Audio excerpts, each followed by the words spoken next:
majorly contributed by nervous system, followed by cardiovascular system and GI causes.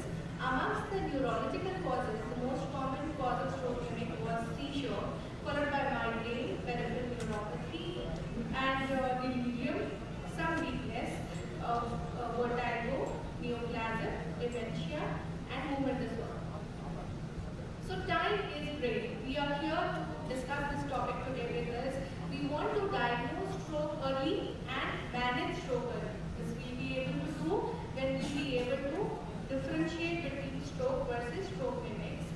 Why time is great? Because every minute of an untreated large vessel stroke results in loss of 1.9 billion neurons, 13.8 billion synapses, and 12 kilometers of axonal fibers. Just a very small overview of neuroimaging in stroke, which we all know. There is a hyperdense artery sign. These are the axial CT images. The above pictures, they show the hyperdense artery sign, which is a sign of thrombosed mini-cerebral artery. This on the right side and this on the left side. The below images is again a CT axial image showing a hypodensity in the insular cortex, pericerebral area, which is suggestive of superior division left hemisphere infarction. This is CT perfusion study. CT perfusion study, we inject the dye and we see three parameters: cerebral blood flow, cerebral blood volume, and time to peak. Basically, the cerebral blood flow and cerebral volume, they are increased in cases of acute stroke, and time to peak is increased in cases of acute stroke. Now, these are the axial diffusion and the ADC images of the MRI showing hyper-intensity in the ADC image and hypo-intensity in the, hyper-intensity in the diffusion image and hypo-intensity in ADC, with MR angiogram showing occlusion in the right hemicerebral artery. So now we come to case effects of some stroke events. A 72-year-old male who is hypertensive is having dyslipidemia, having left NCA stroke 2 years back, recovered with only minor sequelae, and was found by his wife lying on the ground for 3 weeks, didn't answer questions and was unable to move his right leg, and he was well 20 minutes back. In the emergency department, half an hour later he was awake, had total aphasia, right facial paralysis, right wing paralysis, and he was improving clinically according to his wife. There were no lateral tongue bite or urinary or fecal incontinence or trauma. The biochemistry was normal.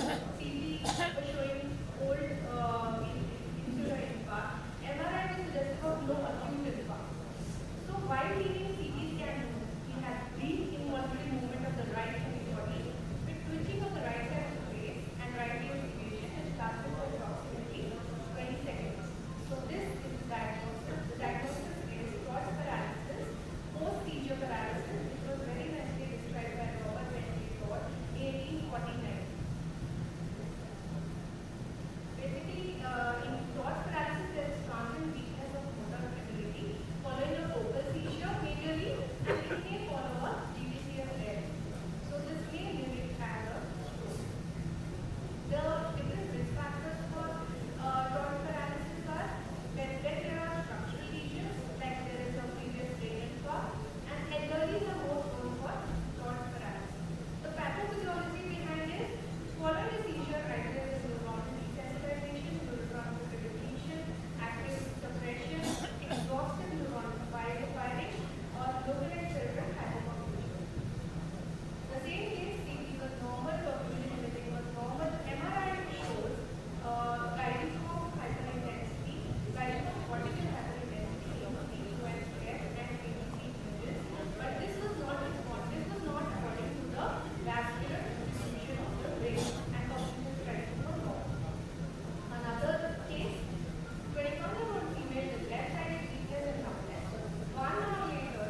examination, though she was not able to remember the episode which happened earlier in the day. There's past history of hypertension and she was on lisinopril. There's no history of recent head trauma, drugs or new medications. She was afebrile and blood pressure was normal. CNS examination was normal. So this is a case of transient global amnesia.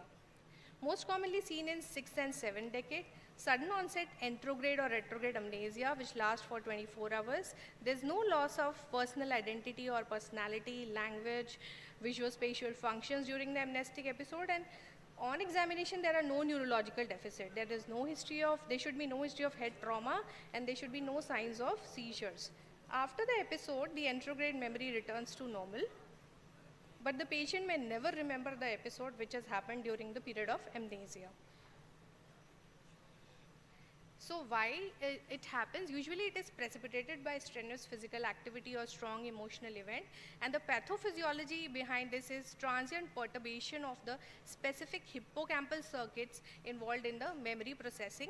And as the pathophysiology says, this is the axial flare image showing bilateral hippocampal hyperintensity, which this scan was done after 72 hours of the episode. Another case, 60-year-old female was admitted half an hour after she had increased somnolence, confusion and decreased strength of the left arm and leg. So she had taken her medication during the morning and had gone for jogging. 2 hours later, her husband found her to be somnolent with confused speech and difficulty moving left arm and leg. There's past history of diabetes and IHT, was on metformin, glibenclamide, aspirin and bisoprolol. On examination, there is impaired alertness, confusion and left hemiparesis, but the blood glucose was 50 milligrams per deciliter. So she immediately received 10% glucose. CT was normal. Approximately 20 minutes following the correction of blood sugar, she started to improve and she completely recovered after 5 hours of the symptoms. It was later determined that the patient had taken higher dose of glibenclamide, so this is a clear-cut case of hypoglycemia. Just an overview that if the blood sugars are between 10 to 20 milligram per deciliter, there is a state of brain called neuronal death, brain death, and if the sugar is around 50 milligram per deciliter, this is a state of functional brain failure, and the patient presents with decreased cognition, aberrant behavior, seizure and coma. What is the pathophysiology which causes this hypoglycemic brain damage is there is neuronal depolarization which causes zinc and glutamate accumulation inside the neurons, which causes further DNA damage and neuronal death. The other pathophysiology which says is there is some cerebral vasospasm, asymmetric blood flow and selective neuronal vulnerability as I described in the last diagram. So these are the mechanisms or pathophysiology of hypoglycemic hemiplegia. Now, in hypoglycemic brain damage, white matter is also affected, gray matter is also affected. So white matter areas which are affected are corona radiata, here, internal capsule and splenium of corpus callosum. Gray matter areas affected are occipital and temporal lobes, basal ganglia and hippocampus. And thalamus, hypothalamus and brainstem are generally spared. Again, this is a differentiation between acute vestibular syndrome and posterior circulation stroke. Just an overview, there are 3 tests which we do: head impulse test, direction changing nystagmus and skew deviation. Head impulse test is basically, if it is positive, it is suggestive of acute vestibular dysfunction, and direction changing nystagmus and skew deviation, if they are positive, they are suggestive of brainstem posterior circulation stroke. This is another entity called PRESS, posterior reversible encephalopathy syndrome, which is because of raised blood pressure, some systemic inflammatory response, involved the posterior fossa of the brain. The precipitating factors are hypertension, eclampsia, preeclampsia. It presents with headache, visual symptoms, seizures, confusion and focal neurological deficit. And on imaging, there is T2 flare, hyperintensity of occipital and parietal lobes, which is seen here. CNS tumors also present like this when there is a hemorrhage in the tumor or true ischemia due to compression, or there is a seizure followed by Todd's paralysis, or tumor cells per se infiltrating MCA. And this is a case of glioblastoma, similarly showing a ADC hyper intensity with diffusion hyperintensity with flare hyperintensity and contrast enhancement. And this is a case of glioblastoma presenting as stroke. Again, multiple sclerosis case where is a 17-year-old girl with left-sided homonymous hemianopia with ring hyperintensity in the diffusion image, flare hyperintensity and patchy contrast enhancement, but the MR angiogram is normal. The 66-year-old male with sudden onset of aphasia and right-sided paralysis. Onset of symptoms are shortly after a fainting spell, and the patient complains of backache to the family member earlier in the day. There's history of hypertension. The BP is 90/50, pulse is 150. Patient is awake but uncomfortable, unable to follow commands. But the biggest clue is the patient is having severe sharp pain in the back, neck and the chest. So this is a case of aortic dissection. Again, conversion and functional cases, there will be Hoover's maneuver positive and there will be drift of the limb without pronation. So the take-home message is, when the patient presents with acute focal neurological deficit, first thing to be kept in mind is stroke, but the stroke mimic should be ruled out before thrombolizing the patient in window period. Most common is to rule out hypoglycemia, Todd's paralysis, hemiplegic migraine and other metabolic causes. And detailed history one should not forget with clinical examination. And diffusion weight imaging in MRI is the best sequence to differentiate stroke with stroke mimics.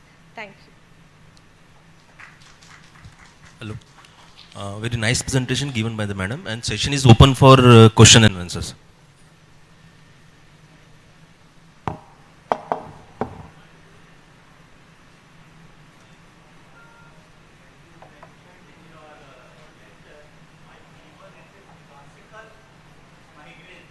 Yes, sir.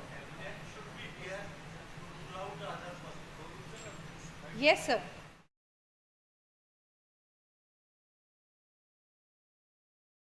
Showed in the imaging, the diffusion weight image was normal. Diffusion weight sequence of MRI was normal.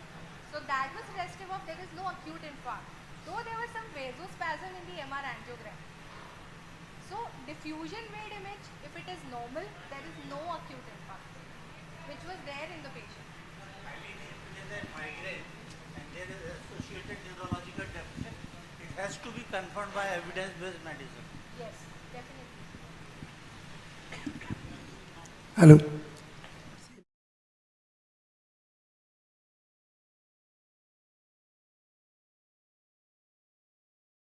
Respond to hypoglycemia as far as the brain is concerned, and the patient with hypertension and chronic diabetic patient. What is the difference? How the patient, where the damage is permanent, where the transient, the incidence? So once again, the first part I mentioned, if the patient is hypertensive. Yes, diabetic and non-diabetic, normotensive, non-diabetic patient, hypoglycemia effect on normal patient, and the patient having diabetes and hypertension. The patient with hypertension, with diabetes, with hypoglycemia will have a poor prognosis because of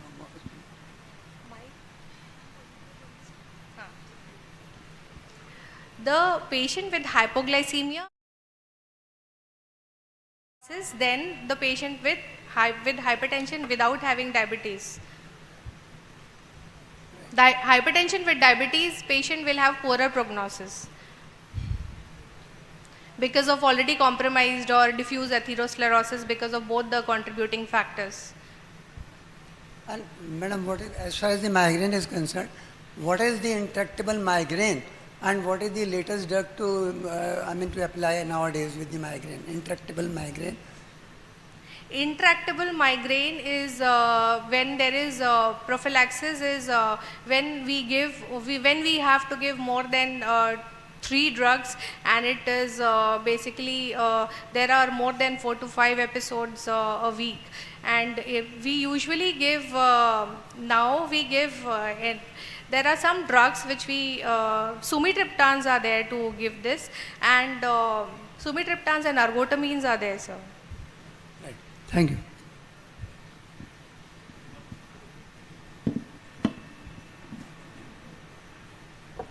If there is no more questions, so we will conclude the session. And once again, Thank you, madam, for a nice presentation. Thank you, respected chairpersons. Thank you, one and all. Thank you so much, ma'am, for insightful session. I request Dr. Anumiti Jain, ma'am, and chairpersons to please come forward for felicitation just beside the stage. Thank you, everyone.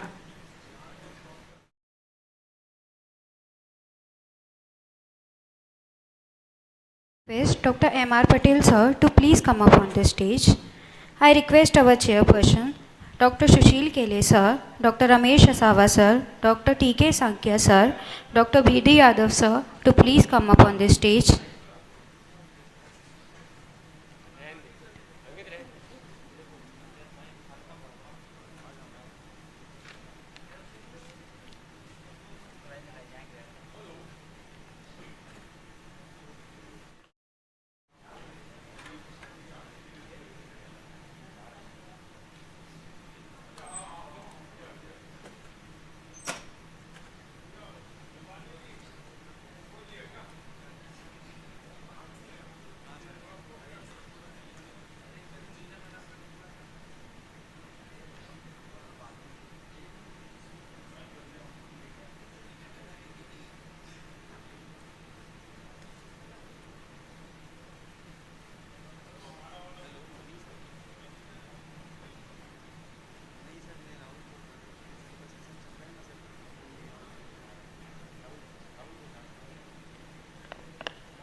Welcome Dr. M.R. Patel, and is for the topic is diabetic peripheral neuropathy management, and I think there's consultant diabetologist, Island India, diabetes and thyroid clinic, Riva.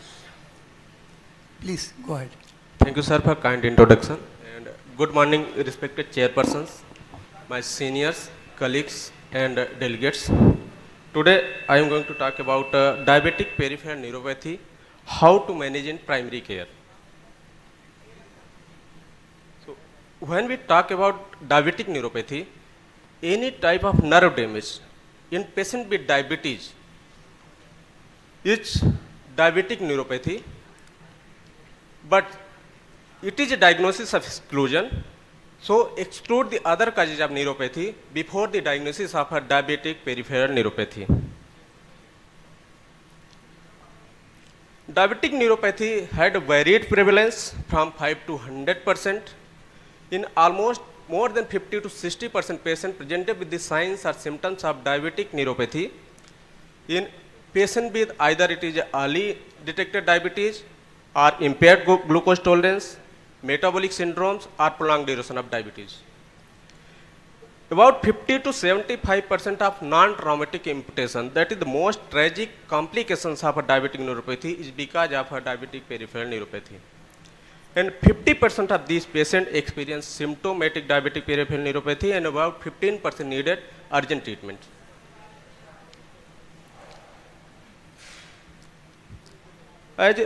These are the risk factors of diabetic neuropathy, divided into modifiable risk factor and non-modifiable risk factor.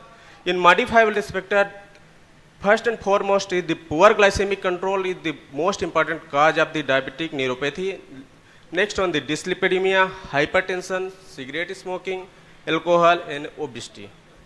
And non-modifiable risk factors are older age, prolonged duration of diabetes, male sex, family history of neuropathic disease, and a patient with ApoE genotype, Eldor detected gene hyperactivity, and angiotensin converting enzyme genotypes.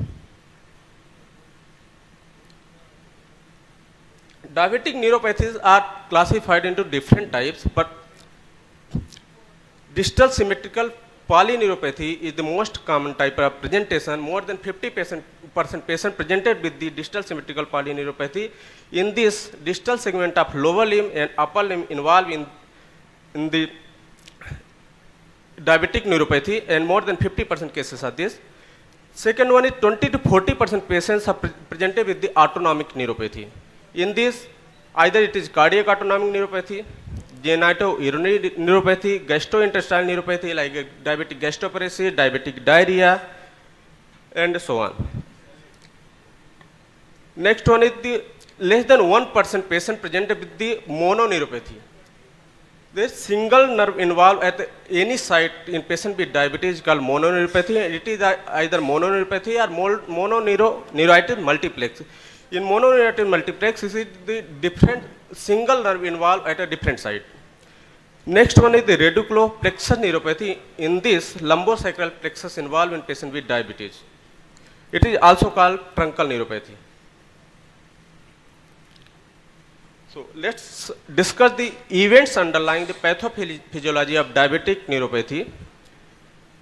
Actually, in diabetic neuropathy, there is the ischemia, microischemic damage to the blood supply of a peripheral nerve because of the uncontrolled glycemia or dyslipidemia, and it is a targeted neurodegenerative disorder. In the first, sensory neuron involved first, then autonomic axons, and in some patients, motor axons are involved. And there is the typical glove and stocking pattern of involvement, that is, it is a length-dependent neuropathy.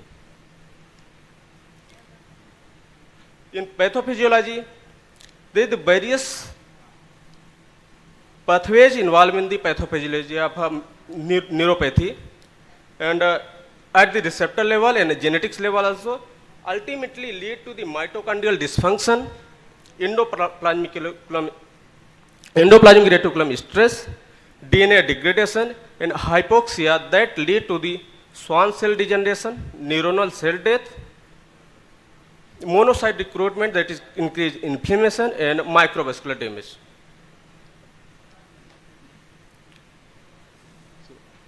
In diagnosis of a diabetic neuropathy, it is largely a clinical diagnosis and a diagnosis of exclusion. Should we rule out other causes of a neuropathy before the labeling it is a diabetic peripheral neuropathy? And there is no foolproof well-defined markers for the diagnosis of neuropathy. It is largely a clinical diagnosis. In this, over the time, there the distal portion of long nerve involved first, and it increases over time. It may involve the multiple nerves at different sites. And as we already know, the glove and stocking pattern of involvement is typical characteristics of distal sensory motor polyneuropathy. In diabetic neuropathy, there are the two types of symptoms: positive symptoms, that is the early onset symptoms, and later one negative symptom. Which type of axons involved in this? There is the small fiber and large fiber. Small fiber C fiber and A alpha fiber, and large fiber neuropathy is the A delta fiber involved. And in positive symptom, there is the sensory involvement like tingling, burning, numbness, paresthesia, allodynia, and motor symptoms, it is cramps, restless leg, and autonomic symptoms like excessive axial sweating like a gastritis sweating during the eating. And in negative symptoms, there is the numbness, decreased hot and cold sensation, hypoesthesia to warm and cold, muscle atrophy, distal weakness, and in autonomic involvement, lack of pulmonary plantar sweatings, orthostatic hypertension, etc. So let's discuss the screening and clinical diagnosis. So, diagnosis of diabetic neuropathy is largely based on the symptoms and signs. Like should take first the patient history, characteristics of the neuropathic pain severity scale, and assess the non-painful symptoms. In diabetic neuropathy, there is the typical pin and needle sensation in the foot is seen, and in the later on, if there is the numbness, patient feeling that they are running, actually walking on the ground, they feel that they are running on the water or running on the like something cushion. And they don't have a sensation, they increase risk of ulceration also, diabetic foot ulceration, that is most tragic complication of diabetes. If we see the signs of a diabetic neuropathy, a small nerve fiber test should be done by pin prick needle sensation, temperature sensation, and large fiber function done by a vibration sensation. 128 Hz tuning fork should be used, and we should hold the great toe and vibrating tuning fork pressed on the dorsum of the toe. And if examiner feel the vibration but patient doesn't feel the vibration, this is called decreased vibration sensation. And then touch and pressure sensation, 10 gram monofilament test in each and every patient with diabetes should be tested for the loss of protective sensation by 10 gram monofilament. It is called Sims-Winston monofilament test. In this, the monofilament should be used in the 90 degree and different at the different point, like a great toe, second head of the second, third, and fifth metatarsal, and this one, ankle. And it should be enough pressure should be applied on the foot, and there should be buckling of the patient don't have a sensation. This is called loss of protective sensation. This is the position sense and proprioception, patient unable to balance, and this is the Gower sign, patient unable to stand up without placing their hand on their knee and their shoulder without the shoulder muscle support. This is called Gower sign.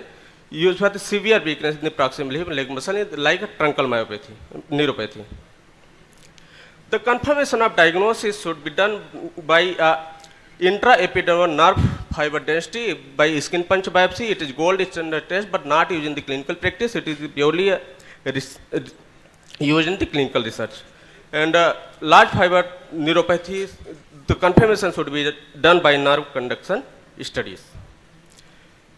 There is the risk assessment tool for diabetic neuropathic ulceration in foot at risk. It is modified neuropathic disability score. In this, 4 parameters are used, like vibration perception, temperature, pinprick, and H. tendon reflex. And according to this, severity of the neuropathic ulceration is classified.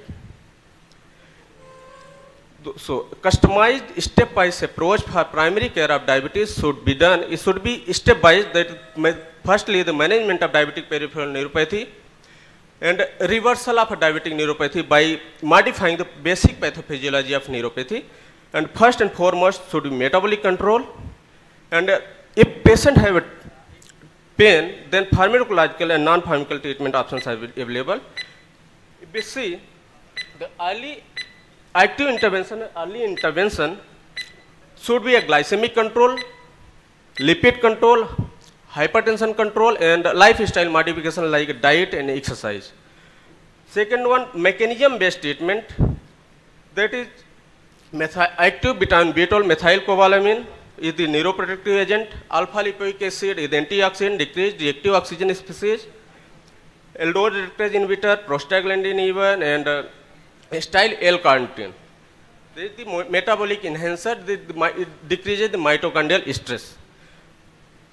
Then come to the painful diabetic neuropathy. The first line of medication in painful diabetic neuropathy are the gabapentinoid like pregabalin, gabapentin, and selective serotonin norepinephrine reuptake inhibitor like desvenlafaxine, dologatin, desvenlafaxine, and sodium channel blockers and tricyclic antidepressant.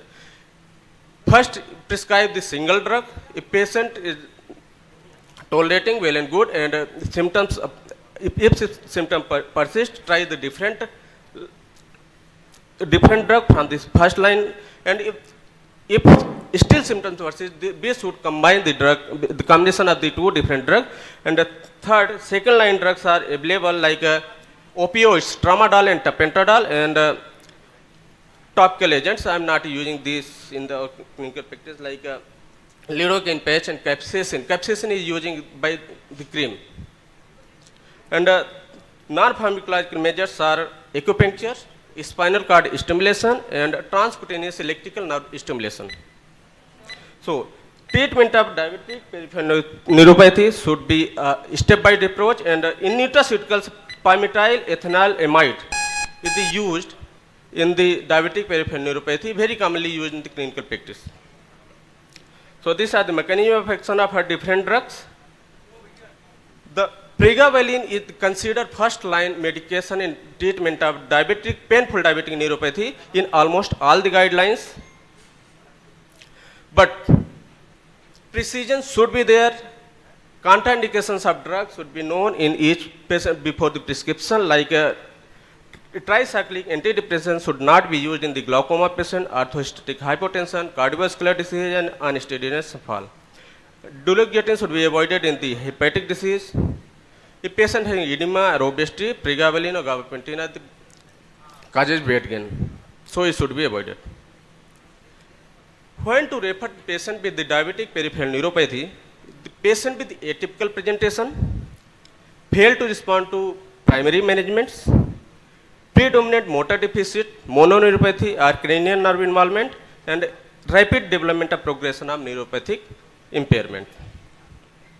So in conclusion, diabetic neuropathy is the highly prevalent condition. Painful neuropathy is most common presenting complaints. It can be a long or short duration.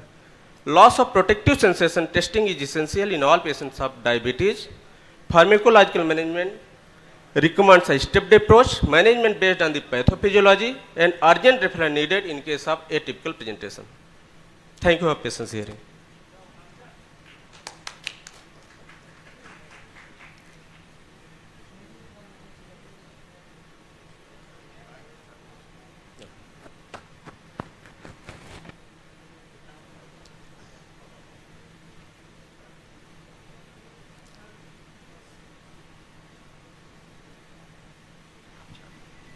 Hello. Thank you for the nice enumeration by Dr. Patel. Thank you, sir. You see, the diabetic neuropathy, DPN, whatever it is, when there is a complete nerve damage, like diabetic foot management, there is a nerve regeneration techniques are also there, nerve implantation techniques are also there, but as far as this neuropathy part is concerned, when would you like to mobilize those resources like nerve implantation and nerve regeneration techniques? Yes, sir, definitely there is some recent advancement in the nerve transplantation also, sir. And biomechanics of foot, biomechanics surgeries doing by plastic surgeons in Riva also, sir. And they are doing tendon transfer and sural nerve transfer also, sir. Dr. Agrawal, sir, is here. Yes, Jabalpur only, sir. They are doing, sir. Nice, thank you. Yes, sir. Now the session is open for discussion or any query.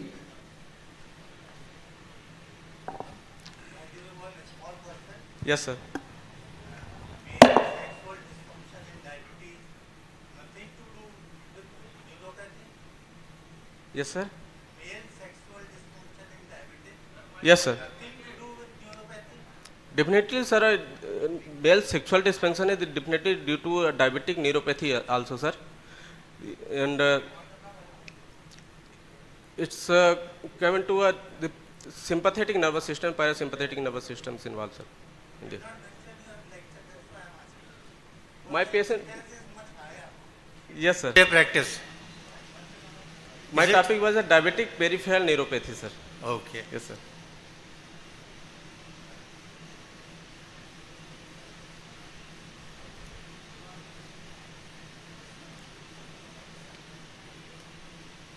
So if there are no more questions, we conclude this session. Thank you, Dr. Patel. Thank you, sir.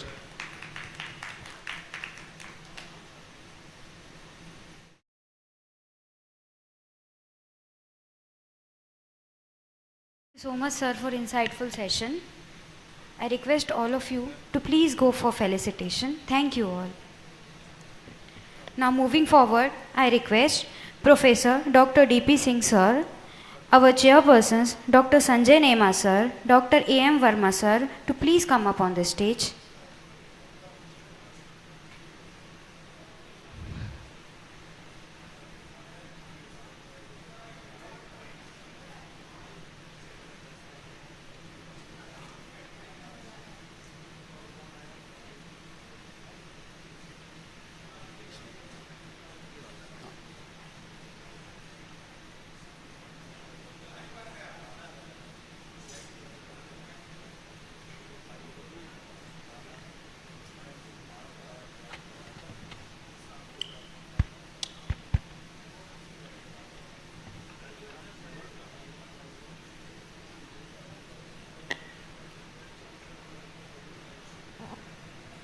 Professor Dr. D.P. Singh, Head of Department General Medicine, Allen Medical College and J.K. Hospital, Bhopal.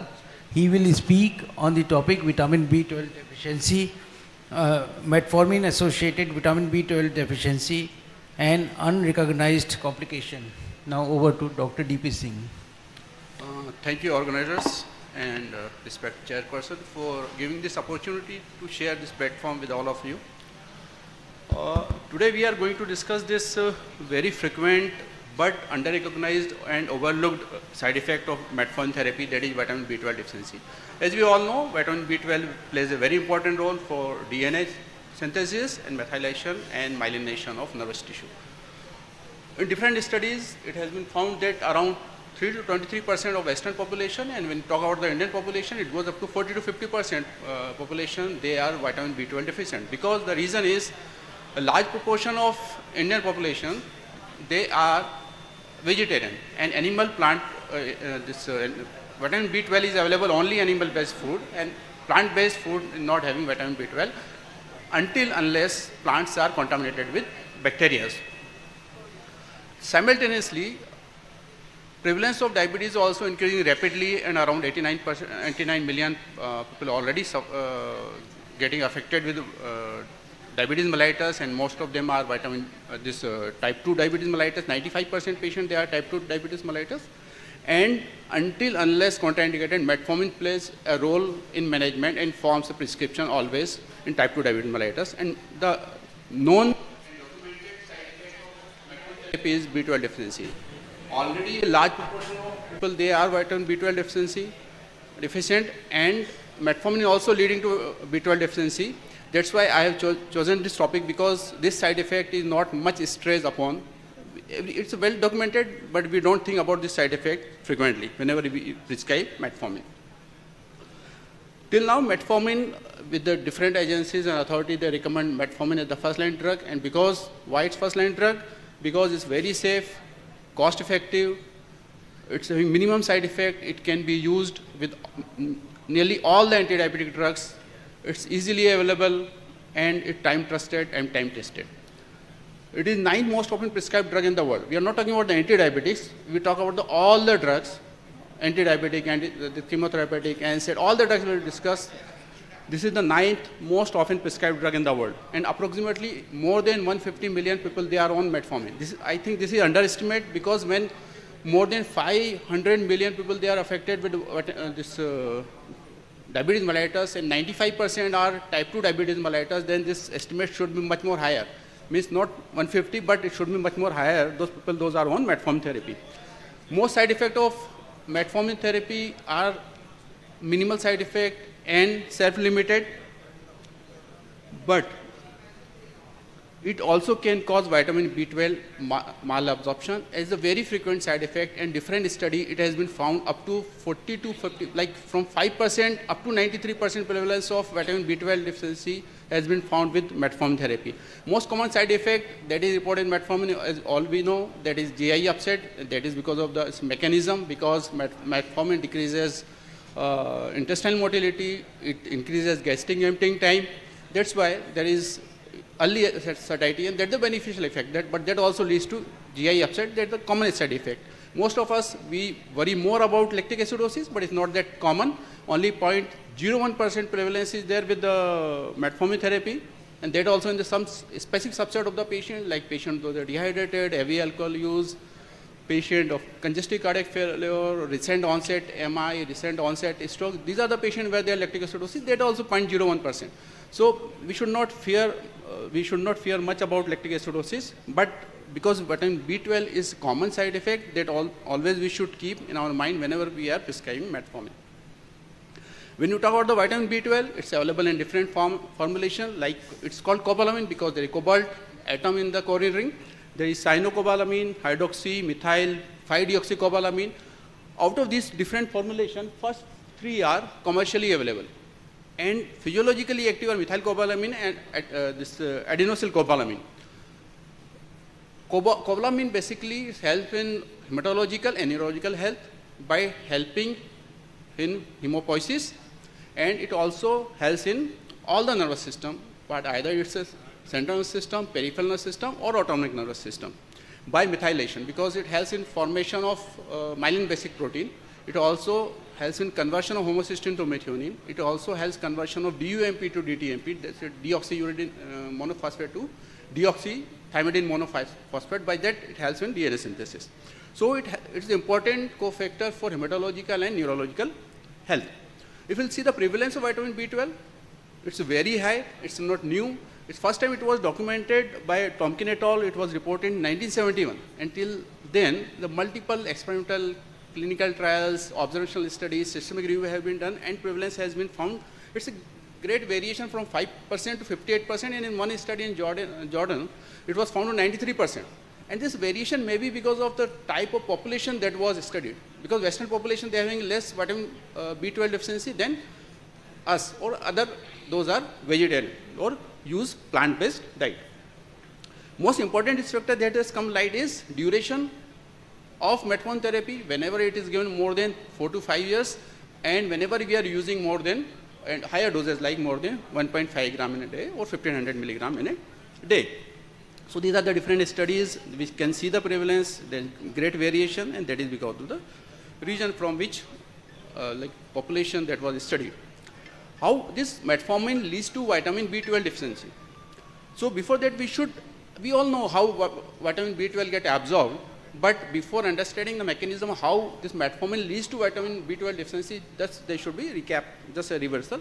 It's a very complex mechanism by which vitamin B12 gets absorbed.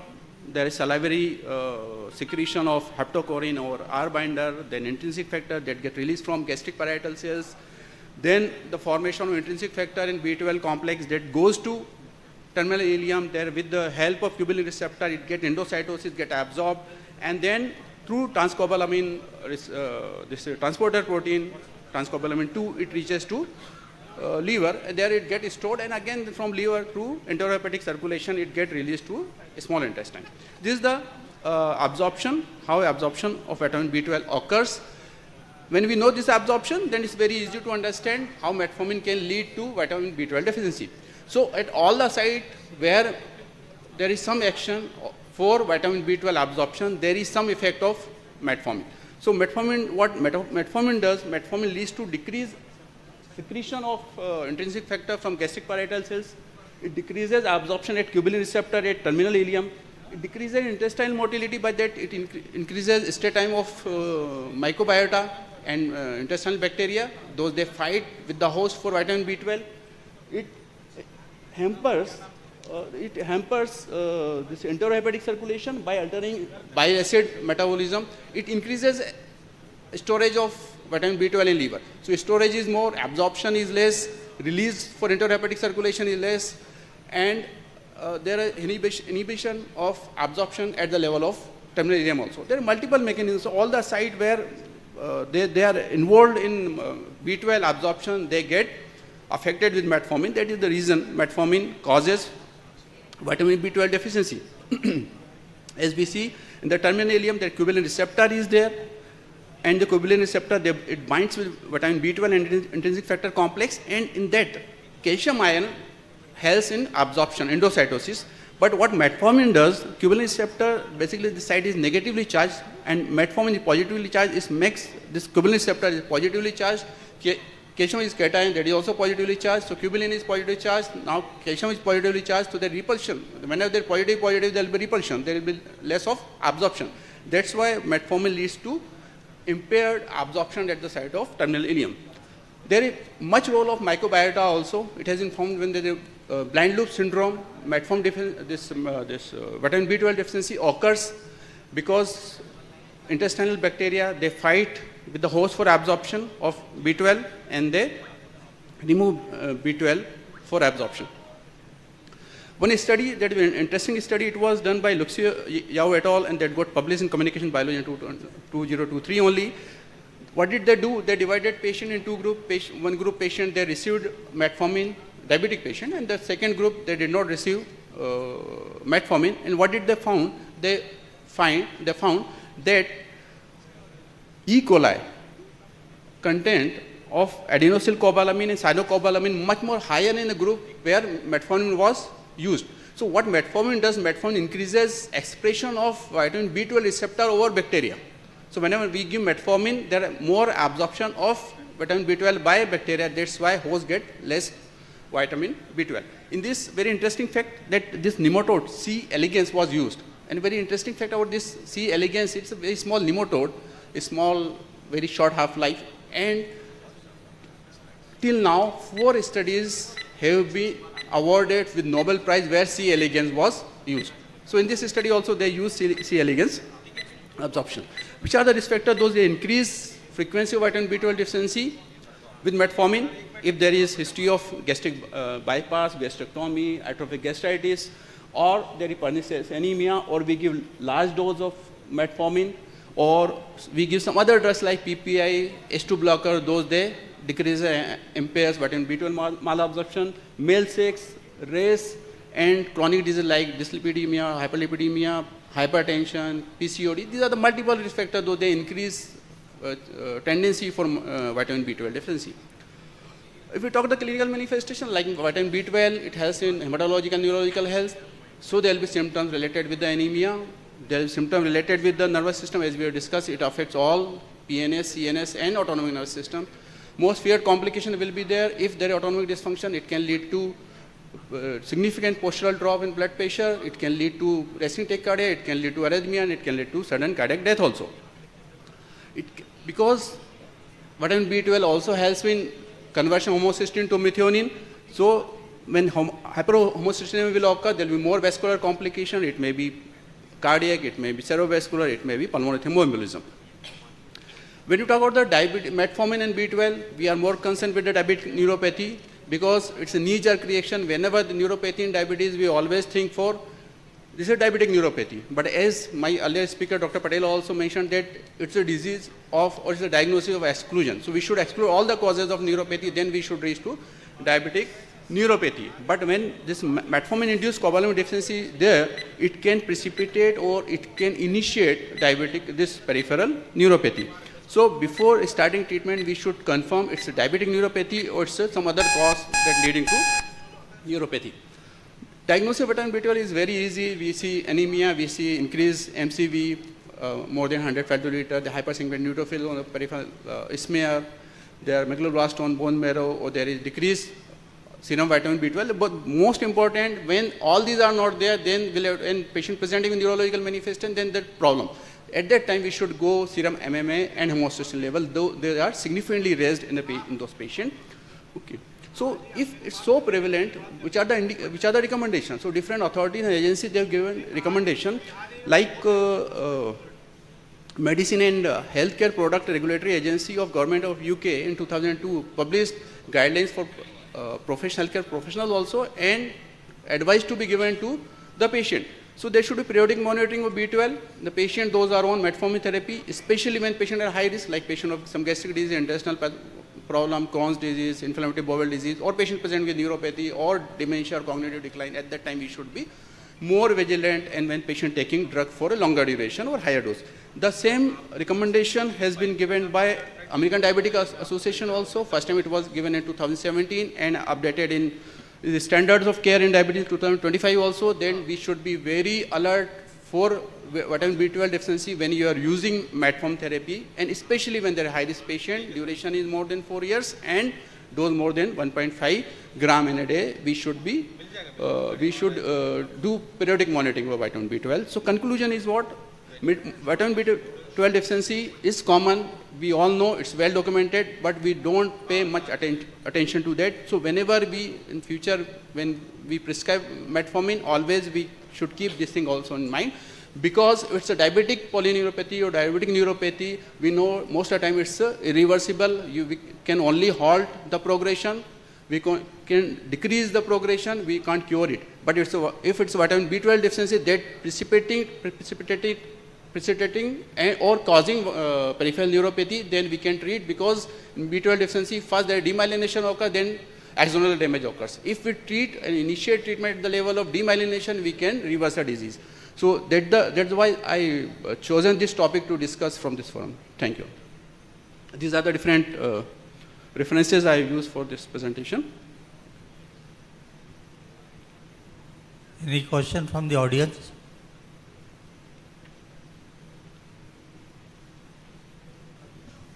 Sir, I have to ask you 2-3 questions regarding this. Sir. In the Indian scenario, the idiosyncrasy, diarrhea and B12 deficiency, that has been already... Sorry, I did not get the question. You see, the metformin used in Indian scenario, the Indian patients are different responders as other, country people. So, in idiosyncrasy, diarrhea, B12 deficiency, genetic studies. This may be the point. And second question is lactic acidosis. Due to that, this drug was withdrawn. And now, what is the exact mechanism as far as the metformin is concerned for in the lactic acidosis? Now it is less. And Sir, last is microgram used and how long it's to be used when we are given metformin. Sir, basically fenformin was withdrawn from market because of lactic acidosis.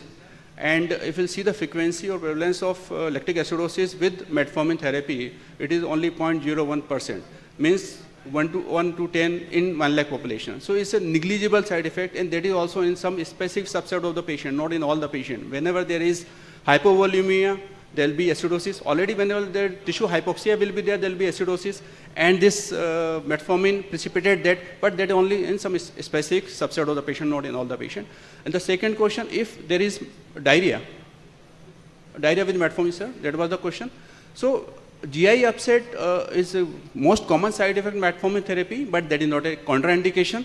We can reduce the dose, we can alter the frequency, by that we can manage. If it not, and the third question, sir, was how to supplement vitamin B12? Microbiome for how long? Microbiome want to supplement to prevent the B12 deficiency. Sir, the recommendation are there, like whenever duration is more than 4 years, because hepatic storage of vitamin B12 is 3 to 5 milligram. That is sufficient for 5 years. Even the total cutoff of vitamin B12 supply, then also person will have sufficient daily requirement, because daily requirement of vitamin B12 is 1 to 3 microgram only, and that much of vitamin B12 we get from intrahepatic circulation also, that comes from liver. So that's why this recommendation for 4 years. If metformin has been given for more than 4 years, then we should start monitoring, or we are giving very high dose of metformin, more than 1.5 gram to 2 gram, then we should start. And whenever we supplement, they know that in recommendation not to stop metformin, because metformin therapy is having so many beneficial effects. It outweighs the side effect of B12 deficiency. At that time, we should supplement vitamin B12, and always it should be given in parenteral form. There are 2 formulations are available, hydroxycobalamin and methylcobalamin and cyanocobalamin. So methylcobalamin is preferred over cyanocobalamin, because cyanocobalamin having less storage than methylcobalamin. Otherwise, both can be used as such. And normally what we use, the neuroben 4 contains methylcobalamin. When you use optineuron, it contains cyanocobalamin. Cyanocobalamin is having less storage, so we'll have to give more frequent doses. See, in Indian scenario, in spite of adding all the measures you have explained, patient has got very profuse diarrhea in Indian patient. So is there any genetic study at present to highlight this point of, means, Sir, whatever the studies have been done till now, the reason of high prevalence of vitamin B12 has been found is vegetarian diet. Some are more than 50% population vegetarian, some are strictly vegetarian, vegan. They don't consume anything that is animal based. They don't consume even milk also. They don't consume honey also. So, and we don't get vitamin B12 from plant based food. That is the reason. Otherwise, there are no genetic changes as such, sir, that predispose the person for vitamin B12 with metformin. Thank you so much. Welcome, sir.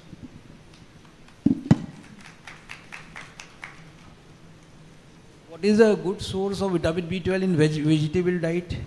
Sir, as such, whatever literature says, there is no plant-based vitamin B12 source. If it's contaminated with bacteria, because bacteria also synthesize vitamin B12, then you can get B12, otherwise there is no.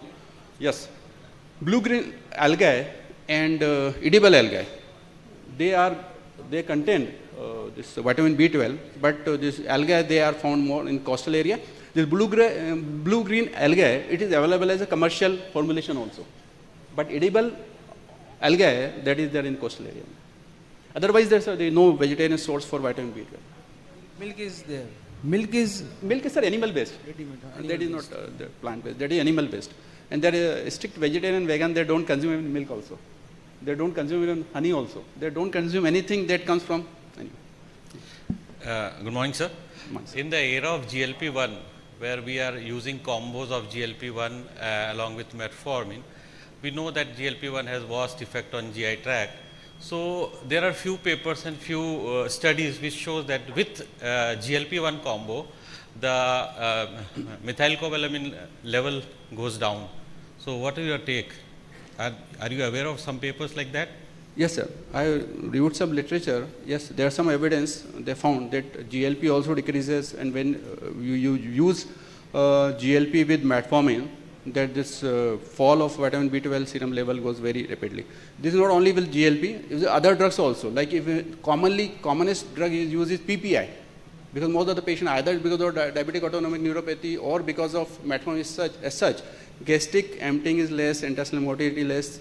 So they complain of fullness, acidity. So most of the patients, they are on the PPI. So PPI also decreases gastric acidity, and vitamin B12 malabsorption occurs. So when we use metformin with PPI, we use metformin with H2 blocker, or we use metformin with colchicine, all the drugs also they decrease metformin rapidly. That's why, because sir, there will be confusion. These neurological complications are because of metformin-induced vitamin B12 deficiency or diabetic neurological changes. So always we'll have to go, there is nothing by that we can differentiate between these two, so we'll have to go for periodic monitoring. That's the only solution. But that of PPI, there are short acting. GLP-1 has long diffuse appetite loss. So whether there are some guidelines that we should co-prescribe this vitamin? Till now, sir, as such, there is no guidelines for GLP, but there are guidelines for metformin B12 monitoring. I am not aware about if there are any guidelines for GLP with metformin. Anybody who can highlight, Dr. Varman? Nothing. Thank you, sir. Thank you very much, Professor Dr. D.P. Singh, for presenting nicely. If there is no more question, we conclude this session.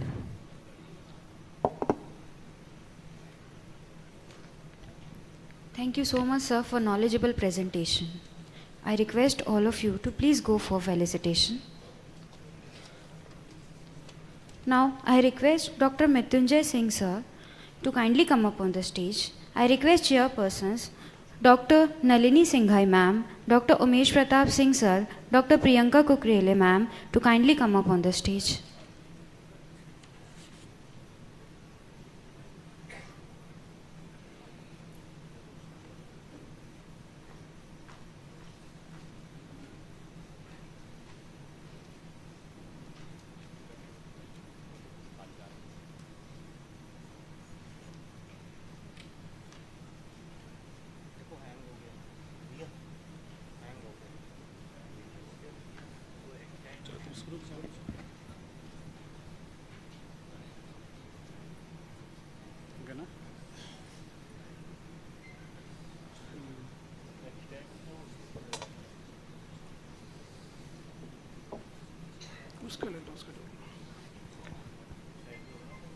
Good morning, everyone.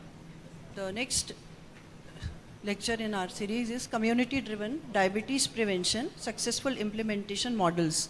Speaker is Dr. Mrityunjay Kumar Singh. He is consultant physician and nephrologist, Gaya Medical College. He is founder member of CCDSI, honorary secretary, CCDSI, chairman, CCDSI, Magad Division. He has been immediate past chairman, API, Magad Division, immediate past chairman, IMA, AMS, Gaya, faculty and speaker at national and state conference. So I invite Dr. Thank you, ma'am. At the outset, I would like to thank Dr. Abhishek, who is my colleague during my senior residency days in DDU. And once we met, we recognized each other. So thank you, Dr. Abhishek. And I would also like to thank the MP chapter of CCDSI for starting this chapter. And I would also like to acknowledge the effort of Dr. A.K. Birmani sir for initiating this chapter. So with this, my topic is community-driven diabetes prevention, successful implementation models. Actually, I prefer to talk on clinical topics. So this topic is new for me. So I have taken assistance from my batchmate, Dr. Kumari Asa Kiran, who is additional professor in Preventive Social Medicine Department in RIMS, Ranchi. So kindly bear me for next 12 to 15 minutes. My topic, I will cover this topic in this 5 heading: Introduction to Community-Driven Diabetes Prevention, Key Components of Successful Models, Case Studies of Successful Models, Challenges and Barriers to Implementation, and then conclusion. So, understanding diabetes and its impact on communities. According to WHO, the number of people with diabetes in India is estimated to be around 77 millions and is projected to increase to over 135 million by 2045. India accounts for a large percentage of global diabetes burden, with over 17% of the total number of diabetes patients worldwide. Diabetes and its complications such as cardiovascular disease, chronic kidney disease, neuropathy, and amputation requires costly and prolonged medical care, so economic burden is quite high. And diabetes is a stigma in country like India, and because of negative attitude, prejudice lead to social isolation and profound stress, so the community-driven approach is needed here. Lower socioeconomic status, food insecurity, minimal access to care, health care, and lower education is also associated with higher rate of diabetes occurrence and diabetic-related complications. Why community-driven models matters? Because traditional healthcare system often miss the cultural and social nuances. Community-driven approaches foster trust and relevance, address unique community barriers, leverage existing community asset, and promote sustainable, which is very much required, long-term behavioral changes. Community-driven diabetes prevention programs successfully integrate local resources and expertise to address the unique need of specific populations. These programs often utilizes peer support, community engagement, and culturally appropriate intervention, leading to better outcome and improved health equity.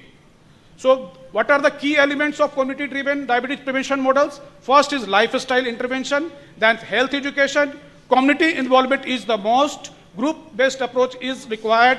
Focus on vulnerable populations. Sustainability, like successful programs, often have legacy effect, meaning that positive impact of lifestyle changes continues even after the active intervention has ended. Utilizing community spaces and collaboration with health system.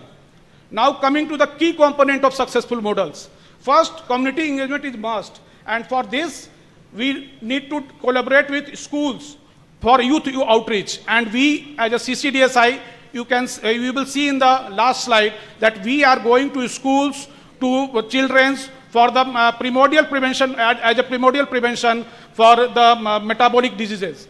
And clinics, medical guidance. Faith groups are very important. Certain communities very much believe in faiths, and so it will require trust and engagement of these faith leaders. And local government funding and policy support is also required. Educating and training community leaders, which are also called as peers, is also required because they will provide resources for community and health workers, facilitating workshop and training sessions for them, and encouraging leadership in diabetes preventive initiative. Now coming to the faith-based leader and peer-led initiative. Key tactics include Sunday health talks by faith leaders, peer monitoring by individuals who reverse pre-diabetes, use of faith-based texts to promote wellness, and community-wide challenges and collaboration. Community health workers are also very important part because they share cultural and linguistic background, because they can talk to patient in their language, they can have knowledge of their culture and offer education, motivation, and support, which is basically local for vocal. Actually, here we can say that local for vocal. Improve adherence, outcome, and satisfaction, reduce healthcare costs. Now, it also requires evidence-based intervention, like implementing lifestyle modification programs. Many of the programs you will see in the successful models program that they have incorporated this lifestyle changes, like promoting nutrition, education, and healthy cooking classes, encouraging physical activity through community events, supporting weight management initiative. Utilizing technologies is very important, in today's era, because we can have metrics of the patient, we can SMS and text to the individuals, and we can get the feedback by this. And educating program outcomes, we can also have this and conducting regular assessment and feedback loops and adjusting program based on evaluation results. Addressing social determinants of health is very much important, because recognizing barriers to health access is important. Promoting health equity means everyone get a certain level of health program is very important, and creating supporting environment is very much important. Now coming to the case studies of successful model, and the prototype of this is the diabetes prevention program, which is the initiative of CDC. It is a large scale evidence-based initiative targeting individuals at high risk, and its features are that it is year-long curriculum with lifestyle goals, delivered by trained lifestyle community coaches, emphasize long-term behavioral changes, and supported by federal and local funding. And it implemented by community healthcare workers and local public health departments, and key components are lifestyle coaches focused on diet, exercise, and weight loss, a structured group session over several months, behavioral goal, 5 to 7% weight loss, and 150 minutes of activity per week. And outcomes are very encouraging. 58% reduction in diabetes incidence, 71% individual in over 60%. Widely adopted into community setting under the national DPP program by CDC. A strength is that it's strong evidence-based, stable curriculum, and culturally adaptable. So this program has been adapted by many of the communities. Now coming to the second, community health workers and peer in action. Here you will choose a person from the community who can work as a bridge between the patient and community environment. And it will lead to increased quality of life of the patient, increased diabetes control. It will also decrease barrier to care, increase outpatient care, increase patient activation, increase self-efficacy, increase resources, and increase self-management. And the model is Kerala Diabetes Prevention Program in India. Community-based peer-led, it is community-based peer-led program. Clusters RCT in rural Kerala. Peer leaders conducted 15 sessions on diet, exercise, tobacco cessation. Involvement of panchayats and frontline health workers is required here. Improved lifestyle, reduced waist circumference, and better diabetes knowledge, cost-effective and replicable in other low-resource settings. Now, it is one of the, again, peer-led program, Project Hill USA program. And the population targeted here is African American communities, which has very high risk of diabetes. And here churches and faith-based institutions have been incorporated, and key components are delivered by church leaders and trained health ministers, emphasizing healthy eating, physical activity, and regular checkups, address spiritual, cultural, and social barriers to care, and outcome is also encouraging increased diabetes knowledge and healthier food choices, strengthened social support, and healthy advocacy with communities. This is again a FinDian study by Finland. It is different from only that it also incorporates digital health tools. Otherwise, other things are the same, and outcome is reduced glycolated hemoglobin, improved adherence to care, and better self-management. This is again a study which has been done in Canada, under Métis communities. And here also, they have seen that there is a high participation of the communities, increased cultural safety in healthy communication, better diet choices, and increased physical activity. And strength is that it builds trust, preserve cultural identity, and enhance health equity. Now, the model third is mobile health initiative, a promising avenue for diabetes and prevention, increased access, cost-effective, and data-driven insights. Key components are educational campaign, SMS text messages can be given to the individuals, personalized feedback and support can be taken, remote monitoring is possible by this, and behavioral intervention can also be can be done by this. So this is one of the very important MOVEC, Mobile Health Education Clinic, which has been started in California, use a mobile clinic to deliver diabetes awareness and prevention services directly to community members, partnering with various organizations like community centers, food banks, and schools.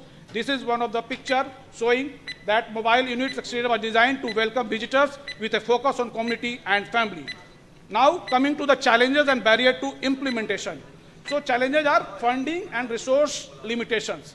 Securing sustainable funding is very much important, and for that, allocating resources effectively, navigating grant application processes are required. resistant to changes within the communities. Certain communities will not change. So you have to choose peers from their side so that they can make them understand about this. And maintaining program management is very important. So these are the common barriers, and strategies to overcome challenges are building a strong communities coalition, leveraging technology and innovation, fostering a cultural health. Now, future trend is community-driven diabetes program, emphasizing personalized and care approaches, integrating mental health support, advocating for policy changes. These are, now coming to the conclusion. Diabetes prevention is most effective when it is local, personal, and culturally grounded. Empowering communities is not just ethical, it is smart public health. Together, we can prevent diabetes through collaboration and innovation.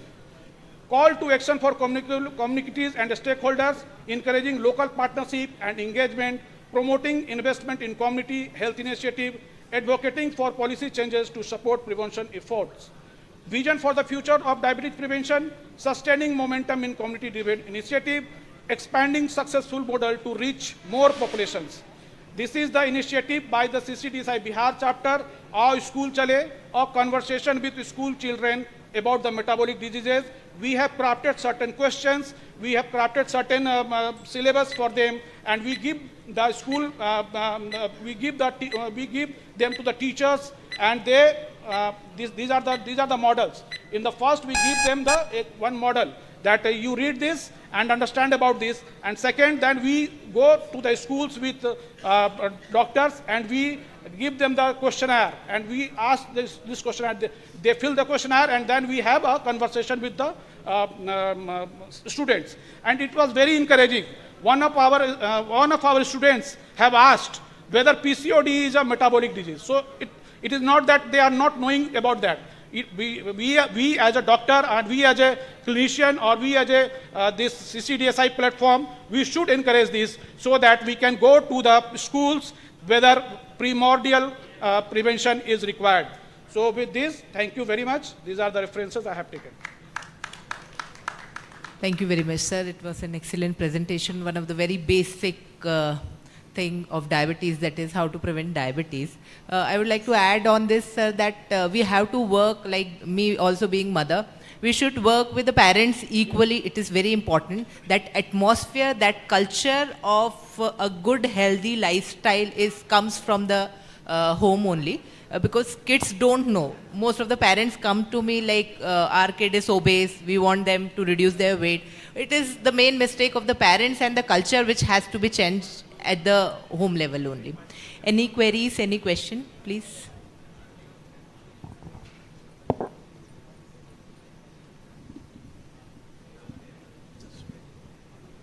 Only suggestions, no queries. Genetic predisposition is very high in type 2 diabetes mellitus. Yes. So we should be very much focused on that particular families. If we control Cluster. there, then naturally the high incidence of India is significantly lower down. That's why these community-driven programs are important. At the outset, congratulations, Dr. Mrityunjay, for bringing out such an important topic.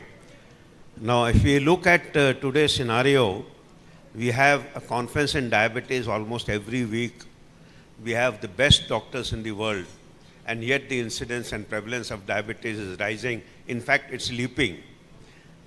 Now, we have failed somewhere, and we must realize where we have failed. And this is what is known as the trusted spaces where we can prevent diabetes, where there are people clustered together, they have faith in each other, and they're able to understand. Now, once you give them education, they'll talk amongst themselves, and that is why the groups, wherever you give education, the clinics or groups, it's more helpful than talking individually.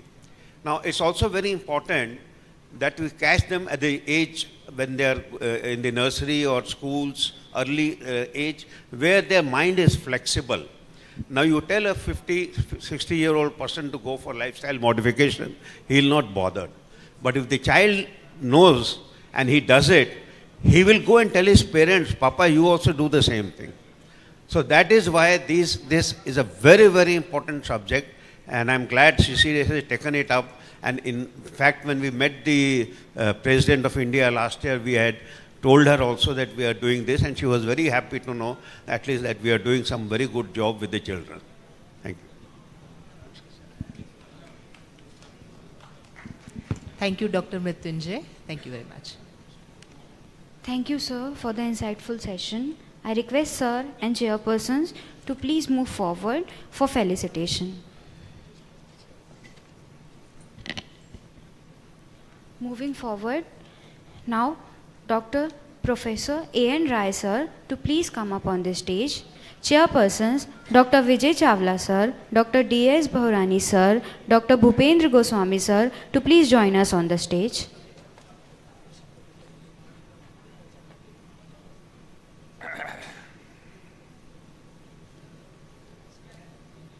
ये differences लगा है मेरा. Where is my talk? My talk नहीं है, मेरा talk नहीं आया. आपका स्लाइड ऑलरेडी लोडेड है, मेरा टॉक नहीं है.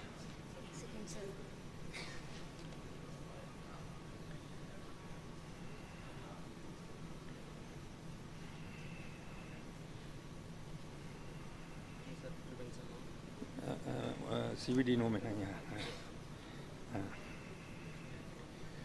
मेरा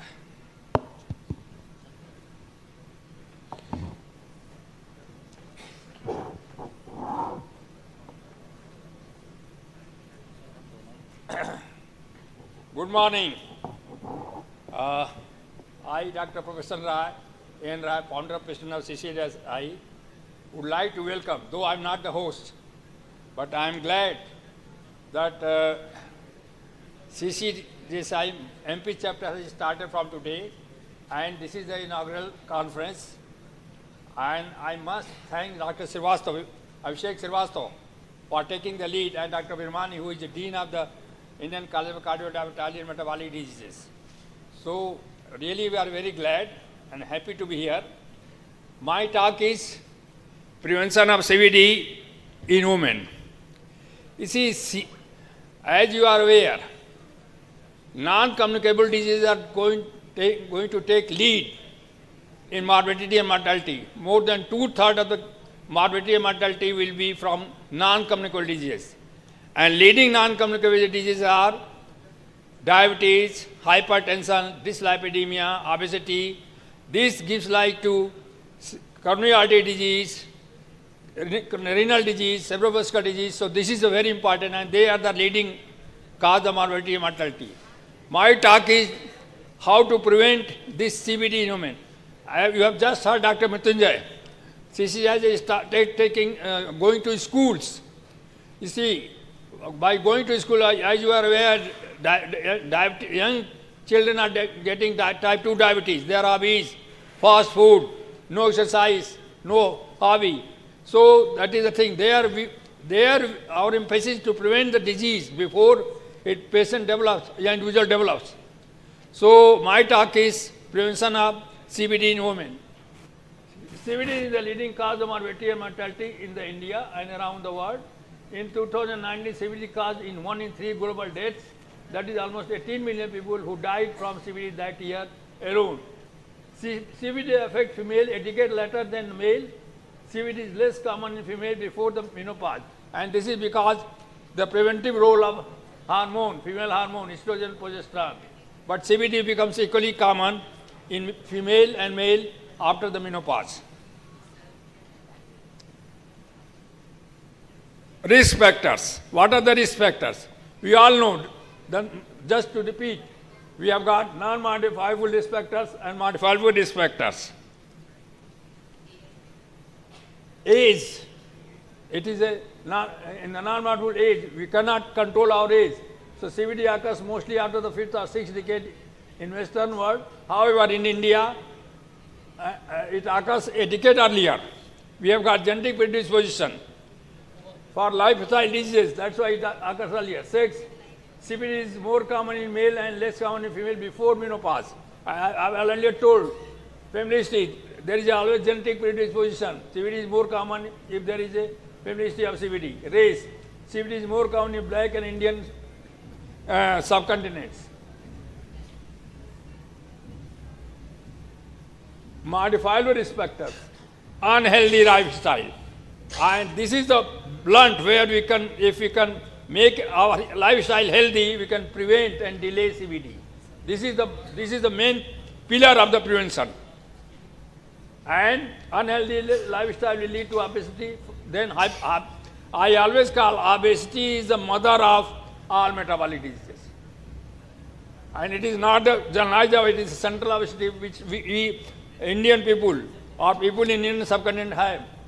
Hypertension, prediabetes and diabetes, dyslipidemia and obstructive sleep apnea. This has come. This is now coming. This is a greater risk factor of obstructive sleep apnea.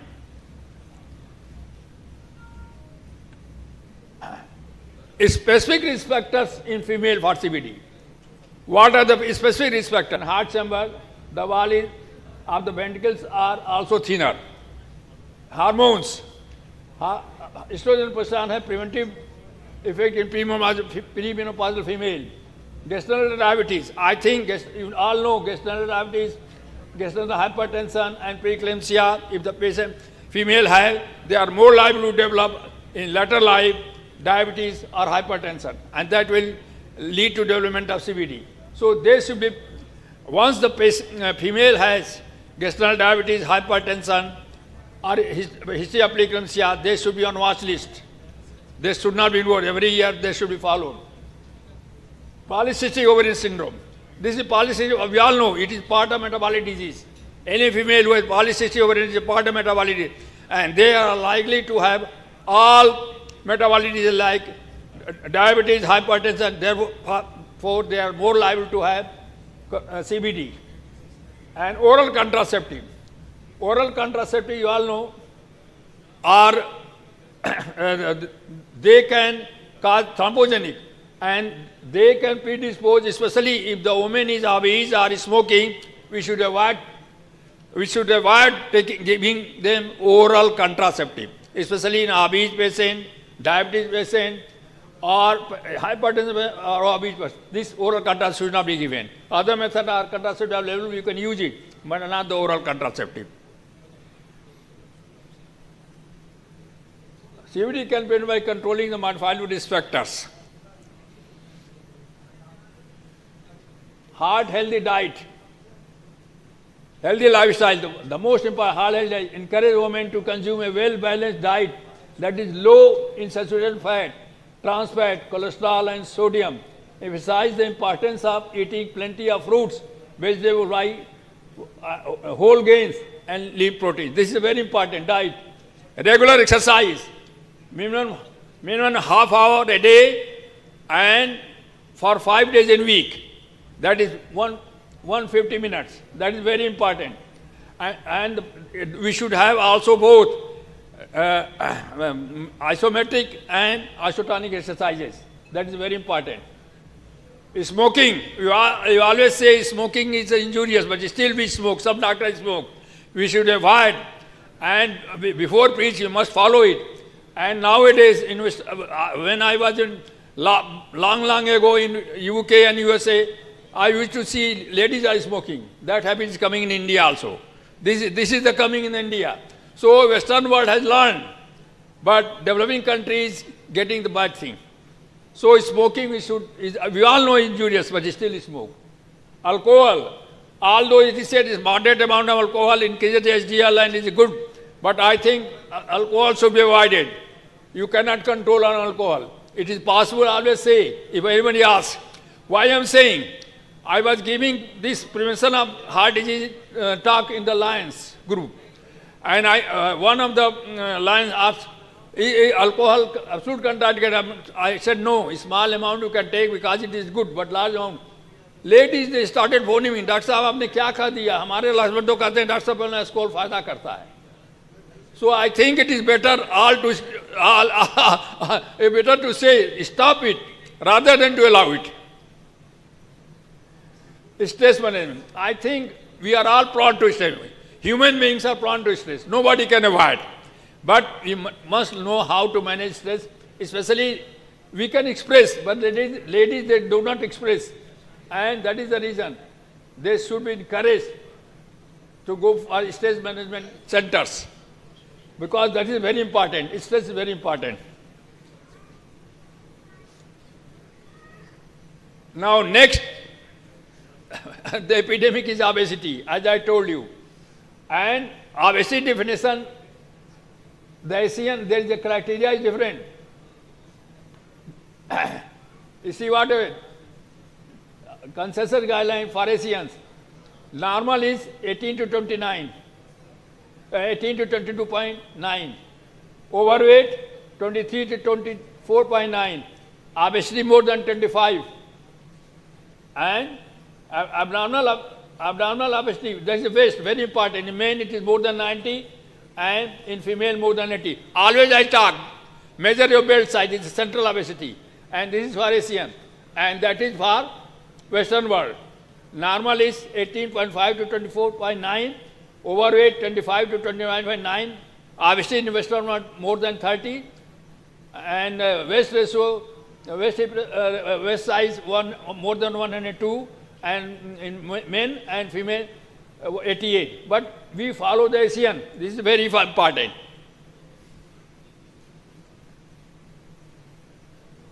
And the control of the obesity. Apart from healthy lifestyle, as I already told you, there are few drugs which are using, but the new drugs, although they are not available, but GLP-1 analog, they are going to be a tirzepatide, which is a dual analog. That is very important. These two drugs, but they are not available. Most of the metropolitan cities are available, but not available in most of the country. But they are very good, but they are very costly. So still I will say lifestyle is the most important. Drugs are secondary. But before this GLP analogs were available, bariatric surgery was the fashion. You must have certain heroes, our leaders, they had bariatric surgery. But now, with the availability of this GLP-1 analogs, the incidence of bariatric surgery is going down. Hypertension. We all know definition of the hypertension, nothing must say, 140/90 and above is defined as hypertension, and instance is 1 in 4 after the age of 30. And what is should be our target BP? In below 55 years, it is 130/80 or below, and above 55 years, 155/90, just to avoid postural hypertension and other things. Management hypertension, lifestyle, as I told you, antihypertensive drugs. For hypertension, you can see all are the same, but low salt diet, weight reduction, DASH diet, this is very important. DASH diet rich in fruits and everything. Every measure will reduce systolic blood pressure, you can see. Moderate alcohol, they have said moderate alcohol, but I will say no alcohol. Antihypertensive drugs, stage 1. I think if the person has stage 1 hypertension and no target evidence of target damage, that is very important. If there is no evidence of target damage and stage 1 hypertension, it is better to adequate 3 months vigorous lifestyle. And after 3 months, if you find the BP is still not controlled, then go for drugs. Start with one drug, not control for 2 drugs. But person with stage 1 hypertension, target damage, always go both lifestyle and medication together. So this is the one. Hypertension is stage 1, no target evidence of target damage, lifestyle for 3 months, if not controlled, medication. If there is a target damage, from the beginning, we should go for both lifestyle and medication. Now, stage 2, always go for lifestyle and combination and 2 drugs. It is not going to be controlled by 2 drugs. And a drug or choice is initially we use AC inhibitor, calcium channel block out of the 3, 2. If not controlled by 2, you can use third one. Beta blocker has got especially compelling, if there is a compelling indication, you must use beta blocker, you should not. But if the patient has CAD, you must use it. If the patient has heart failure, there you can use arrhythmia, you can use. Pre-diabetic and diabetic.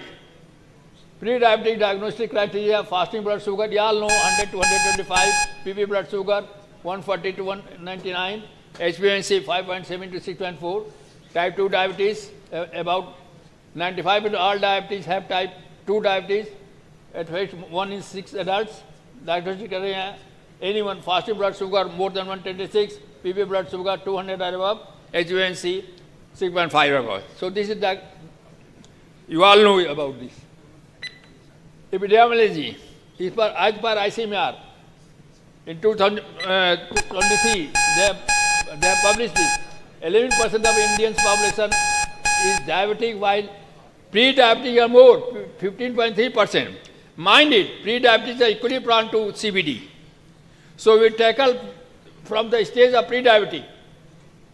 An estimated 1.1 million, 0.3 million people are in the country could be diabetic, and another 136 million could be pre-diabetic. So we should tackle both pre-diabetes as well as diabetes. Again, lifestyle, as I told you, anti-diabetic drugs.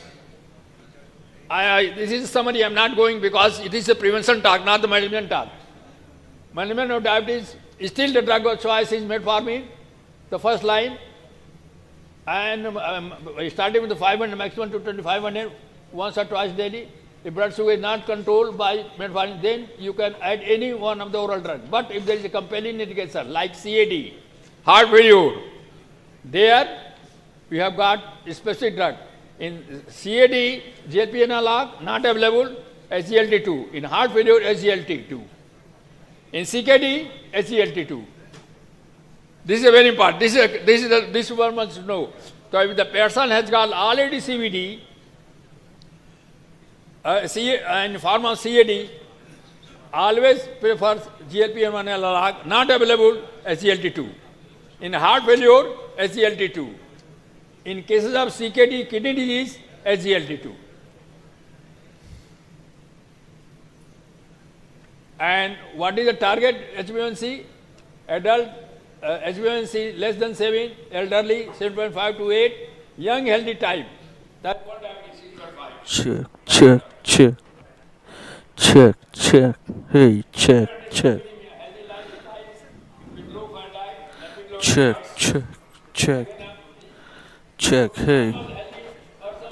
Hey, check. Check. One, check. Say check. Hello. Hello, check. Check.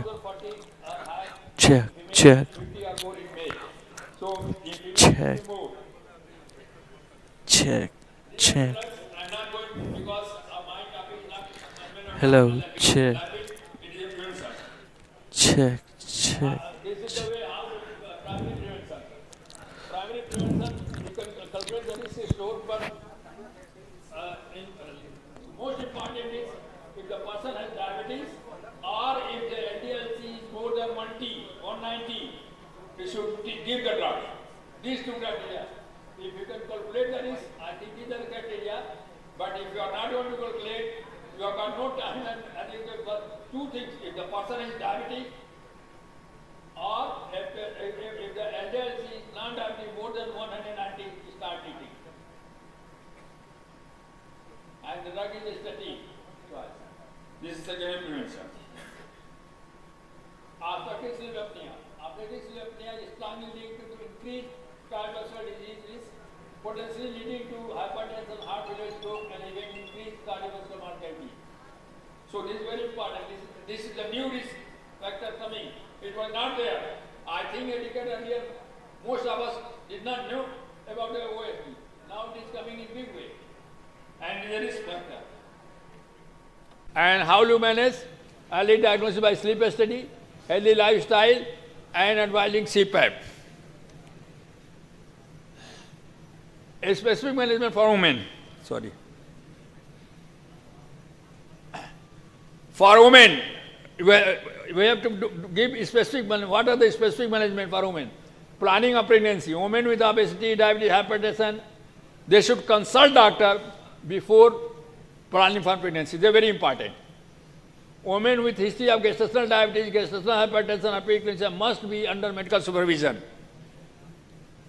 Obese women should be discouraged to take oral contraceptive.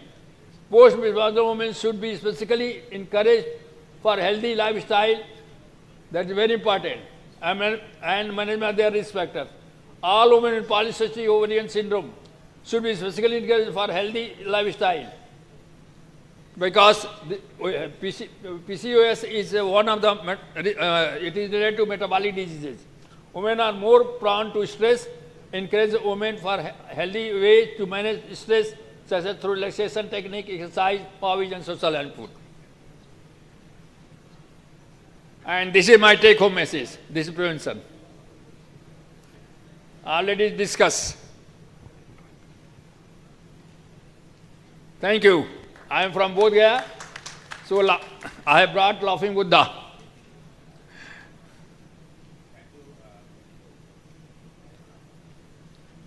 Thank you, Professor Rai, for such an enriching talk. If there are any questions, Dr. Rai would be very pleased to answer them.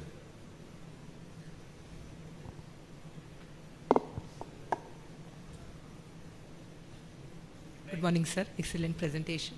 Sir, my question is, as we know, the cardiovascular risk increases post-menopause. Are the guidelines for dyslipidemia or diabetes are different, or we go with the same recommendation for the menopausal women and the post-menopausal to reduce the cardiovascular risk?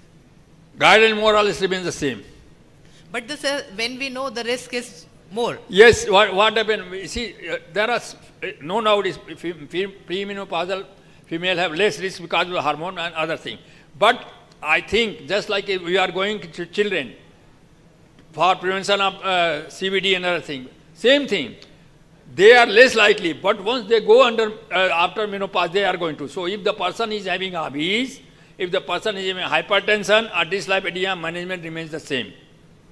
Okay. There is no difference. There should be, I think, there should be some. Can I give a comment on that, sir, with due permission? Your question is very pertinent, but the answer comes from the point that if you look at the guidelines of the Lipid Association of India, which I follow and I request all to follow, because after all, they are different from the Western guidelines and we are different from the Western people. We Asians as such are at a very high risk, and those guidelines are very stringent and very strict. They have brought down the level from 70 to 50 and even 30 LDL levels. So I think that should cover the excessive risk that females also have over males, because once we treat males also in that high risk category, females automatically we reach the level that females should get that LDL levels. So I think LAI has done a wonderful job. They have not differentiated between the males and the females. I'll of course raise this point in our next meeting. That is the point why there is higher risk of cardiovascular. Absolutely, I 100% agree, and I'll raise it in the next meeting. I'm a very active member of Guidelines have not differentiated. But guidelines as such have not differentiated. Yes, sir. But that's a wonderful point. I'll raise it next time. Yeah. Thank you, sir. Thank you.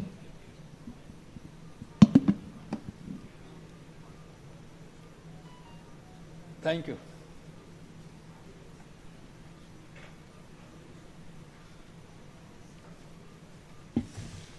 Thank you, sir, for sharing your deep insights and valuable expertise with us.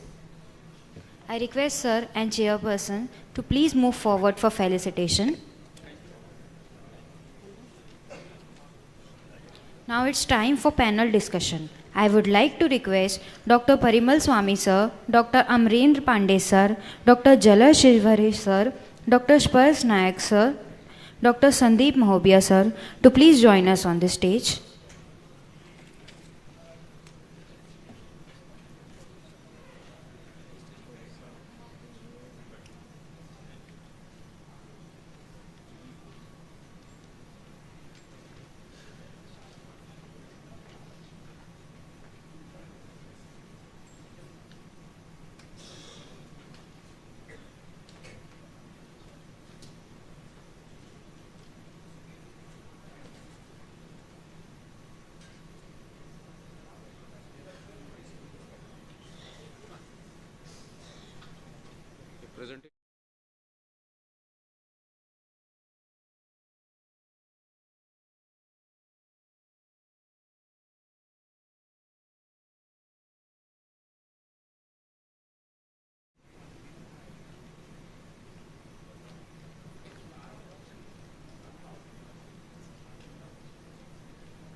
ला रहे हैं क्या?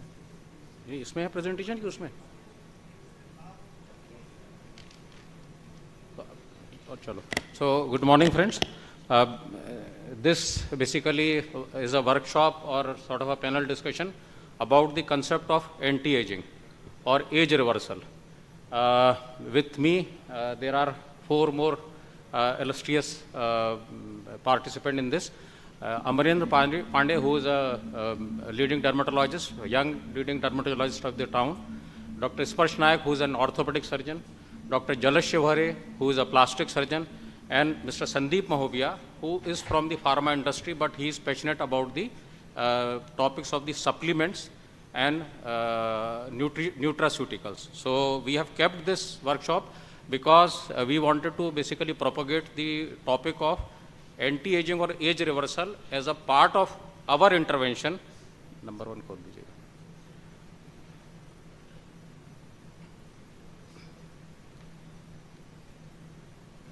So our intervention for our own patient and for ourselves also. So the topic is how not to die or how to die healthy. So this is a concept about the age span and the health span. We all know that age span cannot be increased. Till now the data says that age span of human being could be at the most more around 100 or not more than 120.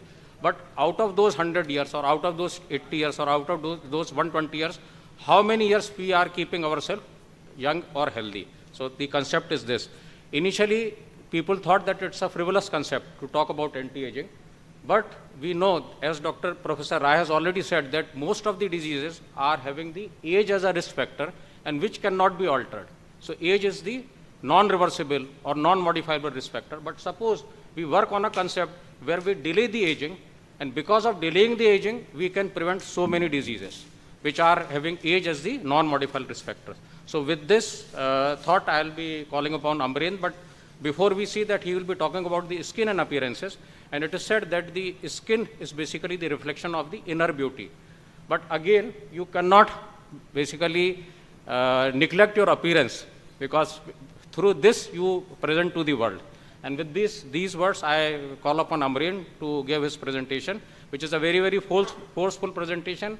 And as usual, he is a disruptive person, disruptive in a good sense, because he is innovative also. So welcome, Amreen, with your presentation.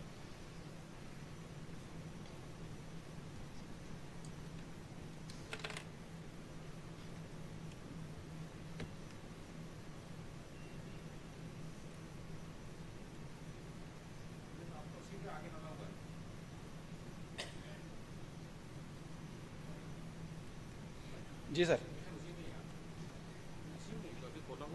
उसी को करवा, इसी में नहीं, anti ageing presentation खोल दिया था मैंने. ठीक है.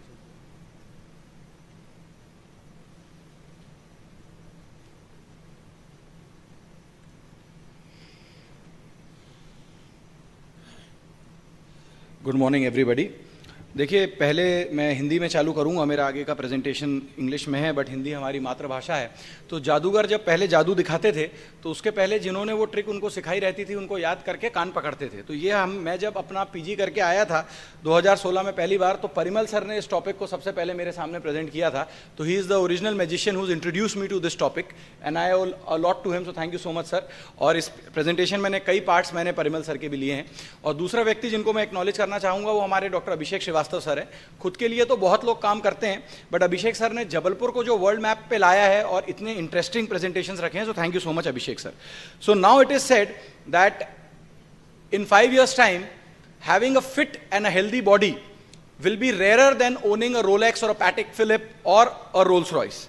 So I have just 8 minutes to present, so I'll be very quick with my slides. If anyone is interested in any of the slides, I'll be more than happy to share them with you. These are my inspirations. The contents of my presentation are my original work. There is no financial disclosure. There is no conflict of interest. These are the presentations, my PubMed index papers, which I have presented all over the world. And I have presented this work of anti-aging as a PubMed index article in Dermatology International also. I started my work with 4 lasers, then Jabalpur gave me the opportunity to buy 8 lasers, and now I have 16 lasers in my practice. I've written a book also, Ethical Aesthetic Dermatology. It's for the patients and doctors both. It is in both languages. It is available in Hindi and English. And recently, for one of my instruments, I was given a national patent by the government of India. So, never die, immortality, is it a gimmick? Is it a money maker? So biohacker Brian Johnson believes that he's aging in reverse, thanks to an ultra-disciplined routine that includes early wake-ups, red light therapy, oxygen sessions, calorie-restricted vegan meals, and strict sleep tracking. With $2 million annually invested in his longevity protocol, he claims measurable youth-like organ functions. So everyone asks me that if they want to go in for anti-aging, will they have to spend $2 million a year or something close to 18 crores? The answer is no. Brian Johnson is spending over 2 million a year, but you can do that by spending less than 20,000 a year. So this is Mr. Brian, how he used to look when he was a techie, then how the anti-aging occurred. So basically what you can see on his face is judicious use of Botox, fillers and threads, which he declares himself, and also the weight loss which is manifested on his face. There's a loss of volume also, which he has augmented a bit. So that is Mr. Brian. Why I've introduced him to you is because he's the face of anti-aging and immortality all around the world right now. So all healing disciplines, east or west, originated with the ultimate aim of finding the nectar of immortality. Samudra Manthan bhi usi karan se hua tha, the nectar of immortality. Biomarkers of aging, all of us know, so many seniors have gone through it, and I have very less time, so I'll just skip through the slide. Biomarker-based algorithms. These include factors like blood tests, hormonal panels, DNA, methyl epigenetic clocks, telomere length, methylation, VO2 max or lung capacity, muscle max versus fat percentage, cognitive tests, and reaction times, skin elasticity, and wrinkle depth. This is an algorithm which is complex, and then there are simpler algorithms also. Popular methods to calculate biological age. All these algorithms are given on your ChatGPT. So you can calculate your biological age versus your chronological age from simply your ChatGPT. Apps and tools which you can use: aging.ai, TrueMe, or LCM Healthcare, Insight Tracker, Zymo Research, My DNA Age, WHO Biological Age Calculator. That is also a very good system to use. So interpretation: if biological age is less than chronological age, you are aging slowly. If biological age is greater than chronological age, the risk of age-related disease is much higher. How to use anti-aging? Everyone has said that, so I'll not repeat it. I'll only talk about hormonal optimization, anti-inflammatory supplementation, sleep and stress management. So, as everyone said, we should practice what we speak. So how many of us tell our data before we speak? So I'm going to be one of those people.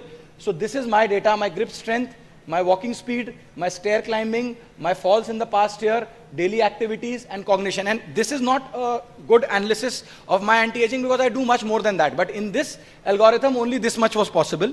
So according to this, and the next step was that my blood data should have been shared, but I did not have all my blood work. But whatever blood work I had was even better than what this was saying. So my final analysis was that my chronological age is 41 years, but my estimated functional or biological age as per the WHO model is 29 to 33 years. But if my blood work is put into this, I would be somewhere in the range of 25 to 27 years. So what this means, that I am 8 to 12 years younger than my calendar age. Now I will talk about interventions and procedures in dermatology, which we call as aesthetic dermatology, interventional dermatology, or procedural dermatology. Botox and fillers. Botox, all of us know how it blocks at the neuromuscular junction, reduces the dynamic wrinkles, but it is very temporary. Botox, some people say will last 6 months. I say that the effects start wearing out between 3 to 4 months. So for a person who's involved in day-to-day activities, it's not a very good option. HA fillers, people say it will last from 9 months to 2 years, but it depends from person to person. And as you are seeing, now we are having the overfilling syndrome, where you can see puffed up faces of all these celebrities. They look very strange, and the fillers don't go away even after 10 years, 20 years. So I use Botox and fillers very judiciously. After educating the patient, then only I use it. What I use very frequently is PRP and biofillers, and what devices can do. So we are working internationally, 10 of us dermatologists, one is from Mexico, one is from USA, one is from Canada. So all of us are working that our Botox and fillers on their way out. Can we find a way to substitute Botox and fillers with biofillers, with PRP, with threads? So I do a lot of biofillers, I do a lot of lasers, ablative and non-ablative, I do a lot of energy-based devices, HIFU, RF microneedling, ultrasound. All of these are presentations in themselves, so I'll just show you the results. So this is right eye reduction for which I have not used Botox. As you can see, the redness I've kept in that photo because I've used sublative RF and a Q-switch ND Act free running mode. So those are my results for wrinkles, right-ides. This is, everyone suffers from this. Many people in the audience and the stage would also be suffering eventually. So this is androgenetic alopecia, male pattern baldness, and these are my results of PRP without any oral minoxidil or finasteride. This is again female pattern baldness. This is how we are using threads these days. This is how we, these are the vectors in which we implant the threads, and this is a 68-year-old lady. This is immediately post-procedure. You can see the lift, reduction in the right-ides, increase volume in the mid-face. This is how we, now this is anti-aging treatment without Botox. So I have used my lasers, my energy-based devices, and PRP in this case. I have not used any kind of Botox or filler, nothing artificial I have used, everything from the patient's own body and obviously absorbable threads. This is cryolipolysis. It is said that subcutaneous fat is good, but many people consider belly fat to be bad. So with cryolipolysis, without any risk, we are able to reduce the belly fat. These are my results. Now, as I said, I will show you my own photos. I practice what I preach. So this is my gym, which is 70 years old, made by my father and grandfather, both of whom were doctors. For me, that is how I look. That's how my body is. And this is a new gym, which I've made for myself. And that is a Superman pull-up, which is very difficult to do. Usually athletes do it, but I'm able to do it quite frequently. That is my wushu practice. That's a chlorine-free pool I've made for myself. So every week, 12 hours of running, not jogging, and 12 kilometers, sorry, I said 12 hours, 12 kilometers of running and 2 kilometers of swimming, all 4 strokes included, breaststroke, freestyle, backstroke, and butterfly.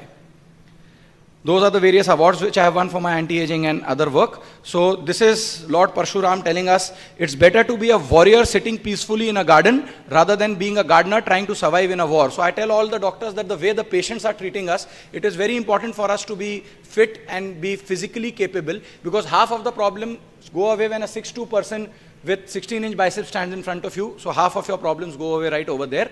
And in every anti-aging protocol, I will be speaking more on that later. In every anti-aging protocol, sir has also recently said, weight training is now the main key focus around which everything is based upon. When I came into Jabalpur to practice, some of the ignorant people who used to call themselves sports medicine experts used to say things like, gym karoge to dimag bhat ho jayega, aap gym karoge to aap intelligent nahi bachoge. In लोगों के पास कोई research नहीं थी, कोई अकल नहीं थी, खुद अलाल थे तो दूसरों को gym करने से रोकते थे. 2 hours of exercise, activate your neurons in a positive way for more than 8 hours. I have all of this research if anyone wants to see it. That is where I practice. That is my website. That's my email address. Thank you so much for the patient hearing.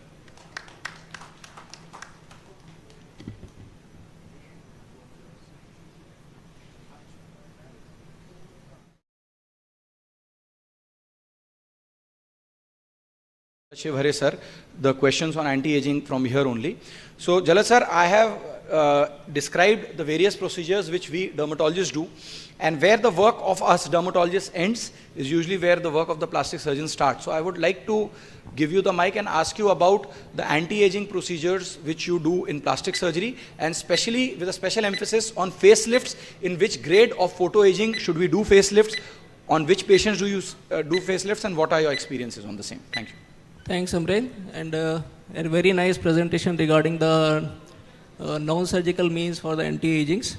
And one of the important aspects is the exercise and the daily routine which he has maintained. And today is the International Yoga Day, so I request everyone to do exercises because it will release positive hormones and that will help you to prevent from the aging process. So now my question regarding the question. So see, every procedure is having its own limitations. If we go for the Botox, fillers, threads, even lasers, they all have their own limitations. Even the facelift is having their own limitations, surgical things. So when the patient asks that we don't want to go for the multiple sessions of Botox, fillers or threads or the lasers, there comes the theory of facelifts, surgical things. The another thing is when the patient is not responding to non-surgical means, then again comes the procedure for the facelift. And the facelift, we are having the 2 procedures. One is a smash and one is minimum SS cranial suspension. I'm not going into the details, But even the facelifts is having their own limitations, because facelift is not going to treat hyperpigmentation. Facelift is not going to treat the wrinkles over the face. So for that thing, you will have to go for the non-surgical means. And dermatologists are the best for those. And I think that is sufficient. If you have any questions, you can ask. Thank you, Jalesh. I'll be now moving to Dr. Rssearch Nayak, who is a orthopedic surgeon and a joint specialist. And from skin, it is basically the most important structure in your body which basically prevents you to live a full life, and these are bones and joints. And out of the disease of bones and joints, two important diseases which are the curse of aging, that is osteoarthritis and osteoporosis. So my question to Dr. Rssearch is how to prevent. If they are there, then how to treat, or is there a possibility to reverse the process of osteoarthritis and osteoporosis? So over to you, Rssearch. Yes. You can come over here and then show.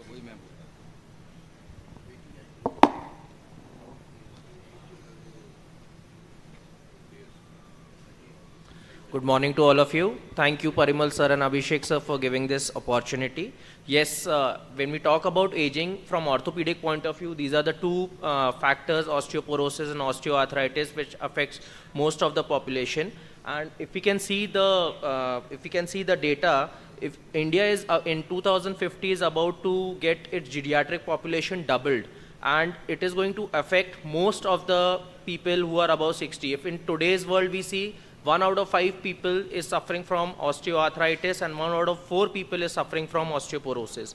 Now, how can we prevent it? Now, the best thing of preventing is, as told in the earlier speaking, is exercise. Yes, exercise is a very important role that plays in. Now, aging is a process. We can delay it.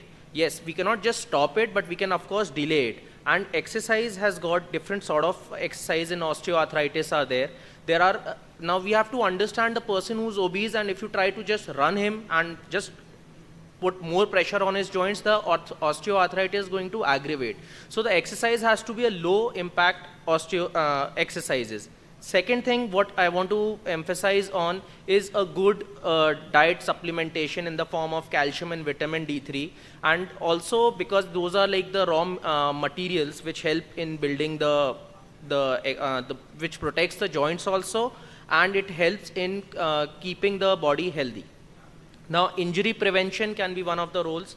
Third thing is using medications when this problem starts. Now, the latest things which are coming into play is use of the new medicines which are in the form of PRP and BMAC. Now, BMAC stands for bone marrow aspirates.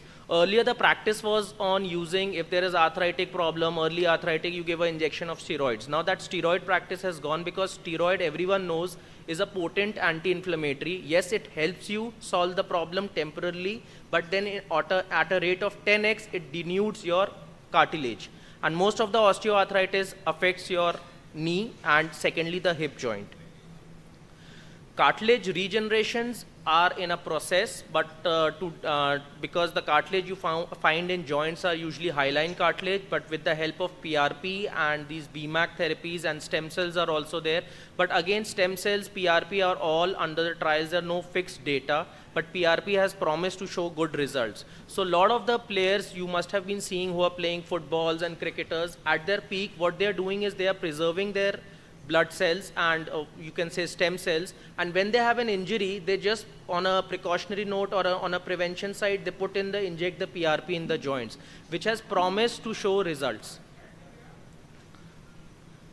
The third important thing is the reduction of the body weight. Now, it is stated in many of the journals, 10% of body weight reduction yields up to 50% improvement in pain and function in the knee OA. So, now coming to the osteoporosis, again, now what osteoporosis is, it basically your bone becomes hollow, you lose the density, and the best thing is having your supplementation and again weight bearing exercises. Now weight bearing is strength training because strength training has been found to increase the osteoblast formation. And again there are certain tools which are now everyone cannot go for a DEXA scan, and there in some places DEXA scan is not available because that is the gold standard for osteoporosis. There are certain apps which predicts whether you're going to have osteoporotic fractures or not, which is known as a FRAX tool. That is a fracture assessment tool which every person should go through, especially if you are near a menopausal age or if you are above the age of 50. That tells you whether in 10 years you are going to have a possibility of a fracture or not, and that helps you in deciding whether you are a person who is in need of a DEXA scan or not. Third thing is, if you are osteoporotic, consult your doctor, start your medications ASAP. Now, when it comes to osteoporosis, there are different sort of treatments available. There can be a hormonal replacement therapy, there can be bisphosphonates, and nowadays there are teriparatide injections, that is PTH analogs, and also there are injections like denosumab, which are rank L inhibitors. Now, the thing is, which one to decide will depend on your DEXA score. Secondly, of course, as the International Osteoporosis Association, which says if you are osteoporotic, you should definitely start with teriparatide and denosumab. The current consensus say that if you start with teriparatide, now teriparatide is the only medication in osteoporosis which forms bone. It is an anabolic drug. And second thing, denosumab is one which stops bone resorption. So there has to be a combination therapy. So start on with teriparatide, let a little bit bone grow, then give a shot of denosumab. Now all these things are given subcutaneous injections. Yes, the little bit population which fear is taking these injections daily, especially teriparatide. So that is one of the point which why people avoid these injections. And secondly, right now the cost also is a little high in India. Third thing, if you have to go for a cost-effective therapy, start on with bisphosphonates. But again, you have to supplement all these things with the raw materials of calcium and vitamin D3. Certain gene targeting therapy, which we can say the future trends are coming up, but again, they are all under the trial. So to comment whether they are working or whether they are very have a solid evidence is doubtful to say. Thank you. I'll be going through those 5 questions very, very quickly. These are basically we all know about the importance of exercise, nutrition, sleep, mental health, and stress reduction, and strategic supplementation, which we'll be taking in the end. So the questions are having power. The first question is, what is the contribution of the nature, that is genetics versus nurture, environment on human health parameters? It means if 2 persons have the same genetic profile but are exposed to different environmental that is lifestyle, how much variance is expected in their health span related outcome? So what is your guess? Genes बराबर हैं पर environment change हो गया, lifestyle बदल गई. How much variance? And I am asking you about an evidence-based question or evidence-based answer. 10%, 25%, 40% or 50%. So these are the blue zones जहाँ पे लोग ज़्यादा समय जिंदा रहते हैं. And there was a study where they have checked the gene. The genes were present both the population, that is a blue zone population and an American population. Same genes leading to hypertension, CAD, atrial fibrillation, dementia, same in the both group. But the difference is great. At the age of 85 years, CAD only 84%, hypertension 2 to 3%, dementia only 1.5%, as against 85%, 60%, and 50%. So that is the power of the nurture, that is the environment. And the correct answer is the expected health span variance is more than 50%. So if you follow a good lifestyle, you can sort of expect that you are 50% be a better health span as compared to the person who is not following the adequate lifestyle. What are the 2 most important health parameters which are not measured in routine health checkup? And I am sure most of you who have not undergone those investigations. So what are those 2 investigations? The one investigation is the strongest predictor of cardiovascular and all-cause mortality and predicts all these things, which we go and spend so much amount of money to check all these things. IMT, coronary calcium score, myocardial perfusion status, the metabolic syndrome parameters, HSCRP, fibrinogen, endothelial dysfunction. So what is that? The answer is your cardiorespiratory fitness or VO2 max. And this is the sort of a separation of the plot. If you have got a better cardiorespiratory fitness, you are fit for your age, and you are not fit for your age, even before 1 year, the mortality curve separates from one another. And almost 20% more mortality if you are not fit for your age. So, and the test can be done, or the VO2 max can be checked with a very, very simple test, 3-minute exercise test, 3-minute stepping test, and you have to check the heart rate after the end of 3 minutes, and you can put that into a formula. The apps are available, and they will calculate your cardiorespiratory fitness. Again, if you are having categorized as low risk by Framingham risk score, but if your fitness is not good, then you have got a significantly high chances of dying in next 10 years as compared to a person who has got a good fitness. So it is one of the strongest predictor. The question 2B, do you believe that advised 30 minutes per day, 5 days a week walking is sufficient exercise for maximum health benefit derived from the physical activity? Or what is the optimum dose of exercise? So what is your answer? 30 minute प्रतिदिन चलते हैं, is it sufficient? ऐसा कहते हैं लोग, but when you check the data, this is the answer. Again from a study, the light jogger has got the maximum lifespan as compared to the person who exercised strenuously or person who did not exercise. Almost 50% reduction. So it is not the simple slow walking, but it is an exercise which is put a light stress on your cardiovascular system. And again, this is the dose, the calculated dose from various studies, that the most favorable running regime for reducing cardiovascular mortality, just 9 km per week, 3 running day per week, that is 3 km running per day, and running at the speed of 8 to 11 km per hour. So that is the answer. What is the ideal dose to prevent cardiovascular mortality? The second question, the second part of the question, what is the second parameter, which again predicts so many things? Any guess? One was cardiorespiratory fitness. Another one, that is your grip strength. Again, you can see the separation of the curve from the mortality and people who are not dying.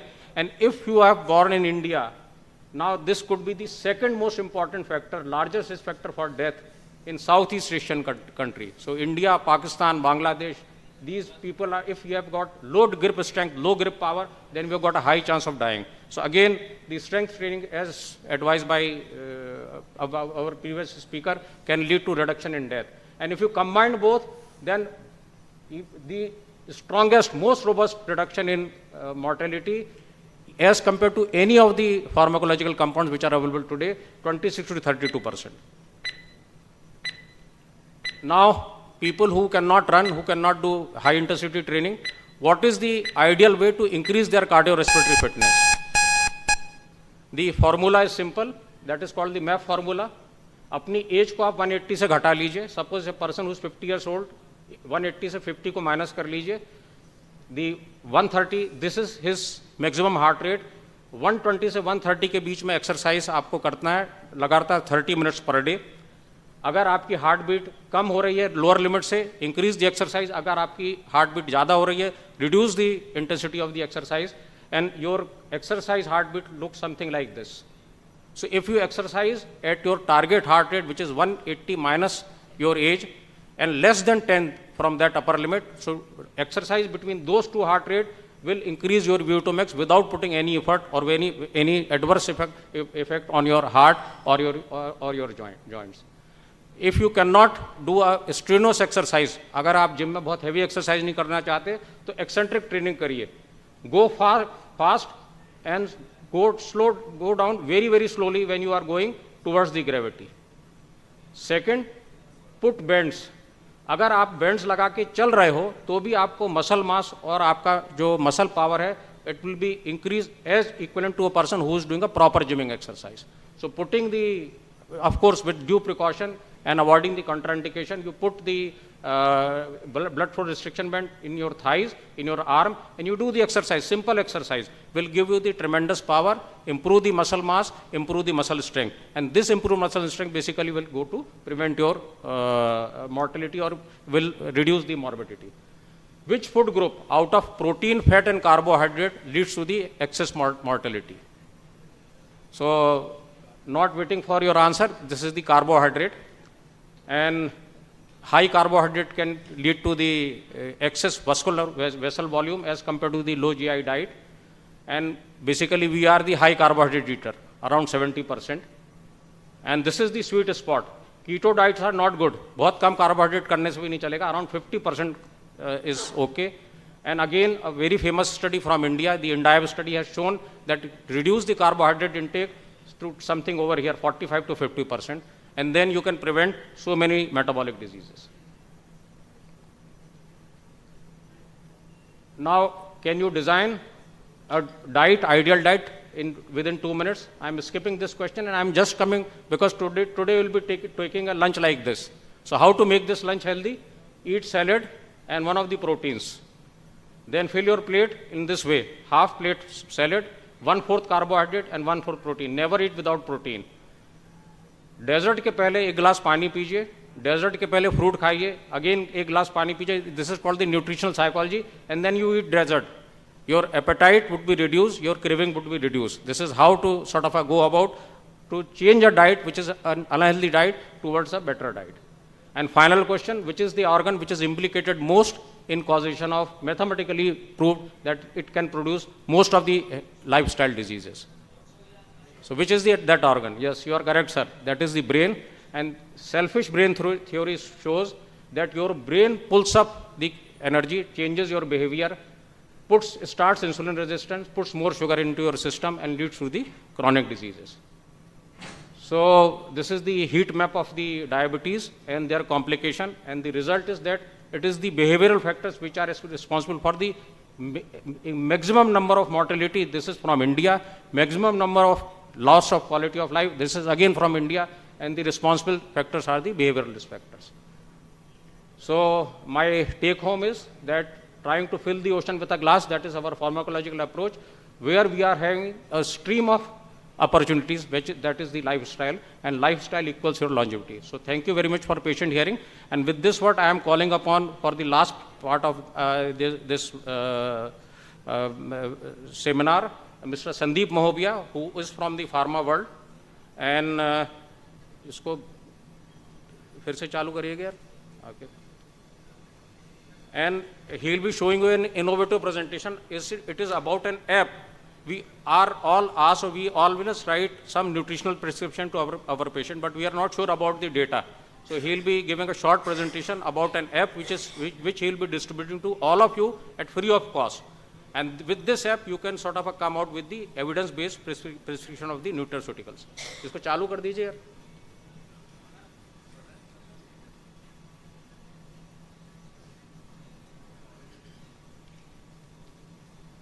आइए अब.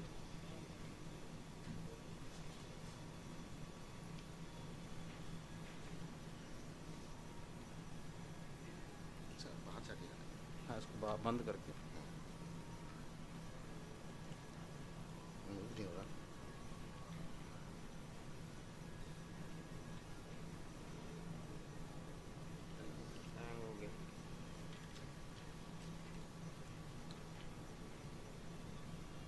Hang हो गया. कहाँ है sir? Side में. हाँ हाँ, आ गया आ गया. कौन सा था? एक थर्ड ये ना.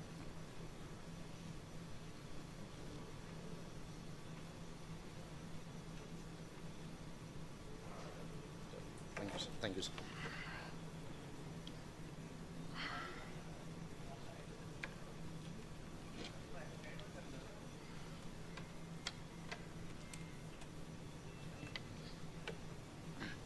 Yeah. So first of all, I would like to say thank you so much to CCDSICON as well as Dr. Parimal Swamy, who given me the opportunity to do something for the medical fraternity. Sir has also highlighted one part, that is nutrition. And certainly nutrition plays a very important role. I can't teach you because you are the best judge. And nobody else better than you can understand the role of nutrition, role of diet and dietary supplements. At this one time, when you are treating a patient, you are prescribing medicine, but at the same time, diet also plays a very important role.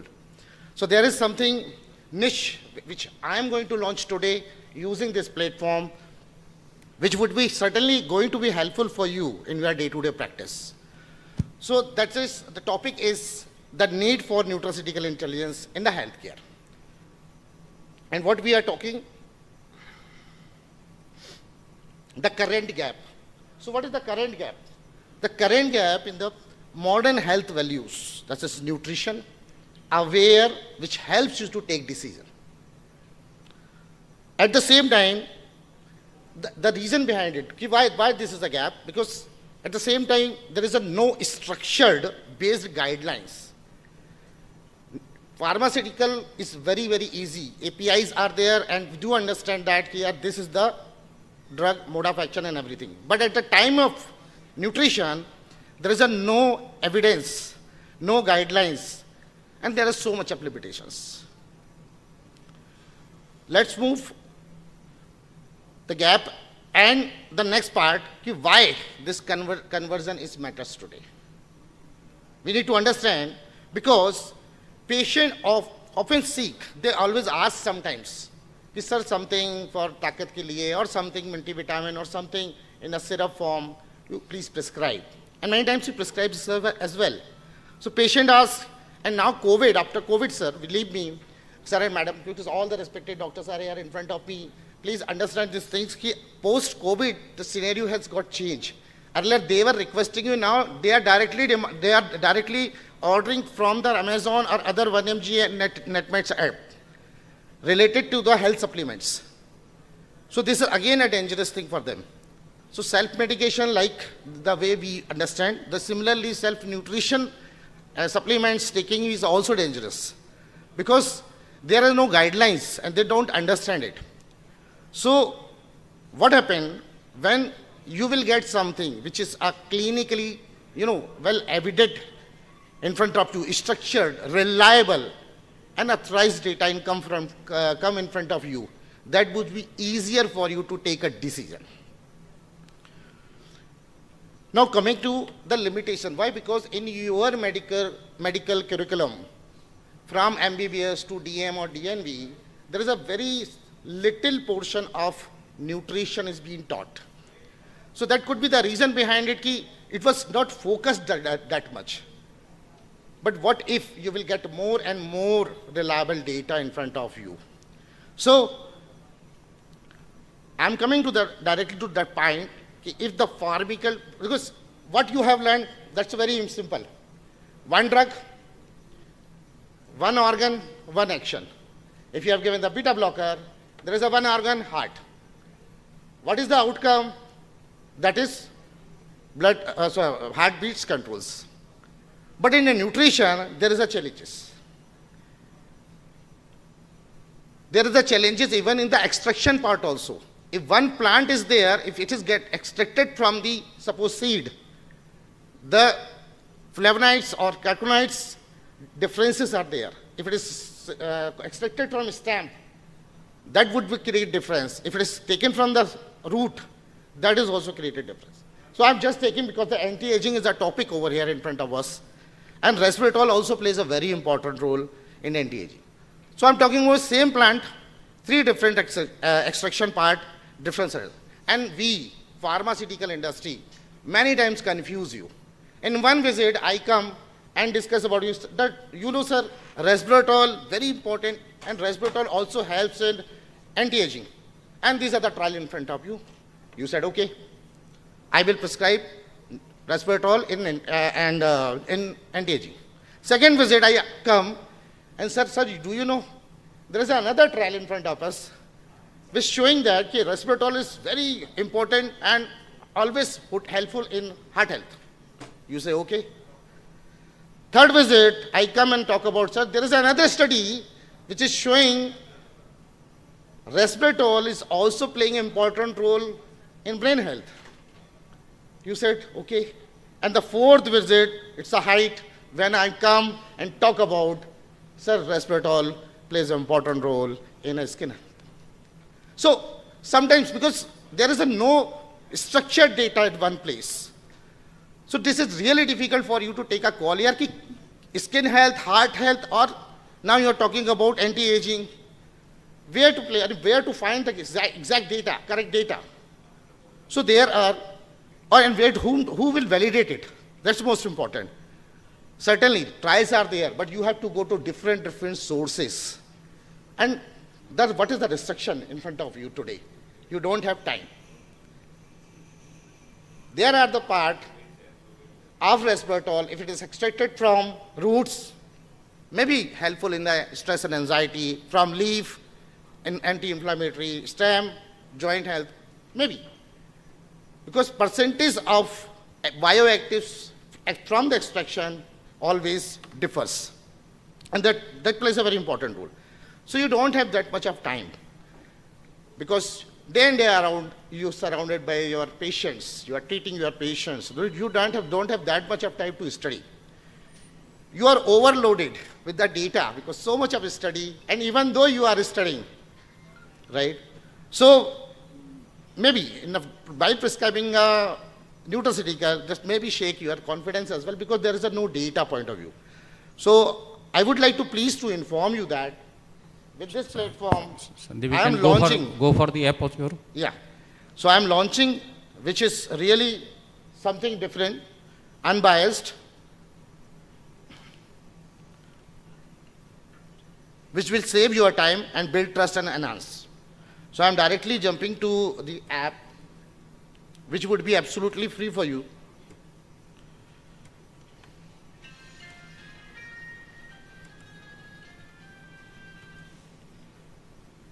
So the internet is there? Sorry, wait a second.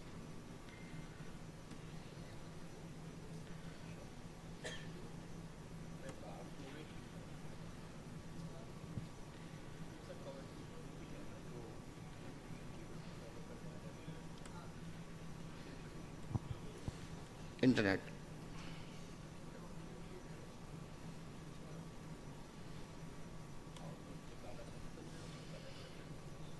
No internet.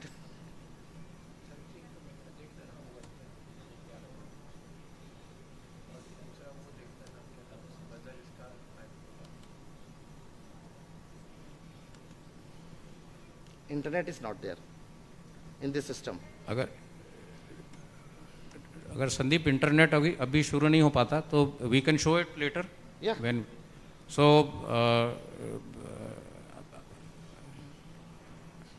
क्यों आनंद अभी चालू हो पाएगा कि अपन अभी इसका wifi नहीं है इसमें एक्चुअली, तो app will not work. Okay, so we can show it later. Yes, sir. This is an app through which you can sort of select the organ system, the nutraceutical intervention, and you can also see the evidence base behind that nutraceutical. So Mr. Mahovia is here with us, and he will be distributing that app and the link to all of you, and which is free of cost to you for you to use. If it is possible quickly, then we can go for that.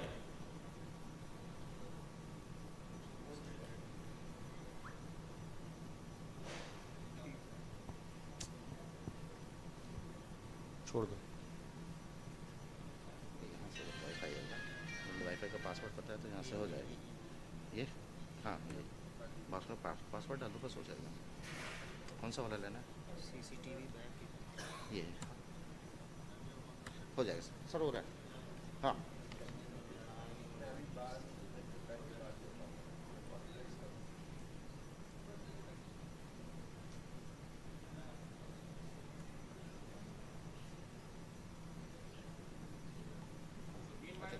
Question, we can take those questions if they are like.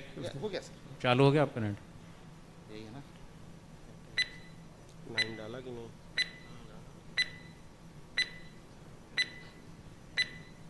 नहीं connect हो रहा, छोड़.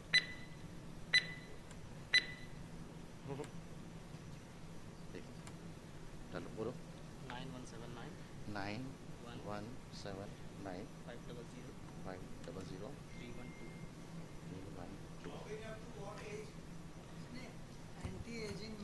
जी sir. Genetics का क्या role है? कहाँ तक अपन लोग यही है सर, वहाँ पे इसी से चल रहा है. सर को माइक दे देना. Is incorrect. साहब, heard your question. I have anti ageing में मैं और जो आपने बताया, अब as far as the genetics is concern, how far we have come the Indian genetics. Connect कर दो. I could not follow your question, sir. Indian genetics.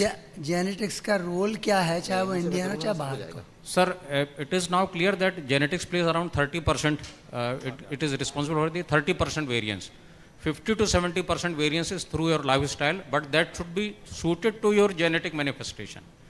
For example, a person who has got very, very high insulin resistance, agar wo routine Indian diet leta, probably that may not be good for him. So the diet needs to be changed, the type of exercise needs to be changed to give the maximum benefit of the nurture, that is the environmental factor. So it depends upon your genes also, but if you follow the ideal lifestyle according to your genes, then the importance of lifestyle or environment is more as compared to your genetic background. More 10% over I have shown you the number of studies, the overall scenarios is more than 50%. You see, when you come to a point of intractable thing, we are not able to implement according to your genes. Failure maybe 5%, maybe 10%. Yes, but yes, you do consider this point also. No, your genes are important, and you have to structure your lifestyle according to your genetic background only. Yes. So people like who have got hyperhomocystinemia or some sort of say high level of LPA or some other say heredofamilial or transmissible genetic problems, they have to structure their lifestyle, diet, exercise according to their genetic background only. Thank you. Dr. Amren, I want to ask you to elaborate more about biohacking, because it's a new concept for we. And what I have learned, Dr. Sajeev Nair is doing a great job. He has written a book, How to Make a Superhuman, Superman. And he is doing some app-based analysis also. Whether you have something to us as physicians here, what is biohacking and how it can be elaborated to all of us. Because what you are exercising, it's not at all normal. Nobody can do if that proper grooming is not a mindset from the beginning. So how you can elaborate that kind of exercise, how much is much, because that's also a very important thing. So with the paucity of time, if you have that concept, you can elaborate, please.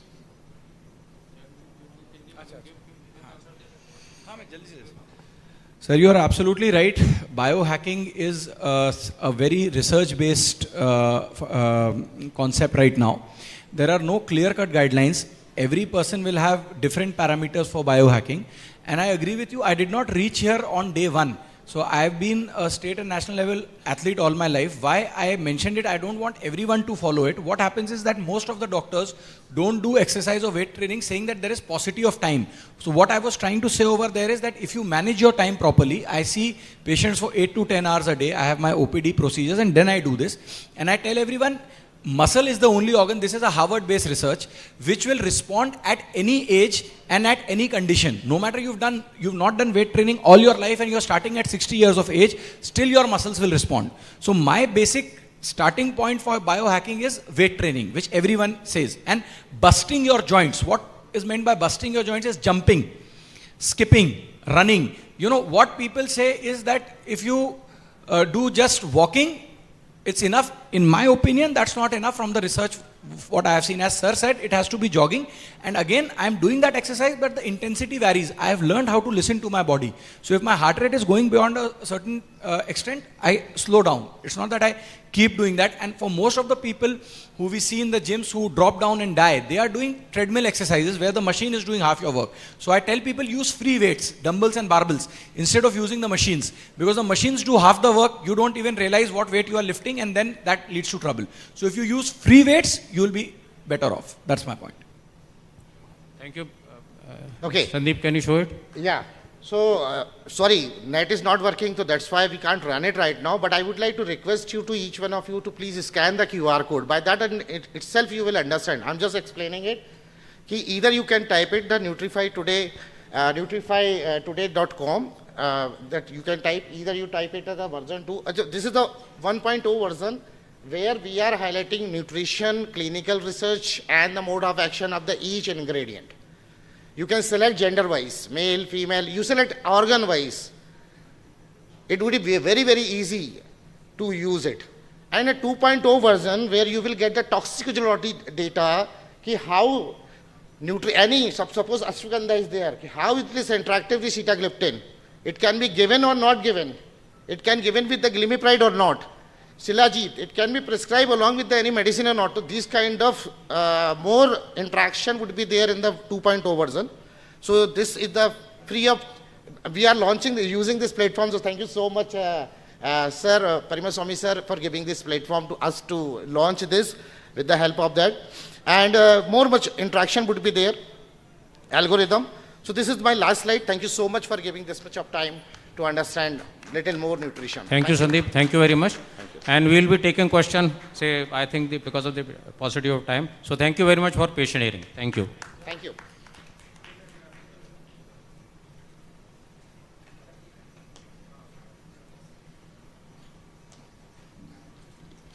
Thank you so much for wonderful presentations. Now moving forward, I would like to invite Professor Dr. P.C. Manoria sir to join the stage. For oration, I would like to invite Dr. Ashok Srivastav, Professor Dr. R.S. Sharma sir to kindly come up on the stage.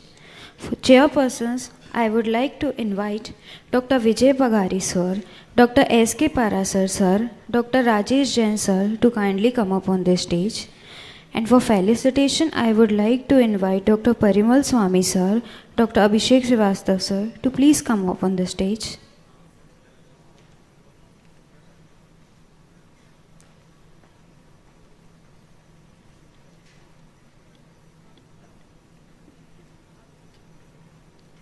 Requesting the organizers to please arrange on the chair on the dais.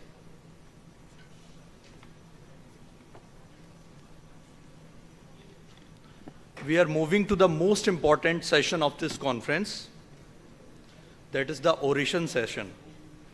Sir, 2 minutes. Sir.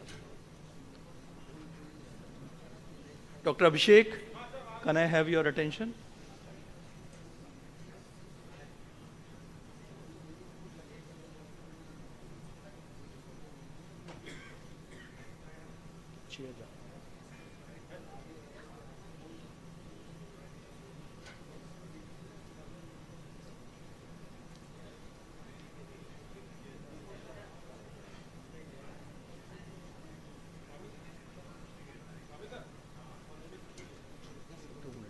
Please.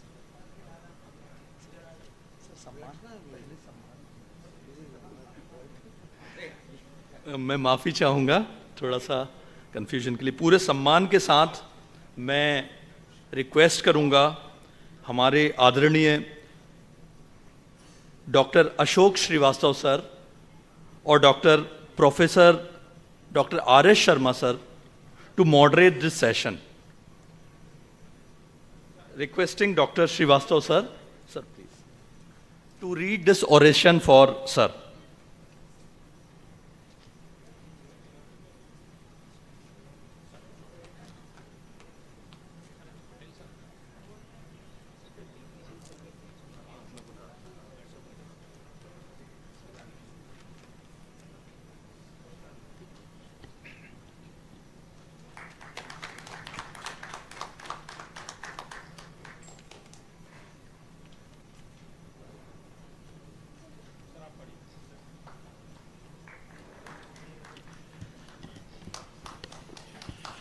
Dr. B.N. Srivastav oration bestowed upon Professor Dr. P.C. Manoria, MD, DM, FS, CAC, FE, SCS, so many degrees he already has.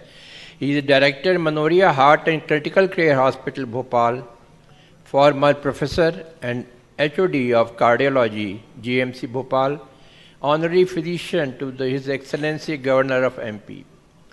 He is past National President of 9 national associations including CSI, API, ICC, and past Dean ICP, ICMU, etc. Past Chairman Hypertension Council, Asian Pacific Society of Cardiology, and past Vice President SAARC Cardiac Society. Awarded 7 Lifetime Achievement Award during the WCCPC 2008 by Bharat Ratna Honorable Shri APJ Abdul Kalam, Indo-US Conclave 2023 by Dr. Armstrong, USA. Special Award in Cardiology by AACIO 2011 at New Orleans, USA. Mega Mercy Specialty Award during Multicon 2018 organized by International Board of Medicine and Surgery, USA 2018. Master Teacher Award, Indian College of Physicians 2019. Netaji Oration Award, Epicon 2002. Award of Excellence in Academics, Alumni PG Chandigarh 97. And Dhanvantari Award, CIMECON 97, etc., etc. Organizing several national and international conferences for the last 40 years. Executive President, World Congress, Cardiometabolic Medicine, first 2019, second 2022, and third 2024, Mumbai. Edited 35 books and 82 publications in various journals. Delivered more than 800 lectures in various national and international conferences. Now CCDSICON 2025 is happy and feels privileged to honor our Professor Dr. P.C. Manoria.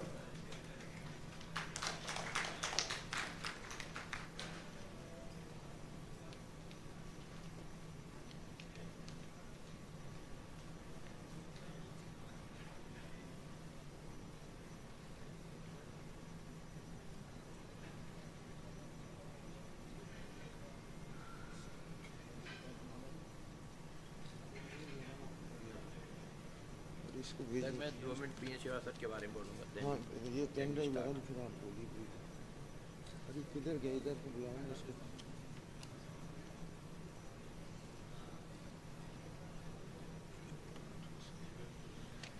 लेकिन मैं लगा लूँ tender भी लगा देने के लिए रखना पड़ेगा उसके पीएन शिवासत सबको है किधर लगाएंगे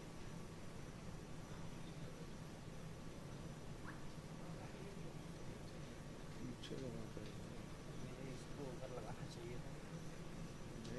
उल्टा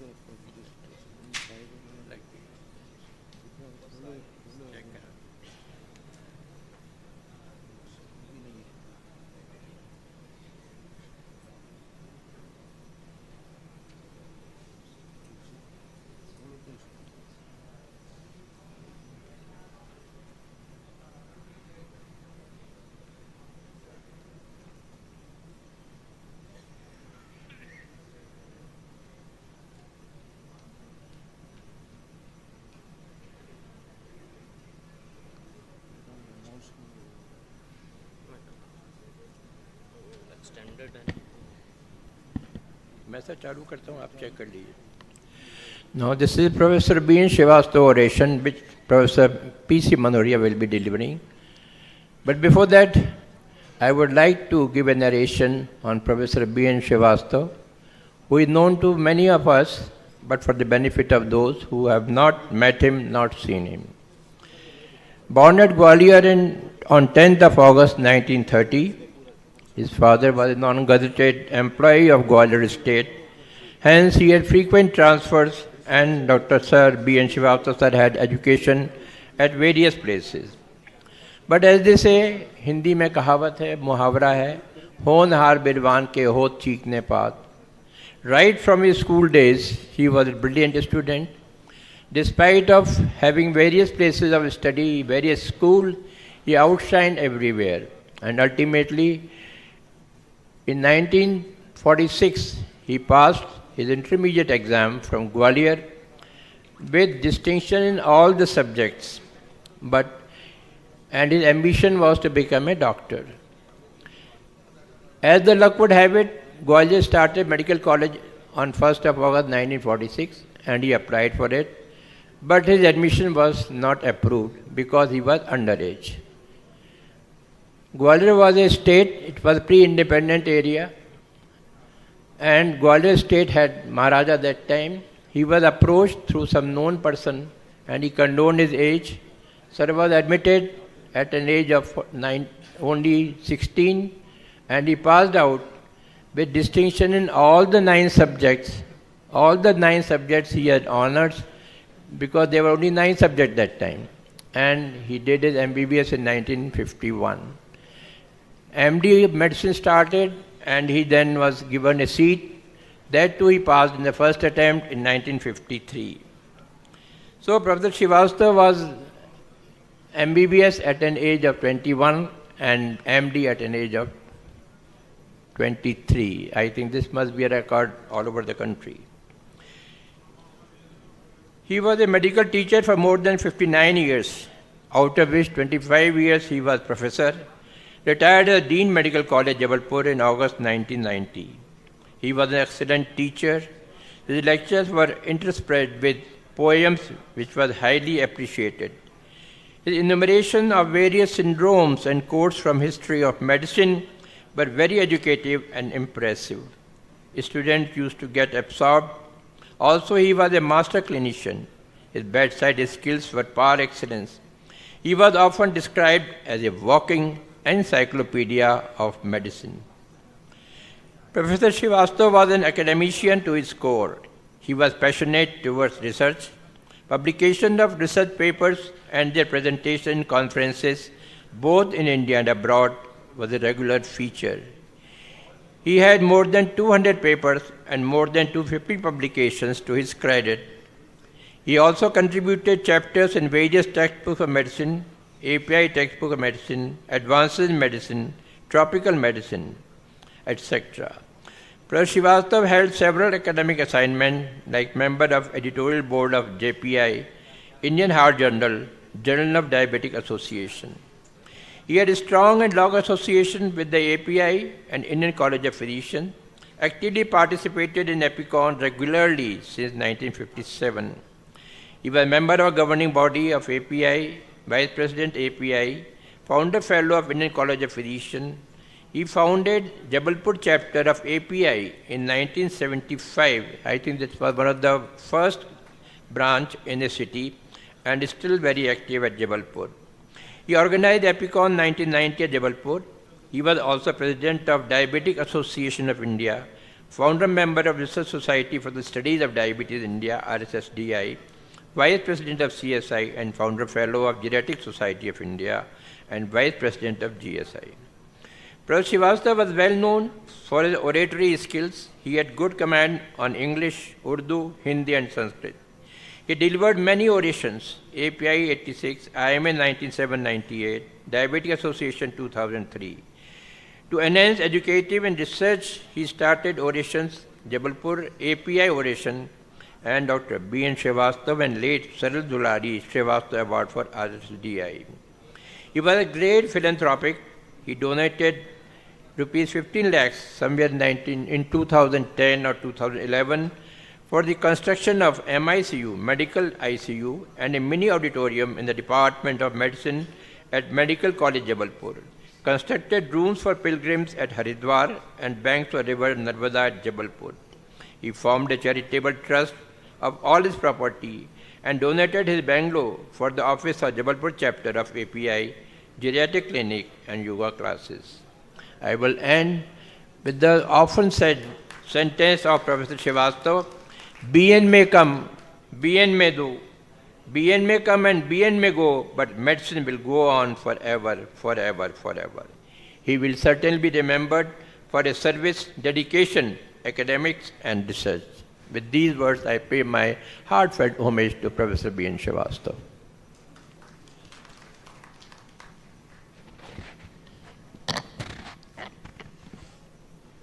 So I request Dr. Manoria to please start his oration. Please.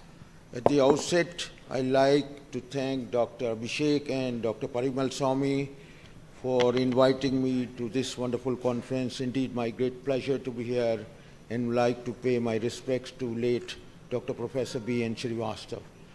So for the next 20 minutes or so, I'll be talking on major breakthroughs in cardiometabolic diseases. Medicine is essentially a resolution of uncertainties, and this has time and again been proved on several occasions, and currently it also applies to cardiometabolic diseases. One of the major breakthroughs in cardiometabolic diseases is the use of new anti-obesity medications. And we have two new anti-obesity medications, semaglutide and tirzepatide, which is running the front race. the major breakthrough with these medications is that they are powered to improve the outcome of patients of obesity, as you can see from the large number of positive trials conducted with these agents. And therefore, adipocentric approach has come to the forefront even ahead of the glucocentric and cardiorenal approach.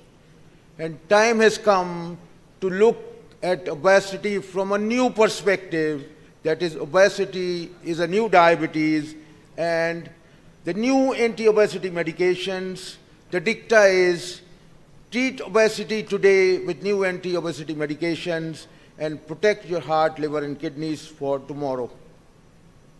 Semaglutide has kicked off a new era of cardiometabolic revolution, as you can see on the slide. It has positive trials in obesity, type 2 diabetes with good glycemic control, ASCVD, heart failure, CKD, improves lipids and inflammation, and therefore tirzepatide is another new anti-obesity medication, but the outcome data with tirzepatide is yet to come. Trials are undergoing. Time and again when we talk of drugs in pharmacotherapy, say one size does not fit all, but when we look at semaglutide, it is one size fits all. So this is the beauty of this new molecule, that one size fits all. Insulin has been the savior for type 1 diabetes, and it seems semaglutide would be the savior for type 2 diabetes. And therefore now we have new weapons to target the pandemic of obesity, which is ubiquitous. And I'm sure in times to come we will be able to favorably modify these complications of obesity. Our dream for the future, can we say farewell to obesity? At the moment is a daunting and a virtually impossible task, but this can only be attempted if we focus on primordial prevention for several decades, and then we will be able to decrease the number of obese patients. Digital twin technology is another innovation which has come to the forefront. In this, a digital twin is created by feeding the various parameters of an individual, and this allows personalized proactive diabetes management. The various parameters are fed into the computer, and with the help of an artificial intelligence, a digital twin is created, and you can also have an idea about the health of various organs and other metabolic parameters. And it is seen that when we utilize digital twin technology to treat patients of diabetes, in the first 3 months, the blood sugar levels are normalized. In the next 3 months, that is 3 to 6 months, it targets blood pressure, cholesterol, and obesity. By 6 to 9 months, the organ health starts moving, improving, and by 9 to 12 months, there's regeneration of beta cells. And this is one of the data, 1-year outcome of a digital twin intervention for type 2 diabetes. You can see significant improvement in HbA1c levels after digital twin interventions.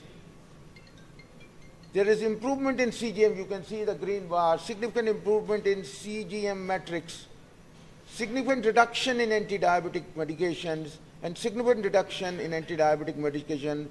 So digital twin is a big step in diabetes management and could play a vital role in future of diabetes care.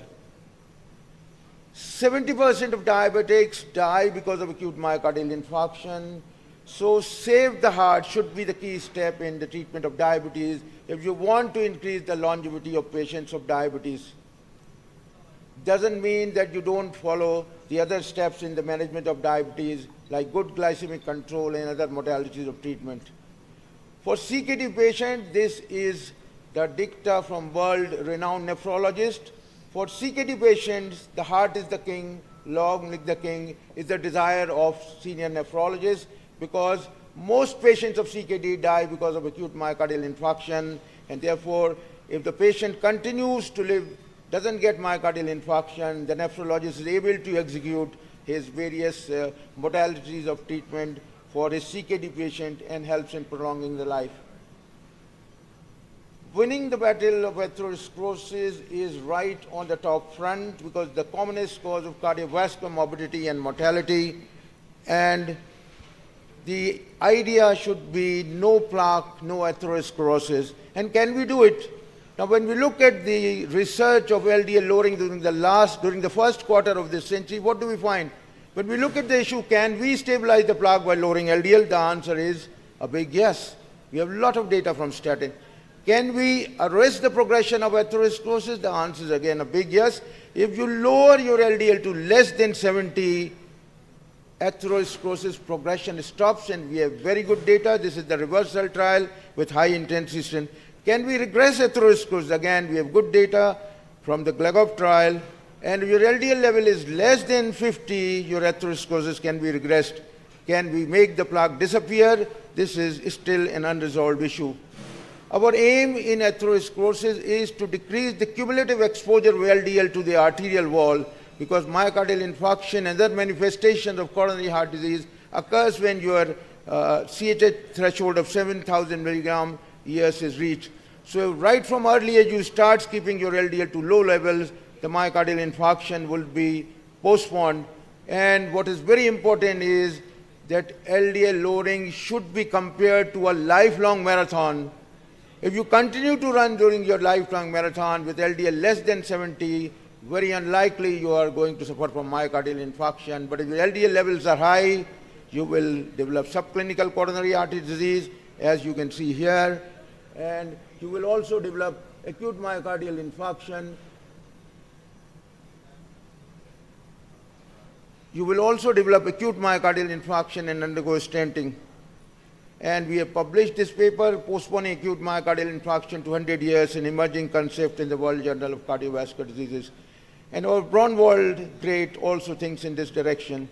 Unfortunately, if you suffer from acute myocardial infarction, these days the interventional cardiologists have a panoply of interventional techniques to open your arteries. But the key message is all levels of LDL are atherogenic above the levels which you are born, that is 30. All levels of LDL are safe above the level which you are born at 30. So when we are trying to lower LDL from say 100, 110 to 30, this is physiological lowering and not pathological lowering, and there should be no scare. Gene therapy and lipid management, genomics and molecular medicine has stepped down from the patient care and is running the race in current cardiac care and is poised to transform cardiac care, and I'm sure in times to come all medical colleges would have Department of Genomics and Molecular Medicine. Gene editing and gene silencing has kicked off a new revolution in lipid management which never existed before. And one of the most exciting technology in gene therapy is the CRISPR technology. This has two components, a guiding RNA which picks up the particular gene, and the Cas9 which produces a double-stranded break in the gene. And this will be the video. You can see that the guiding RNA has located the specific genomic focus, whereas PCSK9 and the Cas9 has produced a double-stranded break in the gene. And when this heals, as you can see, this gene loses its function and becomes loss of function mutation of PCSK9, and the individual LDL levels falls to very low levels for the rest of life. So this is a single-time treatment for LDL lowering. And this is the hard-won trial with Verve 101 being carried out in New Zealand. This is the illustration of one of the patients. You can see that the LDL, PCSK9 levels are lowered to 89 and LDL levels are lowered by 68%. Inclisiran is another form of gene therapy. It's a small interfering RNA, and a single injection decreases LDL by 50%. It remains there for 6 months. So one injection every month after injection at 0 and 3 months, your LDL will continue to be lowered to 50% and is being used by several cardiologists. The Victorian 1 primary prevention trial, the Victorian 2 secondary prevention trial is ongoing in United Kingdom, and we are keenly awaiting the results. Gene editing, therefore, is snipped off the LDL villain. Gene therapy is also playing a very good emerging role in LPA therapeutics. LPA is genetically determined, and now we have pelacarsen, which is an antisense to ApoA, and the Horizon trial is ongoing, and if this trial comes out to positive, is going to be released this year or early next year, then this would be a transformational therapy for LPA lowering. Gene silencing with small interfering RNA is also being carried out for lowering LPA. It works on the principle of small interfering RNA. It combines with the messenger RNA and ApoA cannot be formed. These are the three molecules which are being tested. Olpasiran is being tested in the OCEAN phase 3 trial. Lepodisiran is being tested in ACCLAIM trial. Zerlesiran after the phase 2 trial, Alpacar is being tested in phase 3 trial. And we have an oral molecule also, mobiloplane, which is being tested in, which was released in AHA24 Kraken trial. The beauty of small interfering RNA is they can lower LPA by more than 90%. LPA-driven cardiovascular disease is considered a slow death warrant because the disease occurs prematurely, cardiovascular disease, and runs a malignant progression. And if pelacarsen and other trials comes out to be positive, LPA-induced cardiovascular disease will become a salvageable disease, and this will kick off a new dawn of LPA therapeutics, which has never been there. And this vacant place, which at the moment is no drug, is likely to be occupied by pelacarsen. We also have gene therapy for severe hypertriglyceridemia and antisense therapy to ApoC. It also gets entangled to messenger RNA so that you get lowering of triglyceride, and this is the balance trial which showed that if the triglyceride can be reduced by 43%, already approved by US FDA 2025, 80 milligram per month. The previous molecule has a lot of bleeding because of low platelet count and is not being preferred, was not approved by the FDA. For mixed dyslipidemia also we have a new gene therapy, small interfering RNA to NPTL3, and you can see triglyceride lowered substantially, VLDL lowered substantially, LDL and non-HDL lowered substantially. And therefore we are amidst a new era of lipid management by gene therapy, and it seems time has come to rewrite the script of lipid management with these new advances in gene therapy for lipid management. Gut microbiota and type 2 diabetes are a very interesting facet, and this is seen that if there is microbiota dysplasia, this helps in production of diabetes. There's also increased inflammation, and fecal microbiota transplantation is being tried, and in times to come we will have more data. Gene therapy is also enroached on hypertension, and blood pressure has taken a vacation for 6 months because a single subcutaneous injection, zilebesiran, a GalNAc conjugated angiotensin small interfering RNA, the blood pressure you give one injection is controlled for the next 6 months. Regenerative and stem cell therapies in cardiovascular care. All of us know the human myocyte is not endowed with an endogenous capacity for repair. Once dead is dead forever, and therefore drug therapy, device therapy in heart failure no doubt blunts this malignant progression, but improves also survival, but does not arrest it, and the end result is dismal, and therefore cell therapy emerged as a very exciting option. But the problem with cell therapy is, after several decades of research, we still do not know is the end of the beginning or beginning of the end, but the hope certainly remains there, and one day the hope may be fulfilled. Then we have a lot of innovative molecules. SGLT2 inhibitors is the multifaceted blockbuster drug.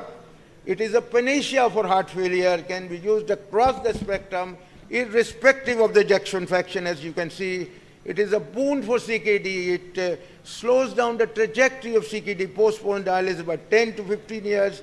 And now SGLT2 inhibitors continue to surprise us. We continue to learn from SGLT2 inhibitors, and this time the surprise has come from SGLT2 in a patient with valvular heart disease. DAPA-TAVI trial showed that you initiate SGLT2 inhibitors in a patient who is undergoing TAVR, who has suffered from heart failure in past, there's improvement in the outcome.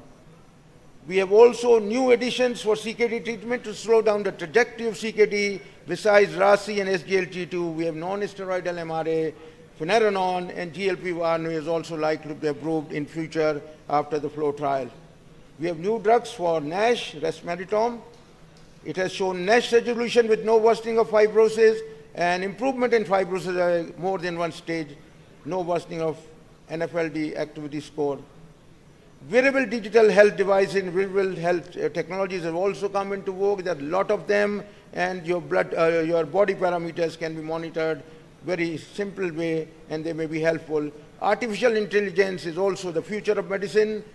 The diagnosis by artificial intelligence may be much better in terms of ECG diagnosis, echocardiograms, MRI, nuclear and coronary angiogram. And there are a lot of application of artificial intelligence. Time does not permit to go through them. And lastly, cure of type 1 diabetes is elusive, but slowing its progress is possible. We have immunotherapy, teplizumab, anti-CD3, monoclonal antibodies. You can slow down the progress of type 1 diabetes, and beta cell replacement and regeneration is being tried, and gut microbiome, there's also a lot of research is ongoing. So progress never stops. Innovation in cardiovascular disease will continue, I'm sure. In the next 5 to 10 years, we have more innovations in cardiometabolic diseases. Thank you very much for your kind attention.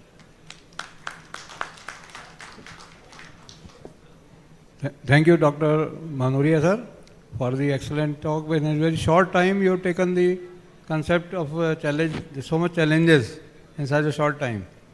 I think most of the topics most of the points have been covered. How to justice to the cardiometabolic problems. In a nutshell, this was the point-to-point discussion on how to increase the longevity in patients of diabetes and other cardiometabolic disorders. I think one point which also should be highlighted is how to increase the HDL levels. The HDL levels have to be increased to counteract the effects of the LDL and other lipid problems.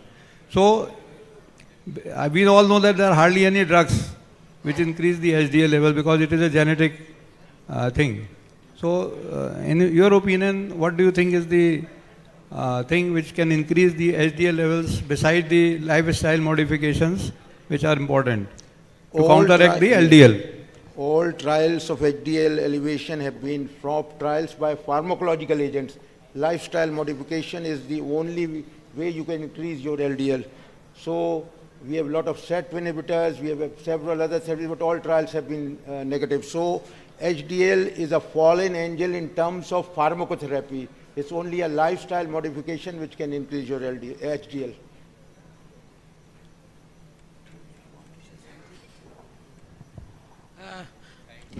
Sir? Yeah. Thank you very much for the comprehensive coverage of the diabetic care in the sense of major breakthrough in the diabetic care. Thank you very much, Dr. P.C. Manoria, who excellently covered the topic and which is very useful in our day-to-day practice. Thank you very much. So since this was an oration session, there are no more questions allowed. So thank you very much, respected Dr. P.C. Manoria, sir. So for the next session, I invite respected Dr. Raka Shivare, sir, for the talk. And for this session, I invite Dr. Anil Arora, Dr. D.S. Behrani, sir, Dr. Umesh Pratap Singh, sir, to chair this session. Chairperson for the session are Dr. Anil Arora, Dr. D.S. Behrani, Dr. Umesh Pratap Singh. And the topic is Beyond Insulin Pump, Tech Dependency Tool, or Together. So requesting Dr. Shivare, sir, to please come on the dais.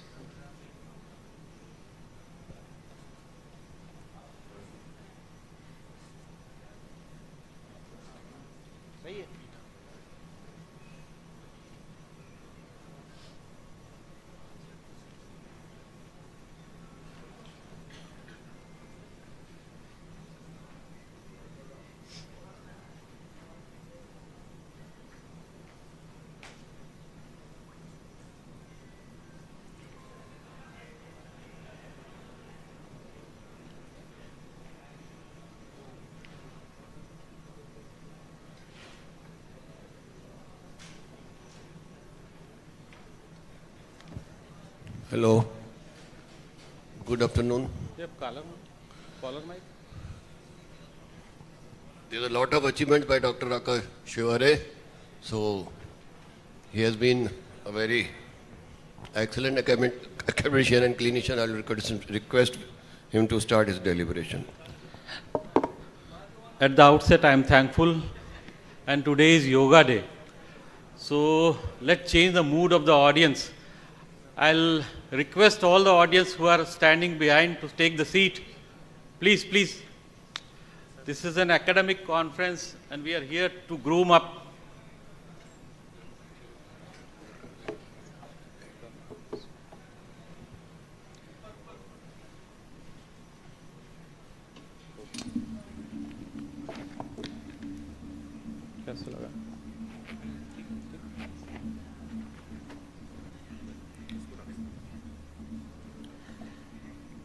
Because we have enough time, so I can play and change the mood of the audience. Let's start this yoga day with some yoga basic exercises. Before starting and talking about the natural intelligence and artificial intelligence, at the outset I am thankful to Dr. Abhishek, Dr. Parimal sir, Dr. Virmani, and the whole team of CCDSICON for inviting me from Raipur. And I also invite you, because of the state chairman of RSSDI Chhattisgarh state, I invite every one of you to our state conference of RSSDI, which will be going to held in 11th and 12th of October, which is between Dashera and Diwali. So let's start our talk with some basic simple exercise. Stand up first. Please, today is yoga day, let's celebrate. Change the mood. Let's come up. I request everyone, sir, please seats देखिए पीछे तो नहीं जा रही बहुत. Yeah, please come here. You are chairperson and role models also today. Please come here. So don't calculate this in my talk time, okay? Sir, please stand. Today is yoga day. Let's celebrate. Have a pic of this conference and to be sent in the today's newspaper that we have celebrated yoga day with a gesture. Let's start. We'll start with a mantra.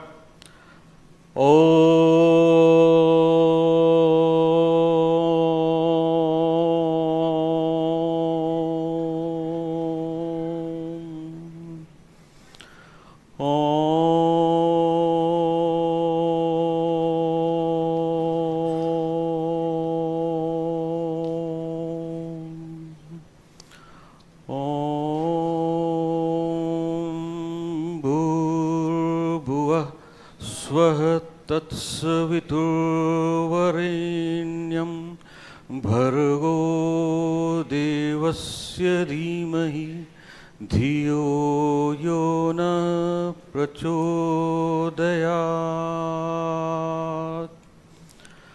अभी कुछ दिनों पहले जो एक अनहोनी घटना घटी हमारे देश में, जिसने हमसे बहुत कुछ छीन लिया, और आज की कॉन्फ्रेंस में भी उसका असर प्रतिफलित हो रहा है. बहुत सारी फ्लाइट्स लेट हो रही हैं. एक मिनट की मौन शांति उनके लिए जो अब हमारे बीच नहीं है.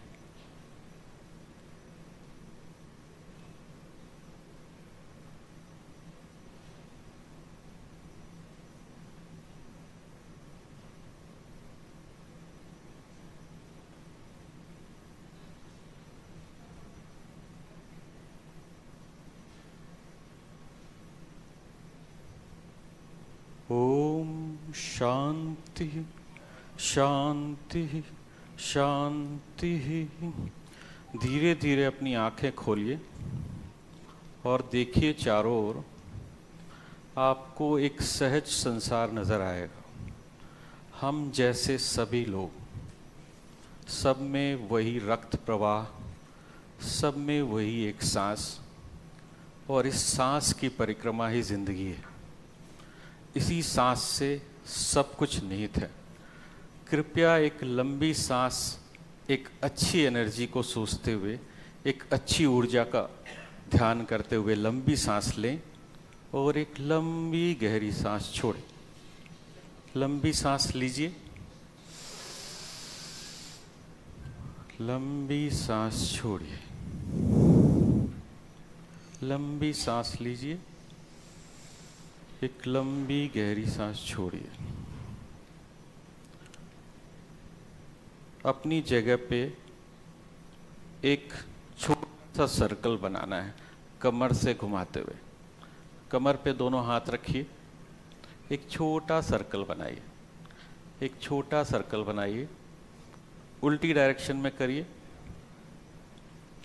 और जोर से हंसिए।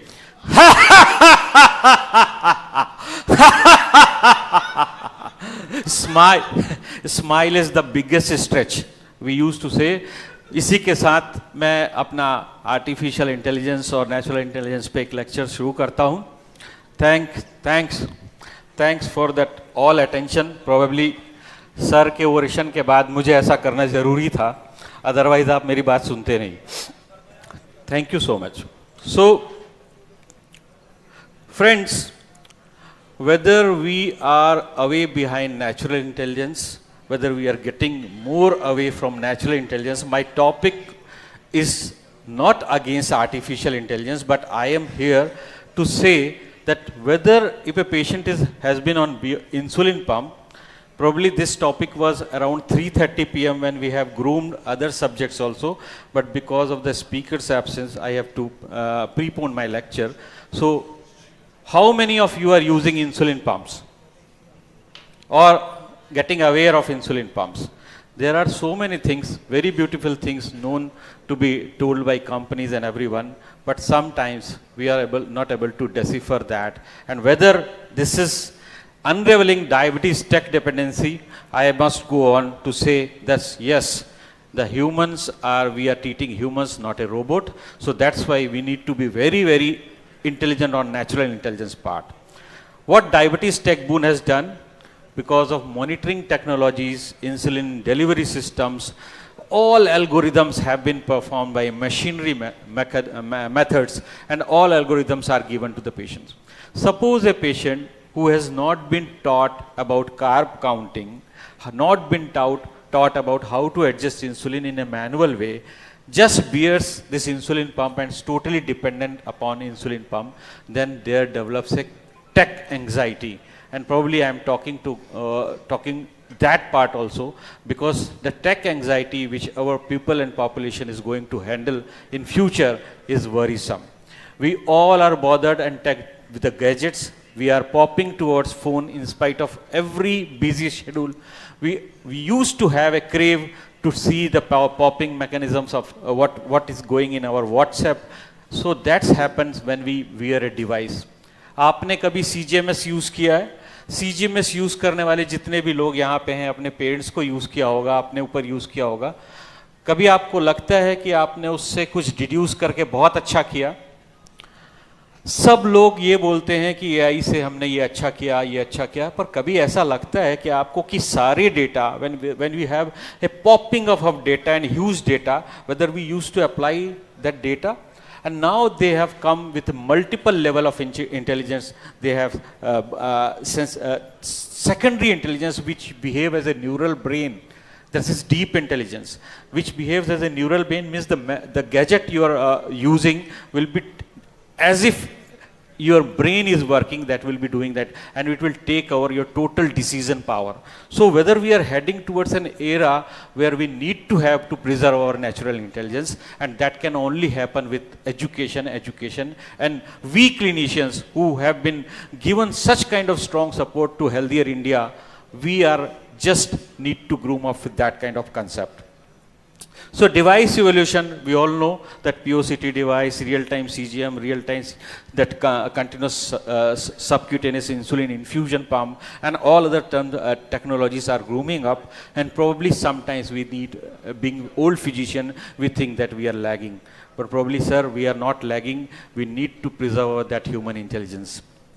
Advancement of CS2 has changed the whole paradigm, and there is in concept of residual beta cell function, and that's why these gear up of these so many billion industry has given. What is the flip side of that dependency? That is data over reliance. We need to be very, very over reliant. Whatever data they used to give up, our machine used to act, and this is psychological attachment, and there's access inequality. These slides are very, very emotionally prepared, and I'll tell you, these slides have been not presented anywhere, because I have prepared this slide with all kind of emotional quotient with a natural intelligence can have. what is SS inequality? SS inequality is that certain subset of society can have that affordability which can accept that pump, and my kid who has not have affordability has not able to access that pump. When there will be higher pump users, then there will be a divide in the society. Somebody will search that there will be SS inequality. So alert fatigue, when you have keep on of popping numbers of data, then probably there is, you keep on neglecting that data, and probably that's the alert fatigue. So early versus late tech introduction. If patient has been earlier in childhood, they get accustomed with this kind of gadget, probably they deal better. If a patient is of higher age, probably there is such kind of differences in acceptance. So learning and self-management, because when you too much rely on data, you start decreasing your power of self-learning. You go in the mall, you give 500 rupees to a mall person. For calculating, just subtracting 300 rupees, he'll keep on computer and give you 200 rupees after computing the data. What we are doing, we don't know, remembers the numbers, telephone numbers, we don't know. Even our family members' number, we don't know, because we are making our mindset totally dependent on the gadgets. So friends, there is a thick and thin divide between the natural intelligence and artificial intelligence. And here the population which is sitting here, which will take care of not natural intelligence. So addressing unexpected events. If you have applied a gadget, then there are certainly gadget failures, and the propagator of AI and gadget people will say these have been an invention in the advancement so that we can get such kind of, but there are 22,714 infusion sets showed that there are 4 average of 4 prolonged hyperglycemia events per year, and more frequent in younger patients. And these are the unexpected events, that is either pump failure, either there is O-ring leak or bad insulin, or there is hub leak or crack. And what to do when these things happen? If you have been applying or advising a patient for such kind of instruments and you are not giving them proper intelligence to how to handle, you have given a good car, but you don't know how to handle that car, automatic switches, automatic gears, then probably you are not dealing with a proper. And these are the landscape promises and challenges, and the patient and clinician hesitancy and the challenges to adoption is the key which is behind we are not getting the closed loop. So technological dependence, that simple calculation where you need to have a insulin sensitivity factor of ICR of 1:10. Eating 40 gram of carbohydrate means 4 units of insulin should be initiated. But if you not explain that patient and everything that machine will calculate, and when machine will fail, then probably patient will not going to calculate. He don't know कि अगर मेरा 100 sugar बढ़ रहा है तो मुझे कितना insulin लगाना है. वो वही पेशेंट्स कर सकते हैं जिनको आपने पहले ऐसे टेक ट्रेन किया था, और टेक ट्रेन करने के बाद उन्होंने ये सिस्टम अडॉप्ट किया. So an overview of multi-source data. What this machine does, these machines have different proportions and propagation. They use to check algorithm, and they are making their own algorithm because of the data input what you are giving. So we are in an era where have AI, machine learning and deep learning. I was telling you this is the sickest part is the deep learning, where the subset of machine learning uses neural networks like neurons in the human brain and imitate like a human intelligence, and they used to derive and give data and inputs according to that. So educations remain critical. Means carb counting, insulin dose adjustment, activity based planning. When a type 1 diabetic patients are having high degree of spurtings because they are in low age group. So when they have spurting, or they used to go to exercise, or they used to go to ground, when to pop up, when to pop down their machines, because if you are not trained them, probably they are going to in hypoglycemic attacks at that time. So impact on body weight. I have seen so many type 1 diabetic patients, because they used to go to school, they used to see friends eating all kind of fast food. They have also natural crave because of the peer pressure. That used to see the tiffins of other, everybody is eating fast food. So they used to, what they used to do, they used to increase 2 or 4 units of insulin, and they take that kind of food. So over use of intelligence in this machine gives them a pleasure that they used to control their sugar by increasing insulin, and that insidious increase in insulin decreases and increases a high degree of propensity of obesity in future population. That's the macrovascular growth, hyperlipidemia, hypertension and coronary artery disease. So these machines have been brought to curtail these kind of complications in future, but probably these machines are giving more way for these kind of weight related trajectory in future. So technological challenges and solution, education, better design, site rotation, insurance coverage, that has to be taken care in future. Intimacy. Intimacy is a very, very great concept. Suppose a two insulin pump users, they get married and they have normal sexual intercourse, that which everybody has in their life as a part. Love is a part of human psychology, human biology. Then probably nobody wants their intimacy is disturbed. 75% user disconnect during intimacy. So promises of diabetes technology, that you need to have promises to keep a long way to go to reduce hypoglycemia, to enhance quality of life and data-driven improvement. What the clinician decision support is necessary.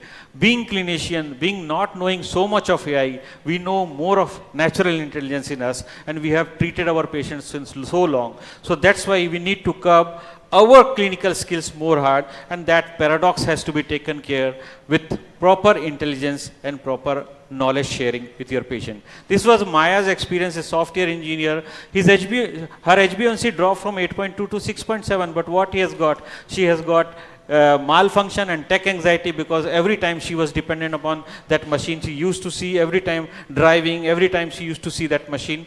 So these are the tech health readiness, and probably we are not prepared properly, and pushing a premature decision to give them tech data and tech machine dependence is probably not right. And this is the public health perspective. We need to have education first, which is very less in that patient. The pyramid is inverse, community support, and then basic care access. So a balanced framework is very necessary to give a proper guidance to all of our patients. So more of your human touch, your daily calls, your daily setup. आप उनकी पुरानी कहानियाँ सुने, बहुत सारी कहानियाँ लेके बैठे हैं वो, बस उनके पास एनर्जी है पर वो शेयर नहीं कर पा रहे हैं, और आप उनको एक टेक डिपेंडेंट एनिमल की तरह ट्रीट कर रहे हैं. So we are not robots. Critical evaluation, education foundation and context matters. We are masters, not servant of these technology. A call to action, promote equitable, sustainable tech use, balancing the tech and traditional care. So here the key takeaways. Worldwide adoption of CGM systems and CS2 have positively changed diabetes management. However, dependence on these technologies is still an open matter which requires acknowledgement from the society. An increase in body weight, in spite of having so much tech gadgets in our population and having so much AI-friendly atmosphere now, we are leading world in AI, and probably future is India's future. And we are unique because we have a high degree of clinical skill in us. And being Indian doctor, I am proud that I am in the era where I am in between the sandwich of natural intelligence and artificial intelligence. And that's the thing which I used to say here. So thank you for that. Is the growing industry of more than $33 billion US, and that 74% of these patients are having tech anxiety. Let's remain human. Let's remain grounded. Thank you so much. Thank you so much. Sir, I must congratulate you for such a talk. हम लोगों ने शायद अभी तक अपने जो existing tools हैं उनको ही fully use नहीं किया है. Yeah. And probably on this World Yoga Day, what we did, yoga से हम लोगों ने start किया, that is probably the thing which can be scalable to any extent. Thank you so much. Technology can give you some insight, but probably it is not available to each of us. So I am highly impressed by your talk. Thank you very much for the insight. Thank you so much. Thank you, Doctor. Yeah. For giving your excellent insight. But without technology, we also can't survive. Definitely. Can you spare your mobile for a day? No, not at all. Technology is essential. We are not anti-technology. over technology use. My lecture was that. Indian technologies also. Thank you so much for your excellent talk. Now we close the session and hand over mic to the organizers.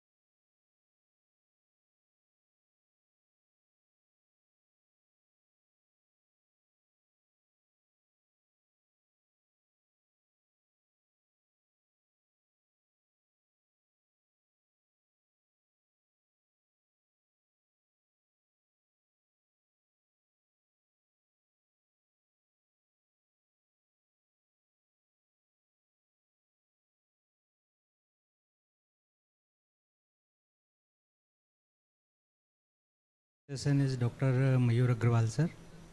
Sir, please get it.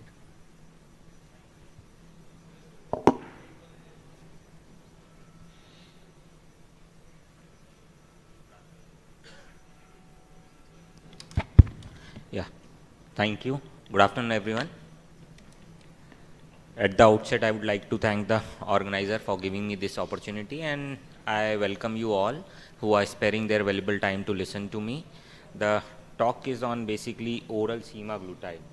There are some issues with the slides.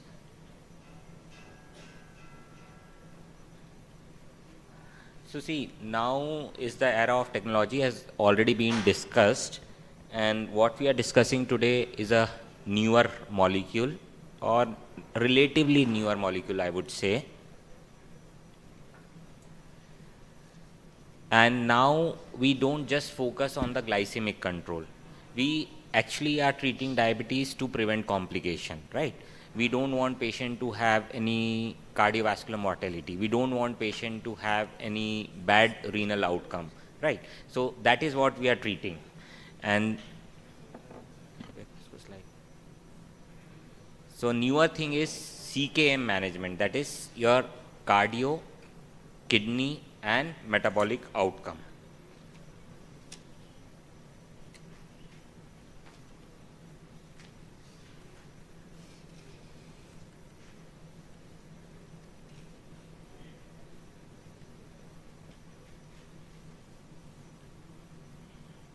Slides are not moving.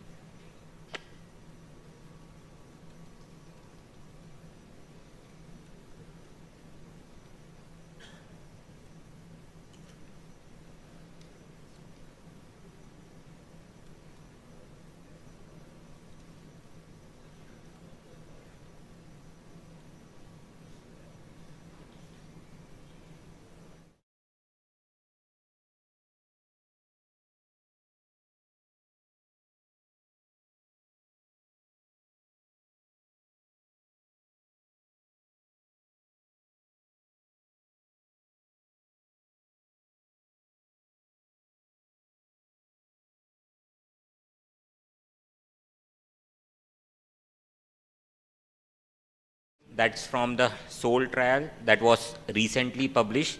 That is what I am going to talk today. So evidence with oral semaglutide, that comes with the name of Rybelsus. This has been in the market, Indian market, for close to 2 years now. And what is about this is regarding the metabolic, cardiac outcome and the renal outcome. So this is right from the pioneer trial. There were 8 pioneer trials here.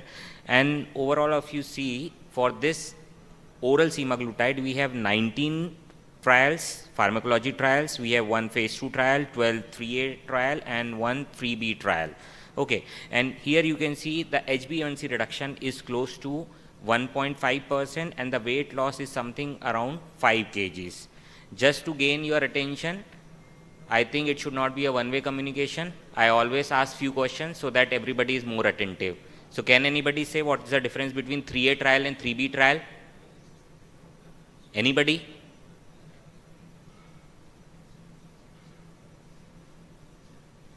Anybody? We have phase 3 trial for this. What's the difference between 3A and 3B trial? I'll answer this by the end of session. So, and if you just tweak the data to somewhere around HbA1c more than 8%, you have even more robust data here, around 2.6% HbA1c drop. So if you see, as compared to other medication, there are just two things which can actually drop HbA1c more than 2. One is your diet and exercise, second one is your insulin. And no other drug has that robust data as this one. And this is from the Pioneer trial, because I teach the DM students. So how I remember is, Pioneer 1 is like against placebo, 2 is for 2 SGLT2. So it's again ampagliflozin, 3 DPP, because that's 3 word. So it's again DPP4 inhibitor, that is sitagliptin. 4, that's 4 word, Lira. 5 is 5 word, that's renal. 6 is cardio, 6 words, that's Pioneer 6. So that is how you can remember. And if you see here the composite outcome, that is more than 1% of HbA1c reduction and weight loss of more than 5%. That was way higher with this, even against your liraglutide. So that's an obesity drug. And here I must congratulate the Novo team, because they are comparing GLP-1 with the GLP-1. And this was right at the beginning, because they were so confident about this drug that they had an head-to-head compare against their own drug with the same group of molecule. It's like GLP-1 against GLP-1. Okay. So here also you have a better data of weight loss. But a caveat is that here the dose was 1.8, which is the maximum dose available here in India at present. We don't have 3 mg as such liraglutide. Okay. So if you see, there is a problem or a thought, it's a problem, that patient lose lean body mass. So this trial was there, and it's a real world evidence, and 26 week, where not 14 mg but 3 and 7 mg of your semaglutide was used, and you can see the weight loss was to the tune of 5 kgs, BMI reduced by 1.4, and what reduced was the fat mass, not the lean body mass, and fat free mass actually increased. So that is something important, that there is no muscle wasting if the patient is actually doing the things, if the patient is doing exercises that's recommended with this. And this also reduces blood pressure. We know this reduces the blood sugar, this reduces your weight, this reduces your blood pressure. And with blood pressure reduction, you have better outcomes for the myocardial infarction, for the macrovascular complication, and overall complication with the diabetes. And regarding the dyslipidemia, if you see the SGLT2, actually it increases LDL. Here you see the LDL is decreased, the TG is decreased, the total cholesterol is decreased, and the HDL is increased with your oral semaglutide. So that's the data we have. And for your HSCRP, which is a marker for inflammation associated with cardiovascular mortality, that is even decreased against to empagliflozin. So AMPA also decreases, but this decreases much more than that. So now we have even combination. I am coming to those data also. Let's talk about the CKD. So as I have already told you, that is from the Pioneer 5, that's renal is 5 word, so that is from Pioneer. So this trial was the Pioneer 5, where people with an EGFR of 30 to 60 were included, and it is safe to give them, and there is an HbA1c reduction of close to 1% with a weight reduction of somewhere around 3.5%. So it can be given in this, and we have data against this, that this may be helpful, right? So this is your for the data of GLP-1 for the decrease in EGFR. So the rate of decline of EGFR decreases with that. It also reduces the albuminuria, which we have data that increases cardiovascular mortality, right? That is why we have staging for both the things. We have for proteinuria, we have staging for EGFR, right? So we have data for this also. Now let's talk about the cardiovascular outcome, because now every drug goes against the CVOT outcome. So this was the Pioneer 6 trial, which showed that it is non-inferior, right? So there was no advantage. The MACE was non-significantly 21% decrease. Non-significant, that means no positive effect, no negative effect. But against SUSTAIN 6, which was for injectable semaglutide, this is for oral semaglutide, which showed no difference. So we have one more longer data with the SOUL trial. So let us discuss this. This is the newer trial. That's my talk today actually. Okay. So SOUL trial, if you see, almost 10,000 patients were included, and 1 in 4 patient was from Asia, and 1 in 10 patient was actually from India. And here, as usual, the trial was for oral semaglutide with 3 mg starting dose, then to 7, then to the 14 mg. And then the standard of care, that is your AMPA or whatever SGLT2 you are using, that was given to the patient as indicated. Okay, so this was in the era of SGLT2, where SGLT2 is now the standard of care. So that's the difference between the older trial and the newer trial. So here patient with type 2 diabetes, uncontrolled, more than 6.5, 6.5 to 10 were included with age more than 50 years. But recent MI, all those within 60 days were excluded. If the patient is already on an SGLT2 inhibitor, they were excluded. And only those patients were included, those who had either coronary artery disease, those who had any stroke history, those who had peripheral vascular disease, those who had CKD. So any one or a combination of these patients were included. And if you see 70 to 30 male to female, 66 mean age with a BMI of 31 mean and HbA1c of 8 as mean, and 90% were hypertensive in this trial, and 25, that is 1 in 4, were from Asian. 800, 900 patients were actually Indian. 70% had coronary artery disease, 21 has CVA, 23 heart failure, 15 has PAD, and 42 had CKD, and depending on EGFR, you can just see it, okay? And most of the patient, because of the standard of care, most of the patient were on RAS blocker, because now you have to give ACE or ARB, right? So 80% were on that, and 80, 90% were on the statin, and 1 in 4 patients were on SGLT2 inhibitor. So now this trial becomes even more important, reason being this is what we are treating now, because SGLT2 inhibitor is off patent, right? Now most of your patients are actually on AMPA or DAPA.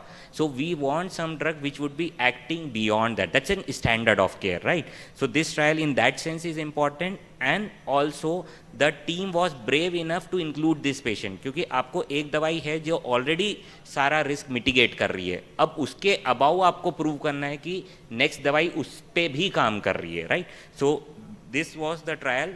Earlier trial did not include this, right? So the primary outcome was obviously 3-point MACE. Again, a quick question to everybody so that everybody is attentive. Can anybody say what is 3-point MACE and 4-point MACE? Anybody? What is 4-point MACE? What is 3-point MACE? Because that's the outcome we are studying here. Anybody?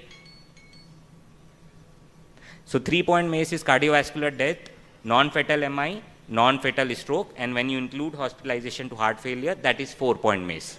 Okay? Here only I'll answer 3A, 3B. So 3A trial is when the FDA has not approved, and 3B is when FDA has approved, but you are using that drug for some other indication. So that is your 3B trials. So that's 3A trial, 3B trial, 3-point MACE, 4-point MACE. Because see, without understanding the basic concept, आपको data का कोई analyse तो कर नहीं सकते, मतलब you have to understand what we are reading, right? So here you can see it was significantly different. 14% MACE reduction in 3-point MACE was there, and if you see the main driver was actually non-fatal MI, otherwise other two were non-significant. And here you see that non-fatal MI, that was significantly different in the SOUL trial, but in other trial, except for the Harmony trial, which is for exenatide, it was non-significant different, and 3-point MACE were different in different trials. So you can see the SOUL with your oral semaglutide, that showed benefit, the LEADER trial with liraglutide, that showed difference, Harmony trial showed difference, and the Amplitude trial showed difference, which is not available here in India. So these showed difference. And another thing is that those patients who had an HbA1c of more than 8, they had a even better result. And those patients who were from the Asian subgroup, this is a subgroup analysis, that showed even more significant difference. And let's talk about the secondary outcome. So 5-point major kidney disease, that is your CV death, kidney death, those who had an EGFR decline of more than 50% or going to ESRD or requiring renal replacement therapy. So this is your 5-point major kidney outcome. Okay, so that was non-significantly different here in this trial. And against placebo, the risk of CV death, I've already told you, it is non-significantly different. It was non-fatal MI which actually drive the 3-point MACE. And then this is a newer term, that is MALE, that is your major adverse limb outcome. So because those patients with peripheral artery disease were also included, they have studied this also, and this was significantly different. We don't have this data for other trials. This is a newer terminology. This is a newer thing which is included in this trial. Okay, so if you see, regardless of whether the patient was on SGLT2 inhibitor or not on SGLT2 inhibitor, they had an advantage with oral semaglutide, but obviously you are adding 2 good drugs, so there would be more advantage. So that is what you saw in this trial for your 3-point MACE, for your non-fatal MI, and for your non-fatal stroke. Non-fatal stroke obviously was non-significantly different, but in number it is, but non-significant, that means non-significant. Okay. So this is about your SOUL trial. So oral semaglutide overall reduced the risk of 3-point MACE irrespective of the baseline drug with an SGLT2 or without SGLT2, and this is preferred in these type of patients who had this high risk. If you talk about the adverse event, they are non-significantly different, and mainly it is gastrointestinal disorder which was there. Oral semaglutide reduced the risk by 14% for the 3-point MACE, and this was consistent across the subgroup irrespective of your EGFR. Those patients who had a higher baseline HbA1c had a better result.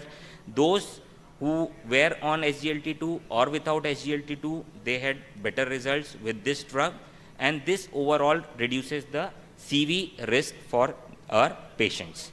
Thank you very much. Any question is welcome.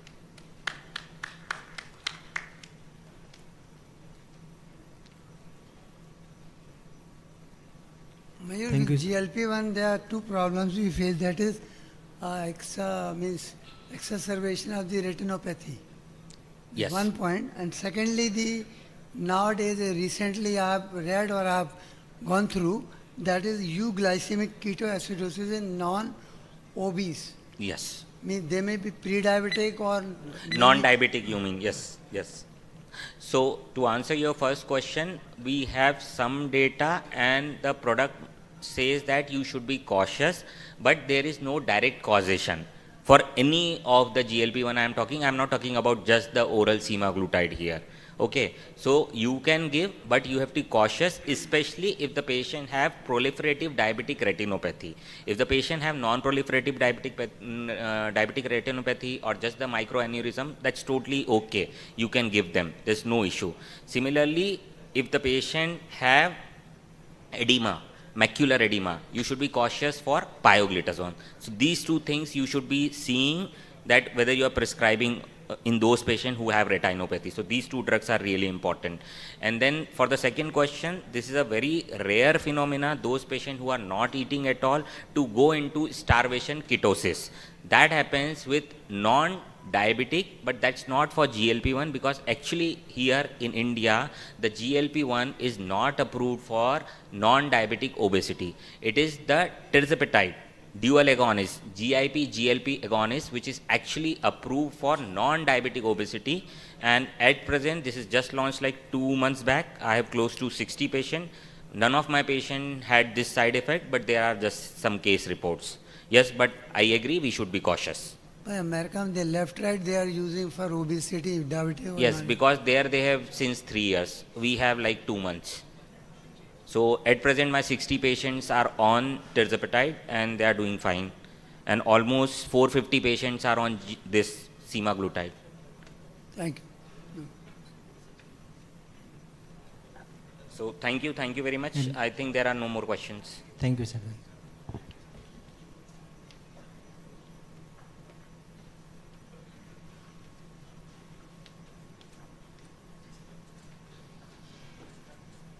Requesting the speaker, Dr. Mayur Agrawal, and the chairpersons to reach to the felicitation desk.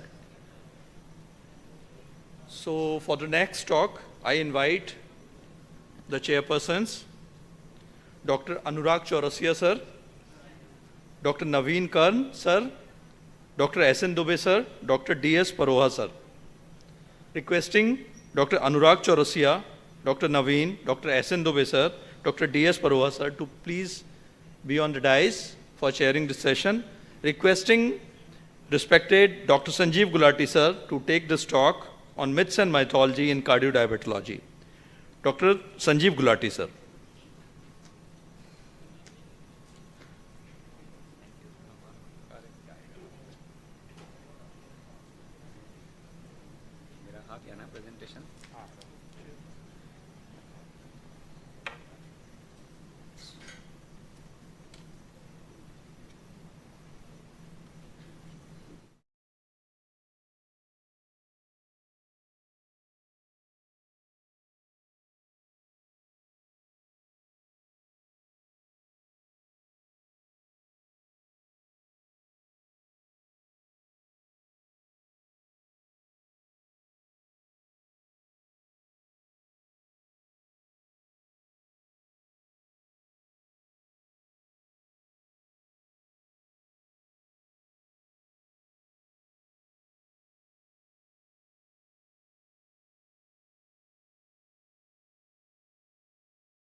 Permission to start my talk. Thank you, Dr. Abhishek, for this invitation. And my talk today is on a very, very interesting topic which we face daily in our clinic, especially for the chronic illnesses like diabetes, hypertension, cardiac illnesses. So myth is a widely held, very deeply rooted belief or a false belief or an idea in the societies, a tradition or culture or misconception that is accepted without any evidence or critical examination. That's a myth. Myths both hain. We have myths with even short-lived illnesses like viral fever has got myths. We have seen a tsunami of myths during the corona pandemic. People drank liters and liters of hot water in the form of kala, and they actually, some of them, they burned their oral mucosa also without having any evidence in favor of that kala. People in our country, they consumed 500 crore worth coronil tablets during the corona pandemic, and that was the biggest myth of the corona pandemic. But what happens with the short-lived illnesses? The illness is gone, the myths, they die. But with the chronic diseases which runs in generations like diabetes, hypertension, cardiac diseases, the myths are transmitted to the generations. They are strengthened with each passing generation, and in today's era, these myths are not only added by newer myths by those so-called social media health gurus, and they are very rapidly spreading to one place to another because of the presence of health gurus or many anecdotal stories about all the success stories about the control of diabetes or reversal of diabetes. So these myths are being strengthened. So we are now fighting not only the myths in our chamber, we are fighting the myths generated by Dr. Google and Dr. WhatsApp also. These are the myths about any chronic diseases. So what is a myth? Mythology in relation to diabetes, I would say, is a collection of different myths we are facing daily. But in true sense, the mythology is about the cultural or ancient stories about our heroes or spiritual figures like Ramayana or Mahabharata. There are few historical or mythological facts about the diabetes also. The diabetes was mentioned very early in the ancient Hindu Ayurvedic textbooks like Sushruta Samhita and Chakra Samhita in the form of Madhumeha. That means it relates to the production of excessive sweet smelling or honey smelling urine. Another similar story published in the Greek literature about the diabetes. They named the diabetes disease as diabetes. That means in Greek literature that passing of excessive sweet urine. So there are myths about the diabetes disease itself. There are myths about the management of the diabetes. There are myths about what to take as a food item or what not to take. and there are myths about the self-care behavior also. This is a study, very important study conducted in Belagavi, and similar data appears from different parts of the country. This is done on the 500 odd people who are suffering from diabetes regarding the myths which are prevalent in that particular cohort of 500 people. Bitter food counters the sweetness of sugar. That bitter fruit, Karela, reduces the blood sugar. This was found in 67% of the people who were studied. Jaggery and honey is better than sugar for the diabetic population. 68.5% people believed that jaggery and honey are better than sugar. Consumption of large amount of fruit and fruit juice is healthy. This kind of myths are also propagated by many. One of the social media or the health guru, he will ask your patient to stop all the oral medications and consume large amount of fruits. And people were doing this 3-4 years back, and they came to us with 300, 500 kind of blood sugars. One can stop medicines once HbA1c is below 7. This myth was there in 50% of the patient. So this has to be very importantly, carefully asked to our patient whether they are taking medicine or not, because diabetes by and large is asymptomatic. Once the patient would see the 7% HbA1c, many would tend to stop the medicine, and they will come to you after 3 to 4 years after stopping the medicine because they don't have any symptoms. So this is very, very important myth. Diabetes can be cured only by herbal medicine because they don't have a side effect. Allopathic medicines have a side effect. This is a big myth. Diabetes medication should be stopped during any intercurrent illness. We see many patients who develop viral fever, they will stop medicine. They develop UTI, they will stop medicine. And in this way, they will worsen their diabetes also, their intercurrent illness also. The outcome of viral illness after stopping the diabetes medication can lead to viral pneumonia also. So that has to be clearly explained to your patient that don't stop your medication without doctor's advice. All carbs should be eliminated from the diet. This is a new myth which is now being very strongly presented at the social media platforms. Especially the younger generation, they stop all the carbohydrate. Their parents would come to you that they are taking only nuts all throughout the day. They are taking fish, chicken, egg white, but not consuming any kind of carb. So in this particular study, the level of misconceptions was significantly lower in those people who had higher education and those who belonged to higher socio-economic strata. And myths were higher in the lower educated people, those who were living in the joint families, female patients, the misconceptions were higher, and the low socio-economic status was also associated with higher misconception level. Female, this is an unfortunate part of society, especially the diabetic female, you would also observe. They tend to neglect themselves in the favor of their families. They don't take their medicine. They don't go for the routine tests which are required in the diabetes, yearly examination for eyes, kidneys, heart. They will not do it for themselves, rather than they will focus on the other family members or family welfare. This is again a big unfortunate situation in our society. So, what are the disease myths? Diabetes is a disease of elderly. Diabetes can affect only obese people. So these people, they don't take blood sugar. They don't check their blood sugar. I don't eat too much sugar. मैं तो शक्कर खाता नहीं साहब, मुझे diabetes कैसे होगी? मैं तो मीठे का शौक नहीं रखता हूँ, मुझे डायबिटीज कैसे होगी? This is also a very big myth, very prevalent in the society. None in my family has diabetes. How can I be a diabetic? I don't have any symptoms. I don't have polyuria, polydipsia. Very few patients of diabetes will have symptoms. Majority of them are asymptomatic. So, if you are an Indian, anybody can develop diabetes. An obese, a non-obese, a young, a female, a male, anybody can develop diabetes. Look at the data. This is a concise data from all of the studies which were done in India. 40% of our diabetic population is below 50 years or 40 years of age. Around 50% of our diabetic population is non-obese, what we know as thin fat Indians.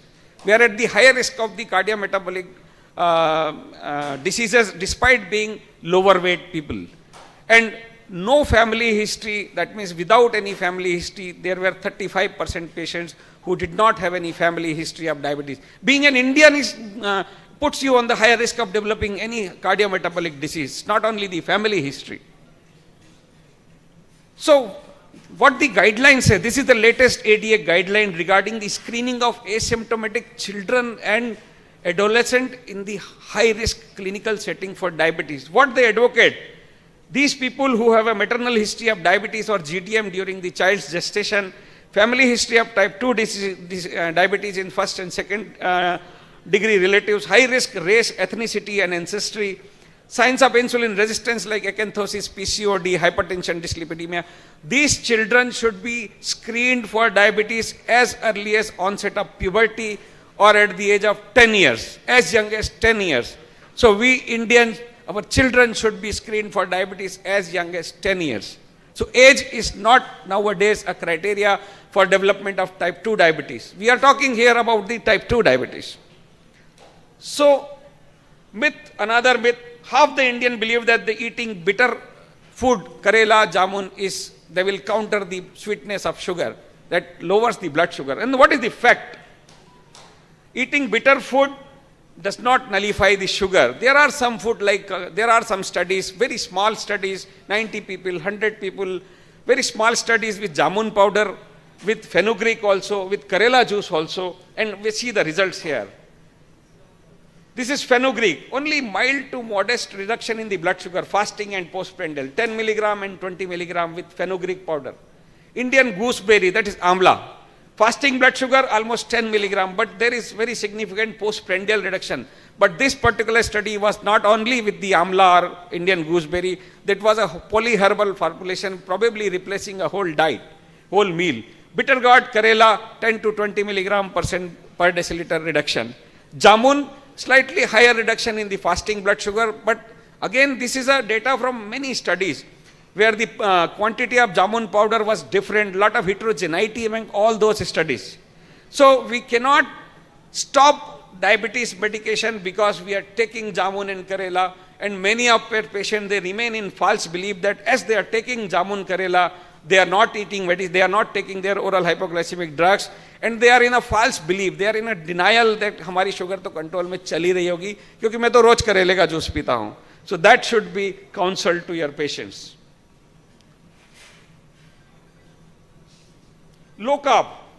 Many of younger generation people, they will stop eating carb in any form, but it's not about the low carb. Dr. Parimal Swami has shown us a slide that 45 to 50% of the carbs should be there in the of total calorie intake. It's not about the quantity of the carb, it's the quality of carb. You should have complex carbohydrates of the vegetable, green vegetables, salads, legumes, fruits. All these things are the complex carbohydrates. You should not be eating refined carb in the form of refined flour or refined sugars or fruit juices. So carbs should be there at least 45 to 50% in the diet, but it should be a healthy carb, not the unhealthy carb. Fruit juices, again a misconception. So fruits might be healthy, but excess amount of fruit can also raise the blood sugar, especially when the fruits are taken with the meals. The postprandial peaks can be higher, and fruit juices should be absolutely forbidden from the diet because fruit juices are the refined sugar that can rise the postprandial blood sugar very rapidly, and that is not good for your diabetes control. Insulin myths are very prevalent. Maximum number of myths in the diabetes are surrounding the insulin therapy. Insulin is the experimental drug. Still many people believe insulin is the new therapy, experimental. Insulin last option है, अब disease आखिरी stage में आ गई. This is a big myth which we all face in our chambers. Insulin will hurt or will be painful. मैं तो मर जाऊंगा लेकिन इंसुलिन नहीं लगाऊंगा. So they believe dying is better than pricking, getting one prick daily. That's strange. Insulin means मैं fail हो गया, मैंने अपनी sugar को अच्छा control नहीं किया. And what the education matters. Look at this data. 50% believe that insulin hurts kidney and insulin is a habit forming. 1 year post diabetes education, this misconception level will come down to, has come down in this study to 40% from 50% and around 30% from 50%. So patient education is very, very important to clear the myths from our patients' doubts, because clearing myths brings the better outcome in your diabetes and hypertension cardiac patients. Insulin is not a habit forming drug. मैं तो यही कहता हूं भाई insulin की जरूरत होती है, इसकी आदत नहीं पड़ती है. You will never think that you are eating roti so that it will be habitual. Insulin is not a sedative. It's only sedative drugs which can form the habit, not the insulin. It's not a personal failure. It is progressive loss of beta cell which makes your medicines you are taking ineffective. Then you have to take insulin one day in your course of diabetes illness. Insulin is not the end stage. Rather than early insulin initiation prevents long-term complications of diabetes and has been shown in many studies over a period of time. Another misconception of the diabetes is people with diabetes cannot eat desserts. तो मिठास किसी की भी जिंदगी से जाना नहीं चाहिए. They can eat desserts if they are in consultation with their qualified nutrition consultant or a dietitian. They should know how to control the proper size of the meal and proper size of the dessert they are taking. So anything is not absolutely prohibited from the diabetes people, but that should be known to the patient what they are eating, what is their blood sugar level, what they are doing, and they should be in consultation with their diet consultant or physician. Now, biggest myth of today is diabetes reversal. Diabetes market in our country is worth 50,000 crore rupees as on today. And by year 2033, this market will be 1,70,000 crore. And everybody wants to have a share of this market.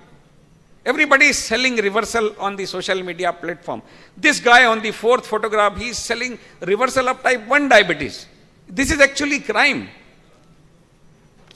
Asking people to stop insulin in type 1 diabetes is actually a criminal act. Diabetes cannot be cured or reversed by herbal or Ayurvedic medicine. Evidence-based medicine support only remission. Means temporarily you can stop your medicine if your HbA1c is below 6.5% for 6 months. That means you are in remission. But that remission can prolong up to 1 year, 2 year, 3 year, or we have now data for 5 years also. But you cannot be cured. Cure means you are not taking any precaution for the diabetes also. Cure means curing the insulin resistance. That is not possible.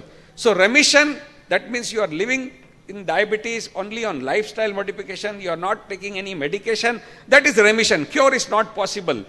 So this is ADA statement. The reversal is not recognized as a legitimate state by ADA or any endocrinologist community. Instead, remission is the preferred term. To be clear, diabetes reversal is not recognized by endocrinologist committee or ADA as a legitimate state of diabetes. In the best case scenario, remission is the more accurate description of what can be achieved by the people who have diagnosed with type 2 diabetes. This is the official statement of ADA in 2021. So we should be making our patients very clear about the reversal. They will ask you to, sir, मैं reversal चाहता हूँ.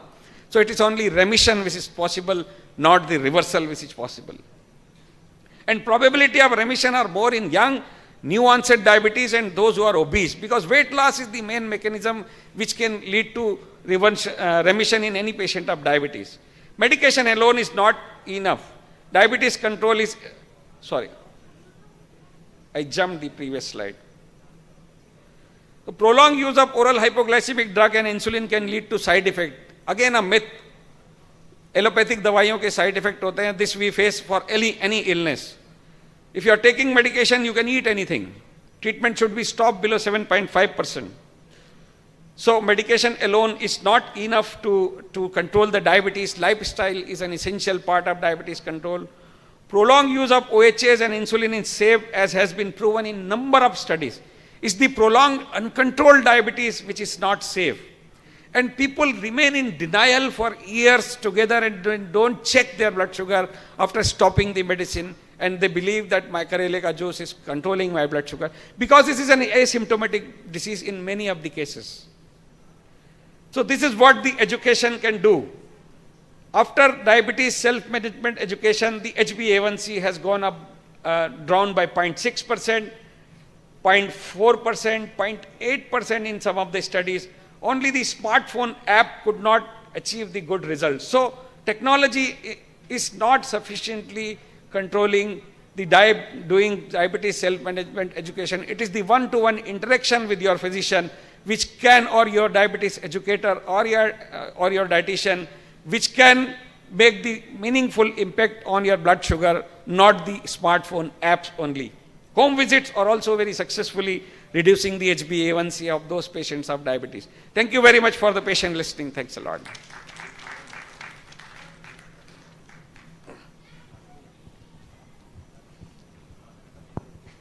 Thanks for such a nice talk. In the community, some myths and misconceptions are always prevailing, and this concept can be for better management of the patient and how we can avoid myths and misconceptions. I must congratulate Dr. Gulati sir for being elected as President RSSDI MP chapter. Under his able patronage and guidance, certainly RSSDI will attain new heights. Thank you, sir. Thanks a lot for lecture. Now this is open for discussion. Everybody will have their own experience about the myths. Everybody has a different way of explaining, because every patient will come with the same myth in a different language. कोई किसी तरीके से in the southern part that may be a different way of expressing. In the northern India, different way, but the myths will be same. And everyone in our chamber will have a different experience of clearing those myths.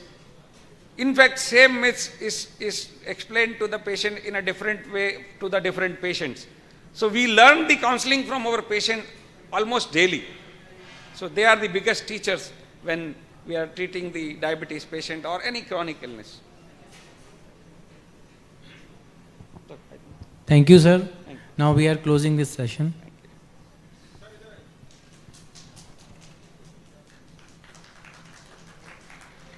Thank you, sir, for an insightful session.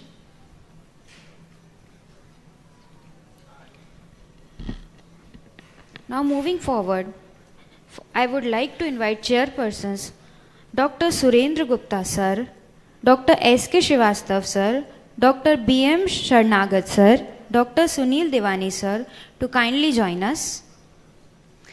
I request our speaker, Professor Dr. Nabda Patel sir to kindly come up on the stage.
Pointer है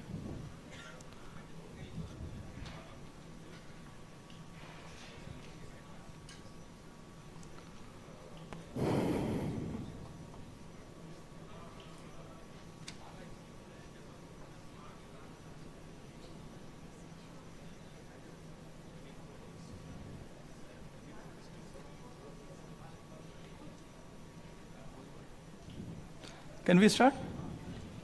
Sir, can we start? Yeah. So, thank you. Thank you, Dr. Abhishek, Dr. Parimal Swami, sir, for giving me this opportunity. So, I will be speaking upon upgrading from conventional to contemporary with the insulin co-formulation. I think we are using these insulins for almost around 100 years. So, what I am going to speak is only upgradation from conventional to contemporary. I would like I request the chairpersons to allow me to take this talk from the down, sir. If you give me permission. Thank you, sir.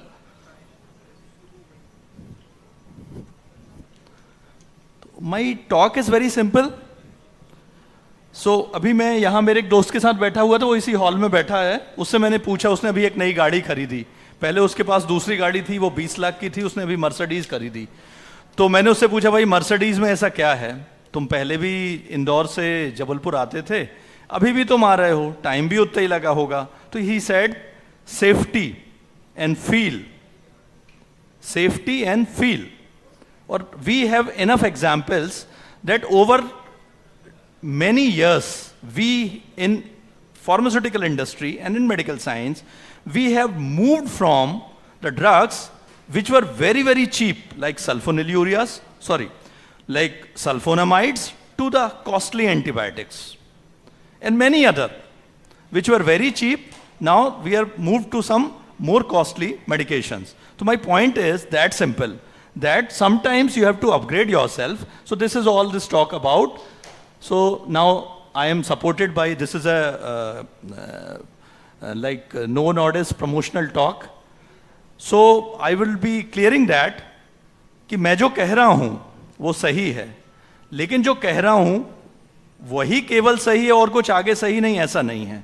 There will be other good drugs as well, but I will be speaking on this particular drug.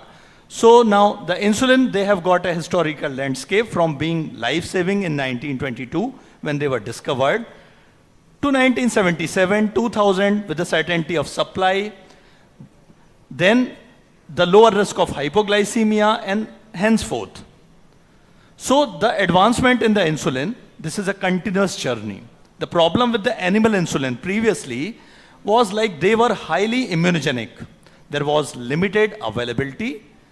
Impure form of insulin give rise to more side effect.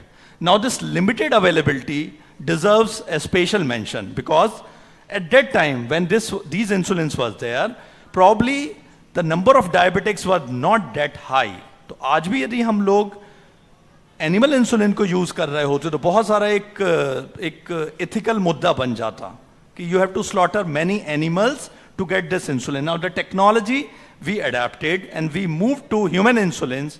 That was the discovery and we moved from that. So now the scalability is not a problem. आपको यदि insulin बहुत सारा भी चाहिए, कई करोड़ लोगों को चाहिए, तो that's not a problem now. So the introduction of human insulin in 1980 led to low immunogenicity, high scalability, and they were highly purified. So the problem of scalability was solved with the advent of human insulin in 1980. The conventional insulin landscape, like the short insulin, regular insulin, what we use, the duration of action is 6 to 8 hours. So it has to be offered multiple times. Intermediate acting insulin might have a duration of action 14 to 16 hours, and the human premix may have a duration of action 11 to 20 hours. So limitation of conventional insulin, जैसा भी Gulati sir कह रहे थे, कि he was talking about the myths and mythology. So he was telling कि insulin को बिल्कुल last resort की तरह यूज किया जाता है कि इंसुलिन को देना पड़ा मतलब जिंदगी खत्म है. तो partly he was right. In myths के पीछे भी कुछ ना कुछ थोड़ा बहुत लॉजिक था. ये लॉजिक इसलिए वैलिड था क्योंकि उस समय जब इंसुलिन देना पड़ता, they carried so much of side effect कि sometimes the patient has to like experience very life-threatening complications that time. So partly those myths are not false, but in today's scenario when we have a better and better insulin, probably things have changed a lot. So limitation of conventional insulin was because of variable absorption, slower onset of action. आदमी को भूख लगी है, जैसे मुझे अभी भूख लगी है, तो मान के चलिए मुझे बोल दिया जाए कि मुझे इंसुलिन लगाना, मुझे 45 मिनट पहले लगाना है और मैं 45 मिनट तक खाना नहीं खा सकता. अब समझिए कि जोर से मुझे भूख लगी, इंसुलिन लगाना भी है, तो कितनी झंझट का असर है. तो probably now the newer insulin will address that problem. Pronounced peak, higher risk of hypoglycemia. मुझे मालूम नहीं कि कब मेरे हाथ पांव कांपने लगे और कब मैं बेहोश हो जाऊंगा. Less predictable and variability. दो अलग अलग लोगों में same dose with the same reading will lead to different outcome. Delayed action, no flexibility. मैं साहब भूल गया, human error है, लंच के पहले नहीं लगा पाया, तो अब मैं क्या करूं? Rigid dosing schedule and most dose requirement were the limitations of conventional insulin. The challenges with insulin are still many.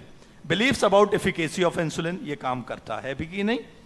Conflicting with lifestyle, जैसा सन ने बताया अभी कि डॉक्टर मयूर और some technology related doctor Shivre sir ने टॉक ली थी, तो उन्होंने कहा था कि इंटीमेसी के साथ प्रॉब्लम है. इंसुलिन पंप पे है पेशेंट, तो probably there is a problem with the intimacy. So conflicting with the lifestyle. They are the challenges with the insulin therapy, concern about hypoglycemia and restriction to perform activities. So many more such conflicting challenges are there. So we take a case scenario. This is Mr. Suresh, 54 years old businessman. His weight is 75 kg, BMI 24.2 kg per meter square.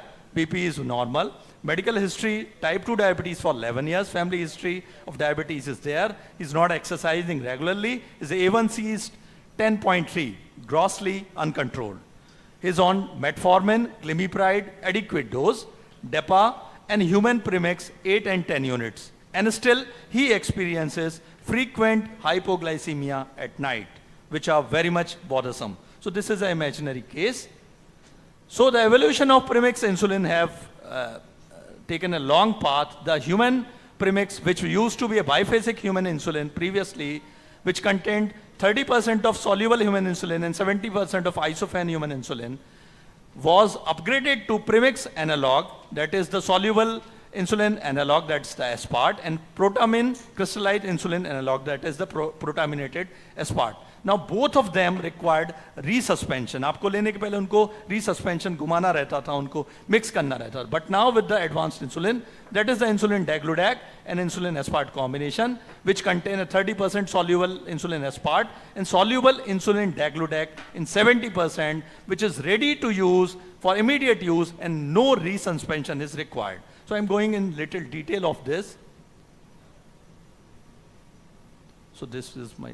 To conventional premix insulin, the limitations were variability in the glycemic control, incomplete 24 hours basal coverage, and need of resuspension and shoulder effect was there. Even they were good.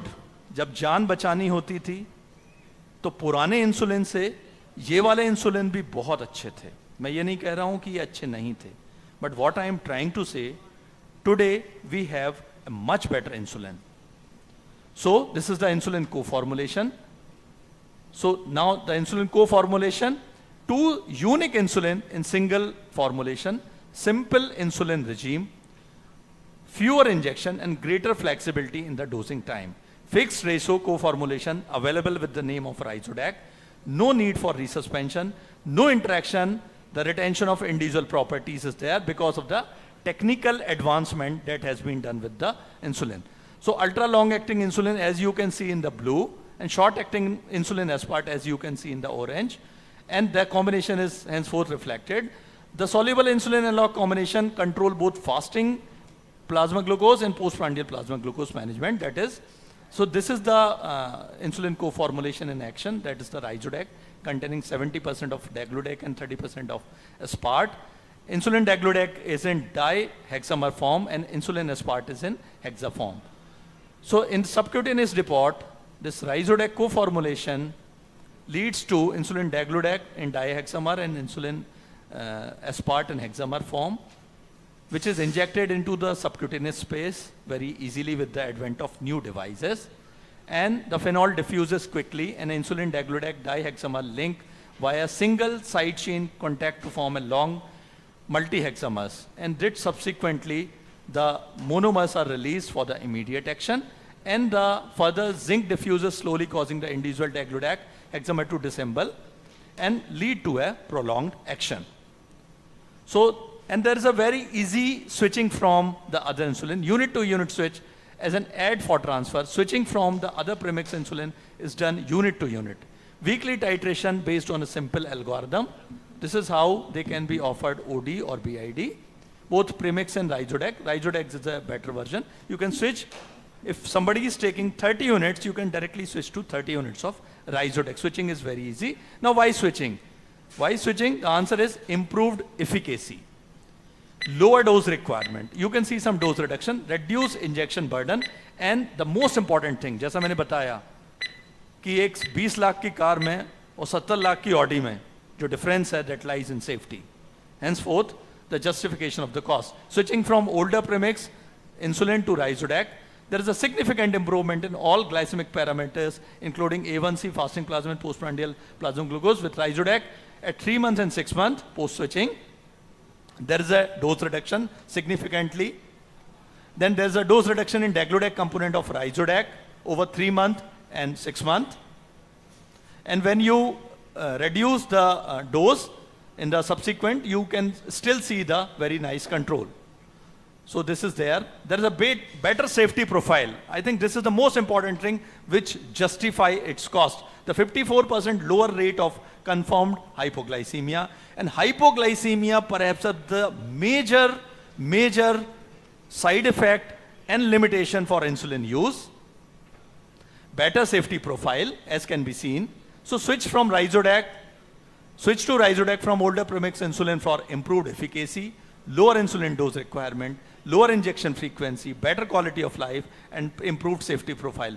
So this gentleman, when switched from the conventional insulin to Rssearch, 10 units with major meal, then achieved a nice HbA1c and now enjoys a good quality of life.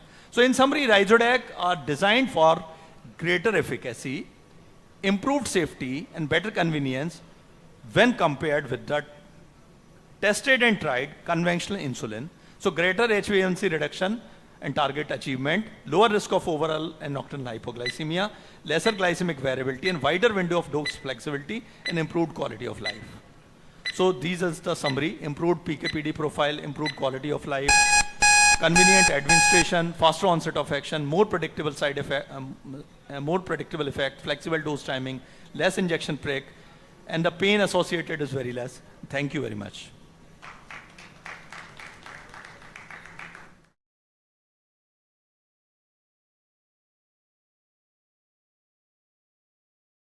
To answer any question.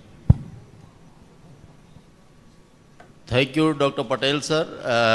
Thank you very much. You nicely covered the topic, insulin co-formulation with advancement of the techniques like Rssearch, better purified insulin.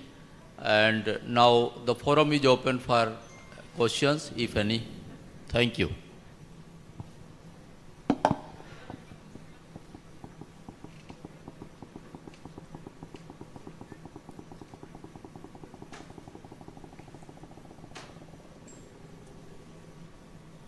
What is your opinion regarding glargine? Sir, glargine is also very good insulin. We have used glargine for past 3 decades and still it enjoys a great share of insulin patients. Glargine हम लोगों के contest में मैं थोड़ा better इसलिए मानता हूँ क्योंकि जहाँ पे एजुकेशन की बात है, जहाँ हमारे पेशेंट मिथ से सफ़र कर रहे हैं, उनको बहुत सारी चीज़ें मालूम नहीं हैं, तो उनको सारी कॉम्प्लिकेटेड सा insulin regime देना थोड़ा मुश्किल है. It is very easy to start a patient on basal like glargine. Vis to vis, when you compare the Rssearch with glargine, तो अलग-अलग opinion हो सकता. But as far as the convenience goes, glargine still enjoys a good amount of trust by the patient and the doctors. Usual daily dose you start with 0.1 per kg body weight or more than that? So normally the company recommends it to be started in the range of 0.1 to 0.2 units. Normally we start 10 to 12 units with a single dose, and then weekly it might be titrated, sir. Thank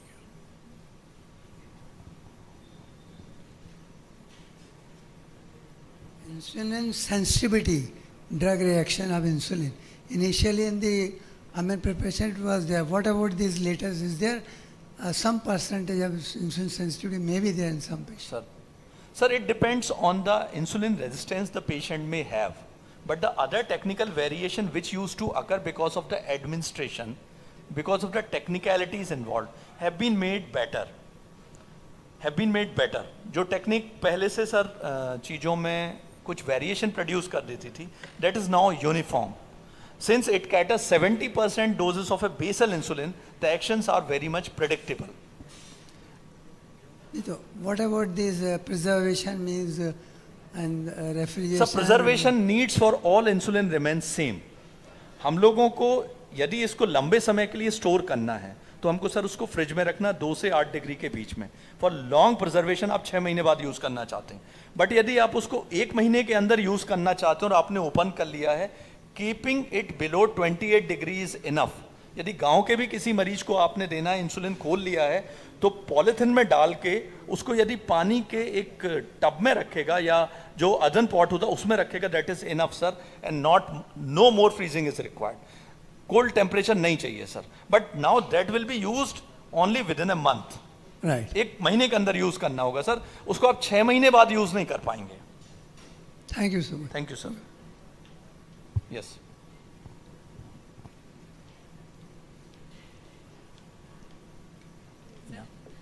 Sir, today after affording parameters जैसे होते हैं, if patient is already on Digludec, yeah, would it be better to switch it to Rhizodec, or should I continue with Digludec only? Digludec and Rhizodec, they are two different stories. Yes, sir. If somebody is needing only a basal insulin, then probably you are on ideal one. Yes. But somebody postprandial is not controlled. Switching it to Rhizodec, which contains 70% of Digludec and 30% of aspart.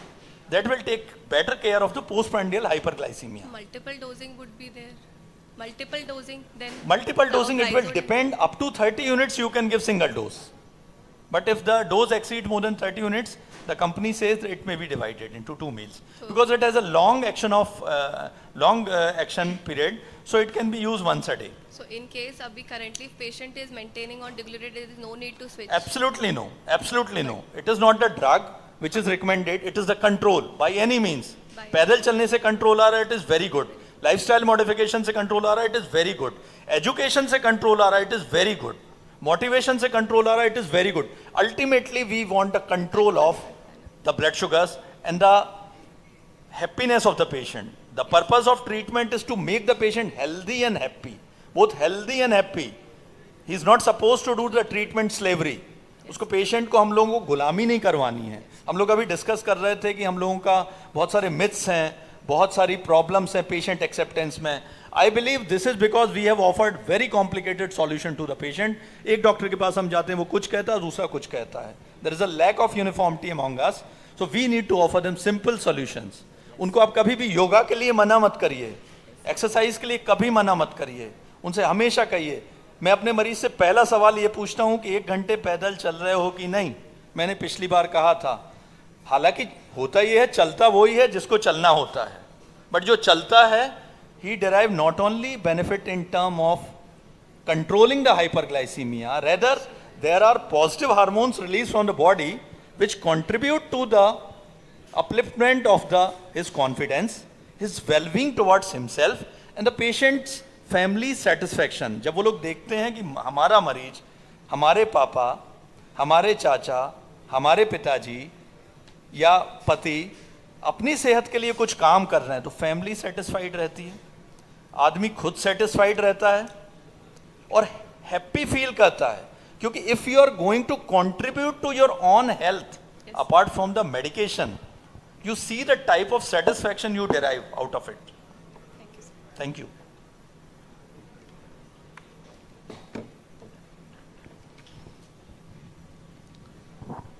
Sir, one question. Yeah. Sir, Digludec versus U300 Glargine. Sir, if you compare, both the company will say 2 different versions. They will say that U300, it is a basal insulin.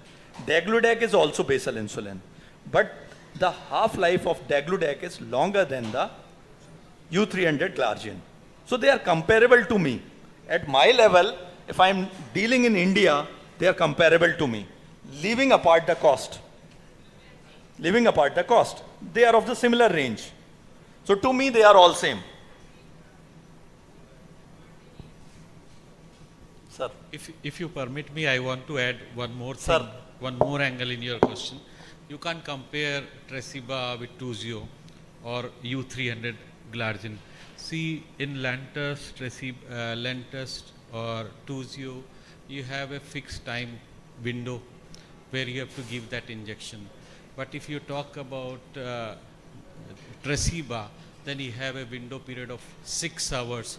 Means a patient going for a dinner in a party, he can take that basal insulin before going to the party. That's why, because we are not robots, we are human beings, we can't treat ourselves as a mechanical machine, so that we can take that insulin. So the beauty of that insulin is that you have a lag period, a window period of more than 6 hours. That's the best thing. That is very important. You have not to do a treatment slavery. You have not to do a treatment slavery. मतलब पहले लेना तो लेना ही है. There is a flexibility with the Daglodac. You can take any time of the day. Thank you, sir. We are closing session. Thank you. Thank you.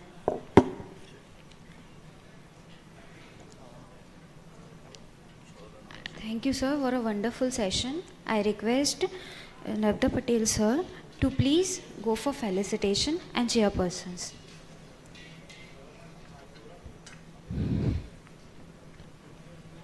Before we continue sessions, let us take a short break of 15 minutes. We will continue further session after 15 minutes of the short break.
treat promptly. But there is a very small line between the pre-diabetes and diabetes. So whether we have to treat or not. So pre-diabetes is a condition where the blood glucose levels are higher than the normal but not high enough for a diagnosis of diabetes. And we know that the pre-diabetes increases the risk of progress to the diabetes. And as I said, there is a debate exists whether we have to classify it or manage as a disease or not. So it's a type 2 diabetes which is having almost a pre-diabetes first. We know if somebody is going to be in class 5th, then he has to go through the class 4, class 3. So same here, that person who becomes a diabetes, then somewhere before that, he was a pre-diabetic. So, and some other conditions we know about the pre-diabetes, they termed as a impaired glucose tolerance, the impaired fasting glucose, impaired glucose regulation, and non-diabetic hyperglycemia. These are terms prevalent. We know that if only the fasting impaired, then it is a IFBG. If the PP or the fasting, then it is a impaired IGT. So if we talk about the epidemiology or the prevalence of pre-diabetes, there is in US, 1 out of 3 is a pre-diabetic adults. And the chances to become a diabetic is conversion from pre-diabetes to diabetic is very high. So 5 to 10% per year patient comes into the category of diabetes. And if it is associated with a metabolic syndrome and then CV risk, this conversion rate increases. And in world, 540 million people are having a pre-diabetes, and that is accounting for 10.6% of the global population according to 2021. And if this rises the 10%, then the 730 million person will be a pre-diabetic since 2045. What are the risk factors to become a pre-diabetic? So if somebody is being overweight, 45 or older, having somebody in the family, either the parent, brother or sister with the type 2 diabetes, and physically inactive or less than 3 times a week is physically inactive, having a GDM history, giving birth to a baby who weighed more than 9 pounds, and having the PCODs in females also. They can also convert into the frank diabetes, and of course the dyslipidemia, which is a mother of all atherosclerosis, is there. So there are some risk factors which are modifiable or some are non-modifiable. So what are the modifiable risk factors? The low activity level. Yes, we can increase the physical activity.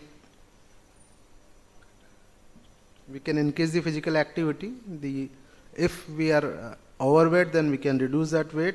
High cholesterol levels by being diet and exercise, and the lipid lowering drugs, and high blood pressure. But there are some risk factors you cannot improve. What are they? They are, if somebody is very close relative in the family, there is a high ethnic background, like in Asian population, there is a visceral adiposity is more, GDM history, the older age, and other medical conditions which are associated with this. So these are the pre-diabetic risk factors which we can improve and we can't improve. Whom we have to screen for pre-diabetes? As per the US Preventive Service Task Force, the people who are between the age of 35 to 70 years and who are overweight and obese should be screened for a pre-diabetes with blood testing every 3 years. As per the ADA, everyone start getting screened for type 2 diabetes at the age of 45, and in Asian of any age can get screened if there is a BMI is more than 23 or higher. And ADA also recommends testing for pre-diabetes or type 2 diabetes in overweight and obese women also. What are the symptoms of pre-diabetes? Most people have no symptoms. And mostly they are pre-diabetes because no symptom, and they don't know that they are the pre-diabetic. And some may notice the following symptoms, like thirstier than the usual. They need more water. They passes more urine than the normal. Sometimes blurring of vision may be there. They feel easy fatigability, early tiredness, and they have a darker skin in the armpit or neck. We used to call it as acanthosis nigricans. And some early diabetic symptoms that could affect women are the recurrent UTIs, longer than the heavier normal menses, the decreased libido, vaginal dryness, and trouble getting pregnant. So if these are symptoms, then we have to screen that patient also. What is the diagnosis of pre-diabetes? As per the ADA, the A1C should be between 5.7 to 6.5, because more than 6.5 is diabetic, and fasting between 100 to 125. And if we are going to do a OGTT, oral glucose tolerance test, and that is between 140 to 199 milligram per deciliter, then patient is pre-diabetic. Now the question comes whether we have to treat or not. This is the main motto of this lecture, that for pre-diabetic as a disease, because high progression rate or high conversion rate, 10.5 to 10% per year, if we are not going to treat them, then he will go into the frank diabetes. And there is a micro and macrovascular complications also, and every intervention can prevent or delay the diabetes onset, and recognizes the disease prompts public health actions. What are the against that we should not treat? That not all pre-diabetics develop into the diabetes. Yes, of course. Risk of over-medicalization and the anxiety between the family and that patient particular. Economic burden of unnecessary treatment, and labeling may affect insurability and the mental health. So let's see what are the current treatment approaches for these pre-diabetic patients. The first is LSM, lifestyle modification. Whether he is a diabetic or pre-diabetic or non-diabetic, this is the most important nowadays. We have to start with the LSM, and this LSM is also a treatment part of that patient. First, diet. What dietary changes they should change in diet? That they have to choose the whole grain and whole grain products over the processed carbohydrate, and such as the white bread, potato and breakfast cereals. Choose good food, fats such as vegetable oils, nuts and seeds over the baked goods and fried foods. We should avoid the fried foods, and we have to take the processed meats for nuts, whole grain, vegetable and foods.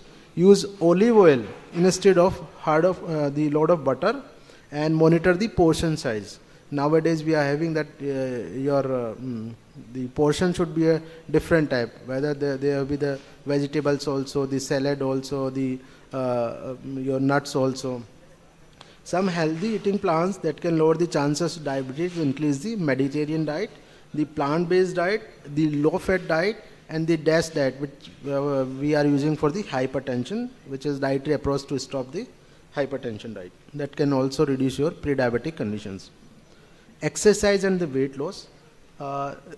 We have seen that if you can lower your risk for type 2 diabetes, then the 58% by just losing 7% of your body weight. So if you are 100 kg and then you become a 93, then you can reduce the chances for become a diabetes by 58%. So half of that you can become a non-diabetic.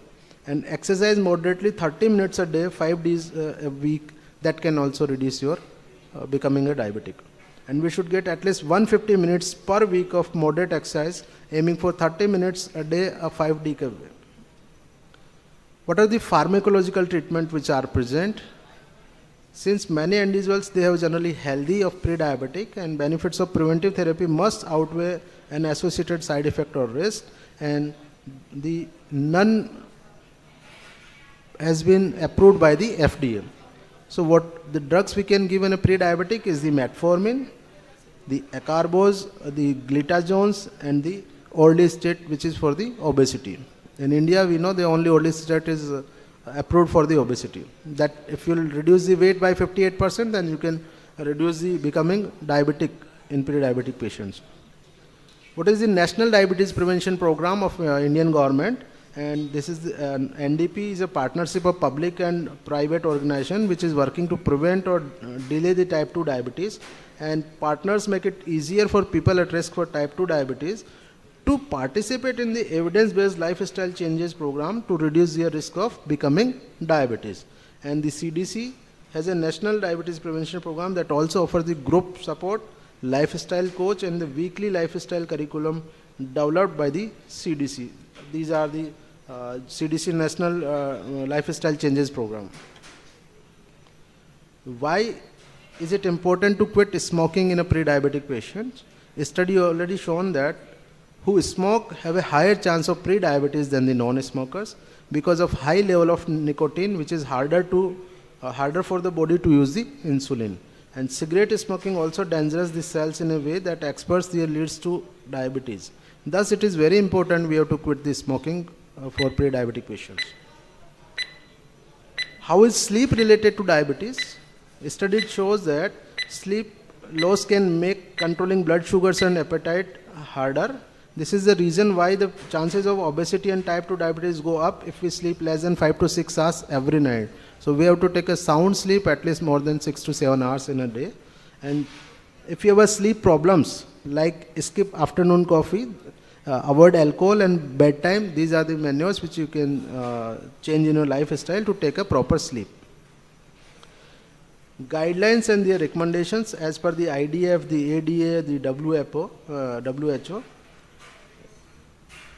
the ethical and economical consideration, the cost effectiveness of early interventions. So if you are going to reduce the chances of conversion pre-diabetic to diabetes, then it is a very cost effective for that person.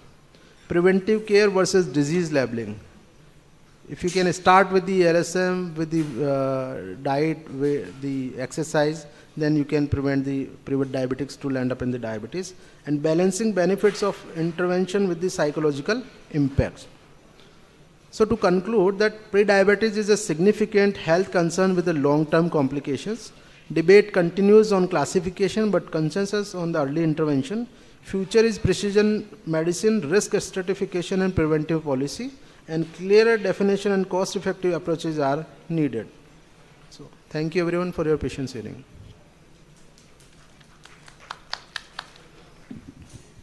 Thank you very much, Dr. Zagia. Now topic is open for question and coming.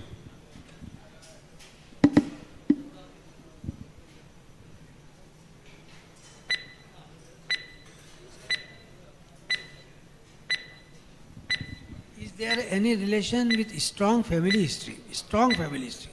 Yeah, this is one of risk factors. If somebody in your family, whether it is your siblings, your parents, then he may become a diabetic as per the genetics also. So if pre-diabetic having a family history, we should strongly suggest to screen that patient at before 35 years of age. And if the risk factors are present like the overweight, then we have to change the lifestyle and the weight loss. In type 2 diabetes mellitus, the pre-diabetic state incidence is around how much? I told you in my slides also that the pre-diabetics are almost 540 million as per 2021 population data, and that is around 10.6% are the pre-diabetic. And these 10.6% population will become the diabetes with the conversion rate of 5 to 10% every year. So like of that 10% population, like 100 million population, out of that 100 million, the 5 to 10% population will become the diabetic in the next year. And the chances of everywhere becoming the diabetic from pre-diabetes. In all the type 2 diabetes, this is the same pattern which we expect. This is basically for the type 2 diabetes, not the type 1. So it's almost same. Rather it is increasing than 5 to 10. We may have soon in the future that it may be 10 to 15% to be increased. The percentage of remission of diabetes in pre-diabetics. How many percent of patients with due precaution and metformin and these drugs can have a remission of diabetes? Very good question, sir. From pre-diabetes to become a non-diabetic, 100% conversion rate depends on the particular patient. Whether if he is taking the proper medication, the lifestyle modification, he can become the non-diabetic. And nowadays we know that the person who is a diabetic, if initial phase, if the beta cell preserve is there and you have given the particular treatment for that patient is for 3 months without the drugs, if HbA1c is less than 6.5, he also may become the reversal of diabetes is there. Diabetic on insulin, having a good metabolic memory and a due course of proper medicine for 2 to 3 years. How does the metabolic memory impart the effect of remission and what benefit is patient? So, sir, if somebody is on insulin, right, then we have to know the history, then when he has started the insulin. what are the beta cell reserve mass is there. There is an impact factor for that. So if beta cell is a good, and the metabolic memory, the legacy effect will just show you the treatment possibilities. If already on the insulin, then I don't think so that he will become the reversal of diabetes. See, metabolic memory prevents the complication. And Yeah, it will be helpful. Yeah. So how far complication range or percentage can have benefit of in the course of remission? So definitely the metabolic, the legacy, if patient is having a good, then the chances of having the micro and macro vascular complications is very less. And you can increase the years of that micro and macrovascular complications. Like we know that at a point of time, will see the beta cell become the zero. In that condition, every patient will be have to put on the insulin. And if we can start early, or we can save the beta cells, we can increase the duration of becoming a complications of diabetes, like micro and macro. Thank you. Thank you, sir.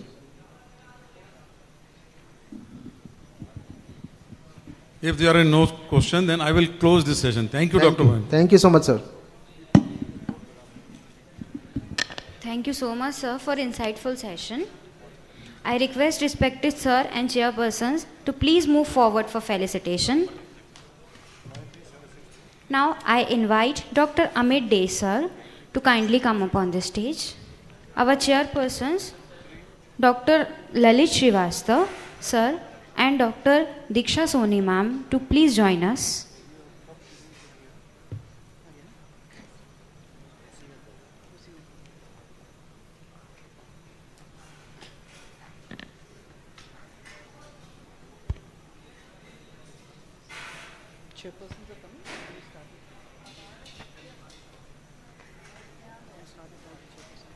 I request Dr. Chandrakant Salve, sir, to please come up on the stage.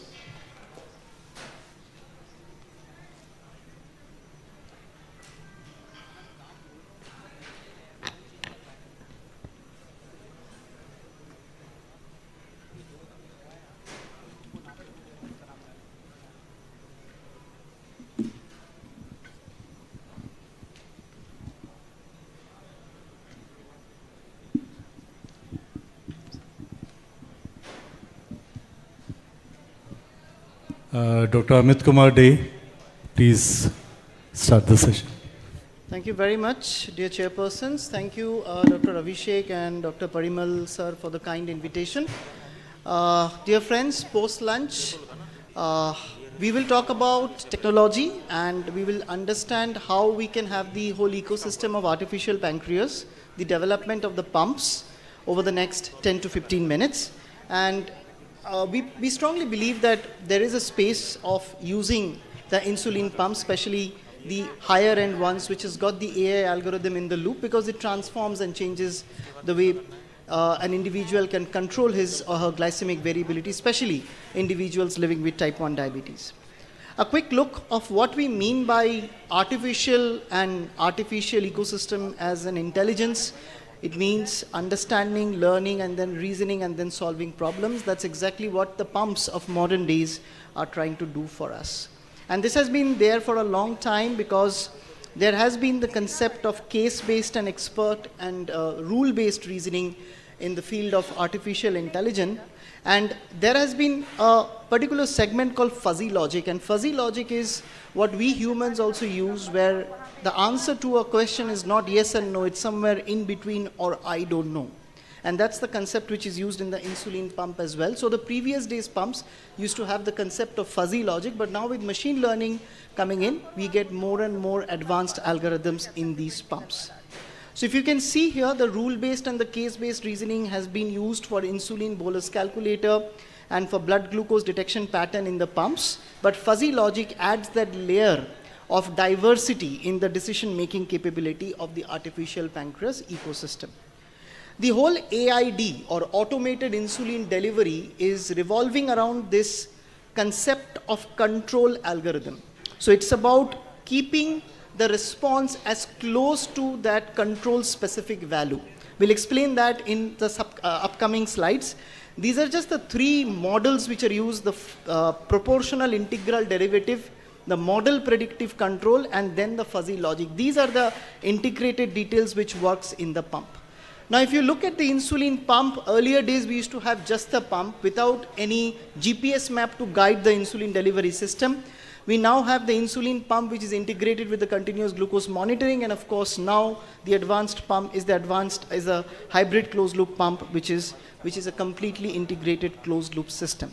And this has been a journey in the evolution of pump from the year 1920, where the first insulin pump was discovered just around the time insulin was discovered, and that journey continued till 2020 and beyond that as well. Now we have more and more patch pumps coming, which are driven by AI algorithms.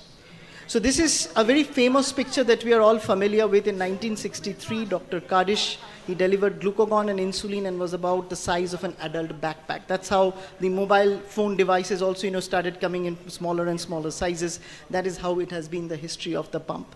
Then we had the biostarter coming up, and then the first Medtronic pump came in 1983, and that was called the Minimade 502. Since then, Medtronics had done fantastic in the delivery of the pumps, and it started adding that GPS map to it with the smart guard, which has the algorithm to predict when the blood sugars are going to drop, and it suspends the release of the basal insulin when the blood glucose goes down.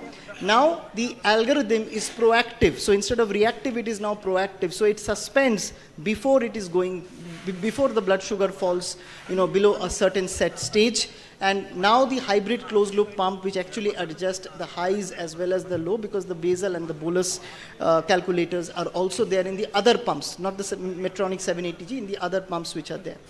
And as you can see here, the development of the pump with the 502 to 640G, and now finally we have the automated basal and the hybrid closed loop pump, which is now available in India, which is the 780G. And this comes with an integrated system, the Minimed. This is of course the picture of the 670G, but the 780G is kind of similar, with the Guardian sensor, the Guardian transmitter, and the Contour and the CareLink system, which integrates the whole thing into an ecosystem for the healthcare deliverer, the doctor, the caregiver, as well as the patient, who can have a data mapping. So this is how it happens. You have the initial pump, and then it goes on to the hybrid closed loop pump, which are now used, which is now a sensor augmented pump. So it regulates the basal delivery through the algorithm every 5 minutes, and the patient boluses for meals and accepts the correction based on the CGM reading which it gets. But by far that is still manual, and now the other pumps have got the basal correction, the bolus correction also automated. So this is the 780G, which is now available in India, and now we have studies, and I'll show you one slide, where patients can actually achieve a time in range of around 100% with a 780G pump, and that is just because of the accuracy that the algorithm offers. Now, as I said, there is this proportional integral derivative that algorithm that works, and the model predictive algorithm that works, which actually kind of drives the whole functionality of the pump. So it can suspend when it is low, it can give you that prediction even when it can go low based on the pattern that it picks up using artificial intelligence. So as and now we are developing into the advanced ecosystem of the pump, we are going into a personal closed loop, which are going to have, over and above the control theory PID algorithms, there is going to be a layer of machine learning, which will give a predictive understanding of how the blood sugars are varying, because every individual will have different variability, different glycemic metric index, and they will be getting different instructions for adjusting their dose. In countries, it enhances the personalized delivery, and the use is very, very easy. Now, what exactly happens in these pumps is something that as doctors we should just have an idea, because someday we are going to be using it, and many of us are already using it in our day-to-day practice, if the patient can afford it, because cost is always a limiting factor.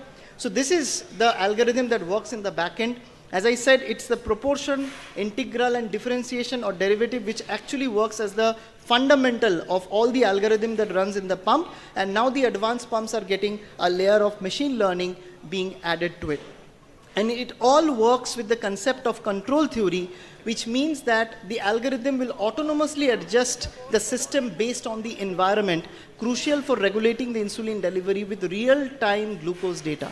So based on the real-time glucose mapping, it will be able to adjust. What exactly PID mimics is, we have all traveled to this conference in a flight. So imagine that you are flying a plane, and you have set it on autopilot. So the proportional segment of the algorithm will see the gap and will try to bring the altitude of the plane continuously to that 35,000 feet at which it should maintain. Integral is that segment which remembers the past. So it remembers how quickly it took to come down to that altitude or how quickly it took to go up from the altitude. And the derivative is that one which actually predicts the future. So if it has taken so much time to come down to that specific level, then how long will it take to go up or how long will it take to go down? So this is the integral algorithm that works, the proportion, the integral as well as the derivative algorithm that works behind an insulin pump. And we have a lot of papers now which kind of shows that islet bionic pancreas or even the Medtronic pumps has got fantastic outcomes in terms of glycemic, in the patients who are using the bihormonal pump versus the insulin only pump. And islet bionic pancreas is now FDA approved, which brings in the bihormonal pump as well as into the existence. Well, beside this, we also have some patch pumps, and one of the pump is like the Diaby Loop, which is available in the Western countries, and it also works with the Dexcom C6 continuous glucose monitoring, and it measures the blood glucose every 5 minutes and gives an instruction to adjust the basal dose as you go along. Omnipod is another patch pump which is available, and these patch pumps can be actually provide up to 3 days of non-stop insulin delivery, and it is a tubeless dashboard for insulin delivery and a smartphone like touchscreen which is always Bluetooth enabled for continuous connectivity. There are a lot of developments happening in the pump space, and we believe that these pumps, if they come to India, a lot of our patients are going to benefit. One is Bigfoot, is again another system which is an autonomy, which is built on the snap pump technology and design. So these pumps will actually count the carb as well. Now we have carb calculators inbuilt in the pumps which can count the carb if you take a snapshot of the meal. Some research is going on those grounds as well, and then it gives a prediction of the blood glucose level and it gives a recommended dosing. AccuCheck has also tried out this Solo pump, which is a small Solo micro pump, which is a tubeless insulin delivery system that allows the users to take bolus doses directly from the pump or from the diabetes manager handset. So these are smaller pump sets, but by far and large what's available in our country is the Medtronic's pump, and it's most commonly used. Last but not the least, our empowered type 1 diabetes individuals have found out their own solutions with the do-it-yourself open APS integration, which is basically making a khichdi of all the components of the pumps and creating an artificial pancreas ecosystem at a lower cost. And there are various types of do-it-yourself pumps like the Open APS, the Loop pumps, and the Android APS system. And they have developed a beautiful ecosystem of troubleshooting and helping each other out. Although this is not recommended by clinical guidelines, it is finding its way into clinical usage by patients living with type 1 diabetes, and we now have also opinion statement from experts in the medical fraternity who speaks and says that yes, these DIY pumps possibly has a place. So this is how the open APS system works, and who is regulating this activity? Not the scientific community, because the patients have felt there is a need, because the pumps are costly and they have found out their own solution. But of course this open protocol system needs to be evaluated, they need to be validated, but the DIY pump is very much there in this system. So there are a lot of good stories coming up from the DIY warriors, and some of us, some of our T1D friends in the Empower T1D community who are associated with us are on the Loop pump, and they are finding fantastic results in their glycemic control.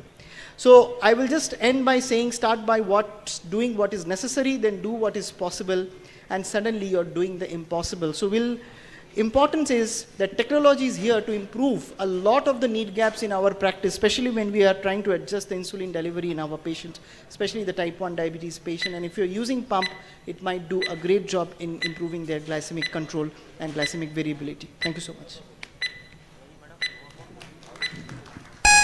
Thank you so much for enlightening us with the insulin pumps and all. Any question from the audience, please? I'm just wanted to ask you that we are talking all about the insulin pumps and all. Is there any method for the transplant of the islet cell for the transplantation? Yes, that is under research going on, and there is an organization called Vertex in the US which is experimenting on stem cell, but I think they are in the trial phases at the moment. a lot of work is going on, and I think more and more evidence is coming up, kind of establishing the fact that yes, possibly there is a lot of therapeutic scope coming in with islet cell transplant. Yes. Thank you. Sir, thanks for nice lecture. This is very good device, of course, but why it is not so popular? If it is very good device and very good control can be obtained by this, what are the various barriers which make this thing very popular? Absolutely, it's a very valid question and rightly asked. I think the first barrier is the cost, and in our country, diabetes control is on the pocket of the patient and not the insurance or the public health. So patient has to bear out of their pocket. So that's a big challenge, and that becomes the most important step limiting factor. The second is adoption of technology or offering the technology to the patient. Sometimes we as doctors also have that cognitive rigidity of thinking that, this might not help the patient or patient nahi samjhega. But sometimes, we should go one step ahead and offer that to the patient. If a patient, I think it's what Dr. Bansi Sabu keeps on saying, Ruvi will know because we've done sessions on that, is that if a patient can afford to buy a car at 5 lakhs, then definitely he can afford to buy a pump to kind of improve his quality of life, and it's worth putting that option on the table of the patient. So as clinicians, first we should not keep any cognitive rigidity of offering and adopting technology for better patient outcomes, then leave it to the patient to decide. Cost is a barrier at the moment, but I'm sure technology, we always believe, the essence of it lies in affordability, availability and acceptability. So I'm sure someday the costs will come down and more patients will be on the pump. Hello, sir. Sir, in type 1 diabetes patient, does this pump measure early ketone? Pumps, well, you have the keto meters now. In high risk diabetic ketoacidotic patients. Yes, you have the ketone, you have the keto meters now. This pump does give the... I don't think the CGM that is with the Dexcom, they measure any ketones. They don't. They do not provide those meters. Thank you for a wonderful Thank you so much. Thank you for an enlightenment session, sir. I request sir and chairperson to please move forward for felicitation.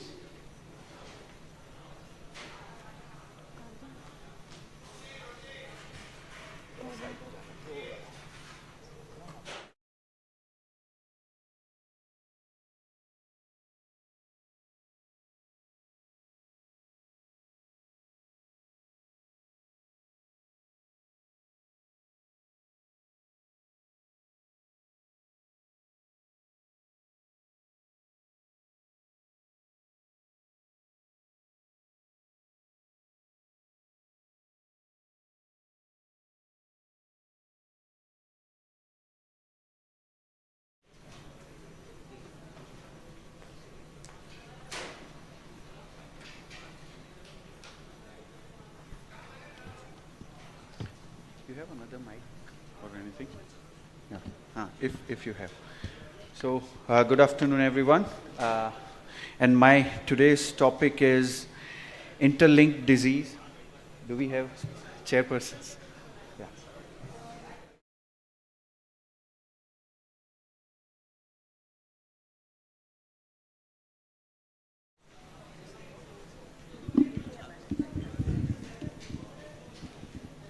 Sir, please start. Just a minute, I'm taking a mic. So good afternoon, everyone, and thank you very much, Dr. Abhishek Srivastav, Dr. Parimal Swami, Dr. Anil Veermani sir, and everyone present here, and on behalf of CCDSICON and Endo Dialogue, I'm here for consecutive 4 years, and I'm really happy to be here every time. Jabalpur is such a wonderful place to be all the time. So my topic is interlinked disease and risk, unveiling cardiac, kidney and metabolic linkages.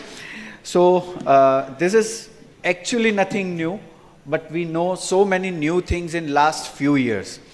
So today's my talk is sponsored by Novo Nordisk, and so I'll be delivering the speech on behalf of their slides, but there is no conflict of interest, and I'll be speaking purely science. So if we see type 2 diabetes rarely occur in isolation. We usually see most of our patients with type 2 diabetes which have, most of our patients have complications. Maybe it is related to kidney, cardiovascular disease, or any other problems.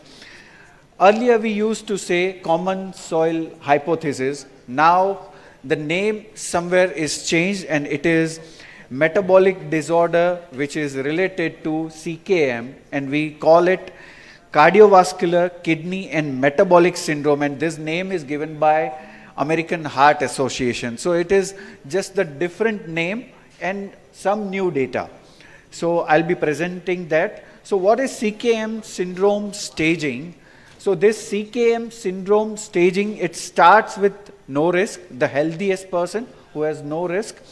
Then the first stage is usually obesity and impaired glucose tolerance with a dysfunctional adipose tissue. So dysfunctional adipose tissue is the first stage, and where overweight or obesity which starts with the first stage of CKM. Then second stage is with metabolic risk.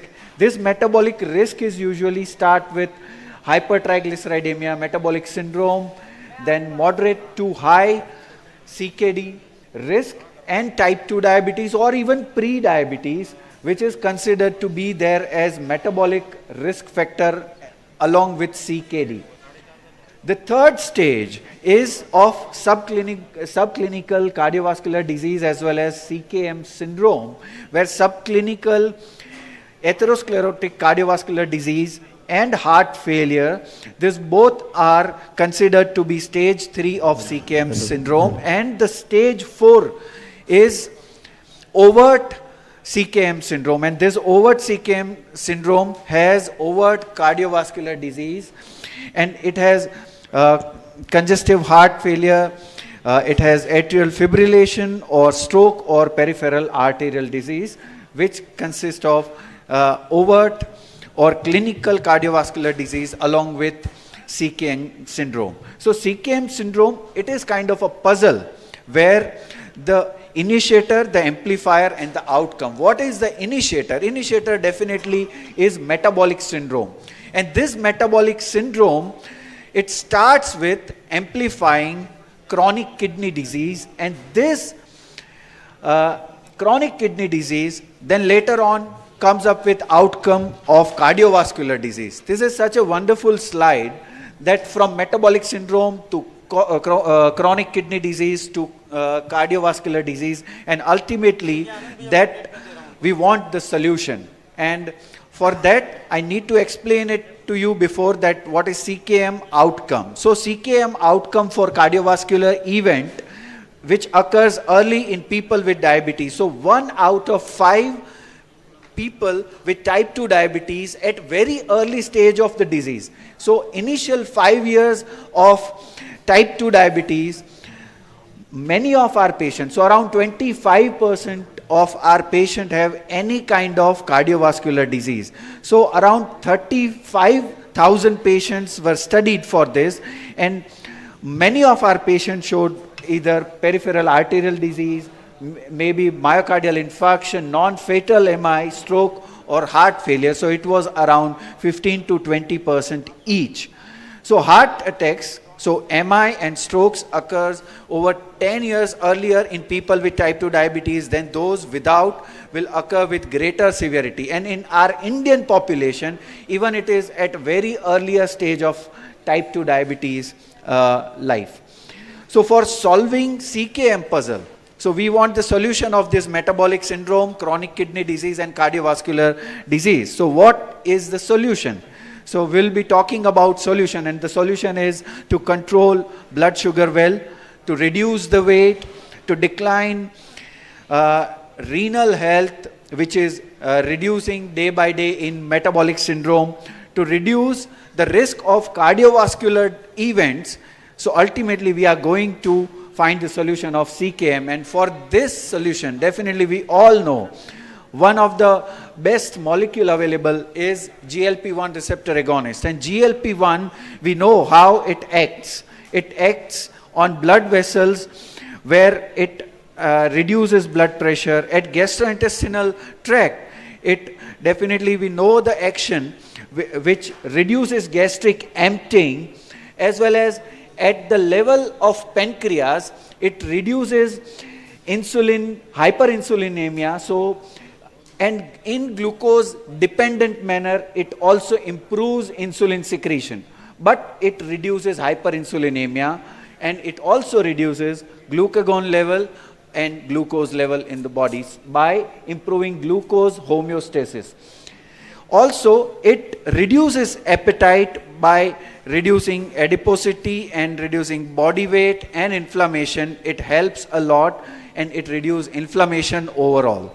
So actions of GLP-1 receptor agonist in CKM, whatever we want as an initiator, GLP-1 receptor agonist works. So in metabolic dysfunction, the first drug which has proven benefit is metabolic dysfunction, where GLP-1 receptor agonist works in initiators. So GLP-1 receptor agonist induces weight loss through appetite regulation, and for that it stimulates POMC and CART, that is pro-melanocortin and other hormones like CART, where it reduces hunger and reduces energy intake. So overall energy requirement reduces, as well as food cravings also reduce with usage of GLP-1 receptor agonist.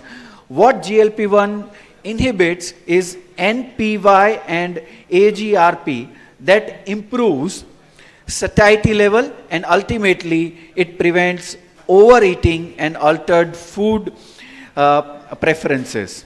So we have seen in most of the patients, when they had craving of sweets, when they had craving of outside food, we have commonly seen their food preferences also changes with the usage of GLP-1 receptor agonist.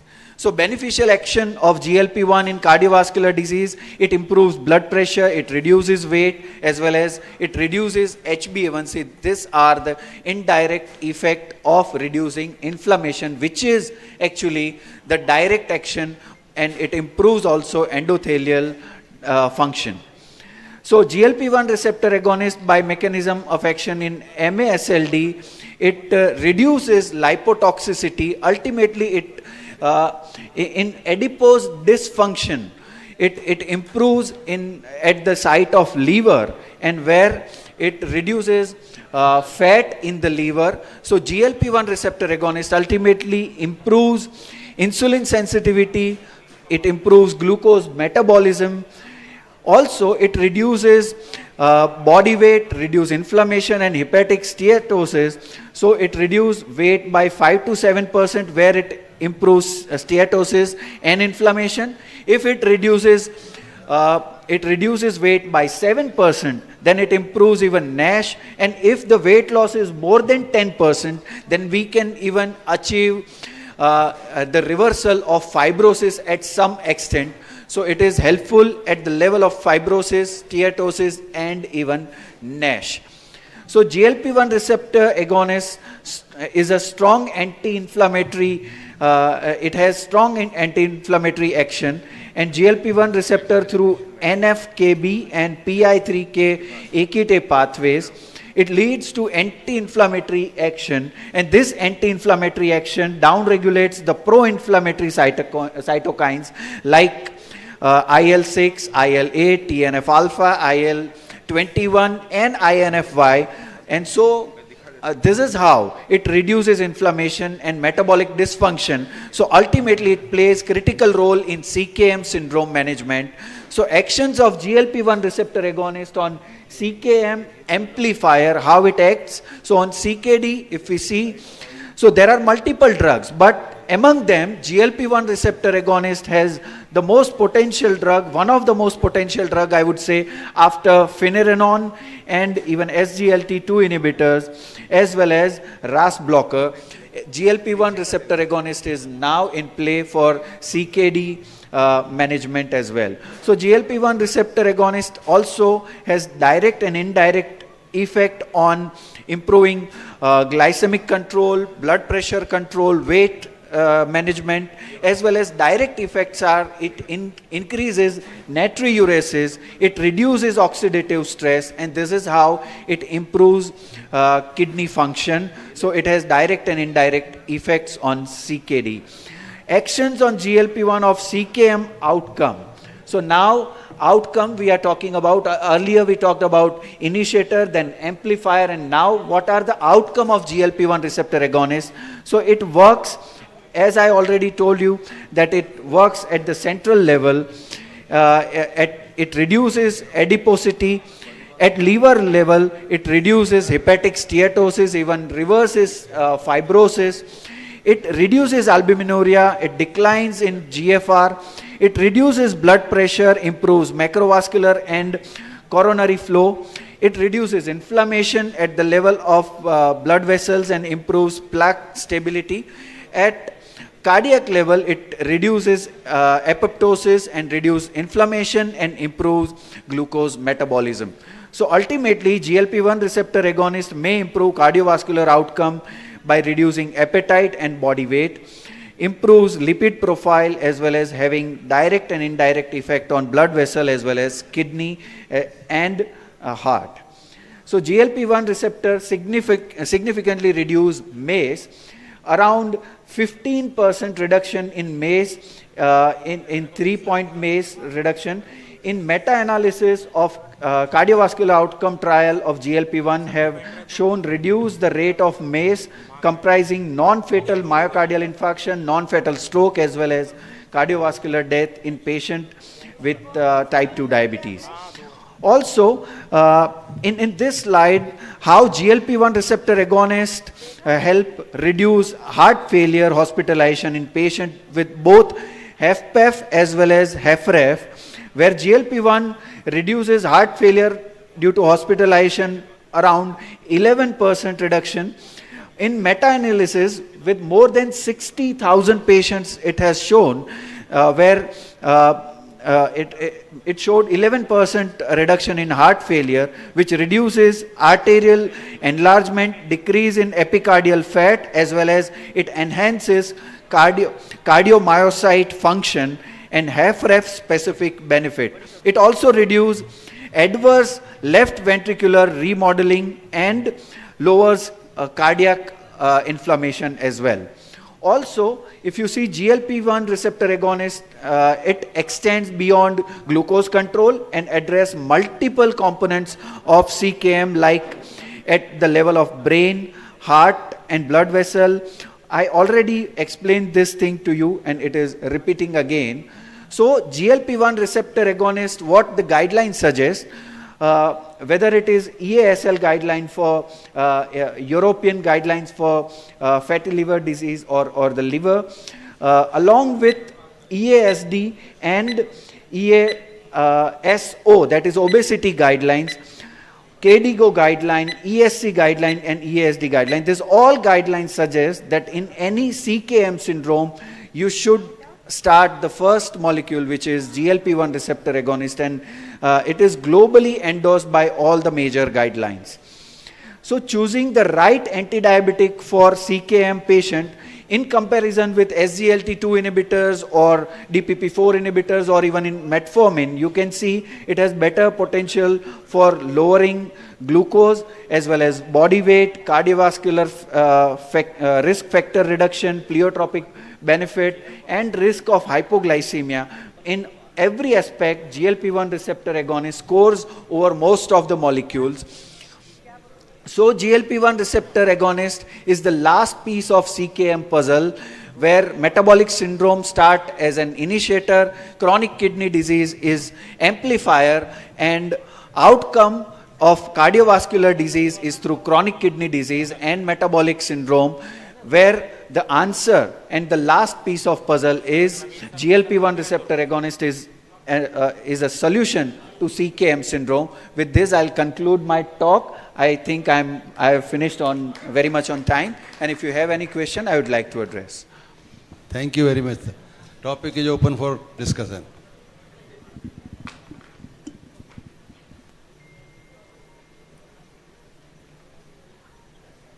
I guess no question. Thank you, sir.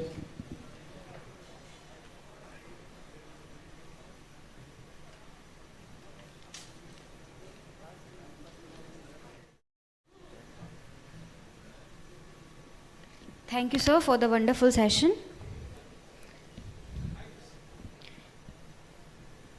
I request sir to please go for the facilitation.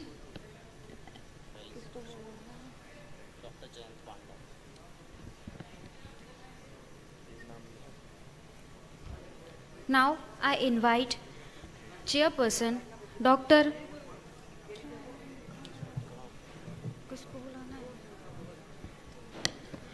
Dr. Surendra Gupta sir, Dr. Anuvrat Bhatnagar sir, and our speaker, Professor Dr. Jayant Panda sir, to please come up on the stage.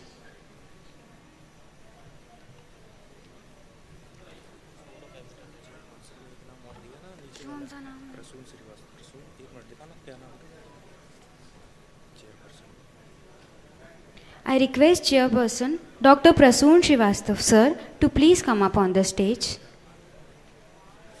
Kindly join us. Thank you.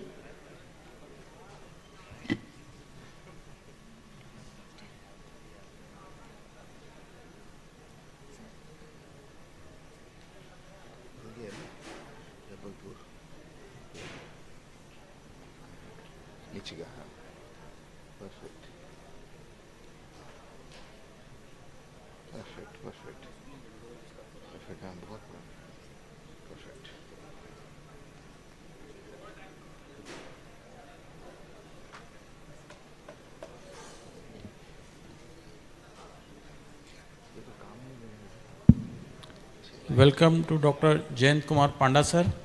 Please start your session. Yes, thank you. Thank you, chairpersons and the doyens of CCDSI in the auditorium and the beautiful audience of CCDSI MP chapter. And I'm proud for this first conference of MP chapter. I have been a part of it. And beautiful arrangements, gathering is very good, the participation is very good in a beautiful hall and the hotel in the beautiful city of Jabalpur. So congratulations the whole team, CCDSI MP, and we are proud that we are expanding under the leadership of Professor N. Rai, Professor Madhukar Rai, Professor A.K. Bhirmani sir, and my salute to my leaders. And let this movement reach every corner of the country and make a vibration in the world that we are the best and we are focusing the best in the present context. Give a big hand for MP CCDSI, the good beginning. Give a big hand. Yeah. I thank my good friend Parimal and Abhishek and a whole team for the initiative, and I'll take you through the very important topic that they have assigned, timing therapy. I want to ask, how many of you think of a proper time when you start a anti-diabetic medication?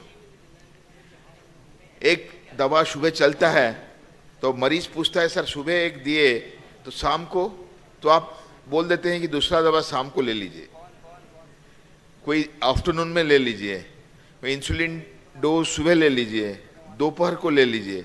But you will be surprised to know body has a rhythm and there is a direct correlation of this medication timing with its efficiency and the glycemic control. In the next 9 minutes, I'll take you through that. And chronobiology is the study of biological rhythm and the internal clocks influencing metabolism, hormone secretion, and the disease risk. So it can be circadian, it can be ultradian, it can be infradian. Infradian, like if it goes beyond 24 hours, like a menstrual cycle taking monthly. Ultradian, if it's less than 24 hours, like the pulse secretion of insulin. And circadian is 24 hours, like your sleep-wake cycle. And this is something physiology, this is something biology, and this knowledge will help you to achieve your control. So this, I have already told you about the circadian, ultradian and infradian, and the daily fluctuation matter for the glucose control, and the chronobiology is important because the personalized therapy should consider timing. The internal clocks regulate the organ function and the drug metabolism and the impact on the efficiency and side effect of the medications.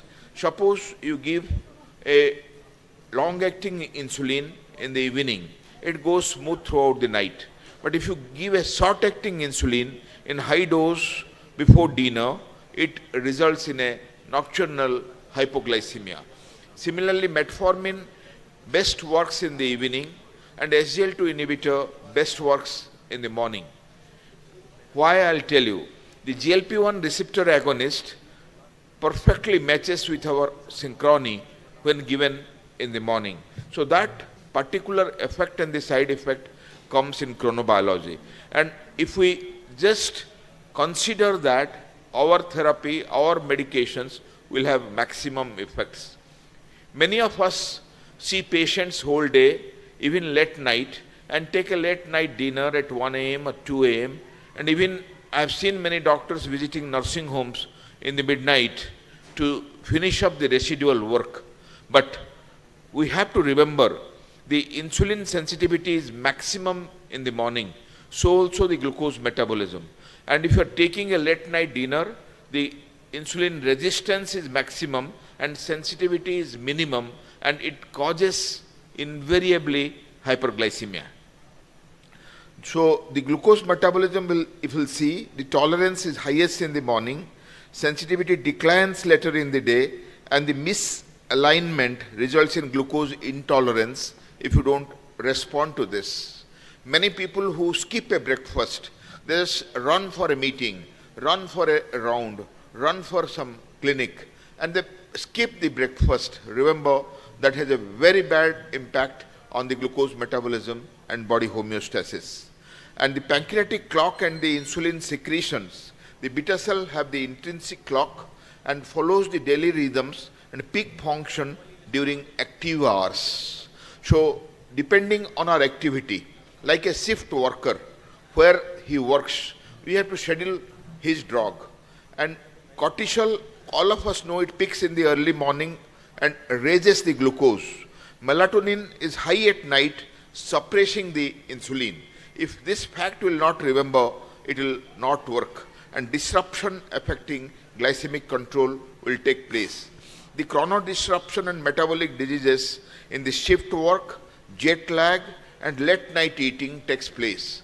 All those who travel, now many of my friends in ADA undergoing the jet lag, and they are not sure what happens to their cycle and insulin secretion when they are traveling and they are participating in an event more than 24 hours flying time. The circadian disruption increases the risk of diabetes associated with obesity and metabolic syndrome that all of us know. The dawn phenomena, we know the early morning glucose rise occurs and the nocturnal hypoglycemia in insulin users are seen. Monitoring time is crucial, and the different times like cortisol, growth hormone and glucagon vary over 24 hours. Fasting glucose levels differ from the afternoon levels, and you have to adjust therapy based on the hormonal peaks. The insulin resistance is lowest in the morning. I told highest is the insulin sensitivity, and in evening meals, higher postprandial glucose is seen, and the late night snacking worsens the control. For those who are taking a late night snack, I'll suggest you just shift to the evening, have an early shopper, and stop taking anything after that. And those who take 3-4 teas in a day, please stop that with sugar and the milk, because every time you take that, it stimulates the insulin secretion and results in weight gain. The melatonin and beta cell functions are directly related. It inhibits the insulin secretion, and the nighttime eating suppresses the insulin response as well. The genetic variants in melatonin receptors are linked to the diabetes, and aligning drug delivery with biological timing is what chronotherapy means, enhancing the efficacy, minimizing the side effect, and the foundation of personalized medicine is this, taking the patient's lifestyle into account. The principles are right drug, right dose, and right time. Maybe you are choosing the right drug and you are choosing the right dose depending on the renal and the hepatic function. But right time, many of us don't put a concentration, don't put an attention, and tell patient arbitrarily, Shubhe, Dopahar ko, Sham ko. The chronopharmacology is a time-dependent drug effect where the training of the clock, clocking the drug, and drugging the clock. You can remember, you can interpret the meaning. And the morning versus bedtime dosing impacts are entirely different, as I have told for the different drugs. To start with the metformin, it may be more effective with the evening dose. Sulfonylurea, whenever you give, there is a chances of hypoglycemia, you have to remember, and you have to optimize meal and medicines for better outcomes. The long-acting insulin is better in giving bedtime or the evening that we practice, especially NPH and the basal insulins, and day versus night basal dosing affects the control, preventing the overnight hypoglycemia. The different insulins, the fast-acting, the short-acting, the intermediate-acting, the long-acting, we have to understand the onset, peak and duration before timing that and perfectly match it with our circadian rhythm. The timing matters, match with meal times are important, and pre-breakfast rapid-acting insulins works the best. The GLP-1 receptor agonist I was speaking may blunt the postprandial glucose more in the morning. If you are giving morning dose, all of us give oral semaglutide early morning. Why? The postprandial surge is blunted, and morning use may reduce the appetite more effectively throughout the day. And DPP-4 inhibitors show valuable 24-hour profile and has no such clear circadian correlation out of the incretin drugs. SGLT2 inhibitor, if you give in the night, it increases the diuresis, the urination risk at the night. So morning dosing is preferred. Effect on fasting versus postprandial glucose is compared and usually scheduled the 24 hours dose in the morning time. The regulation of hormones, the chrononutrition, when your eating matters, the eating early time restricted eating, there is a term called TRE, the time restricted eating, the eating during the daylight and eating during the night. If you remember, our old sadhaks, sannyasis in ashrams, they were eating during the daylight and the night eating was completely restricted. In the modern medicine, we don't accept it, but chronomedicine clearly correlates eating with the daylight, and early time restricted eating has an interpretation in the digestion and the glucose metabolism. So we have to align eating windows with the insulin peaks. And skipping breakfast can be dangerous. I have told you, worsens glycemic control and higher insulin resistance later in the day. The meal timing is proportionate to the metabolic health. The physical activity timing is also important because exercise increases the insulin sensitivity. If you are going for a morning exercise, you have to remember it increases the insulin sensitivity and accordingly you have to dose your insulin. The evening exercise may reduce the nighttime glucose, and walking after meal is a better postprandial control and is supported by the chronomedicine that after the dinner or after the lunch you can have a brisk walking which helps us. Sleep timing is very, very important. It increases cortisol and decreases insulin sensitivity. Just 1 minute more. Sleep increases cortisol and decreases insulin sensitivity, and poor sleep worsens the control even on the same diet, and 7 to 8 hours sleep is mandatory if you want your hormones to be normal. The CGM reveals the hidden pattern, the overnight trends, the post-dinner spikes, helping time and insulin meal precisely, and smart insulin pumps with circadian adjustment are available, and pumps adjusting basal rate by the time of the day and preventing early morning hypoglycemia, auto-adjusting the system with AI predictors. So digital health apps for the time-sensitive care, food logging by time, reminders for medicine, meal and walks, and predictive alerts for high-risk time take place. And the ADA ESD always tell about the time consideration the explicit mention about the chronobiology need to revise best newer evidence and opportunistic to personalize the recommendations. To clinical trials support the chronotherapy, the evening versus morning metformin like fasting blood glucose, and insulin timing studies like bedtime basal improving A1C, and meal timing in lifestyle trials. So barrier to chronotherapy is physician awareness, fixed work-life schedule, and lack of practical tool for the implementations. Chronopharmacology believes in time-release drug tailored to patient clocks, smart pills with sensors, and morning and evening specific insulin GLP-1s, and personalized diabetes care based on chronotype. Like we see the genetic makeup, we also see the chronotype, the morning versus evening chronotype, sleep patterns guide meal and medicine time, and 24 hours diabetic coaching. So to summarize, the chronobiology affects insulin, glucose, and metabolism. Meal and medication timing are critical, and technology enables time-sensitive care. So ladies and gentlemen, from this brief, short talk, I want to give clear take-home message. Next time when you come across a patient, study the patient's habits of diet, sleep cycle. Ask not to take much food in the evening and not to skip the breakfast. And as per his work schedule, as per his body cycle, circadian rhythm, you dose the medications, and always metformin and long-acting insulin is better in the evening. Short-acting insulin, SGL2 inhibitor or GLP-1 is better in the morning. I thank again the CCDSI MP chapter for the invitation, and I'm very happy a big crowd has become part of our movement. Thank you. Thank you all. Thank you, sir. Thank you so much. The session is now open for questions from the audience, if any.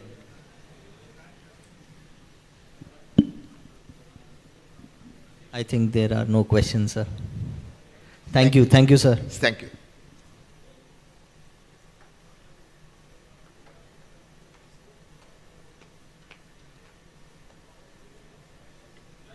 Thank you, sir. I request you to please go for felicitation. Now it's time for panel discussion. I request Professor Dr. Faraz Farishta sir, Dr. Atul Patel sir, Dr. Rani Verma ma'am, Dr. Rajkumar Vishwakarma sir, Dr. Anuvrat Bhatnagar sir to please join us for the panel discussion.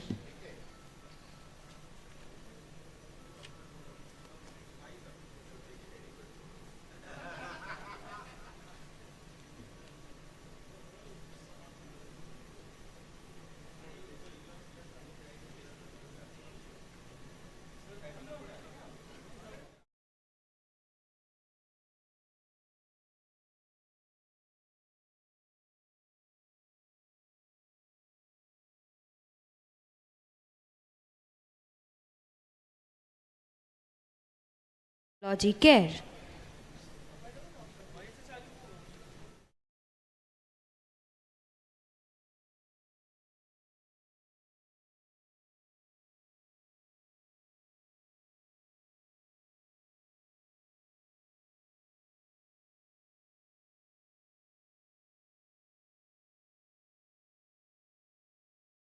Lunch is always very, very difficult to keep everybody placed at the right time. So we are not going to discuss something scientific, something rocket science, but we are trying to see what are the common problems, what are the common myths, what physicians have, what the patients have, and how all of us approach that. And in the end, we will try to see what our mythology says.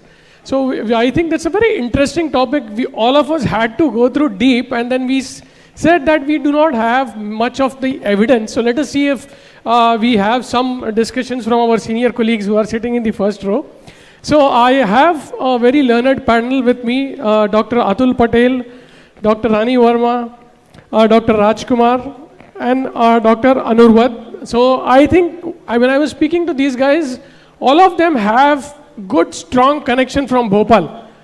So that is what they said. So I said, why I am the odd man out. I have not come through Bhopal. I have no connections with Bhopal. So one of the, I would say now friend of mine said, sir, आप उड़ के तो उसके ऊपर से ही आए हो. So we'll start with the first myth. So Dr. Atul Patel, my first question will be insulin and medication myth. So we all know that there is a lot of inertia at the physician's level. There is a lot of inertia at the patient's level. So many patients believe insulin causes complications like kidney failure. This is the last treatment. This is the first treatment. So how do you approach to that kind of patients? Thank you, sir. This is a very genuine question, and we encounter this very often. हर दूसरे तीसरे दिन ये question आता है. तो जब भी कोई डायबिटीज़ का मरीज मेरे पास आता है तो first of all I explain him कि तुमको डायबिटीज़ हुई क्यों, आप डायबिटिक हुए क्यों, है ना. उसमें ये समझाता हूँ उसको कि आप mostly type 2 diabetes patients come to me, come to us, come to physicians. So I explain them कि आपकी बॉडी में दो चीज़ें हो रही हैं एक साथ. एक तो इंसुलिन आपकी बॉडी में कम बन रहा है, आपके बीटा सेल्स का फंक्शन कम हो गया है. दूसरा, जो आपकी बॉडी में इंसुलिन बन रहा है वो सही से काम नहीं कर रहा है. दिस इज़ द रीज़न कि you are diabetic. Then I explain them what is the role of insulin. तो मैं उनको एक एग्जांपल देता हूँ कि जब आपके शरीर में ग्लूकोज लेवल बहुत हाई हो रहा है, इसको आप एक आग की तरह समझिए. And insulin is your fire fighter. Insulin comes and it takes care of your hyperglycaemia. And explain them कि इंसुलिन आपकी शुगर लेवल को कंट्रोल करके रखेगा.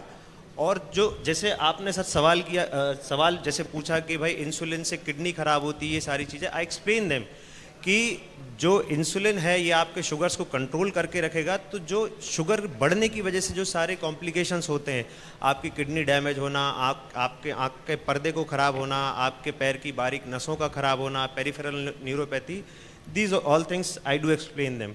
देन वन क्वेश्चन कम्स कि साहब एक बार चालू हो गया तो जीवन भर लगाना पड़ेगा क्या? देन एक्सप्लेन देम कि it is not necessary. Some peoples comes 4-5 महीने से दवा नहीं ले रहे हैं and they comes with 14 HbA1c, 15 HbA1c. तो एक्सप्लेन देम कि no, it is not necessary. We will start with insulin along with some OHs and gradually we will monitor your HbA1c and then it comes control. Then gradually we may discontinue it. And sometime suppose a patient admitted with diabetic foot, he needs a surgery, patient is in sepsis, then at that time for a short duration of time insulin is needed.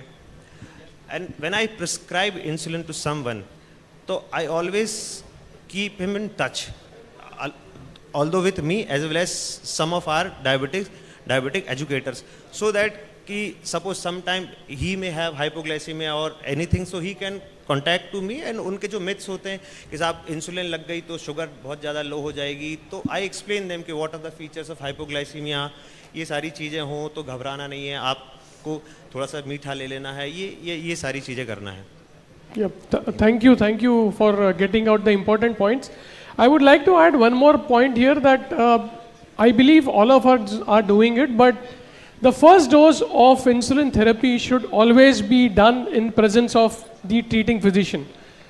That takes out lot of fear. Believe me, if you ask them to load it and give it, if you have that yellow sponge ball, and if you ask them to give it, that 80% of the time that myth is gone.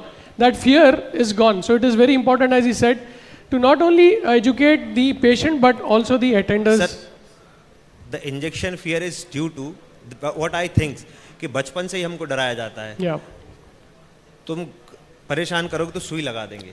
So that fear embedded in our brain since our childhood. तो कितने भी बड़े, even someone says to me कि we will give you intramuscular vitamin B12, I also get scared. नहीं यार, just give me IV. Yeah, I am sure if I ask all of you sitting here to get a health checkup done straight away, 40 to 50% will avoid just because you do not want to get the prick. Yes, sir. Dr. Anil sir wants to say. Please, sir, Virmani sir, we need your expert opinion. No, it's a wonderful thing that you people have said. In practice, what I've seen, for example, a lady came to me and I was convincing her that you must take insulin injection. So she was afraid. So I said, no problem, I'll show you how to do it. In front of me, I'll give you my first injection. So she got the injection from the chemist shop with the needle and all. I told her how to fit it. I said where to put it. I just said, I'm going to put 2 units now and give you. I gave her injection. I told her how to do it. And she's sitting there. I said, have you understood? He said, sir, injection कब देंगे? हमने दे दिया. बोले पता ही नहीं चला. Exactly. So this is what happens. If you give it in front of you, convince them, they are very satisfied and motivated. Very true, sir. Very true. I think Dr. Manoria sir also wants to add. Best way to convince the wife. If the wife is convinced, the world is convinced. If the wife is convinced, the world is convinced.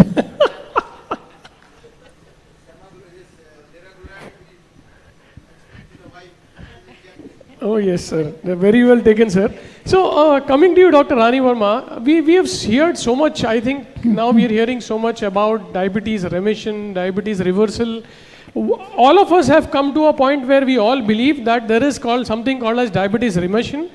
Diabetes remission can happen if the patient loses more than 10% of the body weight. That is what we believe, but there is so much amount of discussion which happens on diabetes reversal. What are your opinions on remission and reversal? Okay, that's a very very important question to address, because our topic is myths and mythology. So it is the biggest myth among my patient, or I think everyone's patient, is diabetes is reversible. And some like social media influencers promote on a very big platforms that diabetes is reversible. But I think the reversal word is often misleading and falsely reassuring. The true word behind this is remission, and we can achieve remission. Remission is a medical state, it's not a cure. Even the pathology of the diabetes is still going on a cellular level. The beta cell function the dysfunction of beta cell we will not able to cure. But we can achieve remission, it is temporary, and we need to empower our patient, encourage our patient to achieve remission with healthy diets, good physical activities, lifestyle management. But so reversal is often it's not a word to use by a doctor for. Anyone has. Yes, according to sir, it is not used by any authoritative platform. FDA and all never use this word. So remission is, we can assure the patient with remission. We can encourage the patient. We never promise magic to the patient. We can celebrate the small improvement, and we can assure it with proper follow-up, proper management as well as lifestyle management. So. Very rightly said, and I think all of us again agree that there is only remission which is possible. There is nothing called as reversal. So coming to you, Dr. Rajkumar, I think we as a country have so many religion, so many myths, so many cultural beliefs. Even a small city, probably Jabalpur, may have some different beliefs from probably Bhopal or something from Chhattisgarh. So certain times it becomes very difficult. So say during the period of fasting, my diabetic patient comes to me, and then during the period of Ramzan, they have some cardiovascular disease, they have CKIs. It becomes very tricky question to how to educate them. So how do you deal with your patients when it comes to cultural beliefs? Yes, sir. There are various cultural myths and beliefs among the pupils and diabetic patients all over the India and all over the world. But patients' education and patients' counseling about the all cultural myths related to and address them properly in their own language. There are actually language barriers also when we encounter a patient with different language and we are treating him or her, then we just go for the medicines. No counseling has been done. That's why patient को educate करना बहुत ज़रूरी है, और उसकी ही भाषा में, उसकी language में, उसके comfortable के हिसाब से. And other myths are like food items. जैसे कड़वा खाने से शुगर ठीक हो जाती है, मीठा खाने से शुगर होती है, एंड गुड़ और शहद वगैरह अच्छा होता है. उसके अलावा और दूसरी चीज़ें भी होती हैं जो कस्टम्स होते हैं, इंटरमिटेंट फास्टिंग्स, रमज़ान में कैसे खाना चाहिए, लोग इंसुलिन का डोज कम ज़्यादा कर देते हैं। तो ये सारी चीज़ें अगर पेशेंट की ऐसी क्वेरी हैं, क्वेश्चंस हैं, तो we should address them and make them correct. Thank you. I think again very important because we all practice in areas where we get a lot of questions. There is so many questions. Probably all of us get different questions. So we all have our own experiences, as you rightly said. Coming to you, Dr. Anuvarat, technology is one thing which is never going to replace. It is going to upgrade.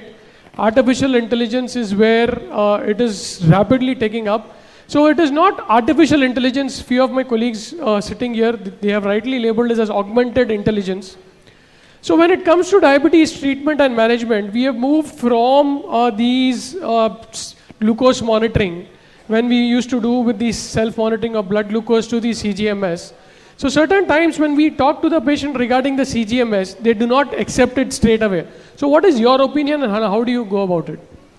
Sir, as your first question was that when we try to shift the patient to insulin itself, they are very afraid and fearful कि हमारे मतलब diabetes last stage पे पहुंच गई है, we don't have anything. And even after that, if we try to better that situation by giving them a suggestion of CGM and insulin pumps, तो उनको और डर लगता है कि नो ये तो मतलब बिल्कुल ही मेरे हाथ में, अभी तक ये था कि मैं इंसुलिन अपने हाथ से लगाता हूँ, अब तो मेरे हाथ में भी नहीं है कुछ भी, it is automatic. तो the problem lies where that the new technology, people are not aware of this. उनको ये लग रहा है ये नई टेक्नोलॉजी है, जैसे पहले भी अपन थे तो people used to roam around in the city with maps या लोगों से पूछ के जाते थे, but after GPS all these arrows, boards, ये सब देखना बंद कर दिया अपन ने.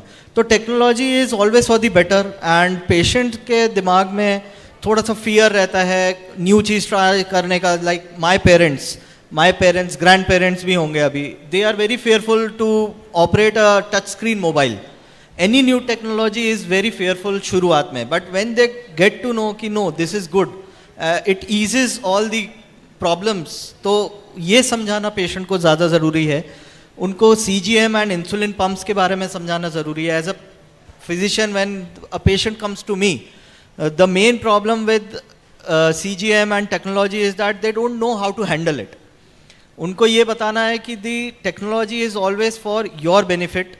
अगर अपन उनको CGM लगा के उनका टाइम इन रेंज मैनेज कर रहे हो, उनको 7 days बाद आके बुला रहे हैं कि this is your this food you ate and this इतना आपका शुगर बढ़ रहा है, देन आपने दवाई ली इतना कम हो रहा है, तो उनको भी एक सेंस ऑफ बिलीफ आएगा.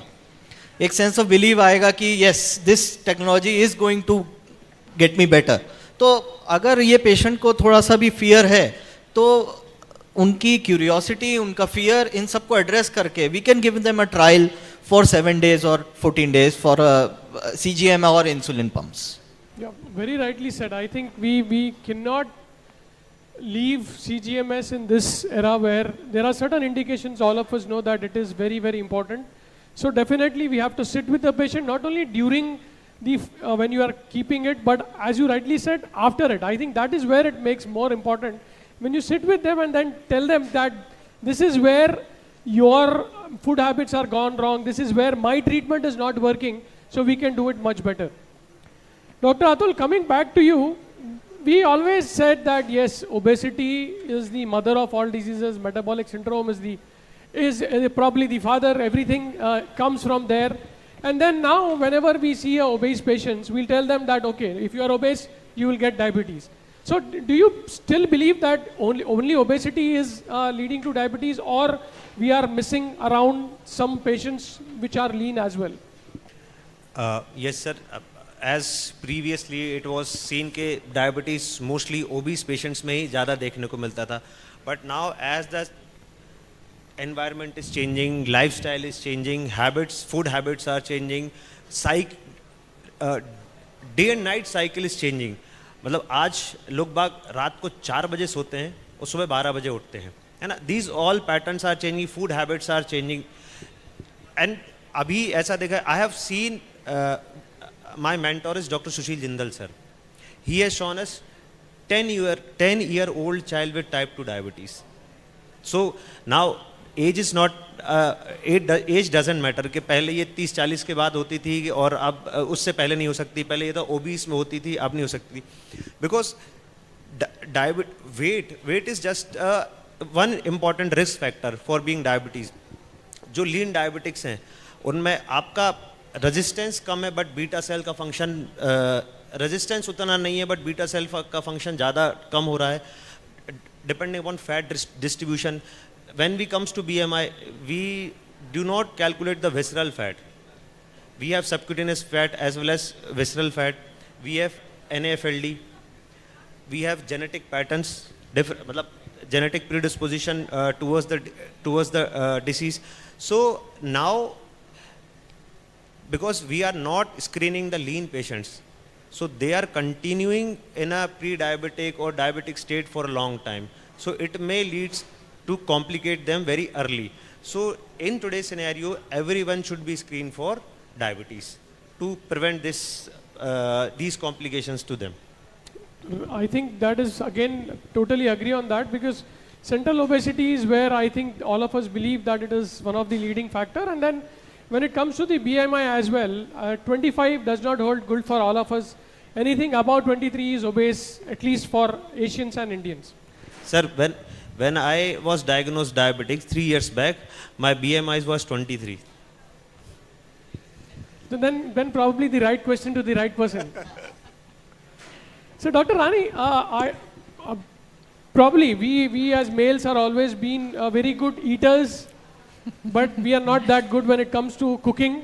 When it comes to the other part, probably now things have changed, but still, you know, when it comes to diabetes patients, and sir was saying we have to look at the females and then explain them more.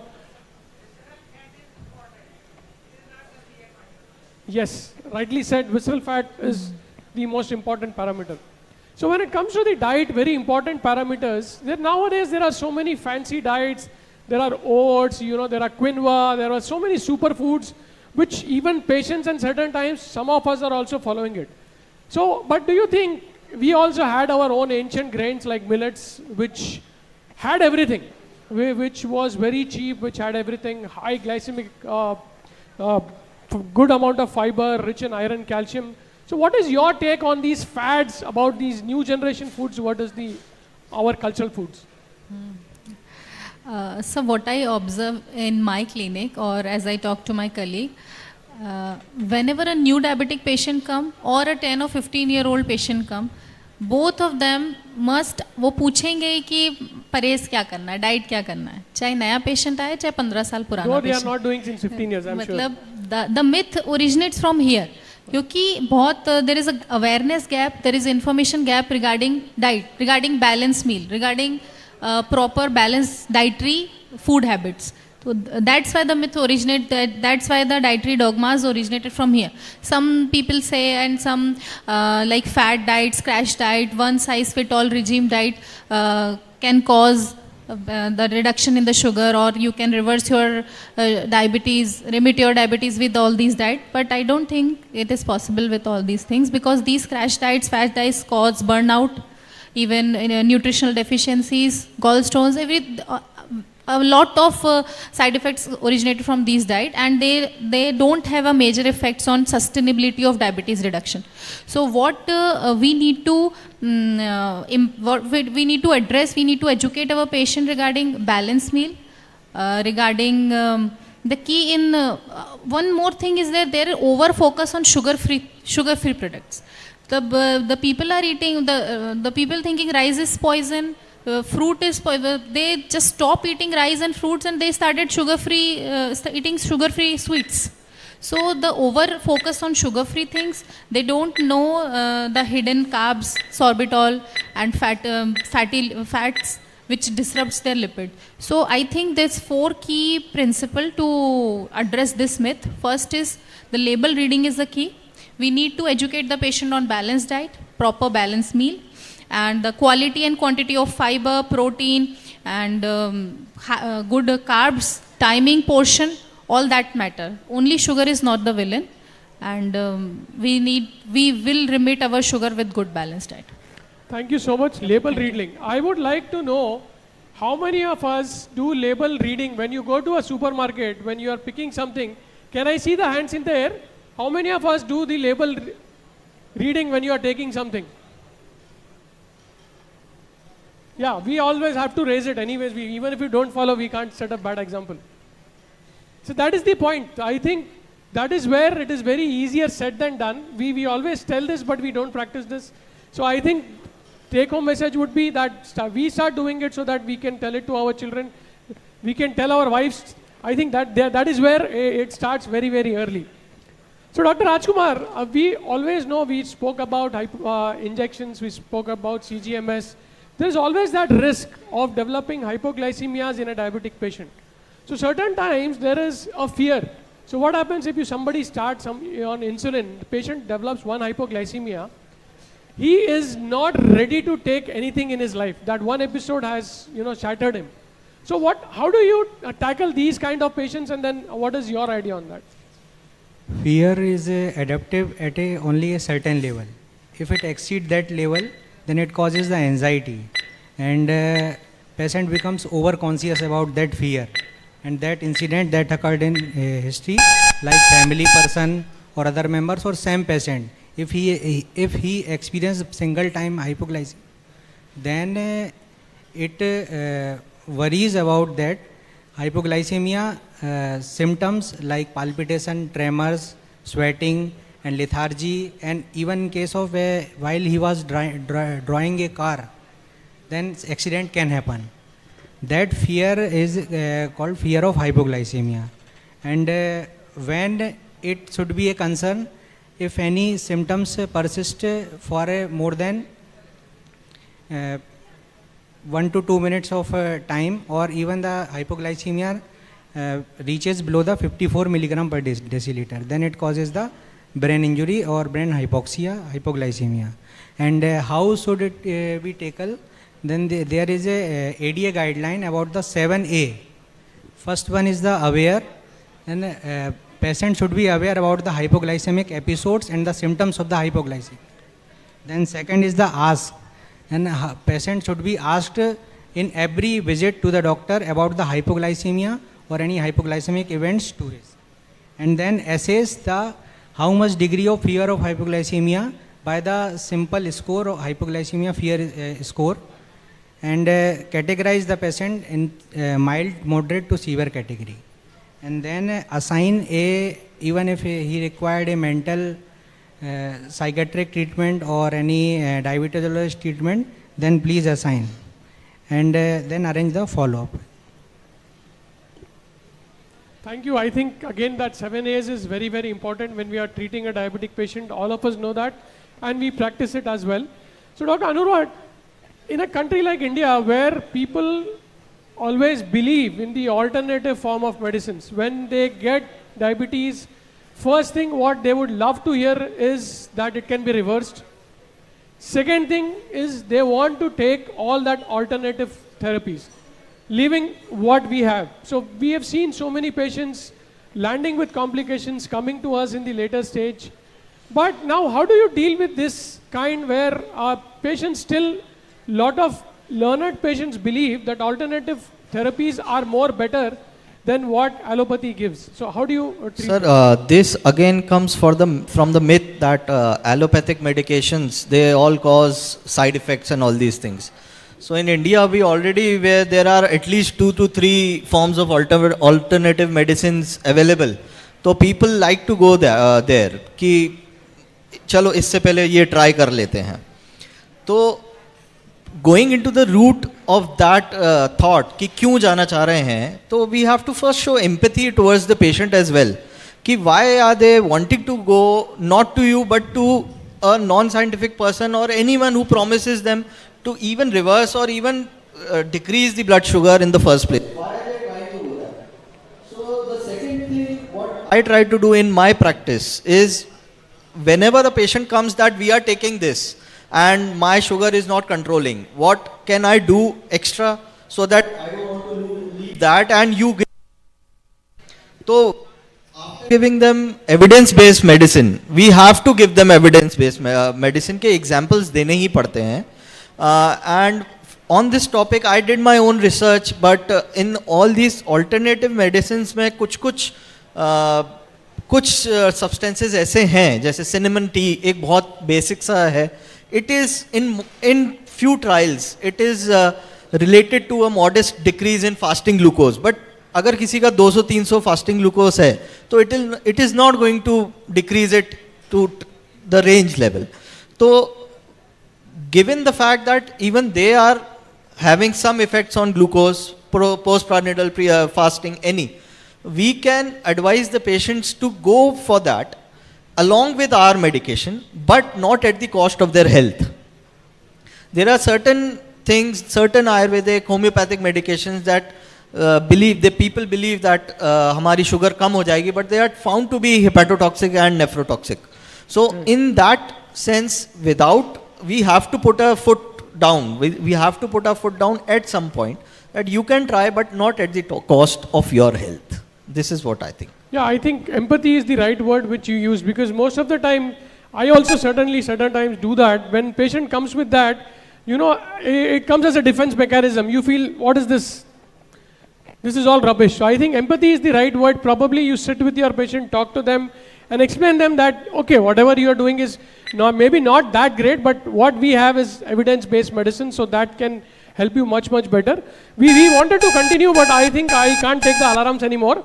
So thank you, four of you, for joining us for this wonderful session, and then thank you to all of you as well for interacting with us.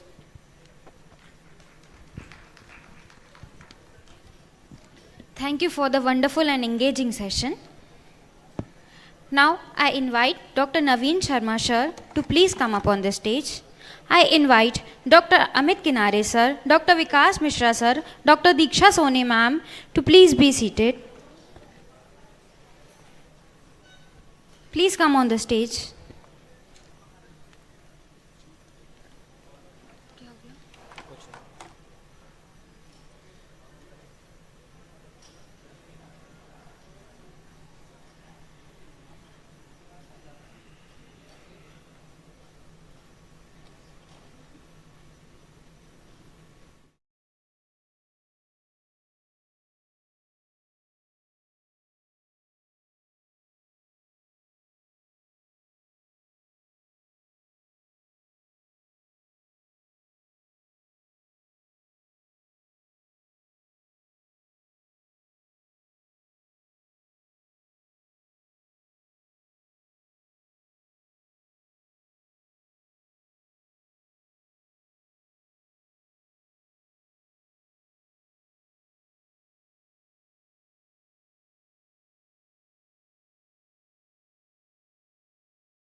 Sir, for giving me this opportunity.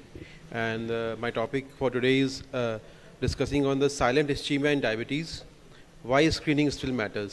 So it is a very, looks to be a very simple topic, because we have been seeing patients with diabetes having silent ischemic symptoms and attacks, and then we think that would have we screened them before, we could have prevented the event. So silent myocardial ischemia is a condition of reduced oxygen-rich blood flow to the heart that occurs without chest discomfort or symptoms of ischemic heart disease such as dyspnea, nausea or diaphoresis. Diabetic patients have 3 to 4-fold increase in risk of cardiovascular disease, and this silent ischemia is a strong mortality predictor. 70 to 80% of transient ischemic episodes lack anginal chest symptoms, which are like silent ischemia. And the lack of pain in silent myocardial ischemia increases the morbidity and mortality, since patients do not seek medical treatment in time. Since in my situation, time is muscle, so time is very important. Thus, these patients need an aggressive diagnostic and therapeutic approach due to increased risk of developing new coronary events compared to people with clinically detected ischemias. So in high-risk diabetic individuals, silent CAD is not different from symptomatic CAD in terms of prognosis and deleterious effects. Silent myocardial ischemia is frequent among diabetics as a result of autonomic dysfunction and loss of pain alert mechanism. Type 2 diabetic patients have higher incidence of silent myocardial ischemia, which leads to poorer long-term cardiovascular outcomes. Cardiovascular disease is the dominant source of mortality and morbidity in diabetics, and numerous risk factors are associated with silent myocardial ischemia in diabetes that require early screening in order to prevent unexpected cardiovascular mortality, as 50 to 80% of all heart attacks are silent in nature. So male patients, patients above the age of 50 years, patients who have type 2 diabetes of duration of more than 5 to 10 years, and older patients diabetes and who had already had a prior MI or had a revascularization therapy are more prone to have a silent ischemic episodes as compared to other patients. So why the screening is important? The screening is important to differentiate between silent symptomatic myocardial ischemia based on clinical presentation and diagnostic test results, to develop a personalized management strategy for a patient diagnosed with silent myocardial ischemia, and to implement effective collaboration and communication protocols with an interprofessional team caring of patients with silent myocardial ischemia to optimize the outcome of these patients. So diabetic patients with these risk factors have increased susceptibility for asymptomatic ischemic episodes, and are like diabetic patients having perioperative MIs, older patients, intensive patients in the intensive care, patients who are having diabetes along with sleep apnea. These group of diabetic patients are more prone to have a silent events. And the diagnosis of these silent ischemic event requires dynamic ECG changes, can be have a segmental wall motion abnormalities in the echocardiography, or they can be diagnosed to be having resting perfusion defects on the nuclear scintigraphy. The pathophysiology of these events are atherosclerotic plaque rupture. It could be because of coronary vasospasm, coronary vasculitis, trauma, coronary embolism, sympathomimetic drugs like cocaine, or demand-supply mismatch.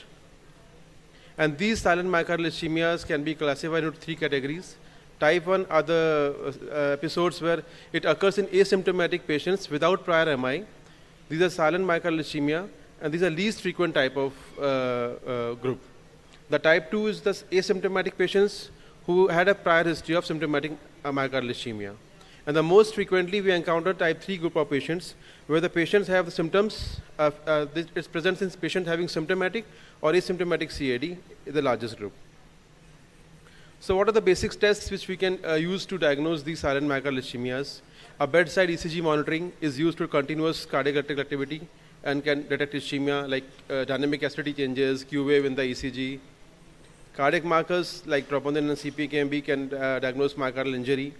Ambulatory ECGs monitoring track cardiac activity during daily activities, providing valuable information like changes during the exertion times. Then comes the exercise stress testing, which evaluate cardiovascular response to physical exertion. Radionuclide imaging, which provides us with the stress and rest images for myocardial perfusion during the exertion stress time. Continuous intracardiac monitoring and computed topography. These are few studies which have studied the incidence of SMI in diabetic patients, and we can see from 2018 to 2022, various studies have been conducted, and the prevalence of silent myocardial ischemia was in the tune of up to 36%, 15 to 36% of the patients had the prevalence of silent myocardial ischemia, which is a very big number. And the traditional risk factors for this are the age older than 45 for male, 55 for female, low LVEF, coexistence of carotid atherosclerosis, smoking, alcohol consumption, prolonged duration diabetes, high HbA1c levels, high BMIs, dyslipidemia, hypertension, family history of heart disease, and preeclampsia. And the non-traditional risk factors are tobacco use, hyperinsulinemia, postprandial hyperglycemia, glucose variability, microalbuminuria, thrombogenic factors, inflammation evidenced by C-reactive protein, hyperhomocystinemia, erectile dysfunction, genetics and epigenetics, and hematological factors. So various tests which we can use to diagnose these silent ischemic events are already discussed in the previous slide. Resting electrocardiogram, then comes the stress imaging, MRIs, troponin levels, C-reactive protein levels, carotid ultrasound, echocardiography, stress echocardiography, exercise testing, single photon emission computer tomography, coronary flow reserves, perfusion and positron emission tomography, and coronary artery calcium scoring. Even coronary artery CT scan guided angiography, conventional angiography, fractional flow reserves, urine examination for macroalbuminurias, and lipid profile. These all investigations, if are abnormal, can help us in diagnosing the patients which are at risk of developing silent myocardial ischemia. Now comes, once we have diagnosed the patient at risk of having these SMIs, then we can have optimize their drug therapy, give them psychotherapy, revascularization strategies, lifestyle measures, nutritional advices, stopping tobacco, moderation of alcohol, and post-operative rehabilitative care if the patient is in the ICU for non-cardiac surgery. Now the diabetic drugs have been moved from cardio safety to cardiac beneficial drugs. Most of the drugs which we cardiologists are prescribing are anti-diabetic drugs, because we know that they have also got cardiovascular outcome advantages.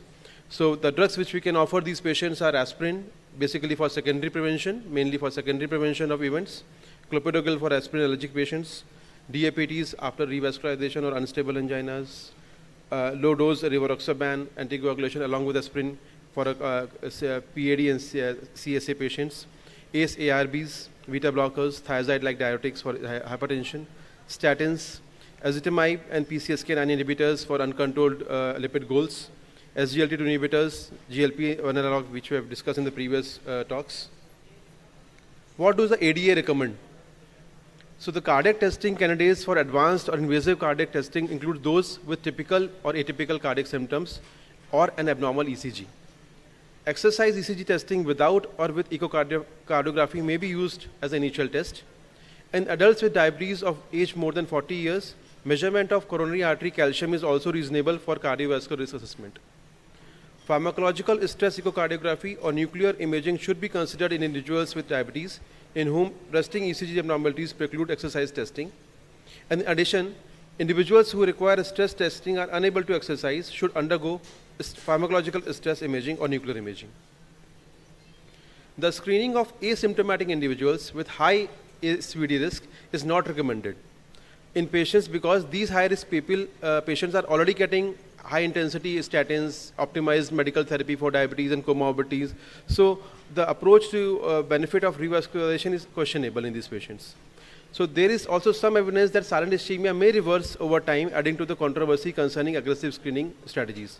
So in prospective studies, coronary artery calcium has been established as an independent predictor of future ASCVD events in people with diabetes and is consistently superior to both UKPDS and Framingham heart scoring systems. However, a randomized observational trial demonstrated no clinical benefit of routine testing in all the patients. So we cannot just go on screening all the diabetic patients for SMIs. We have to see who are the high-risk patients who need to be screened for the silent myocardial ischemias. So despite abnormal myocardial perfusion imaging in more than 1 in 5 individuals, cardiac outcome were essentially equal in screened versus unscreened individuals. Accordingly, indiscriminate screening is not considered cost-effective. So studies have found that a risk factor-based approach to initial diagnostic evaluation and subsequent follow-up for CAD fails to identify which people with type 2 diabetes will have silent ischemia or screening testing. Any benefit of newer non-invasive CAD screening methods such as computer tomography, calcium scoring, CT angiography to identify patient subgroups for different treatment strategies remain unproven in asymptomatic people with diabetes, though research is ongoing.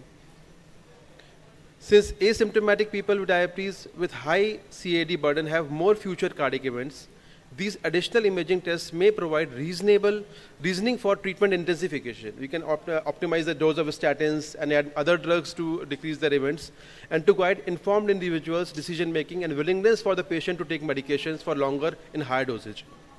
While coronary artery screening methods such as calcium scoring may improve cardiovascular risk assessment in people with type 2 diabetes, their routine use leads to radiation exposure and may result in unnecessary invasive testing such as coronary angiogram and revascularizations. The ultimate balance of benefit, cost and risk of such an approach in asymptomatic individuals remains controversial, particularly in modern setting of aggressive ASCVD risk factor control. So in asymptomatic individuals, Routine screening for CAD is not recommended as it does not improve outcome as long as ASCVD risk factors are treated. We consider investigations for CAD in presence of any of the following: atypical cardiac symptoms, signs or symptoms of associated vascular disease, carotid bruise, transient ischemic attacks, stroke, claudication, PADs, or abnormality in the ECG. In asymptomatic individuals with diabetes and age of more than 50 years or diabetes duration of more than 10 years, screening for PAD should be considered cardiovascular for prevention of CAD and limb prevention. Adults with diabetes are at increased risk of development of symptomatic cardiac structural heart failure, and we consider screening for the levels of BNP and NT-proBNP to diagnose these patients having HFpEF. So the take home is prevention and management of both ASCVD and heart failure cardiovascular factors should be systematically assessed at least annually in all patients with diabetes. Silent myocardial ischemia is frequent phenomena and seems to happen more frequently in diabetic patients, most likely as a result of autonomic dysfunction. Age, length of diabetes, BMIs were strongly associated with increased incidence of SMI in type 2 diabetic patients, as were higher levels of HbA1c, dyslipidemia, and raised PPG levels. The majority of SMI's instances were observed in male patients over the age of 50 and a duration of diabetes of more than 5 to 10 years. It is advised that managing glucose level is the essential therapy for preventing CAD in these patients. And to reduce the risk of death from CVD, it is highly advised to screen every high-risk patients of diabetes with TMT or ECG once a year. Thank you so much. Thank you, sir. Any questions from the audience? I can see Manoria sir sitting here. Manoria sir, any viewpoints on this, your experience on silent ischemia? In day-to-day practice, if their calcium score is high, can you offer anything to the patient? If the calcium score is high, then we certainly, and there are no lesions in the coronary arteries, and the which score is is clean coronaries with high calcium. Clean coronaries with high calcium, we certainly would like to reach the target levels of the lipids, LDL, non-HDL cholesterol to the target zone as depending upon the risk stratification of the patients. If patient is symptomatic, then you can offer anything? If the patient is symptomatic, then we will never advise him a CT angiography, because if the symptoms are angina or angina equivalent, or maybe dyspnea on exertion is like angina equivalent symptom because patient will not be having pain, then we certainly would like to have a normal conventional angiogram done rather than a CT scan for these patients. What we can offer to that patient? We can offer them to more, if the patient is symptomatic for angina, then certainly we can offer them a coronary angiography to know the atherosclerotic burden of the disease and then plan further strategy. Plan for? Pardon, sir? Plan for? Plan for, if the patient is symptomatic, then certainly he has to undergo a coronary angiogram to know the atherosclerotic burden, and then we can plan the strategy of how to prevent the ischemic episodes. What are the tentative opening for us to overcome this problem? Tentative? Tentative openings for doctor to overcome this calcium burden. Tentative openings? I'm not getting the words right, sorry. Tentative clue by which we can help the patient if calcium score is causing obstruction to the coronaries. So, if the patient has undergone a CT scan for calcium scoring only, and the no dye has been injected, like we usually do in patient having age of less than 40 years to know the calcium burden, then if the calcium score is high, then he has to undergo a coronary angiogram. It could be a CT coronary angiogram, it can be a conventional coronary angiogram. But if the patient is symptomatic patients with angina or dyspnea equivalent angina equivalent symptoms, then he has to undergo conventional angiogram to know the exact severity of the stenosis, and then we can plan the strategy. I think it's very important to remember that of all ischemic episodes, only 30% are symptomatic, 70% are asymptomatic or silent ischemia. If a patient is totally asymptomatic and the ischemic area is more than 10% on a myocardial perfusion scan, revascularization is indicated, and this would usually occur by either proximal LAD involved or some big vessels involved. About the anti-BNP and anti-proBNP. Yes. So initial subclinical heart failure, the staging of this test. Yes. So if heart failure has stage A, stage B, stage C and D, So diabetic patients are, because of the long-term diabetes, these patients can have stage B to stage C heart failure depending upon underlying heart failure with preserved ejection fraction if they did not have any previous episode of MI. So to diagnose them early, subclinical heart failure, or maybe you can call them HFpEF patients, we can get these BNP, NT-proBNP levels done, and if they are high, then they can be offered the therapies for it, drug therapy for it, for prevention of hospitalization for heart failure, like SGLT2 inhibitors. And also about the prognosis of the patient or the improvement of the patient with that test. If there is improvement, if the patient is having is improvement, very high, then that comes down, then how to assess the patient is improving? By NT-proBNP levels, Heart if the failure, levels yes. are decreasing, they are normalizing, then certainly the heart failure part is recovering. Because these are patients having no low EF, normal EF heart failure patients. Yeah. So NT-proBNP level will come down with the optimum therapy of heart failure. Thank you. So one question. Yep. Sorry. Once you are able to diagnose silent myocardial ischemia in an patient, so what is your next step approach? Like you would want to just escalate the medical therapy, or would you want to do invasive testing? If the patient has been found to be at high risk of silent myocardial ischemia on these non-invasive testings, then certainly I would like to... What is your preferred testing modality? Invasive coronary angiography. For screening for silent myocardial ischemia. It can be a stress test like a TMT or pharmacological stress test. If the patient is not able to do that, we can have a scan, nuclear scan, stress and at rest. Okay.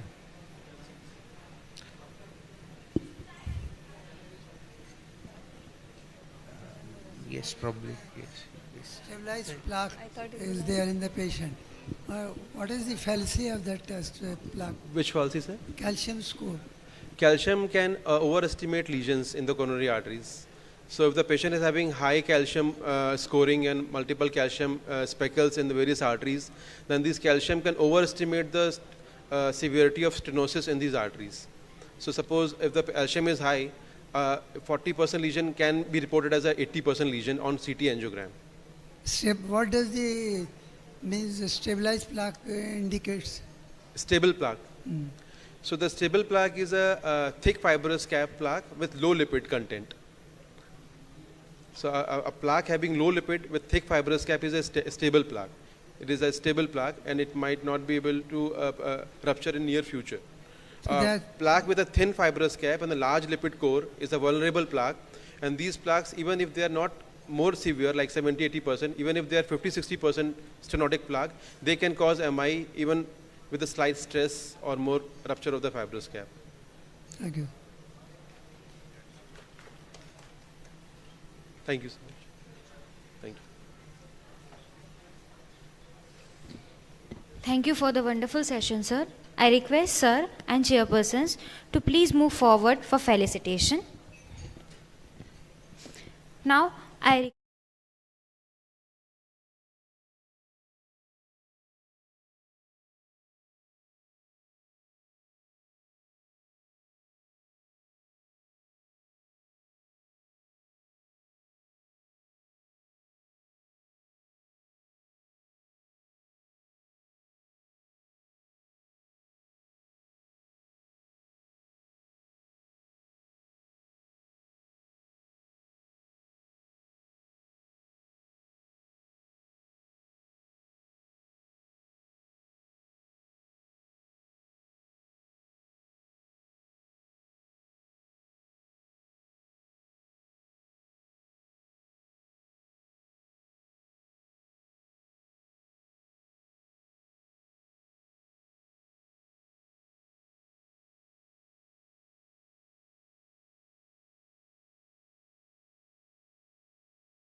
In the key message by Dr. Naveen Sharma, already he pointed out in point number 2, the silent myocardial ischemia may be because of the autonomic dysfunction. Secondly, Dr. Manduria said that 30% of them, they develop silently myocardial infarction. And various early detection tool like coronary calcium was discussed right now.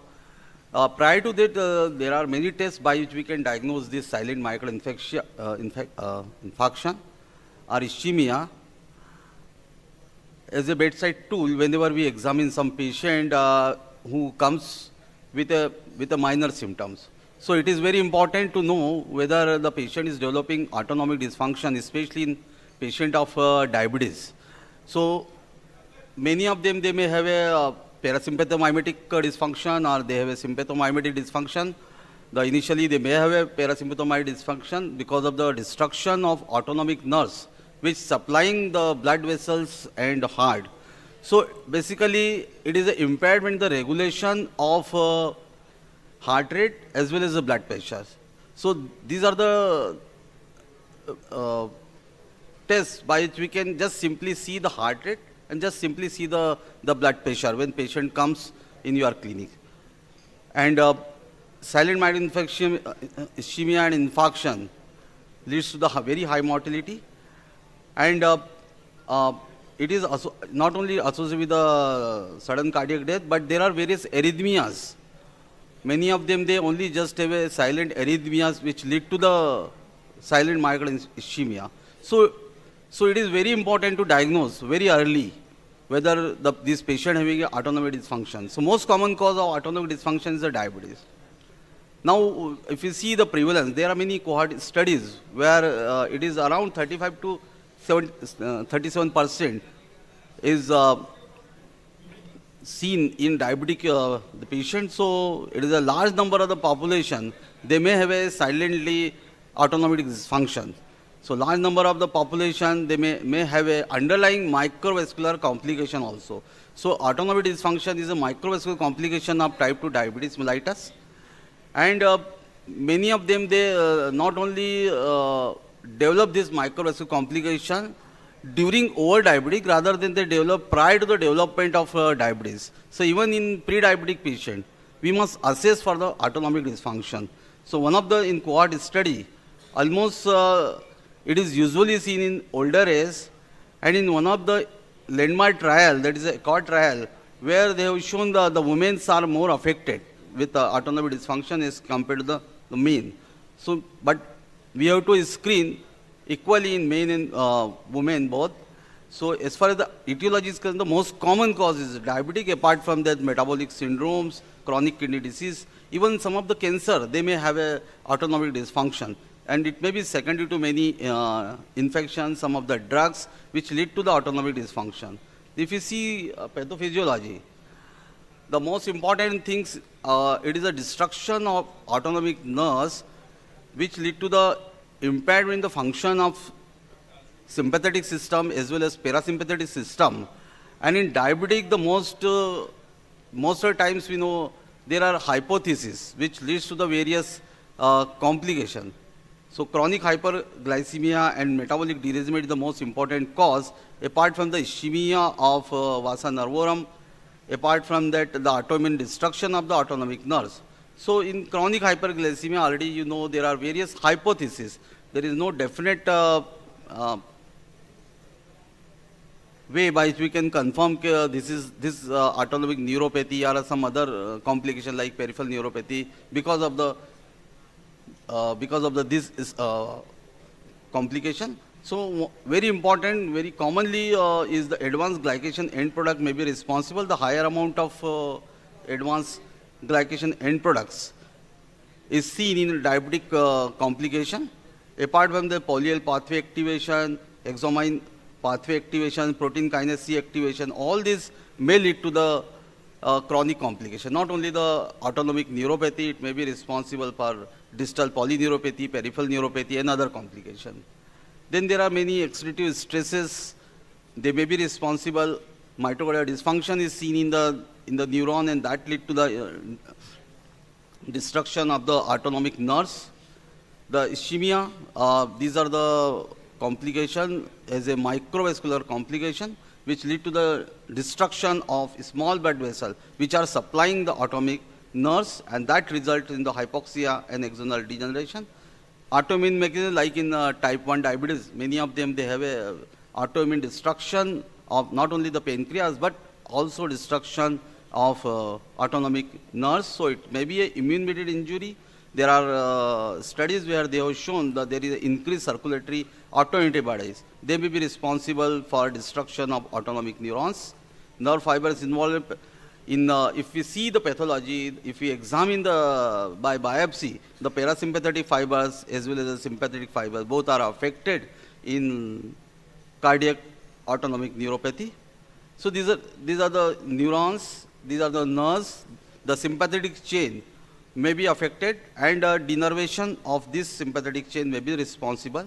And parasympathetic flow comes from the vagus nerve.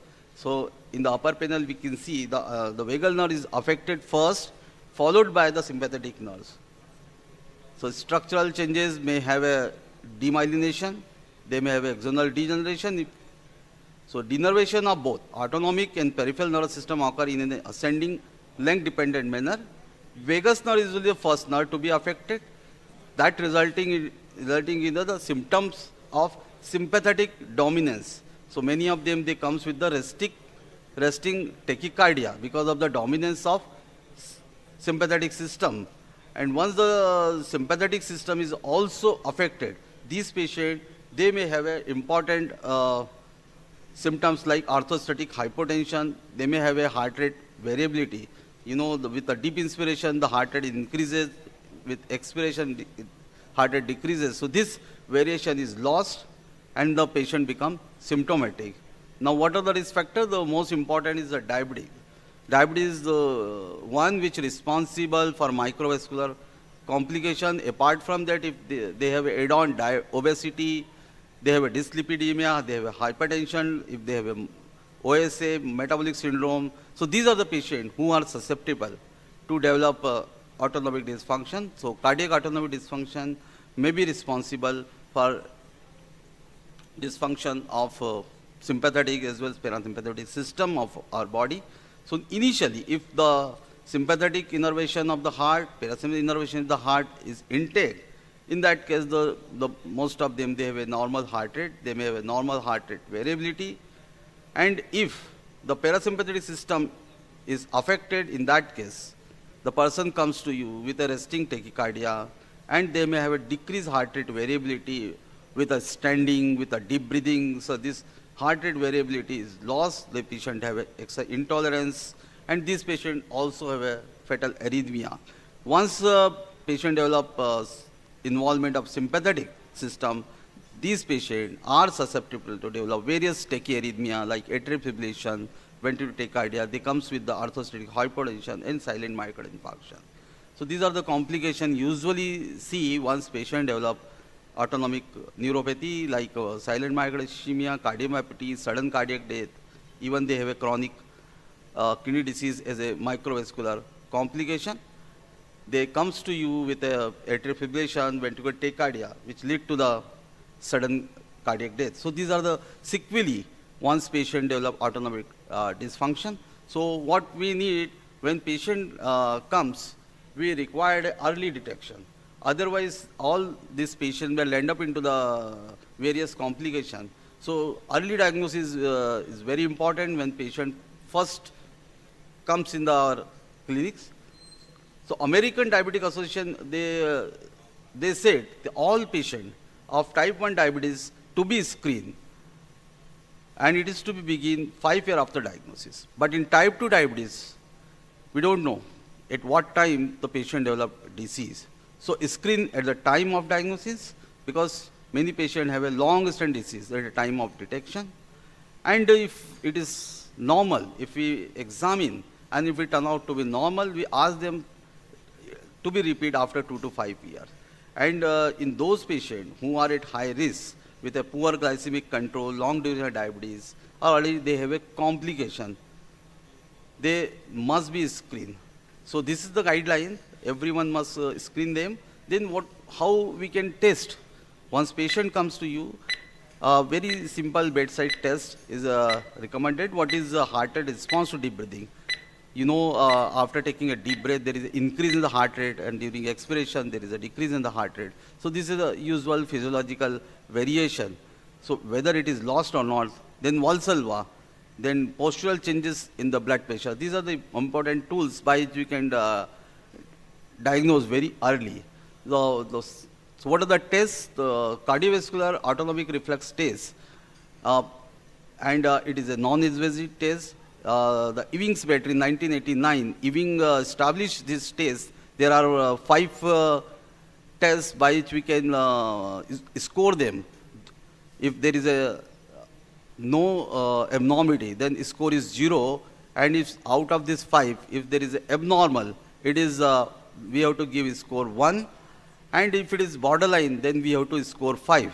So first thing that we have to see in bedside ECG, we run the ECG and ask the patient to do a one test Valsalva. Then we see the heart rate response to the deep breathing. 30-15 ratio. This is the name of test. That is the heart rate response to standing. So we have to check the ECG, and then we have to see the ratio between the rapid RR and slow RR. Then orthostatic hypotension test, isometric hand grip test.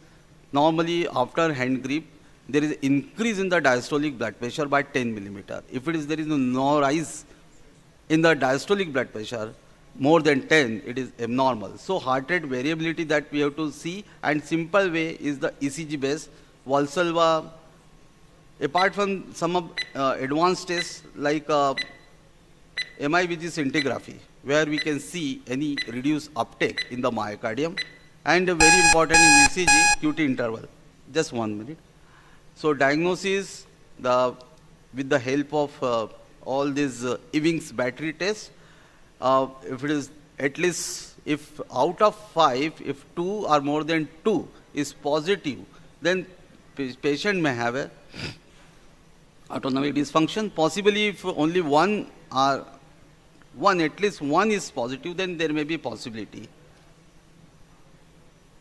So there are the various advanced tests, Holter monitoring for 20 minutes. In 20 minutes, we can assess for various simple bedside tales. So ambulatory ECG, Holter monitor, baroreflex sensitivity.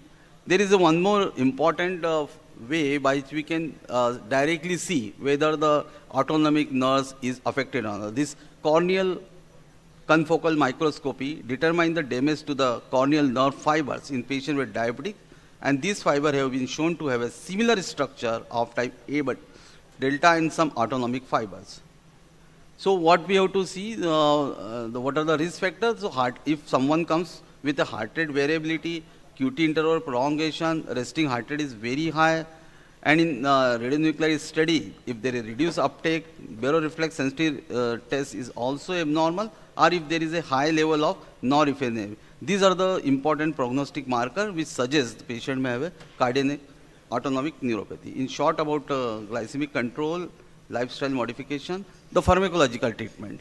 In pharmacological treatment, if already patient develop orthostatic hypotension, so we must ask them to use compression stocking, ask them to take more and more fluid and salt until the patient is not hypertensive, and head-up sleeping. There are pharmacological therapy which can increase the blood pressure and patient does not develop postural hypertension. So midodin is the one drug which increase vascular tone, fludrocortisone which responsible expansion of plasma volume, droxidopa that is a norepinephrine precursor, so pyridostigmine, octreotide for postprandial hypotension.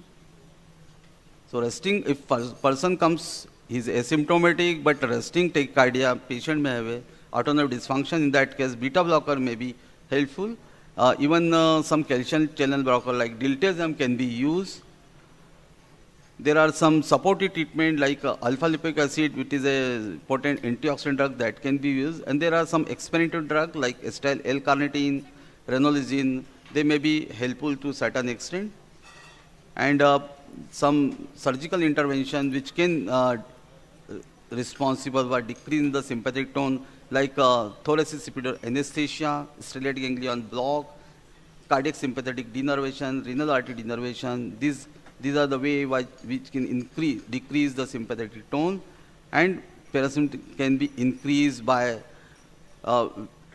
vagus nerve stimulation by stimulating the tragus areas, and spinal cord stimulation. So this can be responsible for increasing the parasympathetic tone. So that's so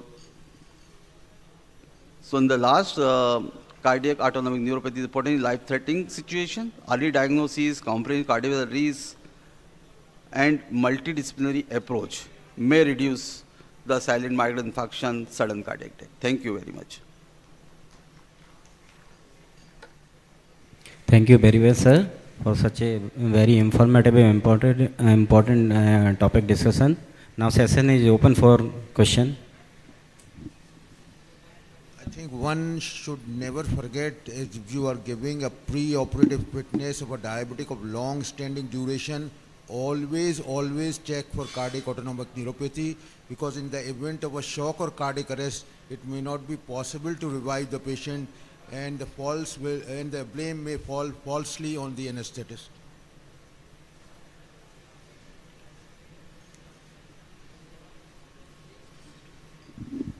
Anyone?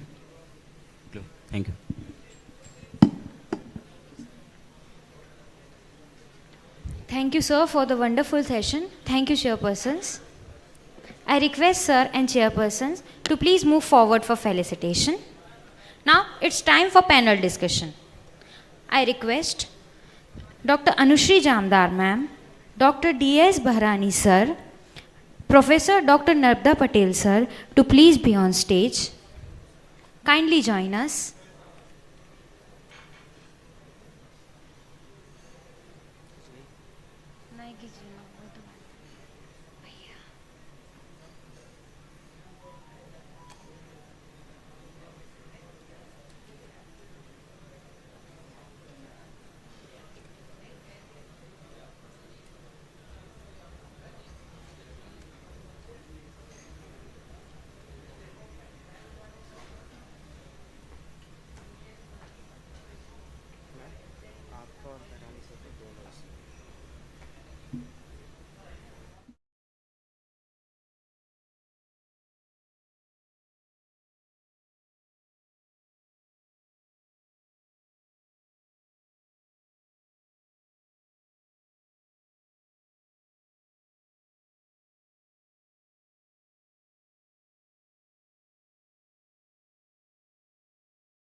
Disease. So first is they have a younger age at onset. They have absence of typical symptoms like which was discussed previously, more extensive disease, and they have a poorer response to revascularization procedures. So this is very peculiar in those patients who have cardiac disease and who are diabetic. Now these are certain landmark trials which I think everybody knows, that the UK PDS, EMPIRIC outcome, CANVAS, DECLARE, all these trials, they support the cardiovascular perspective of the diabetes. Now, it's important that is our patient at high risk? So the simple tools and questionnaires which can be addressed in the OPD in our practical practical life is that these are certain questions that we can ask our patients, and it significantly reduces the CV morbidity and mortality if they are asked, and we work upon them. So these cardiovascular risk factors should be systemically assessed at least annually in all patients with diabetes. So let's see what we should look at. So first is hypertension. So is your patient hypertensive? If yes, then again he's at a high risk. Is he obese? Yes, then he's at a high risk. Duration of diabetes is important. So if it is more than 5 to 10 years, then he's again at a high risk. Dyslipidemia. So initially the LDL cholesterol level was less than 100, then it came down to less than 70, and now it's recommended to be less than 55. So if the patients have high LDL and hypertriglyceridemia, then they again are at a high risk of cardiovascular events. Smoking, family history of cardiac disease, and albuminuria. These are all risk factors which we can easily screen by asking the patients in our regular OPD practice, and hence we can put the patients into category of whether they are at a high risk or a moderate risk. Now, this is the question that, do you use this risk calculator? So this is a very simple tool which is the ASCVD risk calculator, which we can use in our OPD patients on a regular basis. So this score calculates the 10-year risk of experiencing a cardiovascular event like a heart attack or a stroke. So it's ASCVD basically stands for atherosclerotic cardiovascular disease. And so it takes into consideration the age, gender, race of the patient, total cholesterol, both the systolic and diastolic blood pressures, whether the patient is on any blood pressure medications, is using statins, what is the smoking history. So based on this, it calculates a risk. So patients less than 5% are at a lower risk of cardiovascular event in a 10-year ASCVD risk is less than 5%, and high risk is those patients who have a score of more than 20%. So this is a calculator which we can easily use in our OPD practice, and we can explain this to the patient ki aapka score dekhiye itna aa raha hai, so you have to modify the factors which are affecting it. Now, this topic was already covered in the initial lectures, but I'll just run through it again. What should be the screening criteria in asymptomatic patients? So it has been said that asymptomatic individuals, routine screening is not recommended, and because we are already putting them on good number of medicines to prevent CAD, it's not recommended. Consider investigation for coronary artery disease in the presence of atypical cardiac symptoms, signs or symptoms of vascular disease, carotid bruise, TIA, stroke, claudication, or there are any ECG changes. Now TMT and invasive testing, again it was taken in the last lectures. So typical or atypical cardiac symptoms, these patients should undergo a TMT or invasive screening, and abnormal ECG, a resting ECG. Generally, what I see here practically, lot of patients come back and say कि हमारा doctor साहब ने बोला कि आपका eco normal है, ECG भी ठीक है, तो हमको हार्ट का प्रॉब्लम नहीं हो सकता है. And I think everybody knows that 2D echo alone cannot just tell whether the patient is at to rule out atherosclerosis. So in adults with diabetes more than 40 years of age, measurement of coronary artery calcium is also recommended by the ADA recent guidelines, and stress echo and other tests, these nuclear imaging testing should be done in patients whom the exercise is not recommended or the patients who cannot exercise. Now this is a very important topic, is what is the aspirin, should we give it, should we not give it, what is the risk benefit ratio. So recommendation for using aspirin as primary prevention include both men and women aged more than 50 years with diabetes and at least one additional major risk factor like the family history, premature ASCVD, hypertension, dyslipidemia, smoking. So any of the following one risk factor is there, then and the age is more than 50 years, then it is recommended to use aspirin. For patients more than 70 years of age with or without diabetes, the balance appears to be slightly on the riskier side because these patients are more at a risk of bleeding. So thus primary prevention in the patients more than 70 years of age is generally not recommended considering the risk benefit ratio. then we know this that the aspirin therapy may be considered as primary prevention strategy in those with diabetes who are at increased risk. And then secondary prevention, obviously it is done in those with diabetes and history of ASCVD. Now this is an important topic which we forget very often, that we focus more on the ASCVD and the atherosclerosis, but again an important reason for heart failure in patients with diabetes is diabetic cardiomyopathy, which is a common cause of heart failure in diabetics. It affects the myocardium, leading to left ventricular hypertrophy, systolic and diastolic dysfunction, or both. Presence with symptoms of heart failure, and some remain asymptomatic. And factors implicated to cause it are the hyperglycemia, then the activation of Rs and autonomic neuropathy, and as such. So I'll restrict my lecture basically to only the little part of it, and the treatment and other investigation parts the other speaker would address. Thank you. Sir.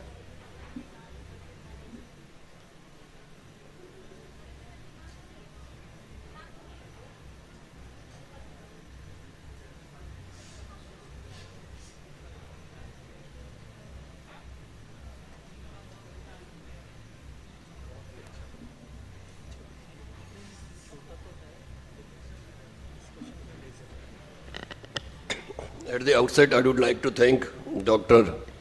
Parimal Swami and Dr. Abhishek Srivastava for giving me this opportunity to interact with you on this important topic.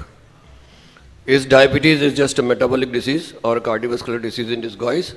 Dr. Madam Anushree Jamdar has proved that because of the pathophysiology, the diabetes, lot of patients get the cardiovascular mortality. At least 70% or 75% of the diabetics, they die because of the cardiovascular ailments.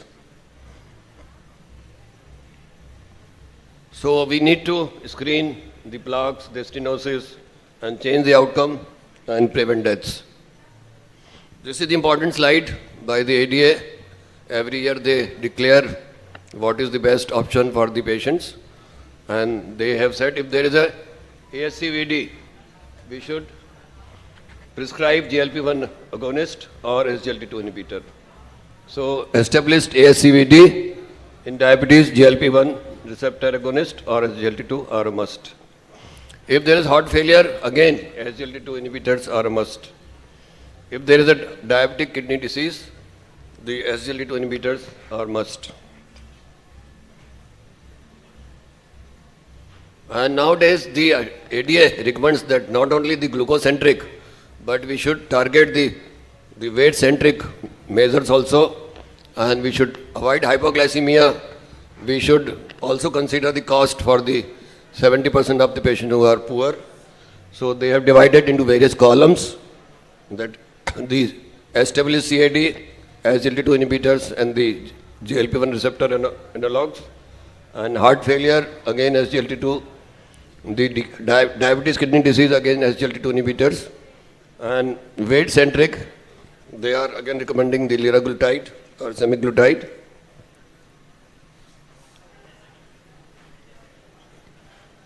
Now the basic class 1A evidences for the management are the plant-based Mediterranean diet, 30 minutes exercise, BP control at the target of 130/80, the weight control, smoking stoppage, glucose control, the newer drugs usage, SGLT2 inhibitors and GLP-1 analogs. These are must and should be prescribed. The acute myocardial infarction, the ST elevation MI should be tested with ECG. Echo and troponin I has become very important, and the loading with antiplatelets and the angioplasty. All the patients with acute ST elevation MI should be admitted in the hospital where angioplasty facilities are available, and the door to balloon time should be 90 minutes. And if the patient is in the remote area, the thrombolysis is the important option, and RTPA or tenecteplase should be given within 30 minutes if possible. So the acute MI requires angiography and angioplasty as a first line treatment if it is available. So SGLT2 inhibitors, GLP-1 analogs, antiplatelets. The lipid management is very, very important, statin and the ezetimibe and PCSK9, we have to target the LDL levels to the 70 or 55 in very severe ASCVD. The blood sugar and BP control and weight control are the basics. Now, the diabetes with heart failure. There are 4 pillars. These drugs should be and must be prescribed. SGLT2 inhibitors, sacubitril valsartan, beta blockers and MRA inhibitors. Many patients come to us with diabetic cardiomyopathy with 20% ejection fraction, and they all require all these 4 pillars. The typical course of the heart failure, every hospitalization has mortality. And within 5 years, 80% of the patient of heart failure, they die. So we need to give them the guideline-directed therapy in the form of SGLT2 inhibitors, the MRA, the beta blocker, and the ARNI.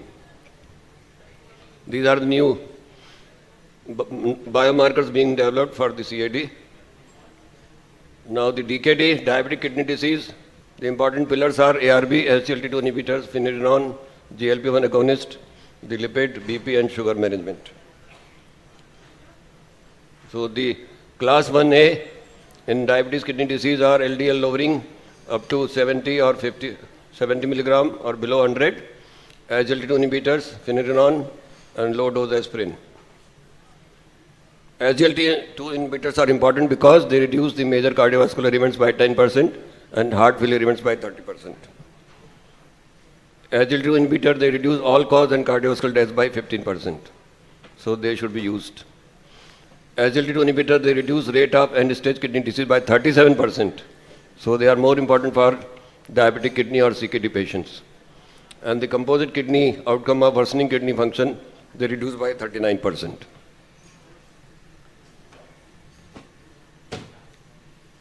So these are the pyramids showing the basics, then LDL, A1C, the food and the weight and the exercise, then the ARB, the SGLT2 inhibitor, and the finerenone and GLP-1 receptor agonist.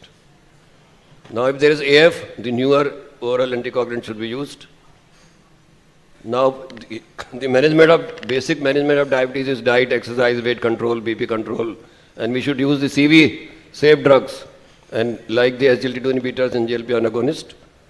And we have to use the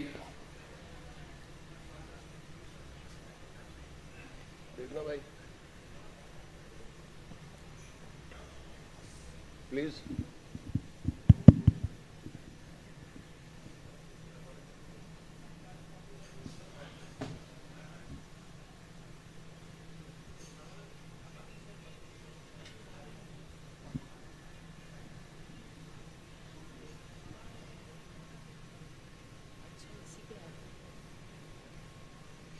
screen पे आ रहा है, laptop पे नहीं है, screen पे नहीं, laptop पे नहीं है। आओ ना भाई।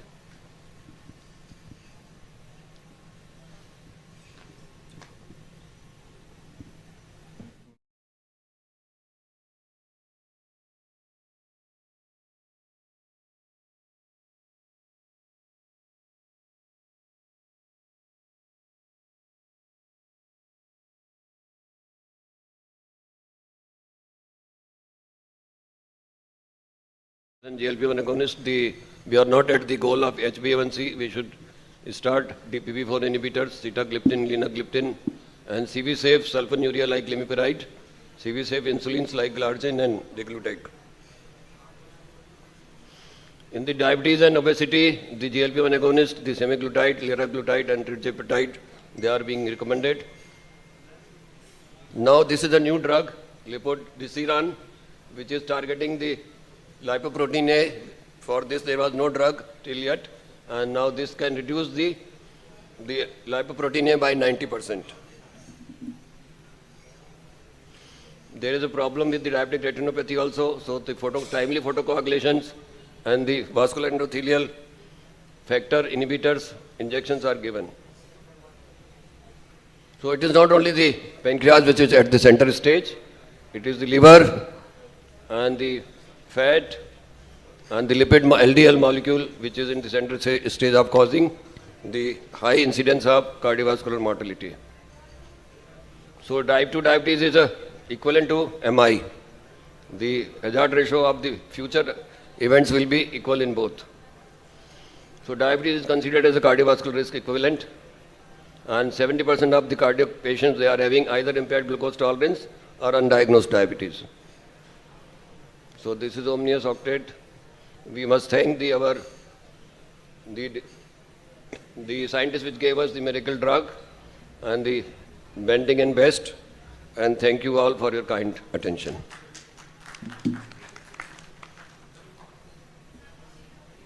So I think Sir has covered the whole story of diabetes in very brief. So if there are any questions, we can take them, or else we can close this session. So as instructed from the organizers, we are running short of time. So we close this session. Thank you.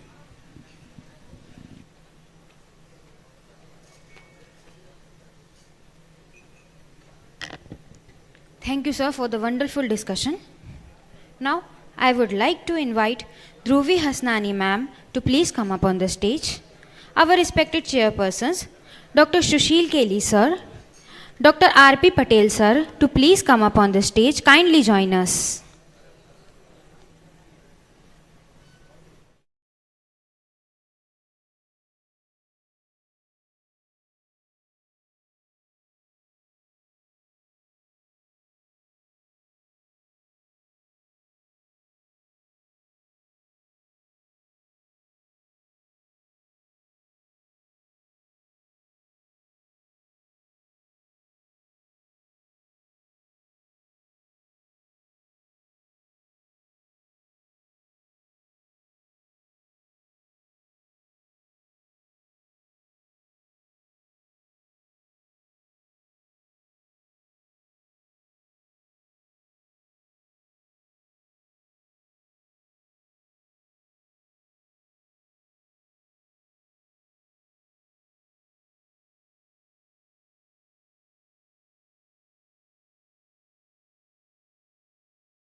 And silent ischemia, cardiac risk in LADA. This is all introduction. Yeah, that's Well, my thank you. Go ahead. Respected chairperson, respected professors in the audience, my colleagues, congratulations to the entire team of CCDSICON as well as Endo Dialogue. Thank you, Abhishek sir and Dr. Ritu, for inviting me. Today, we've heard a lot of lectures wherein people are talking about the importance of cardiovascular system, screening for cardiac autonomy. But I'm going to talk to you about a clinical situation which is talking about autoimmunity first. So allow me to take you through a clinical case. All of us sitting here listening to all of the lectures must have encountered a case similar like this. 42-year-old male just coming to the OPD saying that I've been experiencing exhaustion since the past 8 months. On further inquiring, he said, I did have some increased frequency of urine, some increased thirst. There was no other major illness in the past, no family history of diabetes. When you took a personal history, the person is a very proper, sedentary person, married, a normal guy, who is not smoking, who is not having any alcohol, who is not on any other medication. Look at the parameters, the anthropometric data, BMI 30, almost the BMI of a lot of people in the hall today. Blood pressure, not bad, it is 136/84. We will talk about what the range should be. The pulse rate, 80 per minute, regular, otherwise no other abnormality. The investigation when done showed fasting 170, ppbs 310. Urine had presence of acetone, presence of sugar. Fundoscopy was normal, HbA1c was 8.9. So to the esteemed chairpersons, to the esteemed professors in the audience, the first thing that comes to our mind as to what should be our next step, if we could just, with a raise of hand, do you think that you would suspect in this guy any sort of underlying autoimmunity, yes or no? Yes, ke liye we'll raise hand. Yes, sir? Yes. So even if I have one positive note, I think I'm doing a good job. So sometimes we have to purely go with our gut instinct and purely be very, very clinical. We have to understand that the presence of acetone in any format for this guy makes us understand that you have to investigate for the insulin level of this person, for the C-peptide in this person, for autoantibodies before labeling and calling this person type 1 or type 2 or even the different plethora of classification that we have across the spectrum by V. Mohan sir or the Swedish people. The most basic thing we have to do is clinically answer what should be done for this person. But why is diagnosis important? Because we need to plan our strategy as to what should be given, either OHA or insulin plus OHA or just insulin. We need to predict the next course of management and treatment, and we also want to prevent the plethora of complications that we just saw. Retinopathy, micro and macrovascular complication, the entire CKM staging that Dr. Rutul told us. We want to have proliferative scientific knowledge about diabetes so that it benefits the other pool of patients. There are n number of, again, definitions. The ADA tells us something, the ESD tells us something, the ACP tells us something, the RSSDI tells us something, the Diabetes India tells us something. But we will have to understand that there is something that exists which is known as latent autoimmune diabetes of the adult. It has been existing. We all understand that it is a later onset of diabetes, but it is a gradually progressive type 1 diabetes with the presence of some sort of antibody which comes on the later phase, and it happens because of some inflammatory process which is happening at the level of pancreas. Now, why would we suspect LADA in this person? Is it because that was my topic? This person was a young person with no past family history. You don't even need to look at all of this. Presence of ketones in the urine, number one, could be very, very striking answer that we suspect some sort of insulin deficiency in this person. What we did next, to confirm what sort of a diagnosis it was, we did a GAD65, a simple one, because we didn't want to run any of the other antibodies which were very expensive. Did a C-peptide. What would you be doing? Just GAD, just C-peptide, both or none of the above? Chairpersons? Both? Both. Both. Perfect. We also did both. So on analysis, for anybody with LADA, the C-peptide could be still in the normal range. Mind you, it still has to be in our mind that this person will require insulin at any point of time. And it is not just GAD, it is IA2, IAA, ICA and zinc antibodies as well, which you could screen if the person is affordable and if you have the funding to do that. GAD65 was positive in this patient, and we were confirmed to say that this person had some sort of latent autoimmunity happening which would make this person need insulin for a better care and treatment. The normal C-peptide levels that we all need to understand are 0.4 to 2.2 in the fasting level, 1.2 to 3.4 in the postprandial levels, and after the meal. And after a glucose loading postprandial, it could be anywhere between 2 to 4.5 for adults as well as in the pediatrics.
starting few years, and then it becomes negative. The age of onset, again, very important. For LADA, it is generally an adult onset after the age of 30 years, and genetic autoimmunity or genetic marking, if you do a genetic testing, which happens, I think, at Mohan Sir's center in CMC Vellore and some other places in Bangalore, you can get that HLA genotyping for this person. BMI for a person with LADA would be in the normal range or even in the obese range, but insulin requirement for a child with type 1 diabetes is immediate. For somebody with type 1 diabetes, an adult, is also immediate, but for a person with LADA could be variable. This person could be on an OHA for some period of time and then falling into category of needing insulin permanently for life. Now, all of these characteristics, if you see this, this is very easily available over Google. If you see all of the typical onset, and if you look at the natural history of diabetes from the preclinical to the clinical phase and towards the progression of complications for all the types of diabetes that we understand, be it type 1, LADA, type 2, or MODY, they have striking differences, but then there are frequent overlap where we need to understand that a person with LADA could also be obese, but a person with LADA could also overlap with the autoimmunity that might present with somebody with type 1 diabetes. The most important variable over here is insulin secretion, which varies and then depletes over a period of time. The islet inflammation, we have been hearing the past 4 lectures, they all talk about inflammation being the cause for endothelial dysfunction, being the cause for cardiac autonomic neuropathy or silent MI or silent ischemic event, and that's the same chronic inflammation which leads to the islet inflammation that leads to pancreatic beta cell exhaustion, leading to somebody in the adult age group getting diagnosed with insulin deficiency. They may or may not have the linking of the gene, the TCF7L2. These are, again, complicated genetic analysis which we do not do in our clinical settings, but are important for all of us to understand. So I come to my very, very conclusive slides, wherein all the speakers who told us and taught us about the silent ischemia, when I overlap that with the silent autoimmunity that is happening in adults, they are seemingly unrelated, but they are, when they happen together in a single adult, they will pose a significant cardiovascular risk for that person. And that silent ischemia in a person with LADA can happen if you are not screening that person properly, like the previous speaker told us about. And often in diabetes, we forget that the most important thing is controlling of hyperglycemia. That's the first thing that we need to do as physicians and as diabetos, that the first thing you have to do is control the hyperglycemia and screen for complications at very regular interval of time. And why does it matter? Because these are the patients who are often misdiagnosed with type 2 diabetes, often delayed initiation of cardioprotective agents, often delayed insulinization, because a lot of people don't get screened for their autoantibodies. There is a lot of interplay happening at the level of autoimmunity, inflammation, hyperglycemia leading to beta cell failure, leading to complete autonomic dysfunction, and thereby not having any symptoms. So this is the silent autoimmunity that is impacting the silent ischemic risk in a person with LADA. What should we be doing? Screen early, use proper cardiac biomarkers and the stress test that we all learned about, monitor for autonomic neuropathy, initiate cardioprotective agents which are very well available now, and do proper appropriate glucose monitoring even with preserved C-peptide levels. There is a lot of evidence that is present which you can go and read, and my only take-home message is that if you are suspecting LADA in an adult patient, even if the autoantibodies come negative, initiating insulin for a little period of time to get a better glycemic control is not going to hurt. LADA is a ketosis-prone situation. Always screen the person and explain the person and counsel the person. the autoimmune destruction of beta cell happening in LADA is one of the major indicators that we have to screen the person for. It is difficult to differentiate LADA and type 2 diabetes in the initial stage, but frequent counseling and screening again for C-peptide and for just simple hyperglycemic control is the way to go. And insulin, whether you have a positive LADA or a negative LADA, insulin is a very good answer for anybody with type 2 diabetes, type 1 diabetes, LADA, or whenever you are suspecting autoimmunity. With that, I thank you all for your patient listening.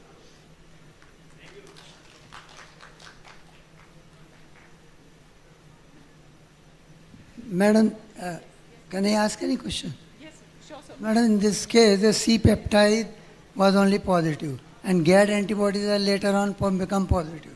And what about the autonomic neuropathy?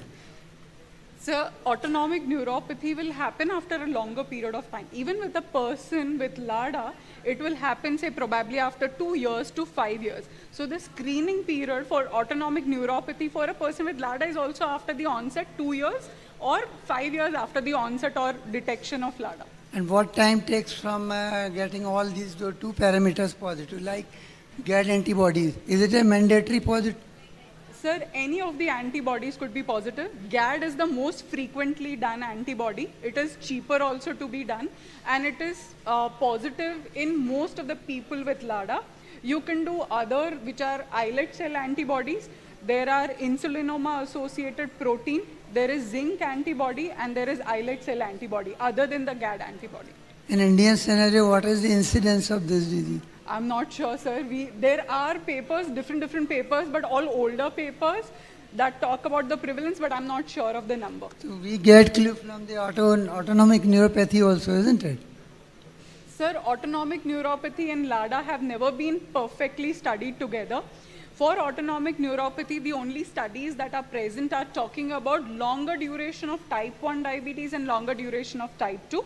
LADA is always considered in the cohort of type 1 diabetes or type 1 adults, and that is why there is no exact research that talks about autonomic neuropathy in LADA patients. It is only diagnosed when all the beta cells are destroyed, isn't it? And that takes some time, or it is...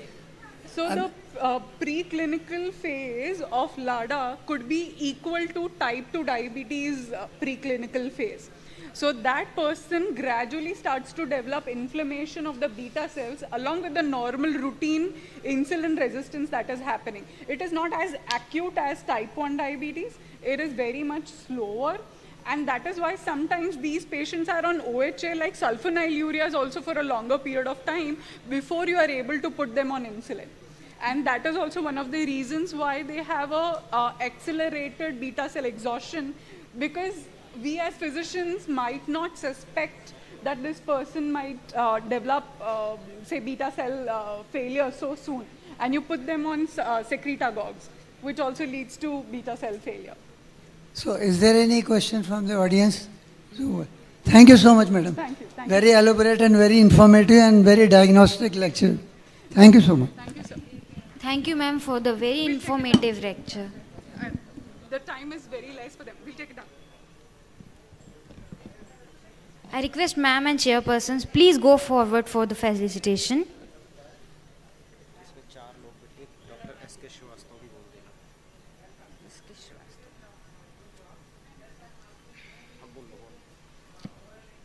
I request chairpersons Dr. S.K. Srivastav sir, Dr. Amit Kinare sir, Dr. Vikas Mishra sir, Dr. Naveen Sharma sir to please kindly come up on the stage. I request Professor Dr. P.C. Manoria sir to please come up on the stage.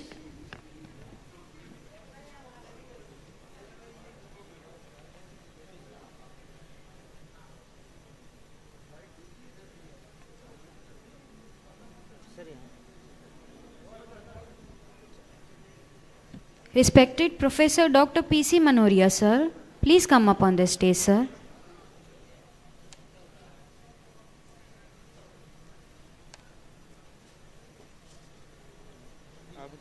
full screen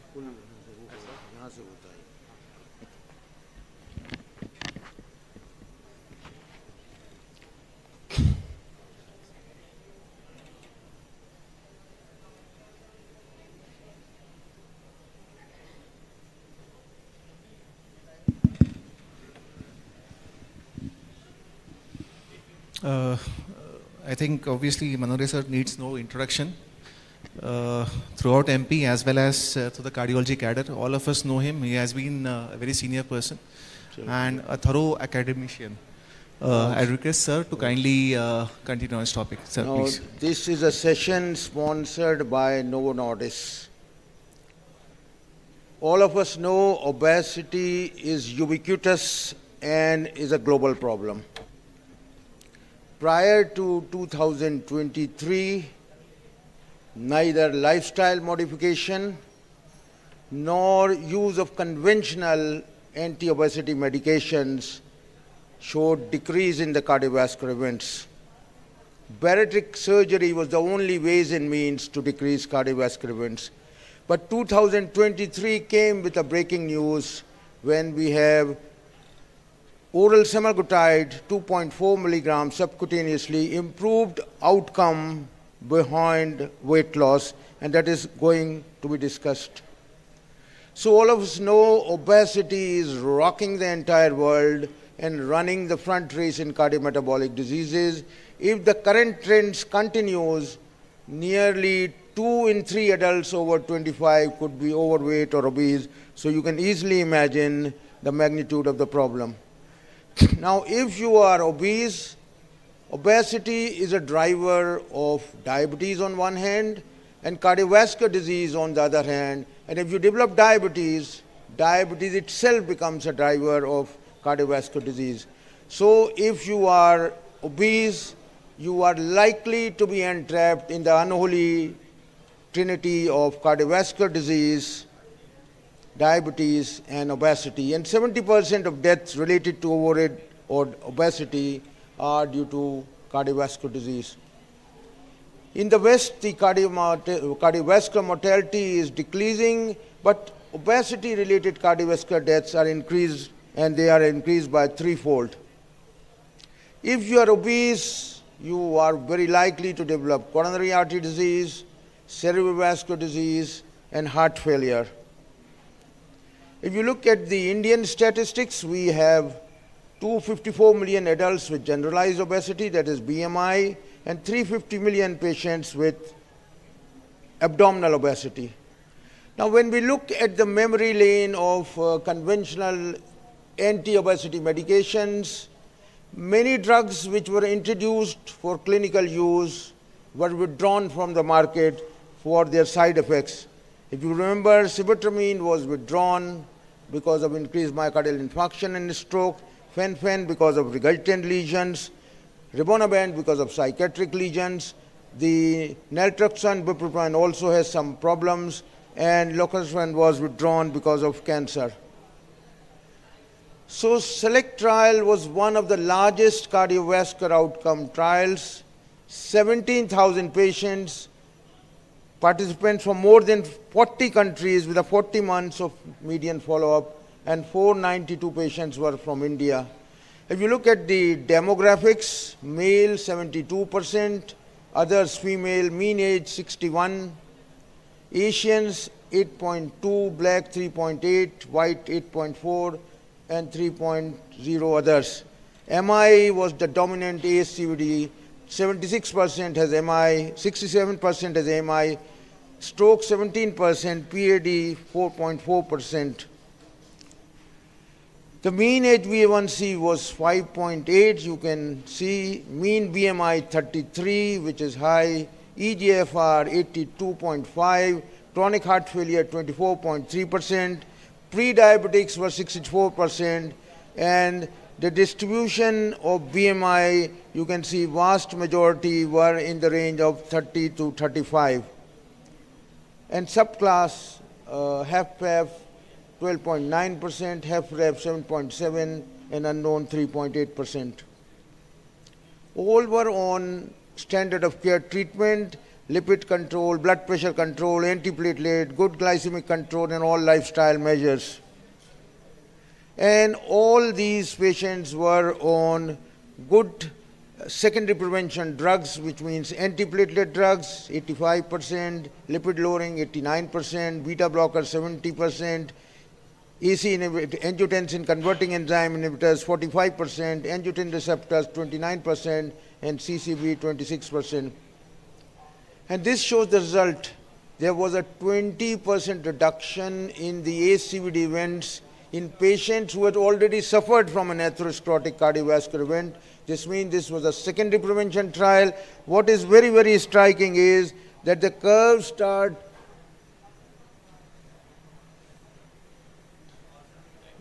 starts diverging very early, and before there was a maximum decrease in the weight, the curves have started diverging, which means cardiovascular benefits are independent of weight loss and has a lot of pleiotropic effects. Later on, of course, weight reduction was seen, and it has been approved by ESC for CCS. GLP-1 receptor semaglutide should be considered in patients with overweight or obesity in CCS without diabetes to risk the cardiovascular mortality, MI, and stroke.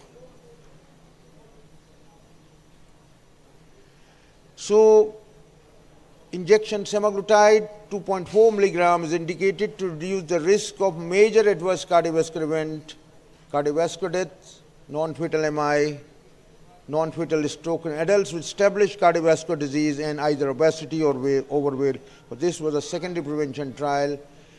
There were other benefits also which showed a numerical benefit, 15% reduction in the risk of cardiovascular death, 18% risk reduction in the composite of HF outcome, 19% risk reduction in all-cause death. And what is very exciting, all the hazard ratios were to the left of the midline. As you can, none of the hazard ratio crossed the midline. And you can see the effect of semaglutide or Wegovy, 37% reduction in CRP. It has a very strong anti-inflammatory effect.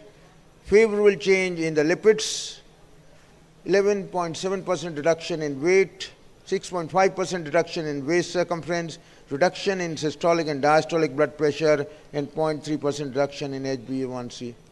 What was very interesting is, as you can see on the left side of the slide, there were 66% patients who had pre-diabetes, which means HbA1c was more than 5.7, and at the end of the trial, this was reduced to 34.3%, which is again very, very exciting compared to the placebo group, where it has increased from 66 to 78%. So SELECT is one of the largest cardiovascular outcome trial with diverse population, multicentric, 17,000 subjects without diabetes and 40 months of median follow-up. And Wegovy 2.4 milligrams significantly reduced the risk of MACE by 20% versus placebo, and it had consistent beneficial effect across the CV outcome and all subgroups. And here you can see, while most of the conventional anti-obesity agents has not shown any significant benefit, SELECT trial semaglutide has shown superiority compared to the placebo. What is important that when you are using semaglutide, you should never forget all these things. Otherwise, you may not get an optimum response, which means focus on fewer meals and never on no meals. Don't ignore protein, otherwise you will develop sarcopenia. Don't go to zero carb. Don't forget to hydrate. Don't rely on medication alone. Don't eat heavy greasy meals after your dose.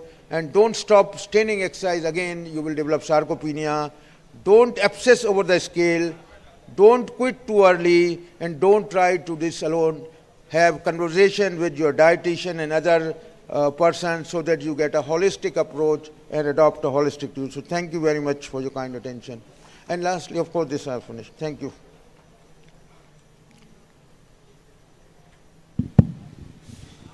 Any questions from the audience?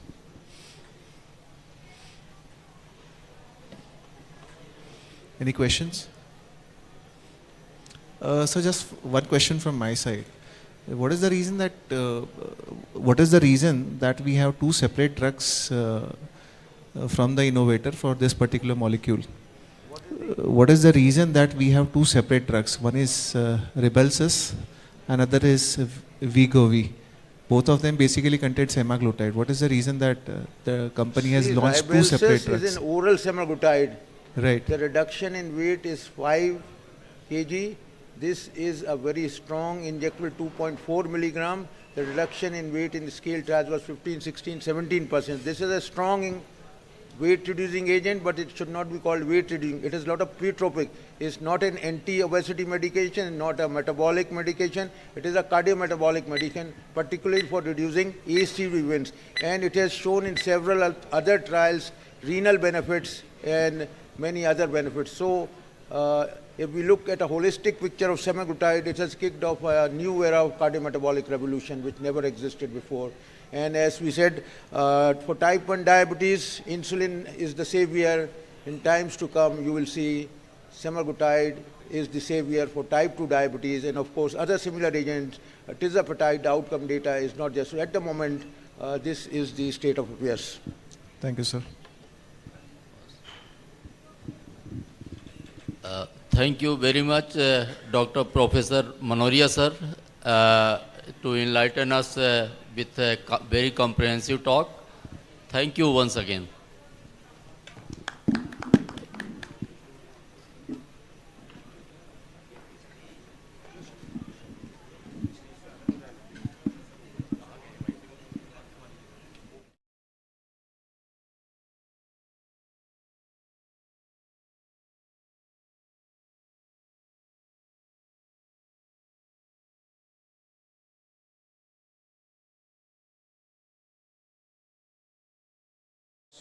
Request to all the speakers of the flash talks to please prepare with the slides and please be quick. Thank you.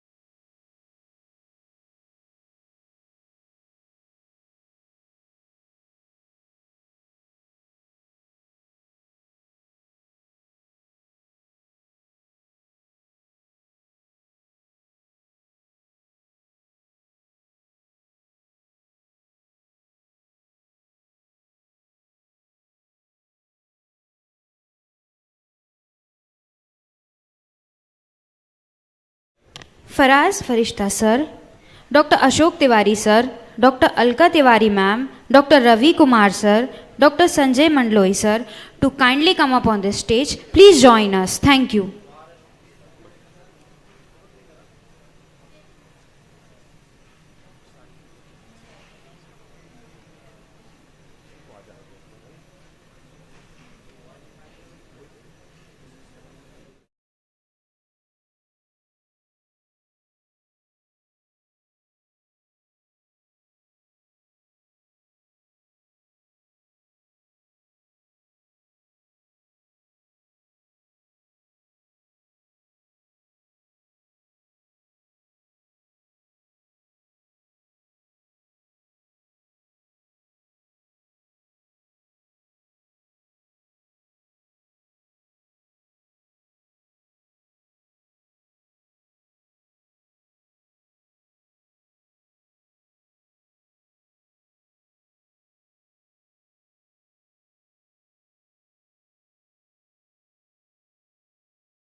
In the paucity of time, I am going to stick to the flash. So the word itself says that we had 10 minutes each, but now Abhishek told that the moment you say flash, you have to come down.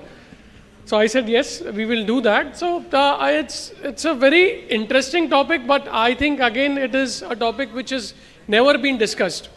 So diabetes and sexual health, I think, is one where we always try to evade from it whenever we are trying to discuss with our colleagues, when we are trying to discuss with our patients. So I'll be really quick on this. I'll just take few slides and then finish it off. So definitely it affects your mental health. I think that is where it is very important that it is not just the sexual health, because we all know anybody who's developed any kind of erectile dysfunction or sexual dysfunction already has an underlying macrovascular disease as well. So this is an indicator that you have to screen them for an underlying macrovascular bigger problem as well. So definitely the problem is there in males and in females.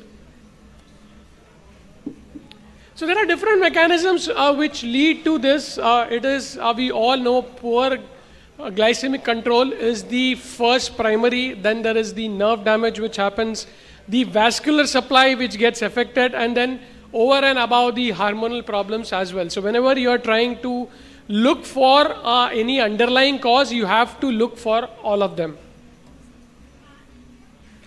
So in men with diabetes, erectile dysfunction is caused by, we all know it's a vasculopathy and a neuropathy. 50% of men, maybe I would say more of diabetic elderly population have these erectile dysfunction.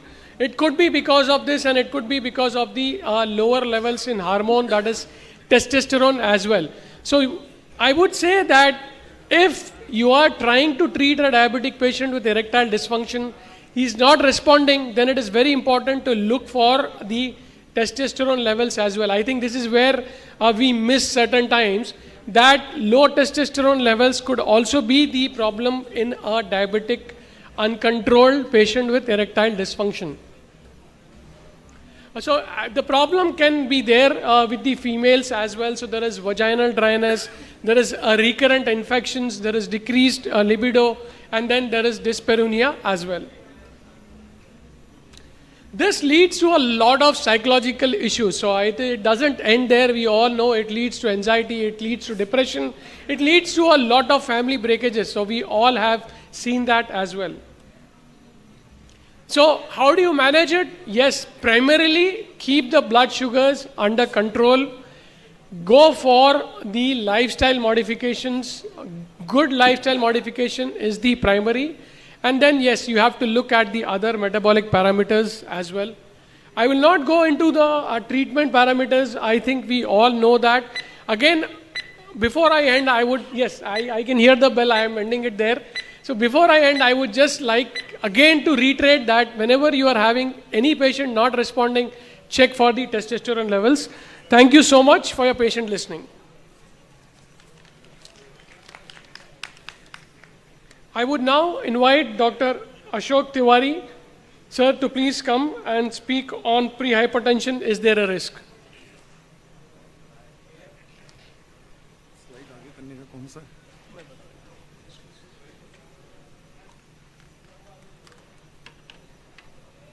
Prehypertension.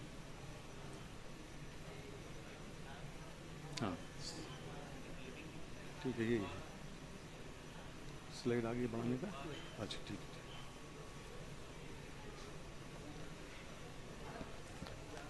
At the outset, I would like to give my sincere thanks to organizers, Dr. Parimal Swami and Dr. Abhishek Srivastava, for inviting me. Thanks you. My talk is on prehypertension and risk associated with prehypertension. So, to define prehypertension is a condition where blood pressure is higher than normal, but not high enough to be classified as hypertension. It's a warning sign to a person that he or she may be at risk of developing hypertension in near future if not managed. According to various guidelines, American guidelines, European guidelines, and guidelines from International Society of Hypertension, prehypertension is defined when systolic blood pressure is 120 to 138 millimeter of mercury and diastolic blood pressure 80 to 89 millimeter of mercury. This range of prehypertension, it indicates that blood pressure is elevated, but not to a level when it requires pharmacotherapy or drug therapy. So, to manage prehypertension, lifestyle modification and proper monitoring of blood pressure is required. So by this means we can prevent future development of hypertension, and we can also avoid all those risks associated with prehypertension. Clinical significance. Clinical significance of prehypertension, it's an indicator of increased CV risk.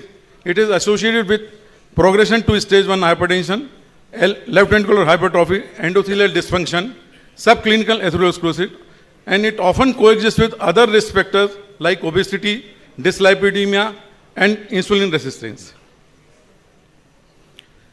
Prehypertension and its associated health risk. Regarding risk associated with prehypertension, these are the risks which is associated with prehypertension. First is development of hypertension in near future if left untreated or unmanaged. Second, CV risks. In the CV risk, heart attacks, myocardial infarctions, and strokes. Then kidney damage. If hypertension remains, if prehypertension remains for a longer time, then it can cause kidney damage in the near future over the time. Other health problems also can occur with prehypertension, like cognitive function disorder and diabetes and increased insulin resistance. Then how to manage prehypertension? As I have already told you, this level is not high enough to be taken with pharmacotherapy or drug therapy. So lifestyle modification and proper monitoring of blood pressure is required. In lifestyle modification, I would like to say that regular exercise in the form of walking, a brisk walk, 30-minute walk daily, healthy nutritious diet which is containing less salt, nuts, fruits and vegetable, it is advisable. Then we will come to weight management. All measures should be done regarding weight management. Then we will come to stress management. It is also required to bring down prehypertension level to normal blood pressure level, and this stress management should be done in the form of yoga, meditation, so we can bring down this stress. Prehypertension is also causes other health problems which can be very well managed if we will control the prehypertension and bring down blood pressure to 120/80 at a normal level. Thank you very much. Thank you for sticking to that flash talk, sir. Thank you so much. We'll get back to you. May I request Dr. Alka Tiwari, madam, to come and speak on subclinical hypothyroidism and pregnancy.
In pregnancy. Epidemiologically, there is 3% of population overt hypothyroidism defined by the low thyroxine and high TSH. 8% have a subclinical hypothyroidism defined by the normal T4 and high TSH. Therefore, there is a significant proportion of young women planning pregnancy will already have a hypothyroid. By definition, the TSH elevated above the normal reference range and T3, T4 is normal. The changes in the pregnancy, I am not going to very detail. The pregnancy is a natural stress for thyroid gland. The common cause of maternal hypothyroidism is Hashimoto chronic thyroiditis, thyroidectomy, and ablative radioiodine therapy. The maternal risk of hypothyroidism is recurrent spontaneous first and second trimester abortion, premature labor, anemia, preeclampsia is more common, placental abruption, fetal growth retardation, postpartum hemorrhage, postpartum blues, and myxodermic coma. The fetal risk of hypothyroidism is IUGR, low birth weight, premature birth, intrauterine death, stillbirth, increased perinatal motility, neurological cretin, myxodermus cretin, cardiac dysfunction, spastic diplegia, and cerebral palsy, squamous dwarfism. Neonatal hypothyroidism, retarded physical, neuromotor, and cognitive development in childhood.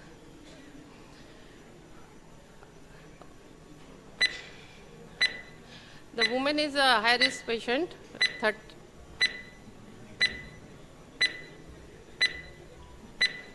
There is an Indian Thyroid Society guideline. This is the first trimester, TSH should be less than 2.5 MIU per liter. Second and third trimester is 3 MIU per liter.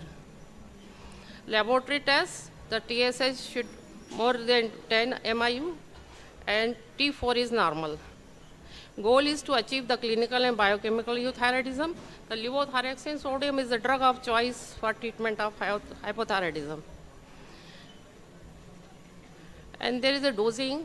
The average full replacement dose of levothyroxine in non-pregnant women with overt hypothyroidism 1.6 to 2 macrogram per kg of body weight. The target TSH should be less than 2.5 MIU per liter in first trimester. In second and third trimester, it is less than 3 MIU per liter. The woman who is already taking levothyroxine, 2 additional doses per week is required. The pregnant woman with subclinical hypothyroidism, the serum TSH concentration above the upper limit of reference range with a normal T4 should be started with 50 to 100 microgram per day of levothyroxine. The free T4 and TSH level should be tested every 6 weeks. On summary, the hypothyroidism is the most common pregnant-related thyroid disorder. The poorly controlled disease associated with both pregnancy complication and development delay in the offspring. The serum TSH is the best indicator for assessing and monitoring thyroid function, but the cutoff remains the matter of debate. The treatment consists of replacement with levothyroxine and regular monitoring.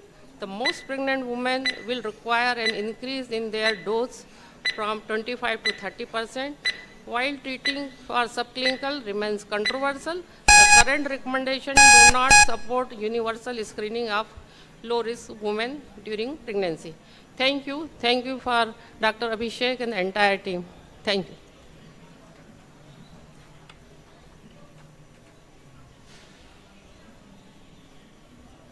Thank you, madam, for that lucid presentation. I request Dr. Ravi Kumar to please come, and he's going to speak on antihypertensive drugs, the right approach.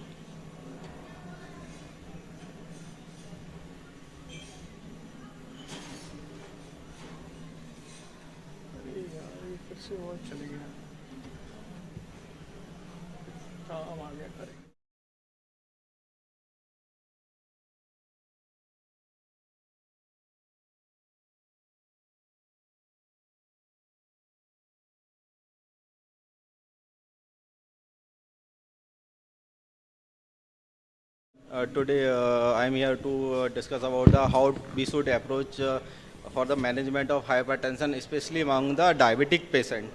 So before going into the guidance, I will give you a brief introduction about the prevalence and of diabetes and hypertension simultaneously. The prevalence of hypertension is growing worldwide and globally. About 1.3 million people are suffering from hypertension, and among these 90% people are having primary hypertension, and about 10% having a secondary hypertension with specific causes.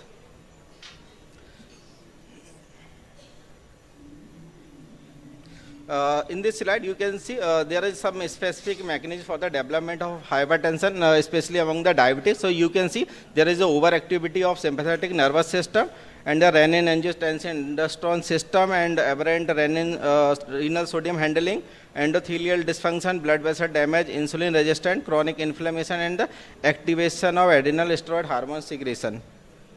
So in this slide, you can see most of the Indian patients are unaware of their hypertension and mostly diagnosed whenever there is a community screening and a repeated BP measurement.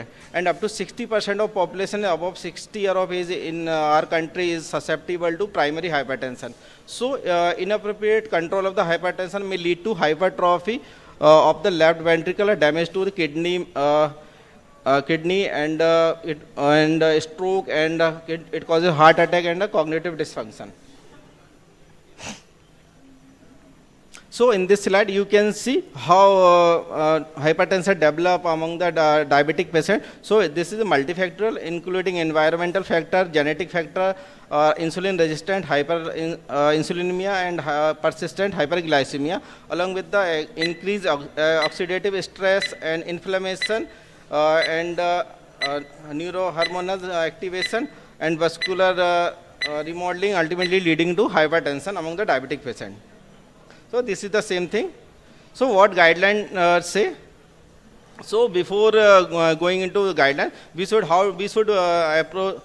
should measure and what is the protocol about it. Whenever we see a patient for hypertension, it should be a ideal machine with at least automatic triple time measuring and proper cup sizing with proper environmental condition and with proper setting of the patient, and we should at least take 3 reading in at least 1 minute apart, and we should consider this over the duration of 3 to 7 days, and we should take the average of all the reading except the day 1.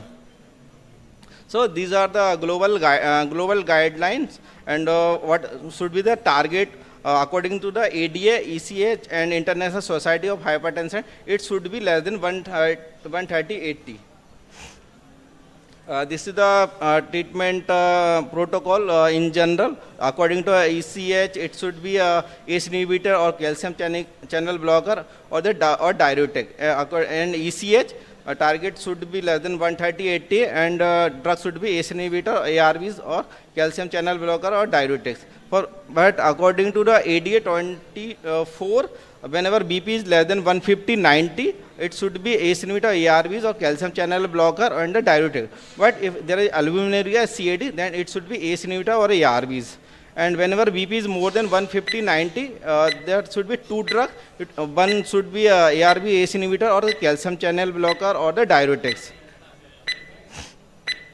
So this is the ADA guideline, cardiovascular disease risk management, standard care in the diabetes 24. There should be lifestyle intervention whenever BP is more than 120/80, and pharmacological therapy should be started whenever hypertension is diagnosed, and use of internet or the latest technology. There should be a lipid management at and HbA1c should be keep around the 7. So what is about RSSDI 22 guidelines? There should be a pharmacological therapy with lifestyle modification should be initiated in patient with confirmed office-based BP more than 140/90, and targeted value should be less than in between 120 to 130. Along with the lifestyle modification, the brisk walking or physical activity at least for 50 to 60 minutes, 3 to 4 times a week, and the nutritional support. And this is according to RSSDI 2022, individual profile should be done, and ARVs either alone or in combination with the calcium channel blocker should be initiated for the BP control in diabetic patient, and combination therapy of ARVs and calcium channel blocker is recommended. ARV must be preferred over ACE inhibitors in patient at the risk of CVD, renal disorder, or cerebrovascular disorder. Combination therapy must be preferred for the reduction of patient mortality, and calcium channel blocker must be preferred over beta blocker and the thiazide, especially cilnidipine in combination with other drug. And the use of beta blocker and thiazide diuretic must be avoided in patient with diabetes and hypertension. And monitoring of the electrolyte, serum potassium, including serum potassium, creatinine should be done. what is say according to API and ICP. So in patient with the diabetes, the recommended target is BP below 130, 80, and combination therapy is the cornerstone for the management of hypertension. And while ACE inhibitor and ARBs are the preferred medication for the management of hypertension in the patient with diabetes, they are recommended for the use in a combination with the calcium channel blocker. And if the target BP is not reached with the ACE inhibitor or ARBs, adding the calcium channel blocker or the thiazide. And initiating in the combination therapy of the ARB and ICC, we recommended for in the hypertension management Dr. of Ravi, diabetes. with the paucity of time, can I just ask you to just summarize? Recent advance in the management of hypertension among the diabetes. This is the new thing which is published in Journal of American College of Cardiology. That is digital twinning. You can see in this slide, digital twinning of the patient has been done with the help of multiple sensor and AI. So with the precise treatment has been given to the patient according to the medical engine and nutritional engine, activity engine and sleep. So in this study, after comparing the patient on the standard treatment and patient on the digital twinning, 68% of patient group remained of the antihypertensive medication compared to none in the standard group.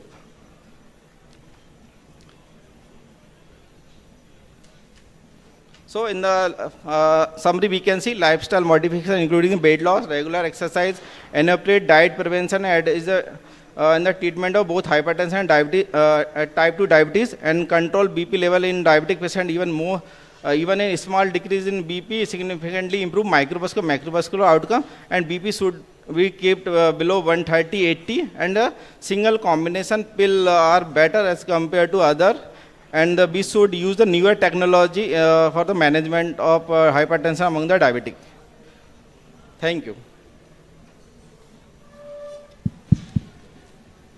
Thank you. For the last talk, I will invite Dr. Sanjay. He's on pre-diabetes and cardiac.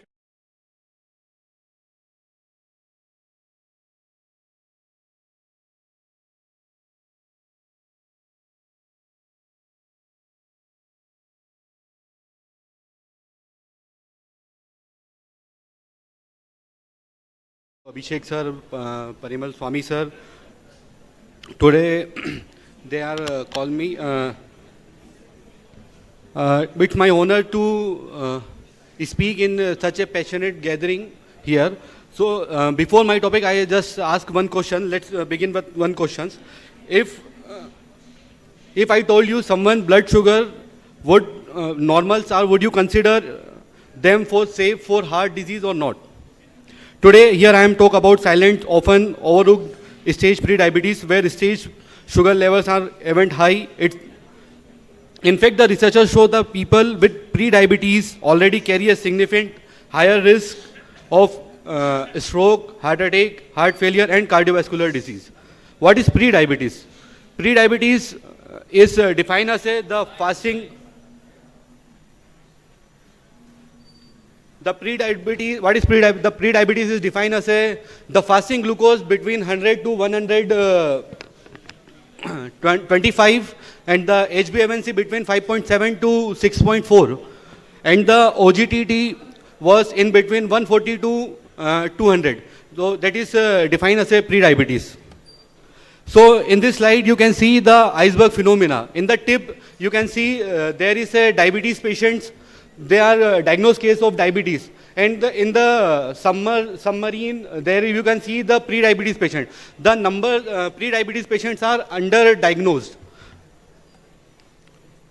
In the epidemiology, every 3 adults out of 1 is having pre-diabetes, and it increasing cardiovascular risk increased by 5 to 10%.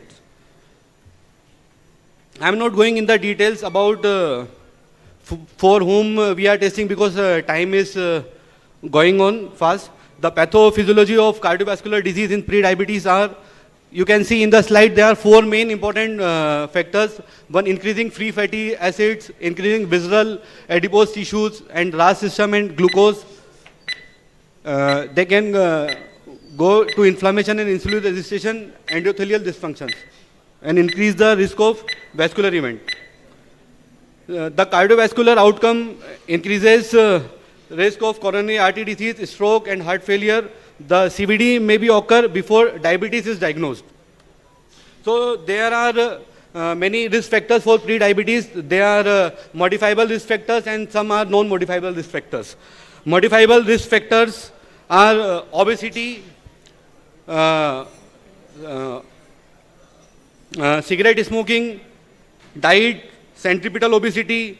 They are the modifiable risk factors, and some non-modifiable risk factors like age, ethnicity, and family history of diabetes. They are non-modifiable risk factors. So there are some tools available in the Google, Medcal. We can calculate the pre-diabetes score. So tools are ASVD, risk calculator, Faringham score. Faringham score now we can not use before ASVD risk calculator now using. And some other investigation are ECG, lipid profile, high sensitivity, CRP. Important part is management. Management is lifestyle is first. Everyone should advise for weight loss around 5 to 7 or 10%. If the patient have weight loss, then didn't need any medication in pre-diabetic patients. 150-minute exercise, and most important thing is smoking cessation and alcohol in limit. Some pharmacotherapy, if the patient have pre-diabetic and risk factors are more, so pharmacotherapy. Sir, please wind up. Yeah. Follow-up strategy, we can use HbA1c in every 6 to 12 months and annual lipid and BP checkups. Thank you.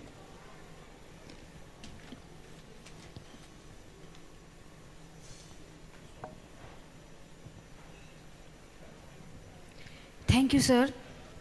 I request Dr. Vinod Mittal, sir.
A different aspect of atherosclerosis, and overall we know CAD is on the rise, mortality is on the rise, and we are unable to prevent the progression of CAD and the mortality.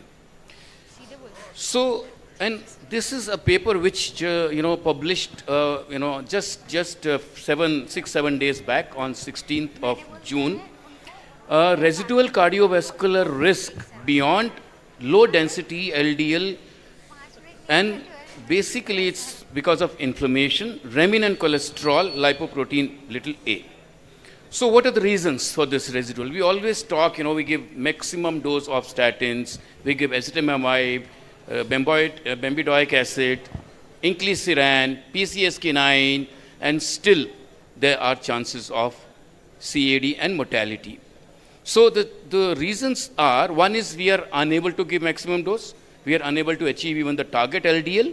And then besides getting LDL down, apolipoprotein B, we don't have any, say, medications today. And then remnant cholesterol, again we don't have any solution. Lipoprotein little a, which is again a silent killer. And other important point is that thrombotic state is also there, and it has been now clearly mentioned that along with aspirin, it is not DAPT, you add rivaroxaban, anticoagulant in a low dose with aspirin in certain. COMPASS trial has already shown that. What I would be speaking would be on inflammation. Inflammation, HSCRP, many trials have shown that despite of normal LDL, if we reduce HSCRP, there's a reduction in the cardiovascular events. Cantos, Calcott, again I would be telling that is basically colchicine. In fact, colchicine has now been given a recommendation in the secondary prevention of CAD in a low dose. I would be showing you that trial. So inflammation and atherosclerosis, they go hand in hand, and definitely canakinumab, colchicine, methotrexate, number of anti-inflammatory agents are being tried, and some have shown remarkable improvement. Now, this is basically a formation or development of atherosclerosis. There is a breach in the basically intima leading to LDL going inside. Then monocytes also enter, macrophage, take up this LDL, become foam cells, and then ultimately, there's a chain of inflammatory cytokines and further progression of atherosclerosis. And ultimately, there's a, again, there is a more atheroma, there's a rupture of this, formation of thrombus, and occurrence of acute coronary syndrome. So basically, there is a fire within. Within the artery, there's a fire going on. And we are just giving statins. Yes, statins also have anti-inflammatory effect. I'm not saying that. But are we targeting inflammation as a direct target? No, we are not doing this. So overall, what we are doing is, we can see here, we are giving lipid lowering agents. We're giving anti-inflammatory, we are not giving today.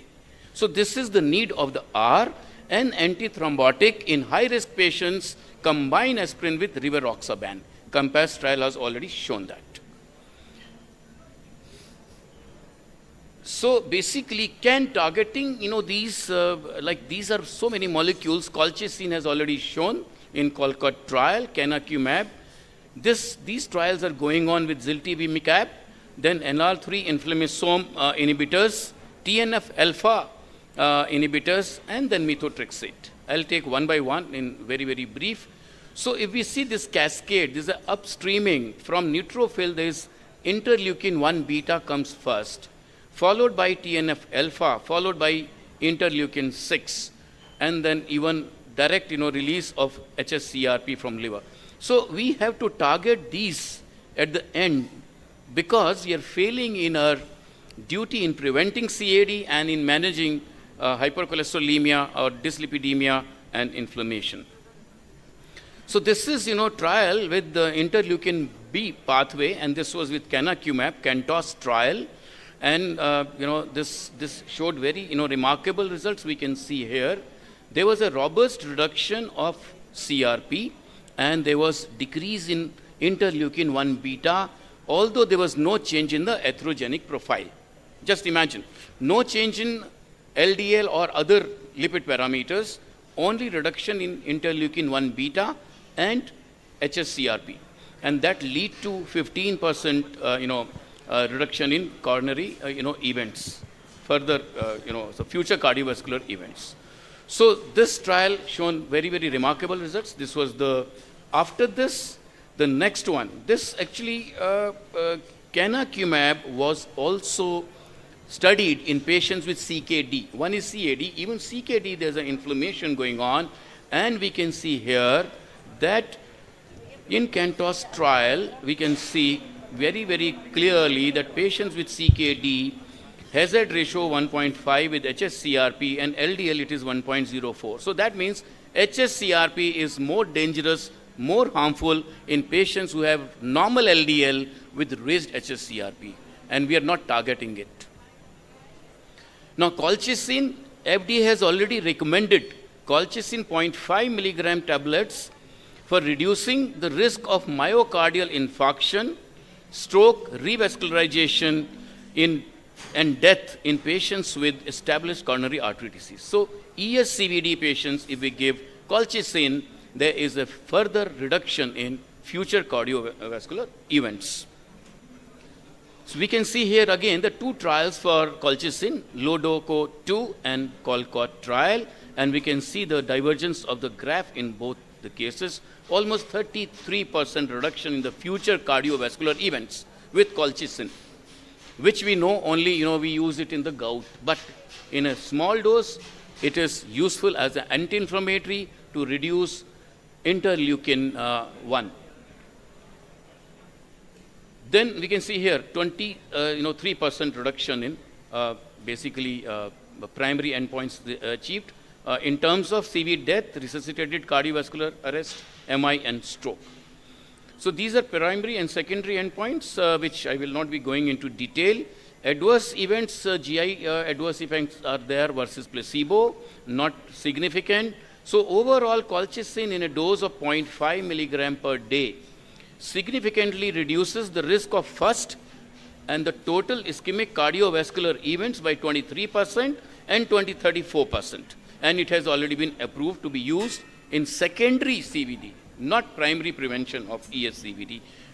But again, I will say that statins and other lipid-lowering agents are again the cornerstone, the foundation. This is as an adjunctive treatment along with lipid-lowering agents. Then colchicine and PCI, again, it has shown very good results. There is one study, clear synergy, it did not show. Like SGLT2 inhibitors, colchicine was also tried in acute MI, post-MI patients. In post-MI patient, colchicine did not improve cardiovascular outcomes. Try to understand that. So, in a way, that like even empagliflozin did not show results in acute MI. So, similarly, it did not show. So, it has to be in a chronic established ESCVD with high risk category. Now, there is another trial with methotrexate, CANTOS. Despite this was a negative trial, despite of reduction in interleukin-1 beta, IL-6, hsCRP, there was no reduction in MACE. So, point is that just reduction on 1 beta or interleukin-1 is not the main goal, because that can be decreased by any agent. A specific agent decreasing this will have a specific effect. So this point has to be again understood, that all anti-inflammatory agents are not same.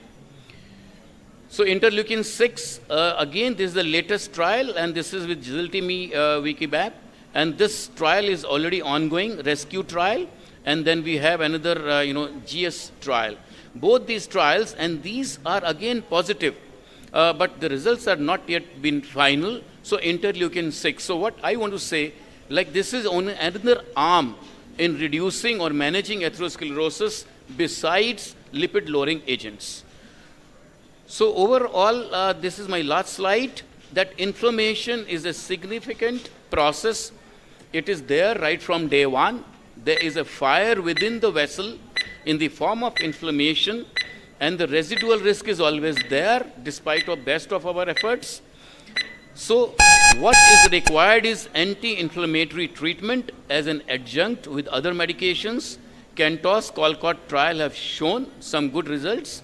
So basically, we need to have more future research, and today, among all these, colchicine has been approved for the secondary prevention of ESCVD in patients who have high risk, along with definitely, DAPT, statins, non-statins, ASBA.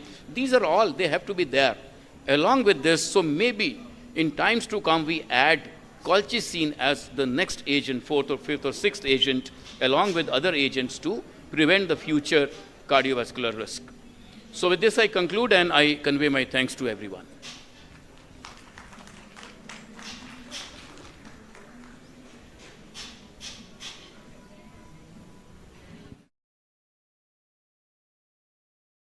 Please go forward for felicitation, sir. Now, it's time for panel discussion. I would like to invite Professor Dr. P.K. Joel, sir, Dr. Rajni Chatterjee, ma'am, Dr. Astut Kuraria sir, Dr. Ratnesh Kuraria sir, Dr. Sarang Pandit sir, please come up on the stage.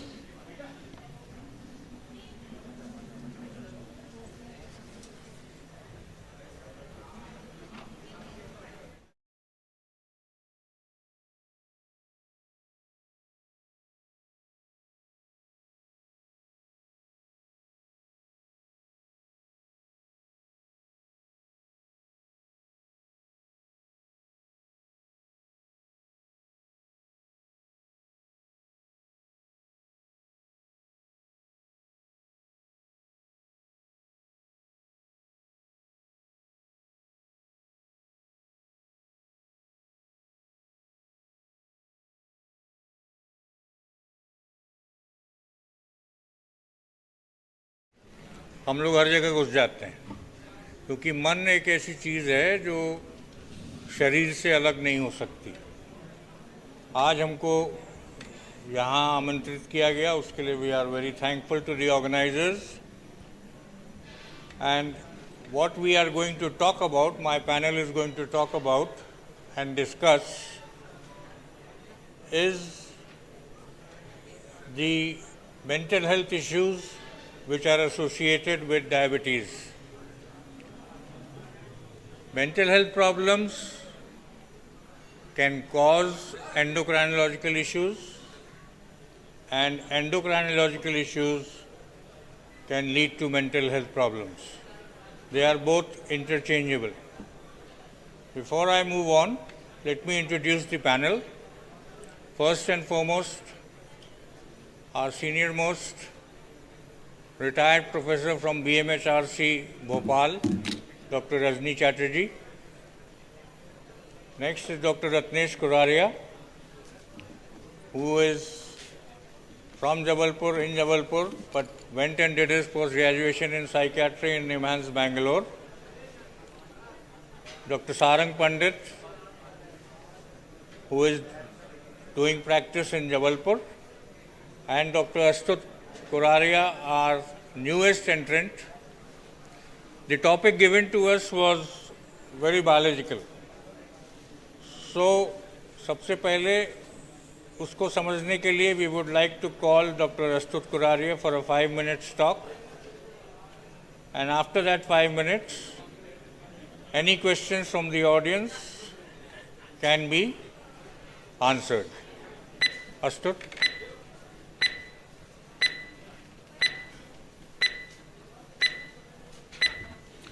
So, good evening everyone. I am Dr. Astut Kuraria.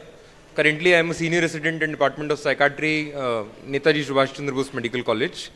Today, I have 6 questions that I would like to present in front of my audience, and then I would like to answer them, and then my esteemed panel will be helping me because of their vast clinical experience. So, my first question is, first of all, does a correlation exist between HPA axis dysfunction and pathogenesis of psychiatric illnesses? So, the answer is two-faced. It's a two-way story. There is an association that HPA axis can cause psychiatric illnesses and vice versa. Chronic stress, chronic depression can cause neurotoxicity and can lead to HPA axis dysfunction, as is evident in this slide.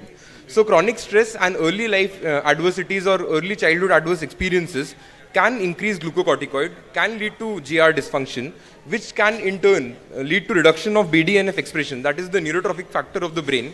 It leads to a decreased expression of BDNF, and it decreases or damages the other vital areas of the brain function which are involved in memory, in other cognitive processes, in emotional regulation and executive functions. And that leads to a development of depressive disorder. And in recovery process, if we give any SSRI, if we give any SNRI or any other antidepressant or any other neuromodulation neuromodality, it leads to a normalization of HPA axis, and in turn it increases the BDNF function and hippocampal repair neurogenesis, which ultimately leads to recovery from depression and other anxiety spectrum disorders.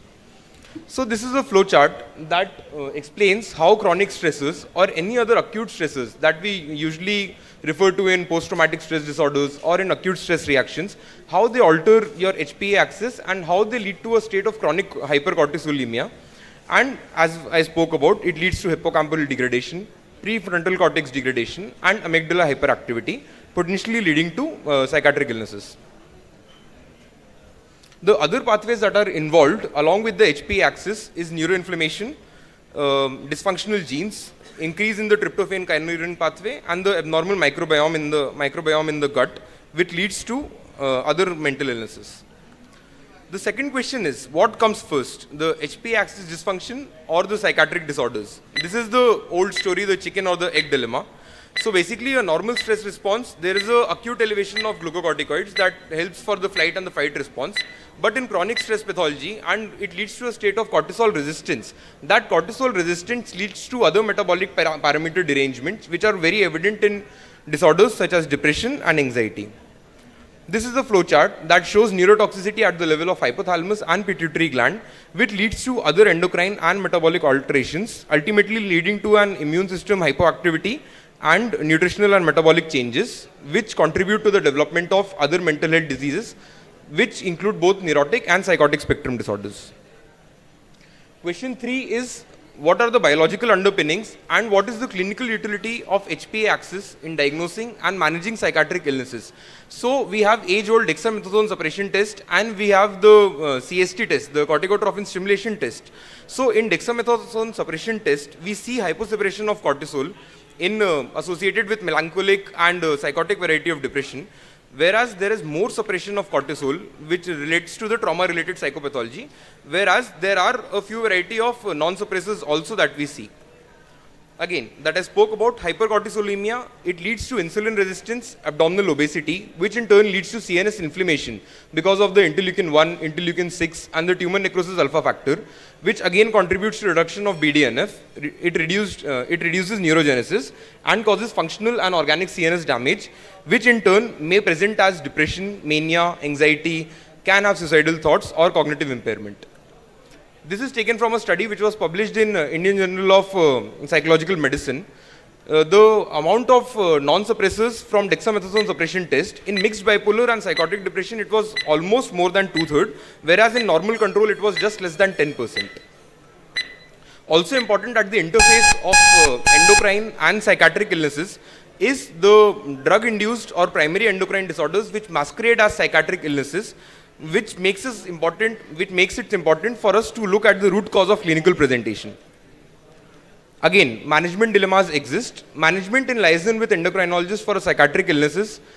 Earlier, there were trials in 2003, the STAR-D trial, in which depression was also treated with low dose of levothyroxine augmentation. But now in clinical practices, we are not using levothyroxine augmentation because we have better management options.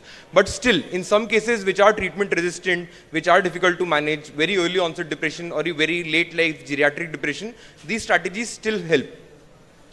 Again, control of metabolic syndrome, lifestyle modifications, and HPA axis stabilization via pharmacological and non-pharmacological approaches improve quality of life.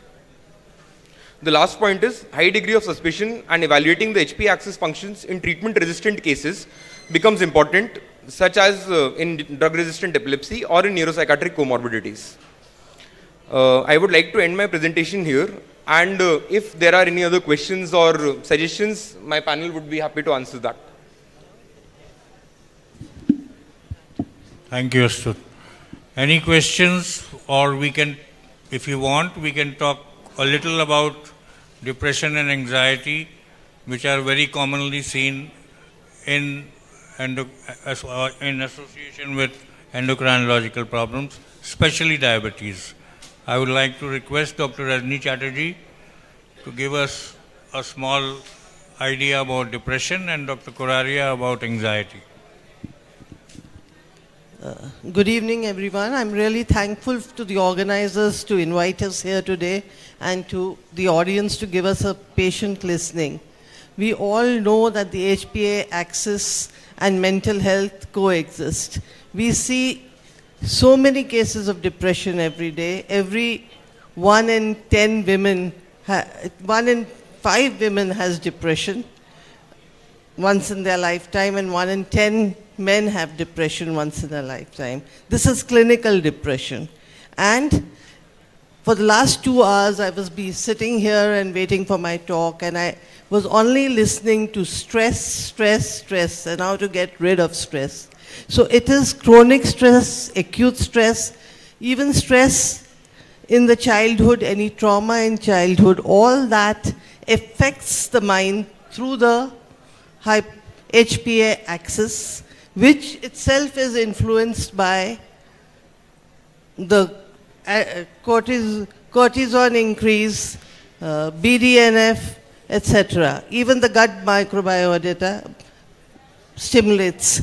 And all that it does is affect the brain and cause many mental illnesses, especially depression. So talking in a forum where there is liaison psychiatry now, what I would like to say is that we generally treat depression with antidepressants, especially SSRIs. But now, with your presence, with the knowledge of neuroendocrinology, we can treat even resistant depressions, not only with psychotherapy, but also with psychotherapy, lifestyle changes, and handling stress. We can't remove stress, but we can help reduce the stress, help reduce the depression. And for an example, there are many resistant cases of depression where we need to use the thyroid hormone because we need to give levothyroxine in low doses because we have some subclinical hypothyroidism in depression. So what I'm trying to tell is the psychiatrists cannot ignore neuroendocrinology anymore, and we have to work in liaison and treat all the mental illnesses. Thank you very much. Good evening to all of you. Madam ने काफ़ी explain किया. जहाँ तक मैं समझता हूँ, one important psychodynamic defence mechanism between HP axis related to physical disease and mental disease is denial. क्या आपको डिप्रेशन है? आंसर आएगा नो. क्या आपको हाइपरटेंशन डायबिटीज़ है? Answer is no. Nobody is going to accept this thought कि हमें कोई बीमारी है. और as per psychiatric illness biopsychosocial model is very important, and by the using HPA axis we are trying to prove that it is a biological model of mental illnesses.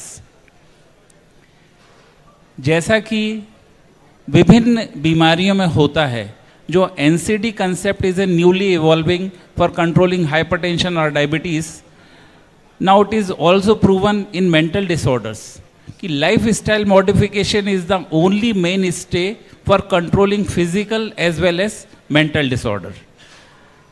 HP axis is totally involved in either depression, either psychotic illness, and more common in anxiety related disorder due to constant exposure of day-to-day stress in our back of the mind.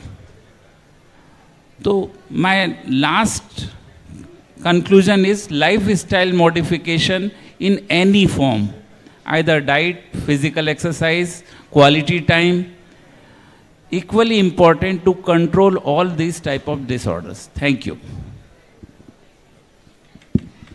Okay, any questions from the audience, or we can wind up this session? Good, no questions. Thank you very much. Thank you everyone for patient listening.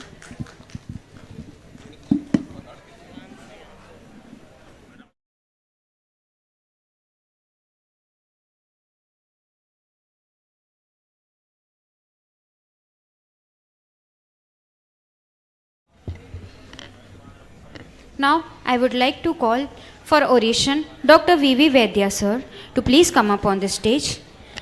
Speaker, respected Dr.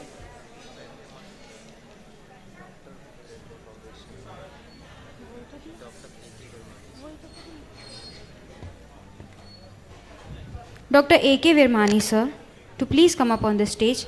Our respected chairpersons, Dr. Sneha T. Methwani, ma'am, Dr. R.K. Jain, sir, Dr. B.M. Sharnagat, sir, to please come up on the stage.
A.K. Virmani Sahab.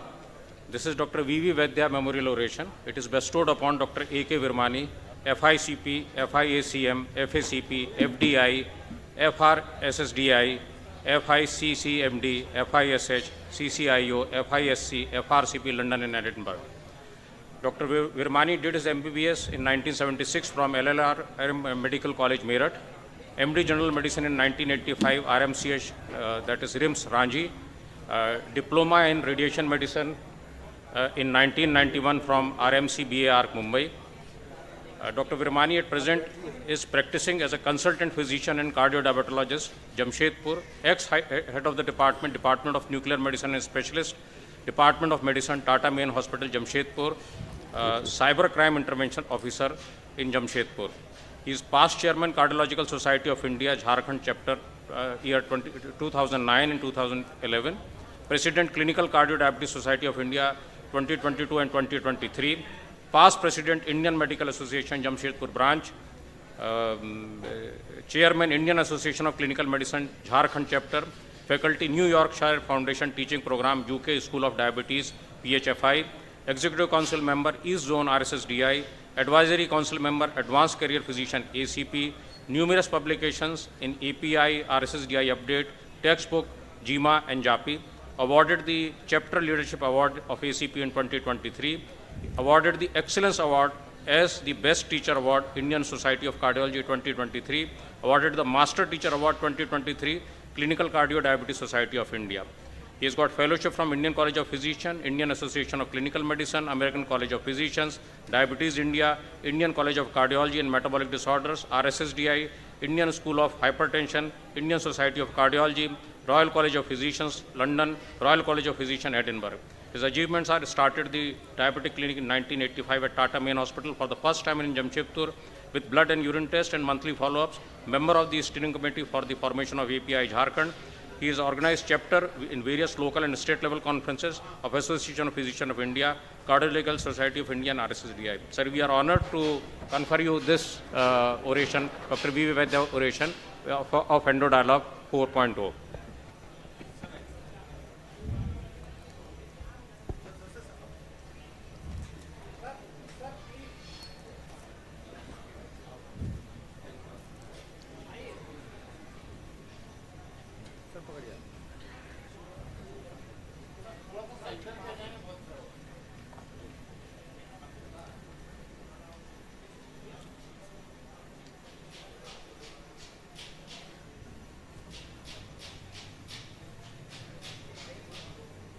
Thank you.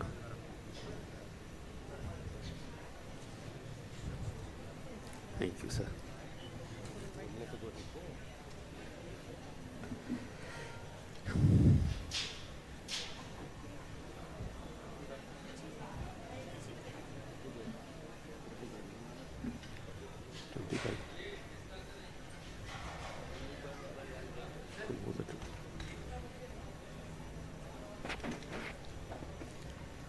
Good evening to all of you, honorable chairpersons and dear friends. At the outset, I must thank Dr. Abhishek Srivastava, Dr. Parimal Swami, and the entire team of Jabalpur CCDSI chapter. The topic that I have chosen today is from old to the new, the shifting paradigm of type 2 diabetes care. I started my career in 1977 and this is 2025 and I'm going to take you through these so many years. Whatever I have learned so far, it started from my teachers, clinical experience, then came the era of evidence-based medicine in the early 90s, and today we are entering the era of precision medicine with the help of AI and human intelligence leading to augmented intelligence. Life was very simple in the earlier times. In 1977, we had only 4 drugs: chlorpropamide, which was diabetes, glibenclamide, which was Dionel, tolbutamide, which was Restinon, and fenformin, which was DBITD. And what we were using basically, diabetes, Dionel and Restinon. Then fenformin went out of market, Diabetes went out of market. Metformin was introduced in 1959 as an anti-hyperglycemic agent, but was not approved in US till 1995. However, we did start using metformin in early 80s. In 1993, we did not have any formal guidelines, but so-called guidelines were very simple. Start with metformin unless the fasting sugar is very high. If that's not enough, add either glibenclamide or tolbutamide. If that's not enough, stop them both and start insulin. Easy to remember, but not patient-centric. I was as handsome as Abhishek Srivastava is now in 1977. Since then, a lot has changed. This was 2020 during the COVID era, and this is what I am today. So there has been a paradigm shift in understanding and treatment. From the classical triumvirate, we have come to a newer concept of ominous octet, the egregious 11, dirty dozen, treacherous 13, faithless 14, filthy 15, and so on. So much so that today we are talking about gut microbiome and pollution as the possible causes of diabetes. From being glucocentric, we became patient-centric, complication-centric, and today we have become weight-centric. There are a wide variety of therapeutic agents, almost similar glucose-lowering efficacy, but with off-target effects which are slightly different. And you know all the drugs that are available. Now let's go through the various eras. From 77 to 89, as I said, we had sulfonyl ureas and insulin. We used to monitor these patients only with urine glucose, and there were no guidelines. In 90s, metformin came into the picture, and there was globalization of metformin after approval in USA. Self-monitoring of blood glucose was emphasized during that period, and our targets were driven by the UKpedia study which had recently been released, that is a tight control paradigm. In 2000s was the incretin era. We had the DPP-4 inhibitors and glitazones. Then came the controversy of rosiglitazone, and there was increased focus on cardiovascular protection. Along with self-monitoring, HbA1c came into the picture, early use of insulin pens, and continuous glucose monitoring. The focus was now early individualized care, with focus being on glucose-dependent insulin modulation. In 2010 to 2016 was the era of cardiovascular outcome trials. We had two wonderful drugs, the SGLT2 inhibitor, EMPA, that came into the picture, and GLP-1 RA came into the picture. The first one was liraglutide. CGM became a routine. Landmark COTs were EMPA-REG, LEADER, and CANVAS. Cardiovascular safety became central. In fact, the ADA, ESD for the first time came together to issue guidelines which were patient-specific, patient-centric, and comorbid specific. In 2017 to 2020 was the era of the rise of cardio-renal metabolic approach. So we are sure that now we had SGLT2 for the heart and the kidney, and GLP-1 for cardiovascular weight and stroke. And the FDC, fixed drug combinations, became more easily accessible. In the CGM, we advanced to the time in range, digital therapeutics, mobile apps, telemedicine. So this was totally, we had guidelines which had a patient-centric approach, and we were advised to use drugs with cardio-renal benefits. 21 to 23, the focus was on remission of diabetes with early aggressive management and intensive loss of weight, at least 15%. The tirzepatide, the dual GLP-1, GIP was coming into the picture. Precision diabetes care based on the phenotype and comorbidities. The various AI platforms came along with continuous glucose monitoring, and the focus was basically on organ and phenotype based. The ADA guidelines became weight-centric and organ protective. 24, 25, there was integration of artificial intelligence, real-world evidence, and basically policies were made all over the world. The major focus was on AI-enabled predictive models used for early detection, risk stratification, and therapy guidance. Wearables and CGM, AI being integrated for the real-time decision-making, greater adoption of telemedicine, home-based monitoring, and remote patient care. Increasing role of value-based care, affordability, policy reforms, especially in low middle income countries like India, and the use of the era of so-called generic drugs. Similarly, if you look at the guidelines, we were post-UKPDS in 1998, we were glucocentric. Then in 2008, after the post-Accord trial, we wanted to avoid hypoglycemia, so we were afraid of hypoglycemia. Then in 2015 came the post-Amperage period, and that was the turning point or game changer when we were talking about prevention of cardiorenal complications. Today, if you look, there is no trial, but we have become adipocentric or weight-centric. Why? Maybe because we have learned that there are a lot of health risks with obesity. We have discovered a lot of new weight loss therapies. And I sometimes wonder whether this is also a pharma-driven approach. But remember, it is not the weight that is important, it is the dysfunctional fat cells, the dysfunctional obesity. What is the future? Precision medicine and integrative multiomics, the right drug, right patient, right time, right dose. Now, this table you must have seen 100 times when all the trials were compared, and we saw that if intensive treatment did lower microvascular complications, but not macrovascular initially. But 10 years follow-up of UKPDS, we saw that there was also benefit in the macrovascular complications because of the legacy effect. And recently, 30 years follow-up has shown that the legacy effect is still existing. So what are the lessons that we have learned from this?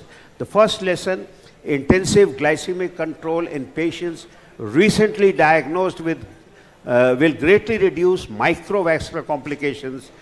But having said that, in the primary prevention of cardiovascular events, intensive treatment is effective, but because of the low event rate, it may take years to document, follow-up almost till 30 years. And the benefits of intensive glycemic control on both the micro and macrovascular complication decrease with the increasing duration of diagnosed diabetic, and possibly after 10 years are not effective at all. Why? Because the duration of diabetes is going to modify the legacy effect, leading to irreversible vascular changes. Now, when you're sitting in your clinic, you're going to see a number of cases: uncontrolled blood sugar, asymptomatic, normal BMI. Uncontrolled blood sugar, asymptomatic, short duration, a high BMI. So BMI is very high. Then long duration diabetes, uncontrolled blood sugar with chronic kidney disease. Then you are going to see a patient who has got uncontrolled blood sugar with multiple comorbidities like triple vessel disease, CABG done, heart failure with reduced ejection fraction, a history of stroke, or a patient who is known diabetes, he has been on treatment, he suffers an acute MI, undergoes a PTCA, and is sent you for sugar control. Now, these are the white cases, so we need to individualize treatment. We need to know where we should go for intensive glycemic control, where for multifactorial intervention, which drugs are ideal in obese patients, which drugs are safe in chronic kidney disease, and which drugs are cardio-safe, which drugs reduce adverse cardiovascular events. So glycemic goals are decided depending on various factors. All of you are well aware of it. It may be less than 6.5 in a recently diagnosed patient who is asymptomatic, or it may be around 7.5 to 8 in an elderly with multiple comorbidities, or even person who is moribund, we may not bother about A1C. Why think holistically? Now, if you look at the definition of diabetes, type 2 diabetes, it's a metabolic, vascular, multiple etiology, chronic hyperglycemia, disturbances of carbohydrate, fat, protein, and leading to so many things. So it is a multifaceted disease, and we need to be have a holistic approach to its treatment. The landmark study was a SENA-2, which was a multifactorial intervention and cardiovascular events in type 2 diabetes, with so-called intensive therapy, which was dietary intervention, exercise, smoking cessation, use of Rs inhibitors, glycemic control, hypertension control, and lipid control. There was 50% reduction in the cardiovascular events. And this was after 21 years of following up, patients who had been treated for only 8 years, there was still a so-called legacy effect, reduction in overall adjusted mortality by 45%, and reduction in microvascular complications anywhere till up to 48%. And there was 8 years it took for the any CV event to occur, and almost 8 years the patients were free from anything. But this was the other study which is never quoted is the Japanese diabetes optimal integrated study, which was 16 times larger than Steno-2. Here the intensive treatment target was an A1C of less than 6.2 compared to 6.9%, and of course the control of BP and lipids and so on. And patients that treated were almost more than 2,500, and after about 8 to 9 years of treatment, there was 24% significant reduction in the primary outcome, 58% in stroke, 32% nephropathy, and 14% in retinopathy. So the message I want to give you is the optimal approach to the reduction of cardiovascular risk in diabetes should focus on aggressive management of the standard cardiovascular risk factors rather than on intensive glycemic control. Then in 2018, as I said, the AD and AS, they came with the guidelines, but somehow I'm not happy with these guidelines because they were more complication-centric, and somehow people were losing touch of glycemic control. In fact, they were told, use these complication preventive drugs irrespective of A1C. Don't bother about A1C. So what happened? Then came the era of obesity. Obesity management should become a primary target. And earlier we were looking at DBCD, which is diabetes-based chronic disease, and it went to adiposity-based chronic disease. So the whole picture was changing. But then the fact remains, should obesity remain the primary target of treatment? And that was a huge, big debate in 2022. The pros were, treats the pathophysiology of the disease. So if you treat right at the beginning, you're going to prevent a lot of complications. And we knew that weight loss of more than 15% could lead to remission in diabetes. Now, effective treatment options started coming in, drugs, GLP-1 drugs, and like tirzepatide and triple agonist, so on. But if you look at it, this is just a half of the 500 rupee note.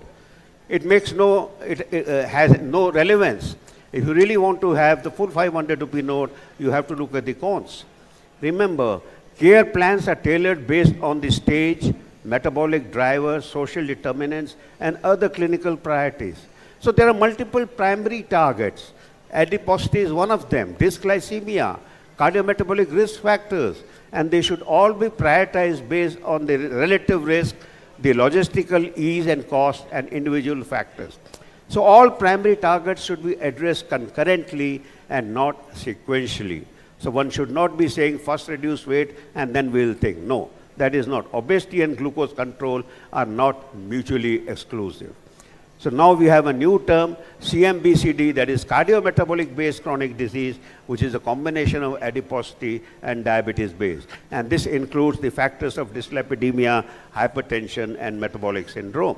Even 5% weight loss is sufficient to give you benefits as far as the 3-point MACE is concerned, stroke, myocardial infarction, or heart failure. Why run to 15 and 25 and 30%? Why have horse racing? Now, we are trying to miss the wood in this way, because now we are seeing a lot of patients who have become aware and are coming to us right at the onset. So it is very important that they should be treated intensively right at the beginning.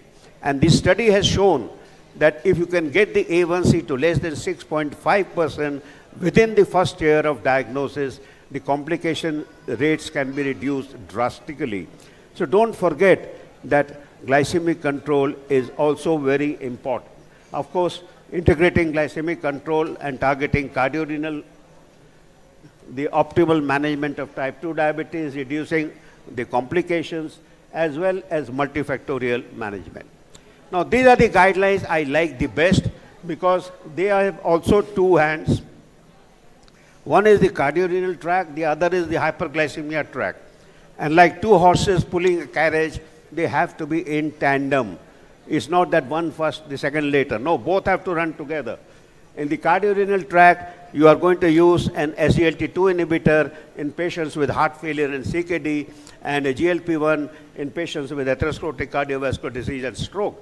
Whereas the hyperglycemic tract, we have got all the drugs, you can use any one of them to get the glycemic control. So this is one of the best guidelines. You have to see that both glycemic control is also there and complication prevention is also there.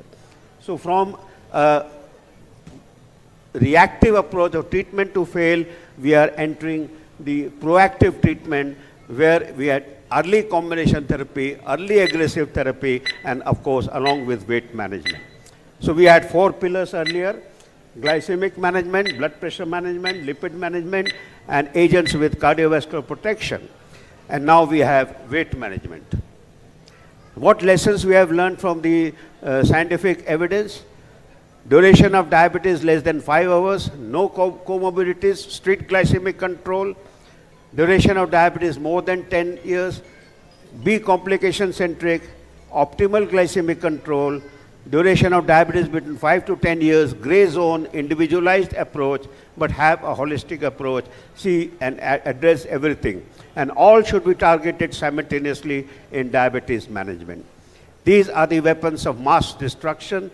What we need is basically this, and diet, 500 calorie reduction is more than sufficient, and it is important to have what is known as the SNAP diet. There are hundreds and hundreds of diets, but we need what is called the SNAP diet, which stands for sustainable, nutritious, affordable, and palatable. So high quality diet, intensive lifestyle modification by restriction of calories, decrease carbs by 20%, increase proteins by 20%. The aim is to decrease liver and pancreatic fat, physical activity, tobacco, alcohol abuse, stress management, yoga, meditation, pranayam, always works, and it should be a way of life. It's not something that we should be telling them to do now. It should be a way of life right from childhood.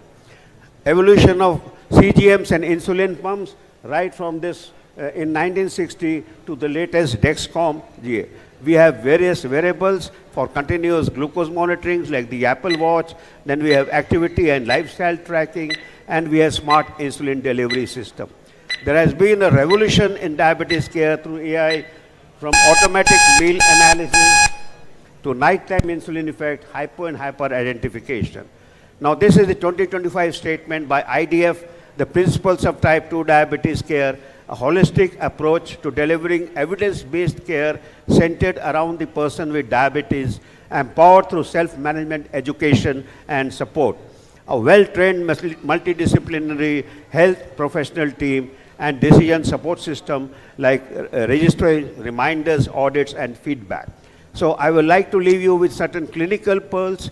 Set target goals as per the patient characteristics, but more important, involve the patient in decision making, individualize, avoid clinical inertia, enforce and reinforce lifestyle modification at every visit, hit early, hit hard, early use of combination therapy to get benefit of the legacy effect, use the right combination, be holistic in approach, remember glucose control is also important, and use pleiotropic drugs, use weight-lowering agents, therapeutic, judiciously, improve the adherence and quality of life. I'll just take 2 minutes more, क्योंकि कहानी अभी picture थोड़ी सी बाकी है. Please give me 2 minutes more. Despite having learned all that, and all of you know it, Today, less than 30% of our patients are having an A1C of less than 7%. The average A1C, in fact, is around 8.5 to 9%. The prevalence of diabetes is increasing. The numbers are increasing to in millions, almost doubling and tripling. And if you look, the prevalence of pre-diabetes is more than 15%. So we need to change our focus. Is it time to focus on the prevention of type 2 diabetes? Because we know pre-diabetes is a dysglycemia continuum. 42% of patients with pre-diabetes, before being diagnosed as diabetes, develop microvascular disease, while 30% have macrovascular disease. And this goes against the ticking clock hypothesis. So this is a wonderful consensus statement, call to action for clinicians in South Asia by Ramchandran et al. For diabetes patients. And basically he gives us 3 strategies: screen and early diagnosis, identify high risk for risk stratification, lifestyle intervention for behavioral modification, and the use of pharmacological drugs like metformin, which is approved, but even drugs like SGLT2 and PIO are very good, but we need more data and they need to be approved. So prevention is very important. Now prevention, when I say primordial prevention, is also very important. One cannot forget about it. The efforts in early life, when epigenetic programming is taking place, we need to take care of the maternal health and we need to focus on the fetus for the future. And this was the message of the WHO this year: healthy beginnings, hopeful futures. But more importantly, we need innovative solutions, multi-sectoral and multi-level interventions, starting with improving maternal nutrition during pregnancy, throughout lifestyle modification, throughout childhood, adulthood, emphasis on healthy diets, physical activity, community awareness, digital use of digital health technologies, policy interventions like taxation of sugary beverages, and integration of non-communicable diseases in the national policy decisions. Friends, the battle against obesity and diabetes cannot be won in the boardrooms of pharma companies, but it will be won in our kitchens, dining rooms, schools, workplaces, and with public policies and community health workers. Thank you for a patient hearing, and thank you, dear Abhishek, for sharing vision for a better patient care.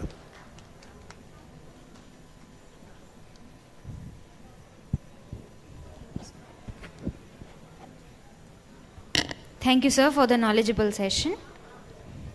Now, for oration of Dr. G.S. Mehta, I would like to invite Professor Dr. L. Srinivas Murthy, sir, to please come up on the stage. Chairpersons, Dr. A.N. Rai, sir, P.C. Manoria, sir, Dr. Sanjeev Gulati, sir, Dr. B.K. Singh, sir, please come up on the stage.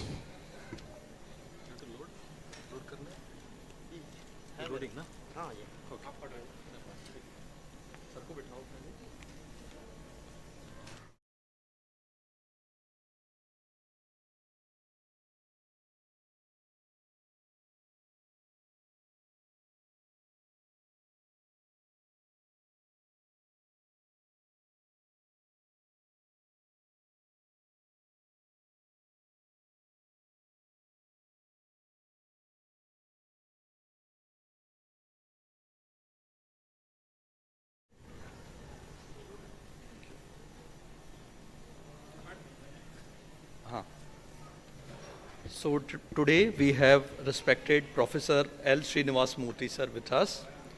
So Professor Dr. G.S. Mehta oration bestowed upon Professor Dr. L. Srinivas Murthy sir, who is senior physician and diabetologist and principal investigator, Life Care Clinic and Research Center. He is Vice President, National RSSDI, Governing Council member of Central Associations of Physicians of India. He is Vice Chairman, Associations of Physicians of India, Karnataka, conducted more than 75 clinical trials and successfully faced US FDA audit at his center, faced successful Canadian Health Authority audit.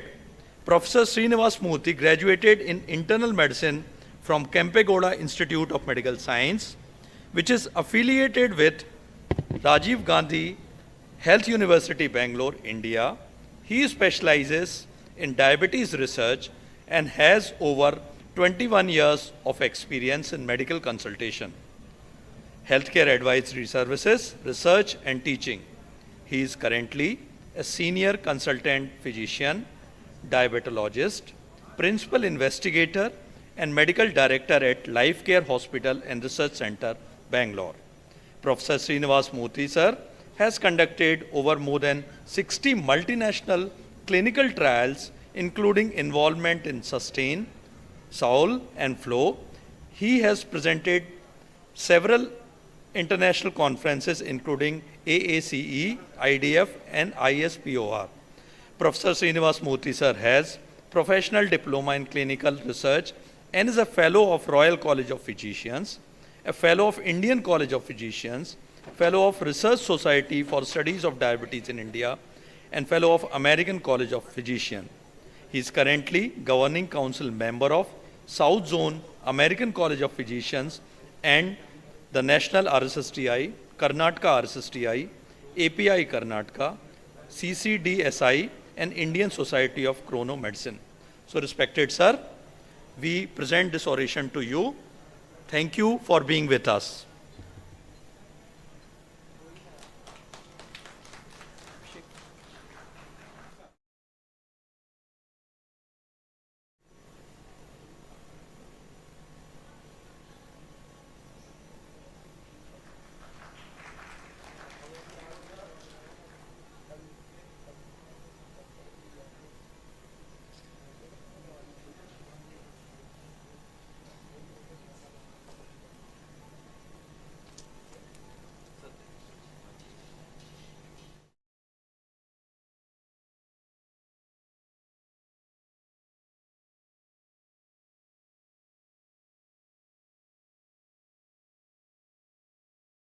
It's my privilege and honor that I'm being honored by A.N. sir, Manoria sir, and Sanjay Gulati, B.K. Singh sir, and other people who are present in this. I'm much privileged. And the topic I've chosen is innovations in insulins, because in orations we are supposed to talk our own work. And G.S. Mehta oration is my, again, honor and privilege to be here. And these are my parents and grandparents, because of whom I'm here. I am indebted to them, and also to my all teachers and my family who've been supportive. So today I request all of you to walk with me towards the era before 1921 and 100 years later after 21, and what is going to be after 2021. This is what I have planned to deliver. And incidentally, the previous oration Virmani sir was talking about the OHS and its evolution, and I'll be talking about these parts which is related to insulins. Of course, as Indians, we've always been there, but poor documentation. Again, it's proven in this documentation also, though we have some anecdotal reports of 300 to 400 AD, where ancient Indian physicians have described this as a Madhumeha for the first time, and Shushruta and Charaka have clearly documented about, including the type 1 diabetes. There is a crude definition of these which has been found. But of course, always the Westerners were very clear in documentation part. So in the 2nd century, you can see the RTS of Cappadocia did the first accurate description of diabetes, coining the term diabetes. And in the 17th century, the Willis added the term mellitus, being the sweet taste of the urine. 19th century, it was Claude Bernard and Minosky and Joseph von Mering. They recognized the disease of the pancreas. This is how the history starts, and I think we should remember always, because the entire life they would have spent to diagnose this and to detect this, coin these terms. And later on, of course, in the 20th century, the Banting, Best and MacLeod showed that the fruitful progress in insulin discovery, because these people had started that way back in about 2 decades. So in the pre-insulin era, it was, if somebody is diagnosed with diabetes, that means it is eventual coma and death in about 2 years period. Physicians managed through dietary modification, basically restricting the carbohydrate, and the magnitude of the discovery of insulin is such that it is viewed in the context of a disease that resulted in a rapid deterioration and death. And this was called as a pissing evil before the discovery in 1921. and of course the beginning of 1889, where the Minosky and the Mering were the two people who observed that a dog developed diabetes with the characteristic symptoms of the disease after total pancreatectomy.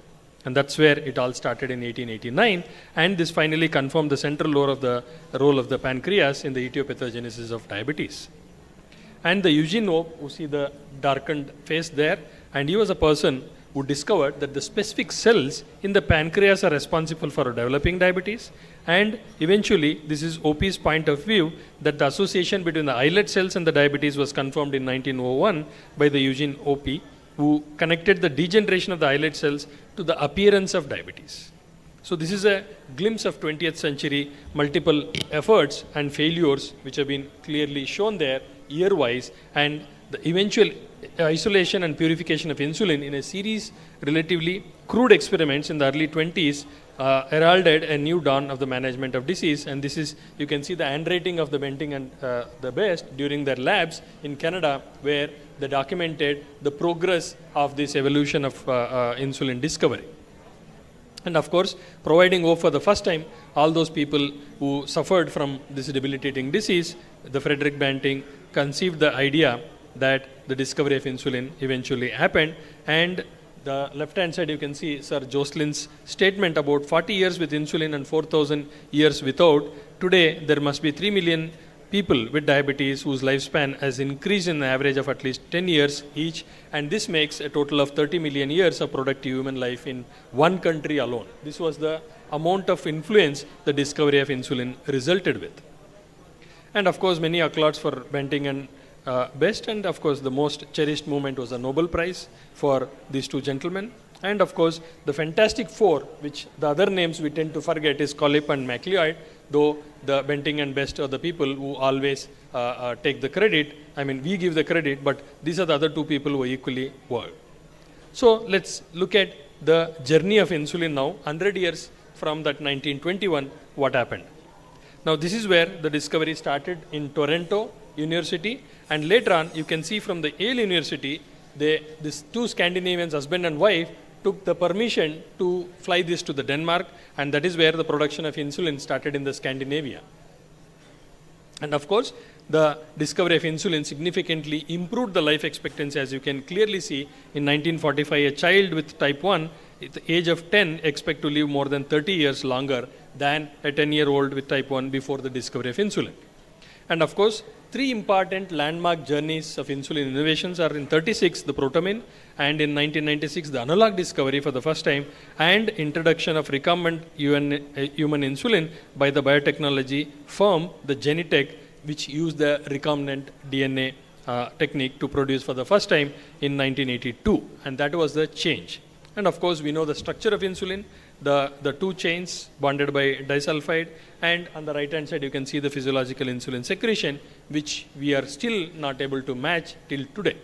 And if you see the evolution of insulins and the regimens over 90 years of continuous research, this has developed highly effective insulins with a safer profiles, prolonged profiles, and experience in insulin usage in clinical setting has significantly improved, and the perception that insulin therapy is complex, less safe, and makes life inflexible need to be changed.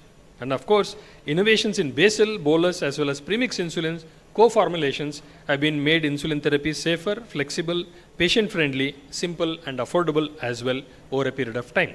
These are all the insulins based on the action profiles of this, based on the action profiles of their time of action. New generation insulins are marking the milestones. In 2013, we had Degludec, 14 we had IDEG ASP, and Glargine U300 was launched, and Faster Aspart has launched. And all these from 2013 onwards, I am humbled to say I was part of these drug developments. My first US FDA inspection at my center in 2012 happened for Degludec. And I've been part of this journey. That is my humbleness and pride moment, because for both this Degludec and the 2023, the second US FDA inspection I faced was for the Icodec, which is weekly once insulin. Today, we have a number of insulins, as you can see, the human versus analogs, and most of us have switched over to analogs. Now, let us look at, this is what I think will interest all of you regarding the era after 2021, what are we have in the basket. Now, this was the newer innovations, the oral insulin, which is paper I am talking about, oral insulin 338, which is a long-acting basal insulin analog formulated in a tablet with the absorption enhancer sodium caprate. You can now know the snack technology in your semaglutide. This was something similar to that. This is the study methodology. For want of time, we will not get into, but it is 6 different doses were there. No significant treatment differences were seen in the fasting sugars control, and adverse events, the most common were diarrhea and nasopharyngitis. Incidence of hypoglycemia was low in both groups. That means this was compared with the glargine, and the 6 different doses were there, but this trial got discontinued. The reasons being the doses required was very high, and when these very high doses of insulin was to be ingested to achieve the desired levels of the bioavailability, and the low bioavailability was there. And we had one Make in India Tregopil, which was also done. I was part of that trial as well. That was for a short-acting insulin versus the 3 times Tregopil was, again, bioavailability was low. They could not. And this is about the Afrezza, which is inhaled insulins, which are going to be relaunched. But initially, we were part of this trial, and this trial was stopped in between for warnings of DKA and, of course, the CA, carcinoma, which was discontinued. And this 99 years of insulin innovation, still the evolution or revolution both are going on with these innovative technologies. And we saw the past and present basal insulin innovations, how we have moved on from a simple NPH to the once weekly insulins now. Now this is the design of weekly once insulin, where 3 amino acids, which are marked in red, were replaced. 29 B chain was removed and attached with a spacer, and then a C20 icosane fatty diacid was added, and that's how the name Icodec was invented. What does it results in clinically and at a molecular level? It has a longer half-life, it has got more stable PKPD, slower clearance rate, and that is where you have that. And the clinically, it has got an improved glycemic control with low hypoglycemia, reduced treatment burden, easier to overcome the clinical inertia, and of course better treatment and acceptance and adherence. So essentially, this long-acting insulin resulted to achieve a long half-life by changes in the human insulin, the gradual continuous release of active Icodec from the albumin-bound inactive depots, which leads to the prolonged action, and of course it buffers the dosing variations. And a steady state is actually achieved after 3 to 4 weeks. That means 3-4 weeks you need to give weekly pricks, and then it does. And this is what I got from my clinical trial experience, the Lancet publication. You can see my name, and Professor Chantal Matthew was the EASD president. She was a lady, and she was involved in this Onwards 4 trial. And this is the structure of the Onwards 4 trial, where about 582 individuals. I had a globalized recruitment in that 582. My contribution is 49 subjects from my center, and hence I had to face my second US FDA inspection for this trial. And this is basically once weekly Icodec plus insulin aspart plus or minus non-insulin glucose lowering medications. Once daily, glargine was the comparator with insulin aspart, and of course plus or minus non-insulin glucose lowering medications. The trial objective was to demonstrate the effect of glycemic control of once weekly Icodec in combination with the insulin aspart with or without non-insulin antidiabetic drugs. And the primary endpoint, secondary endpoints you can clearly see there. And for want of time, I'll just rush through these slides. A1C and safety summary. The trial demonstrated non-inferiority as far as the HbA1c is concerned from week 26 onwards, and Icodec compared to the glargine. And of course, this was the titration modules, plus 20 or minus 20 based on the FBS, the more than 130 or less than 80. If it's less than 80 fasting sugars, you need to reduce down titrate to 20 units, or if it is more, the Icodec is to be plus and minus 20 units, whereas glargine was plus 3 and minus 3. And the preprandial titration, again you can see plus 1, minus 1. These are all the baseline characteristics in the study, where the mean age, you can see they are about 60 years, and the BMI is about 30 kg per meter square, and the A1C of an average of 8 plus. And this is the concomitant. The treatments are background medications. You can see majority of them were metformin, and the second most commonest was SGLT2 inhibitors and DPP4s, GLP1s, sulfonylureas. So it mimics our routine clinical OPD practice, the inclusion-exclusion criteria as far as the background medications are concerned. These are all the various basal insulins which were allowed in the trial. And look at the fasting plasma glucose change from baseline. And you can see over a period of time, the fasting SMBG used the dose adjustment you can see the CGM. We had CGM in the 6-month trial. We had 3 times CGM, which was blinded both for the investigator and for the subjects. And this was released post-trial closeout. And this was one of the reasons why the FDA inspection happened at my center, because they said each patient on an average had about 60 hypoglycemias in 6 months. Average, every subject had 60 hypoglycemias, which are all asymptomatic, which was in the tune of borderline 72, 70, 69, like that. And that is where they wanted to check how did we manage those patients when the hypoglycemias have really occurred.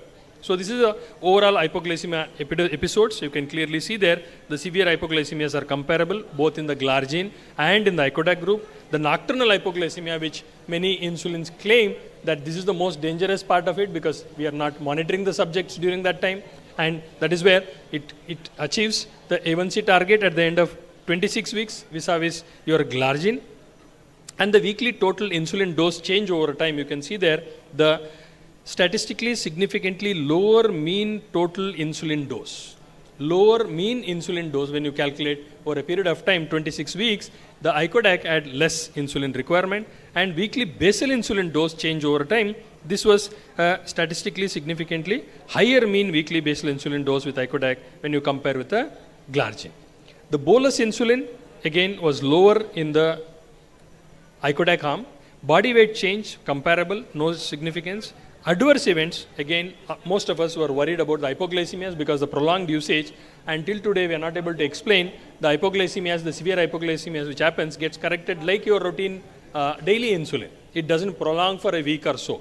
That we are not able to explain, but those who had the hypoglycemias got corrected just like your routine daily insulin. So to summarize, in this trial, people with long-standing diabetes on a basal bolus regimen compared with once daily glargine, once weekly icodec resulted in a non-inferior reductions of the A1C, no statistical significant differences in the observed rates, no statistically significant change in body weight, and of course, statistically significantly lower weekly total insulin dosage. That's very important to know. And this was ACE 2024. This paper was discussed. I was sitting in the audience and they recognized me and they called me onto the dais. The person from Brazil, he was the co-investigator who had part of that, and that was a proud moment for me. And of course, my second successful FDA inspection was because of this Onwards 4 and icodec. And this was the approval inspection which was conducted in 5 countries before the FDA can say yes to this new insulin. Now quickly looking to the future. Now this is interesting because this is a glucose responsive insulin. It's an engineering glucose response insulin, and these insulin analogs are widely being investigated to render insulin glucose responsiveness, currently being tested in animal models. That means it's in the preclinical stages. Now look at these interesting models where different strategies are being tested, where this PBA-mediated insulin analog basically conjugated with this PBA and polyol as a single insulin molecule. And in this insulin analog, both PBA and polyol provided binding sites for each other, therefore forming a self-assembled long-acting insulin assemblies. When a carbohydrate, like a glucose, was added, this insulin assembly was disassembled. That means it's a glucose-responsive insulin. Look at the another way to tackle glucose transport mediated insulin analog, where the glucosamine conjugated insulin was prepared with the ability to bind to the glut, which is the transporter on the RBCs, and such binding was reversible, which could be released from the RBC membrane upon high blood glucose levels. So again, another way to have a glucose response. And the third way is this lectin mediated insulin analog, where the insulin is modified with the carbohydrate groups to render insulin with the ability to bind to the lectin receptor, mannose receptor C type 1, which is called MRC1. And this competitive binding between this insulin and glucose to MRC1 was exploited to the tune blood clearance rate of this MK2640, which is a molecule of interest. And of course, the susceptibility bioactivity of insulin, non-specific binding, issues considering drug activity, binding specificity, biosafety, and differences between human bodies and animal bodies, we still have to evaluate because these are all in the preclinical stage. And this is the most interesting insulin research which is going on in the MIT in US, where a capsule that releases insulin in the stomach could replace injections for patients with a type 1 diabetes. Look at this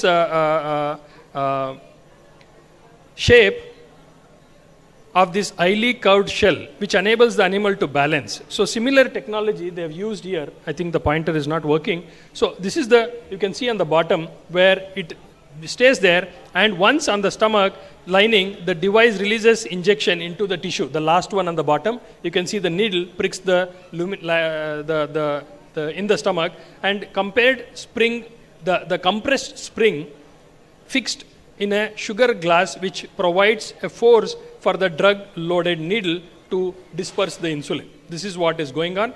And of course, today more than 425 million people have diabetes. By 2045, we'll have about 736 million people diabetes globally, and that's the burden. So we need innovations to continue in diabetes therapy, and I'm humbled and proud to say that I'm part of this journey in a little manner, maybe 1%. And of course, as Bhagavad Gita says, change is the only constant in life, and we should thrive for change in life and always innovations. Thank you very much, and again, I am indebted to the organizers for giving me this opportunity and this honor. Thank you, everyone. Dr. Srinivas for excellent presentation. Since it is a oration, no questions are allowed. Thank you very much.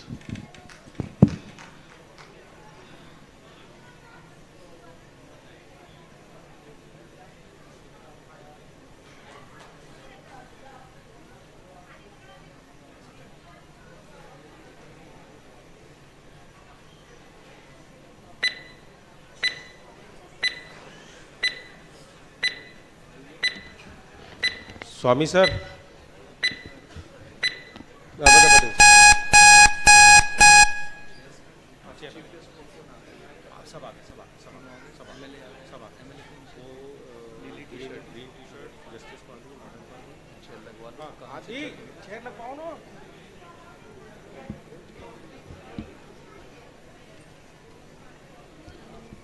Requesting the organizers to please arrange for the chairs on the dais.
Hello.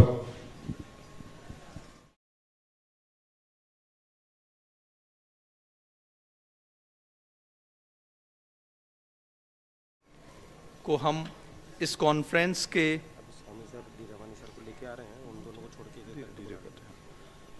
सबसे महत्वपूर्ण समय की ओर बढ़ रहे हैं, जब हम इस कार्यशाला का फॉर्मल इनॉग्रेशन करने वाले हैं।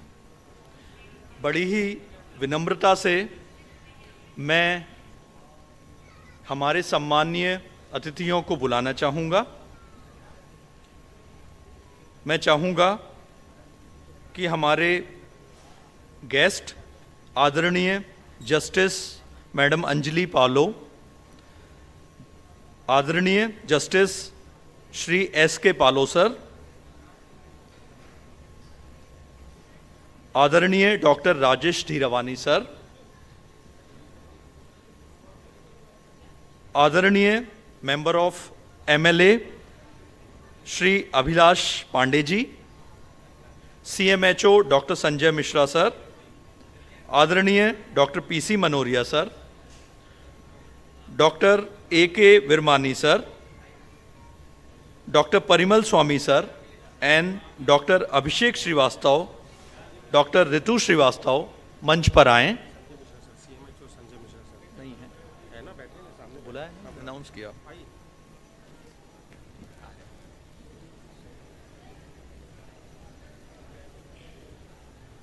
आप सभी लोगों का मंच पर हम लोग स्वागत करते हैं।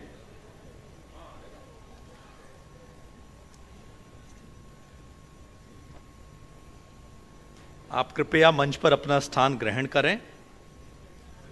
वो नहीं आए, धीरवानी सर को ज्वाइन करते हैं। नेशनल एंथम शुरू करना है अपने को, है ना? हाँ।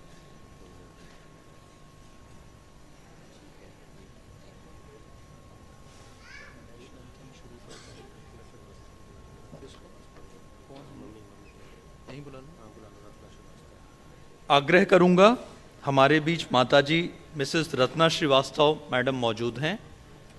आप भी कृपया मंच पर आने का कष्ट करें।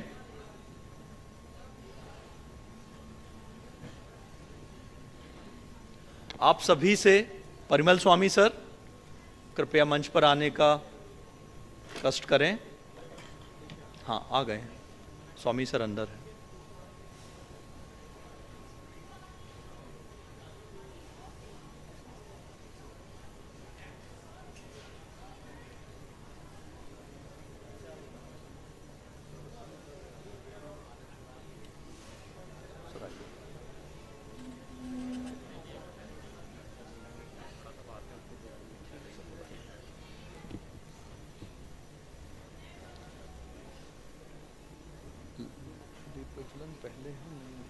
पहले नेशनल एंथम करते हैं।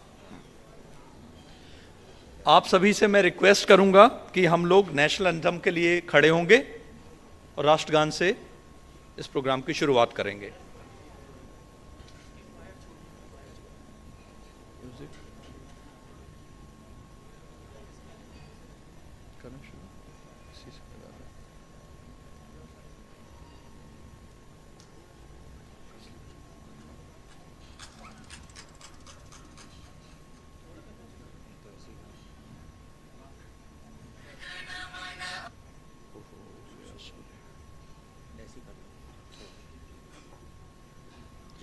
गण मन अधिनायक जय हे भारत भाग्य विधाता, पंजाब सिंध गुजरात मराठा द्राविड़ उत्कल बंगा, विंध्य हिमाचल यमुना गंगा उच्चल जलधि तरंगा, तब शुभ नामे जागे तब शुभ आशीष मांगे, गाहे तब जय गाथा, जन गण मंगल दायक जय हे भारत भाग्य विधाता, जय हे जय हे जय हे जय जय जय हे। भारत माता की, भारत माता की, भारत माता की। आग्रह करूंगा कि अभी सब लोग अपने मंच पर अपना अपना स्थान ग्रहण करें। हाँ। मैं आग्रह करूंगा डॉक्टर अभिषेक श्रीवास्तव सर से कि वह स्वागत करें आदरणीय जस्टिस अंजलि पालो मैम का।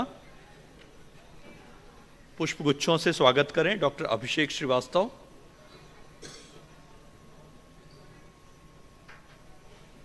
इसी क्रम में मैं आग्रह करूंगा आदरणीय परिमल स्वामी सर से कि वह हमारे आदरणीय जस्टिस श्री एस.के. पालो सर का स्वागत करें पुष्पगुच्छों से। नहीं, आग्रह करूंगा डॉक्टर ऋतु श्रीवास्तव मैडम से कि हमारे विधायक श्री अभिलाष पांडे जी का स्वागत करें पुष्पगुच्छों से। आग्रह करूंगा डॉक्टर अभिषेक श्रीवास्तव से कि वो CMHO sir doctor Sanjay Mishra ji का स्वागत करें। आग्रह करूंगा माताजी मिसेस रत्ना श्रीवास्तव जी से कि वह स्वागत करें डॉक्टर पीसी मनोरिया सर का।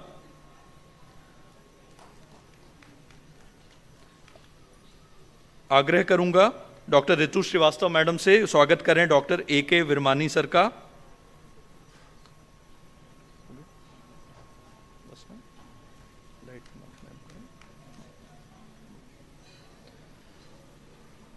स्वागत की इस घड़ी के बाद मैं हमारे सम्मानीय सभी अतिथिगण से रिक्वेस्ट करूंगा कि लैंप दीप प्रज्वलन करें। सभी लोग दीप प्रज्वलन के लिए इकट्ठे हों और दीप प्रज्वलन करके इस प्रोग्राम को स्टार्ट करें।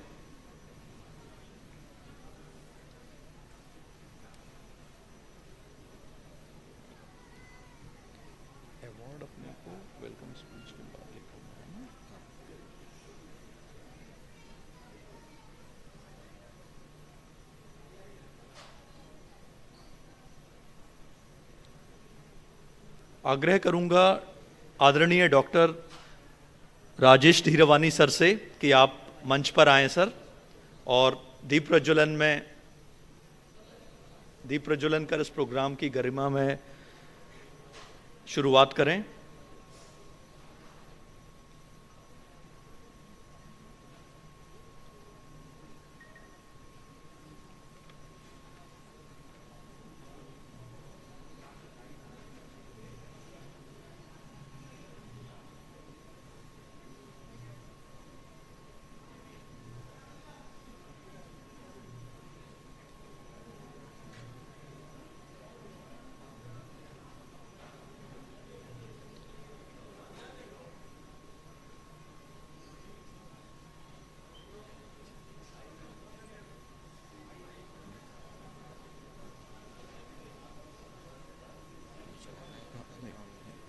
छोड़ दो, हो गया। अभी धीरवानी सबका मैं स्वागत करवा देता हूँ इनसे। मैं आग्रह करूंगा परिमल स्वामी सर से हमारे आदरणीय अतिथि डॉक्टर राजेश धीरवानी सर का पुष्पगुच्छों से स्वागत करें। Doctor Parimal Swami sir.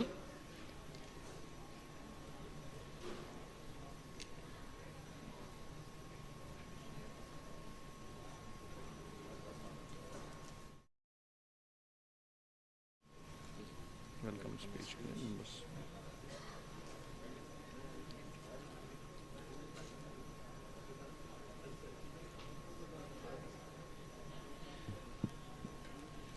आज की इस कार्यशाला जिसका शुभारंभ सुबह 10 बजे से लगातार आज शाम होते होते तक चल रहा था, इसके बारे में वेलकम स्पीच के लिए मैं आमंत्रित करता हूं डॉक्टर अभिषेक श्रीवास्तव जी को। डॉक्टर अभिषेक श्रीवास्तव कृपया आएं और इस प्रोग्राम के बारे में संक्षिप्त में हमें बताएं। गुड इवनिंग, आप सभी लोगों का बहुत बहुत स्वागत है और ख़ासकर हमारे जितने भी गेस्ट आए हैं जिन्होंने अपना आशीर्वाद दिया है। और हमारे सारे डॉक्टर्स जो पूरे मध्य प्रदेश से जिन्होंने आज यहाँ आकर हम लोग को अपना आशीर्वाद दिया है, प्यार दिया है और इस कॉन्फ्रेंस को सक्सेसफुल बनाने में बहुत महत्वपूर्ण योगदान दिया है। Clinical cardiology and diabetology society of India एक नेशनल सोसाइटी है जिसका मेन उद्देश्य है कि कार्डियोलॉजी और डायबिटोलॉजी में हम क्या क्या नया शोध इनोवेशन करते हैं उसके बारे में लेटेस्ट हम जानकारियाँ डॉक्टर्स को प्रदान कर सकते हैं इस सोसाइटी के माध्यम से। तो ये कॉन्फ्रेंस हमको ऑर्गेनाइज करने का एक हमारा जो लक्ष्य था वो ये था कि आसपास के जो शहरों के लोग हैं जिनको नवीनतम जानकारियाँ थोड़ा सा अभाव रहता है उनको हम नवीनतम जानकारियाँ दे सकते हैं, उनको हम अपग्रेड कर सकते हैं ताकि वो अपनी डे टू डे प्रैक्टिस में उसको इस्तेमाल कर सकते हैं। और ये निरंतर हम लोग, हमारा ये चौथा संस्करण है इस साल का और हम आगे और बढ़ते रहेंगे। और जैसा कि हम सब देख रहे हैं कि ये निरंतर चौथा संस्करण दूसरे पहले से काफ़ी बड़ा था और आगे भी और बड़ा करने का उम्मीद रखते हैं। इसी कड़ी में डॉक्टर परिमल स्वामी सर जो हमेशा से हम दोनों का जो आशीर्वाद स्वामी सर का रहता है और जो पिलर है वो इसको सक्सेसफुल बनाने में वो हमेशा से उनका साथ रहता है। तो मैं अभी एक बार स्वामी सर, थैंक यू, धन्यवाद।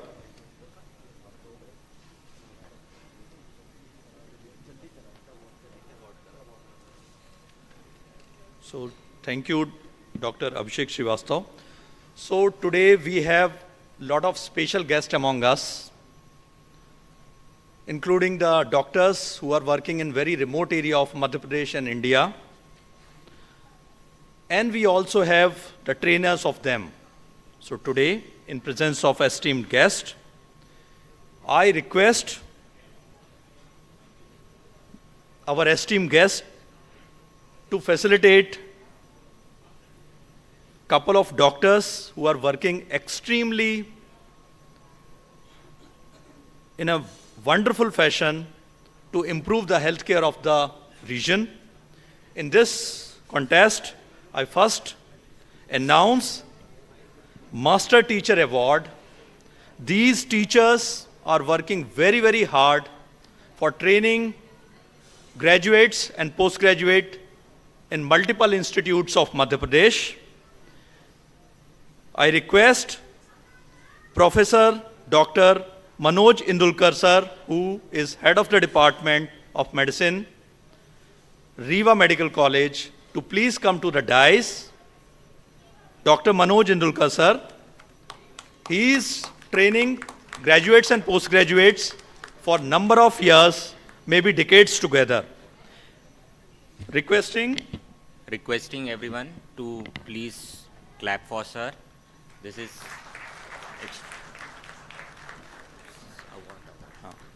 requesting our chief guest, respected Palo sir, Justice Anjali Palo ma'am, and Dr. Rajesh Dhiravani sir and Abhilash Pandey sir, to please हमारे चिकित्सक गणों का सम्मान करें सर अवार्ड देकर। Doctor Abhishek Srivastava to please help. इसी कड़ी में मैं बुलाना चाहूँगा professor doctor DP Singh, who is the head of the department of LN Medical College, Bhopal, serving immensely for training the graduates and postgraduates of the medical college, immensely contributing to the medical field in terms of education. Professor Dr. DP Singh sir, to please come on the dais. इसी कड़ी में I request Professor Dr. Abhyuday Verma sir, who is head of the department, Index Medical College, Indore. Professor Dr. Abhyuday Verma sir, to please come on the dais.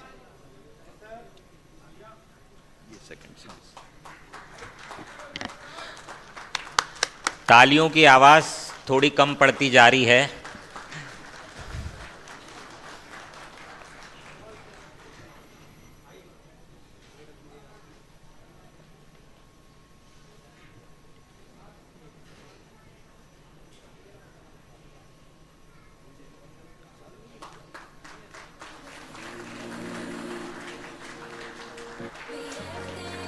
इसी कड़ी में master teacher award के बाद है life time achievement award. सबसे पहला award यहीं के सर प्रोफेसर डॉक्टर वी के भारद्वाज सर जबलपुर से हैं, आप सभी जानते ही हैं सर को। तो लाइफ टाइम अचीवमेंट अवार्ड के लिए मैं बुलाना चाहूँगा भरद्वाज सर, प्लीज़ स्टेज पे आइए। Doctor Sanjeev Gulati sir from Bhopal,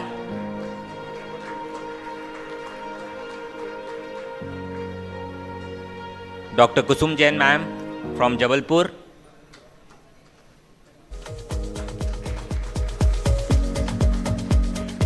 तालियों की आवाज आती रहनी चाहिए।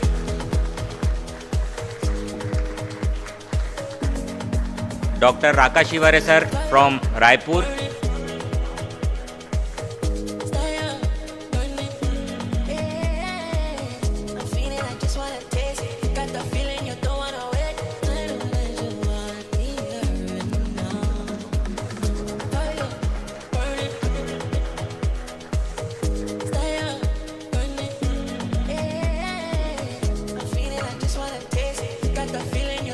आदरणीय डॉक्टर शिवरे सर रायपुर से, आप यहाँ हैं।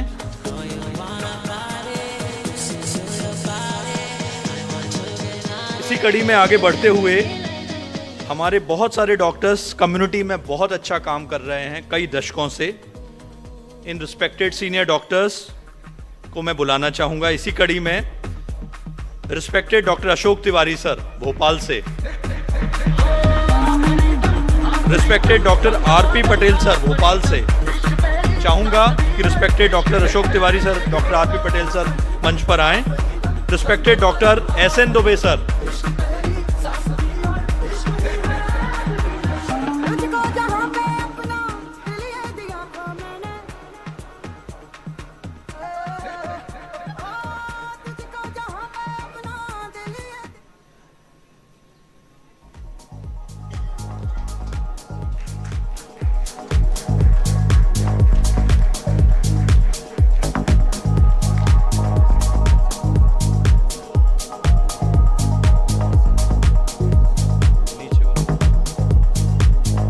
Respected doctor Surendra Gupta sir Bhopal से,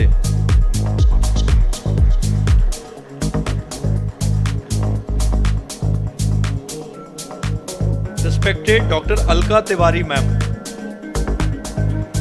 respected doctor Alka Tiwari ma'am Narmadapuram से, कृपया मंच पर आएं।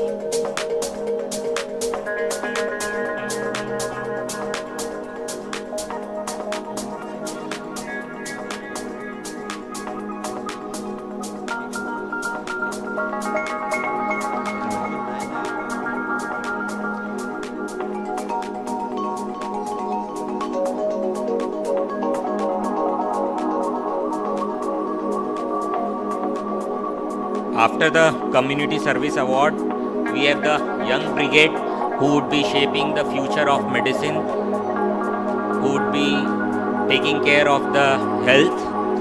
So we have with us, please, I call upon Dr. Atul Patel, please be on stage, following which Dr. Suyash Bhadoria, Dr. Bhupendra Goswami, doctor Sunil Dewani, doctor Anuradh Bhatnagar, doctor Anand Jat, doctor D Dhankar and doctor Sanjay Mandloi.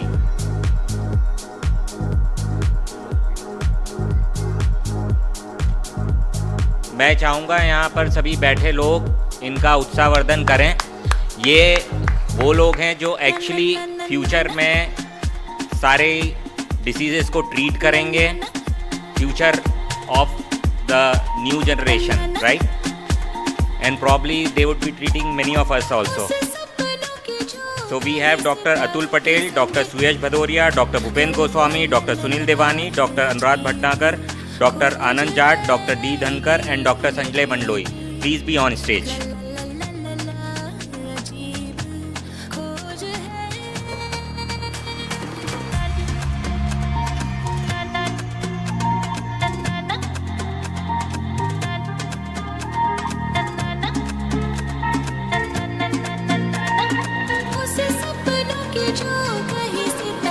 संग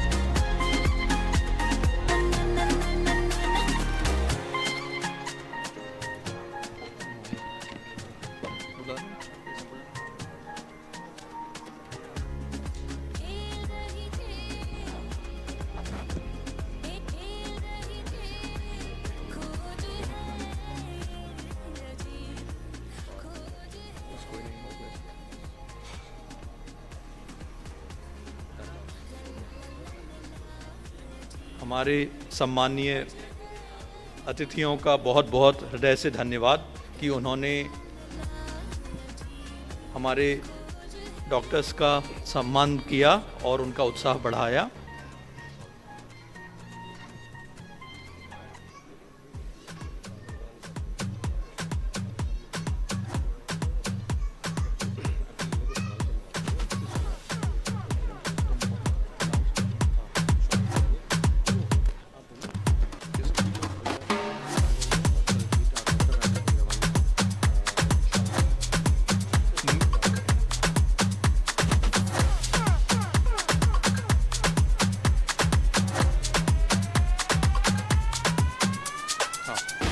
मैं आग्रह करूंगा हमारे chief guest respected justice SK. पालो sir से कि अपना 2 शब्द हम लोगों के लिए कहें सर और अपना मार्गदर्शन दें।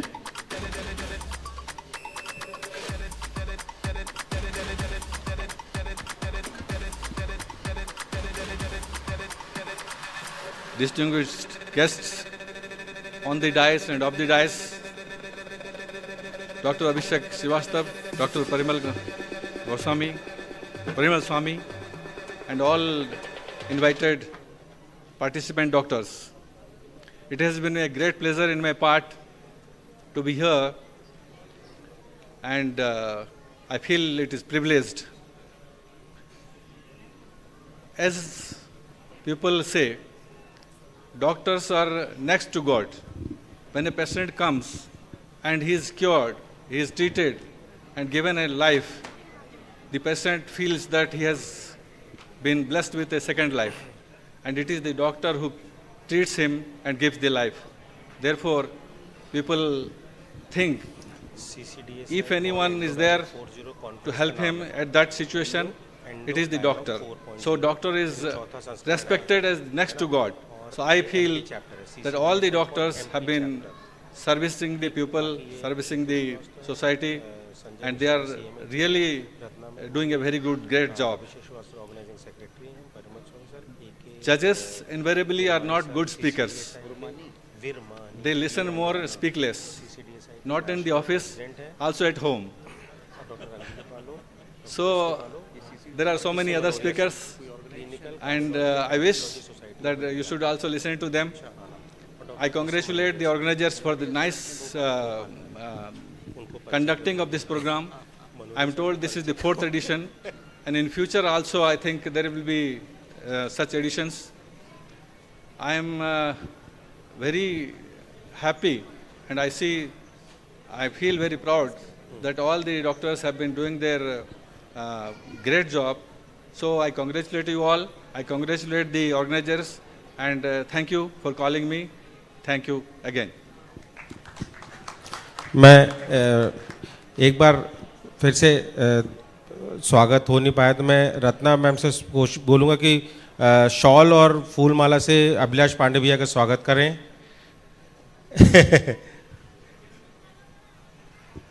मैं परिमल स्वामी सर से आग्रह करूँगा, राजेश धीरावानी सर का स्वागत कर लेंगे।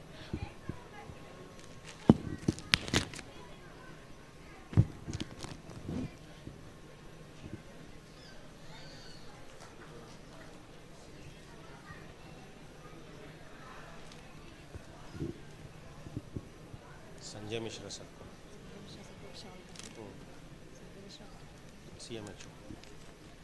मैं पीसी मनूरिया सर से बोलूँगा कि हमारे chief medical and health officer Sanjay Mishra sir का स्वागत करेंगे। सर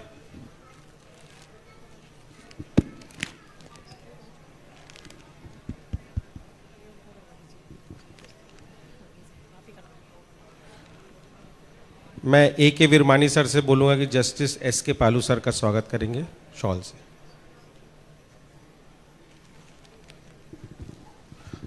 नर्मदा पटेल सर आप कंटिन्यू कर दीजिए। बड़ी विनम्रता से मैं आग्रह करूंगा हमारे आदरणीय डॉक्टर राजेश धीरावानी सर से कि हमें आशीर्वचन प्रदान करें आकर।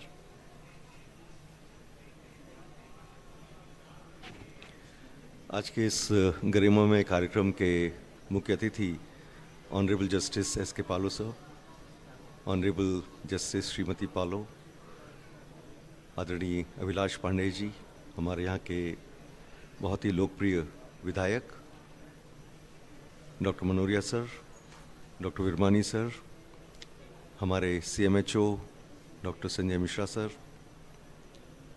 Doctor Abhishek Srivastava, Shrimati Srivastava, respected Shrimati Ratna Srivastava ji, doctor Parimal Swami, यहाँ उपस्थित समस्त वरिष्ठ चिकित्सकगण और इस कॉन्फ्रेंस में पधारे समस्त अतिथिगण।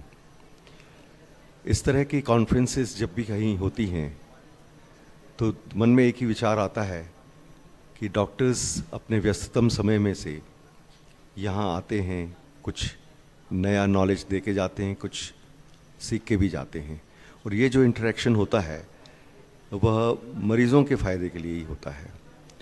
मैं साधुवाद देना चाहता हूँ डॉक्टर अभिषेक श्रीवास्तव को, डॉक्टर परिमल स्वामी को कि वर्ष प्रति वर्ष वह इस तरह की कॉन्फ्रेंस यहाँ आयोजित करते हैं और रिसेंट मेडिकल नॉलेज का आदान प्रदान होता है और उससे मरीज़ों का ही फ़ायदा होता है। साथ ही हमारे जो वरिष्ठ चिकित्सक हैं उनका भी अभिनंदन होता है, जो हमारे यंगस्टर्स जो मेडिकल प्रोफेशनल से जुड़े हुए हैं उनका भी अभिनंदन करके उनको एक मौका दिया जाता है कि आप और आगे बढ़ो और जनता जनार्दन की सेवा करते रहें। इतना पुनीत कार्य यह संस्था कर रही है, मैं अभिभूत हूँ उनके इस कार्यों को देखकर। आज आपने यहाँ हमें बुलाया, मुझे गौरवान्वित किया, इसके लिए मैं समस्त आयोजकों का हृदय से आभार व्यक्त करता हूँ। ईश्वर से प्रार्थना करता हूँ कि यहाँ से जो भी आप नई विधाएं, जो मेडिकल फील्ड की जो नई जो खोजें हैं या जो नई दवाइयाँ हैं, जो नए डायग्नोस्टिक हमारे इक्विपमेंट्स हैं उसके बारे में और सब नई चीज़ें जो सीख के जाएं, वे अपने अंतर्मन से पूरी ईमानदारी से उसे आत्मसात करें और अपने इस नॉलेज का अपने मरीज़ों के इलाज में पूर्णतः उसका उपयोग करें। यही कहकर मैं अपनी वाणी को विराम देता हूँ। बहुत बहुत धन्यवाद। आपके आशीर्वचनों के लिए तहे दिल से धन्यवाद सर। मैं आग्रह करूंगा आदरणीय भाई साहब श्री अभिलाष पांडे जी से कि वह हमें आशीर्वचन प्रदान करें। चूँकि वो अस्वस्थ हैं तो मैं चाहूँगा कि वहीं से आप अपनी सीट पर बैठे हुए ही सर हम लोगों को कुछ दो शब्द कहें।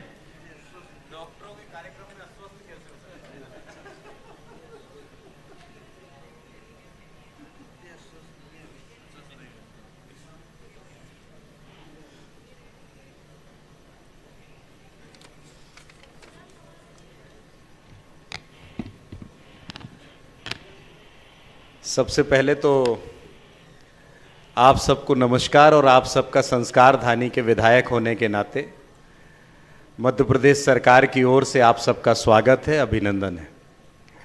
आज के हमारी ये जो कॉन्फ्रेंस है, ये कॉन्फ्रेंस CCDSS कॉन्फ्रेंस जो 4.0 है और जिसको लगातार अभिषेक भाई और आदरणीय परिमल सर, मैं देखता हूँ, मैं पिछले बार भी आया था, तब मैं उस समय नया नया विधायक ही बना था, मैं चुनाव लड़के ही सीधा आया था।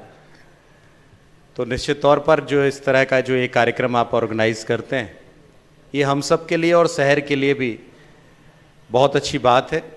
आज के इस कार्यक्रम में मंच पर विराजमान आदरणीय जस्टिस पालो साहब, हमारे अंजलि पालो मैडम, साथ ही मेरे मार्गदर्शक आदरणीय राजेश धीरावाणी जी, सम्मानी विरमानी जी, हमारे आदरणीय मनोरिया जी जो भोपाल से चलकर हमारे बीच आए हैं, आदरणीय संजय मिश्रा जी, मैडम रत्ना श्रीवास्तव जी, आदरणीय अभिषेक जी और हमारी भाभी जी भी डॉक्टर हैं, उनका भी बहुत बहुत अभिनंदन।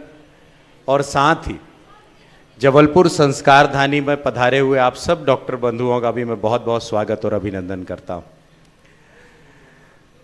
मैं अभी बात कर रहा था पालो साहब से, तब मैंने जैसे ही डॉक्टर्स का नाम आता है तो मुझे लगता है कि डॉक्टर्स और हमने हमेशा पढ़ा है कि चिकित्सा और शिक्षा ये पुरातन काल से हमारे लिए सेवा के बड़े दो माध्यम रहे, और इस सेवा के माध्यम से लोगों ने अपने काम को किया भी है।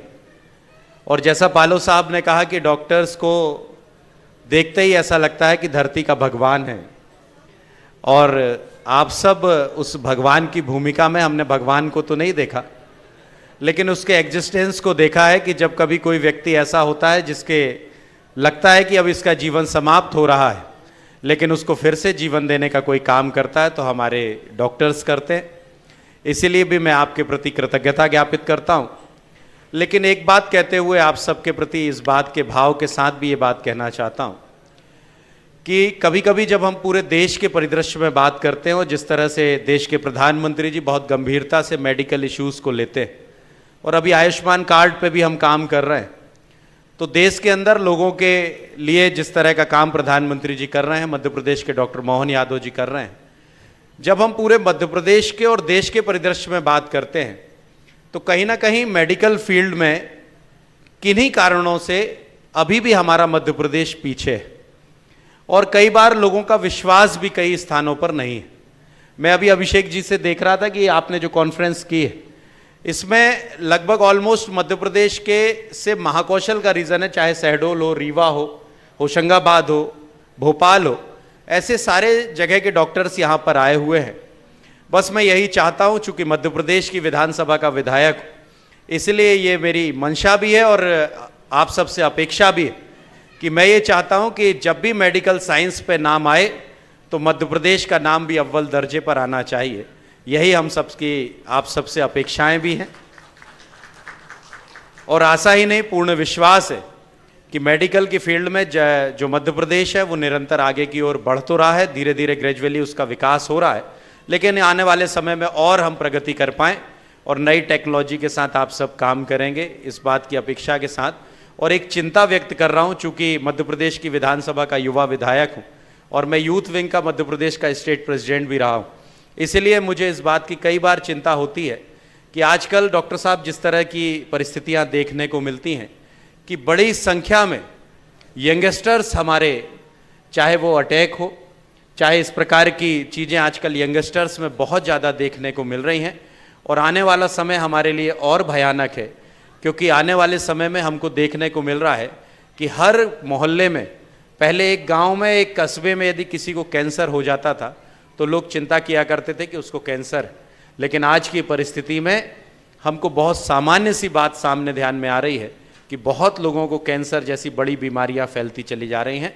तो मैं चाहता हूं कि आपके माध्यम से अवेयरनेस भी हो, लोग जागरूक भी हों और अपने स्वास्थ्य के प्रति ठीक से अपना काम कर पाएं, ऐसी मेरी आप सबसे अपेक्षा भी है। एक बार पुनः इस कॉन्फ्रेंस के आयोजन की पूरी टीम को अपनी ओर से बहुत बहुत शुभकामनाएं, बहुत बहुत बधाई। धन्यवाद।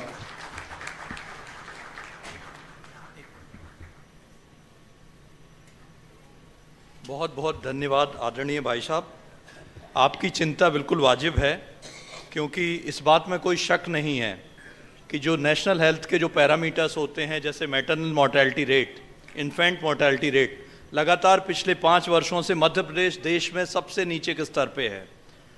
और अब ये डॉक्टरों के अकेले के बस की बात नहीं है, आप सब लोगों का सहयोग हमको इसमें चाहिए होगा, क्योंकि जहाँ तक मैं समझता हूँ और चिकित्सकगण जो सोचते हैं, उनके मैं माध्यम बन रहा हूँ आप तक अपनी बात पहुँचाने का, कि इसमें अवेयरनेस की बहुत ज़्यादा कमी है। हम सब लोगों में किसी भी प्रकार की बीमारी को लेके अवेयरनेस बहुत कम है, और कई परिस्थितियों में तो भ्रांतियों की संख्या इतनी ज़्यादा है कि मध्य प्रदेश की पॉपुलेशन सबसे ज़्यादा कंफ्यूज्ड है, और उसका परिणाम है कि maternal mortality rate, infant mortality rate में मध्य प्रदेश लगातार टॉप पे बना हुआ है नीचे से।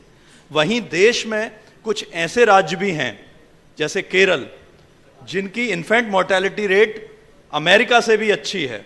तो विश्व में भारत एक ऐसा देश है जिसमें यूएस का प्रतिनिधित्व भी एक राज्य करता है, और बहुत पिछड़े हुए कंट्रीज का प्रतिनिधित्व भी दूसरा राज्य करता है, जिसमें से दुर्भाग्यपूर्ण से हम लोग हैं। इसमें हम सब लोग आपका सहयोग चाहेंगे कि इस परिस्थिति से हमें उभरना है। तो मैं इसी कड़ी में आगे बुलाना चाहूँगा आदरणीय परिमल स्वामी सर को कि वो वोट ऑफ थैंक्स दें। आदरणीय परिमल स्वामी सर। धन्यवाद डॉक्टर नर्मदा। आदरणीय जस्टिस पालो साहब, श्रीमती पालो, हमारे लोकप्रिय विधायक अभिलाष पांडे जी, मेरे मेंटोर डॉक्टर आर.बी. धीरवाणी साहब, डॉक्टर विरमानी जो CCDSI के कोऑर्डिनेटर हैं, रिस्पेक्टेड हमारे grand teachers of teacher doctor PC मनोरिया साहब, और मेरे मित्र डॉक्टर संजय मिश्रा, अभिषेक की माताजी श्रीमती रत्ना, श्रीमती अभिषेक और अभिषेक। एक तो मैं आप सभी का बहुत बहुत धन्यवाद कहना चाहूँगा कि बड़ी संख्या में हमारे लगभग 70 से भी ज़्यादा फैकल्टी यहाँ पे देश के कोने कोने से आए हुए हैं ज्ञानवर्धन के लिए और इस नॉलेज को शेयर करने के लिए। इसके साथ साथ बहुत बड़ी संख्या में जबलपुर के आसपास से, महाकौशल एरिया से, इंदौर से, रीवा से, भोपाल से बहुत सारे चिकित्सक आए हैं जिनके साथ में हमारा इंटरेक्शन हमारे सबके नॉलेज को बढ़ाएगा। हमारे कई टीचर्स, डॉक्टर इंदुरकर साहब, डॉक्टर अभ्युदय वर्मा यहाँ उपस्थित हैं जिनका एनकरेजमेंट हमें सदा मिलता रहता है। हमारी जो फार्मा फ्रेंड हैं जिनके सहयोग के बिना कॉन्फ्रेंस कई बार ऑर्गेनाइज करना कठिन होता है, वो सतत हमारे साथ सुबह से लगे हुए हैं, तो मैं उन सभी का धन्यवाद कहना चाहता हूं। और साथ में जितने भी लोग इस ऑर्गेनाइजेशन से जुड़े हुए हैं जिन्होंने इस कॉन्फ्रेंस को सफल बनाने में हमारी मदद की है, मैं उनको धन्यवाद कहता हूं। मैं सबसे पहले धन्यवाद डॉक्टर विरमानी साहब को भी कहना चाहता हूं कि उन्होंने जबलपुर को ये मौका दिया कि CCDSI का उन्होंने कॉन्फ्रेंस को आयोजित किया, मिड टर्म कॉन्फ्रेंस को, और वो CCDSI का MP चैप्टर बनाने की भी उन्होंने हम लोग को एक आश्वासन दिया है कि मध्य भारत में भी इस संस्था की शुरुआत होगी। तो एक बार फिर आपका सभी का धन्यवाद। और अगर डॉक्टर विरमानी साहब कुछ, अगर आप बोल रहे थे कि यहाँ पे कुछ अनाउंस करना चाह रहे थे आप, तो उसके साथ मैं अपना स्थान ग्रहण करता हूँ। आइए sir.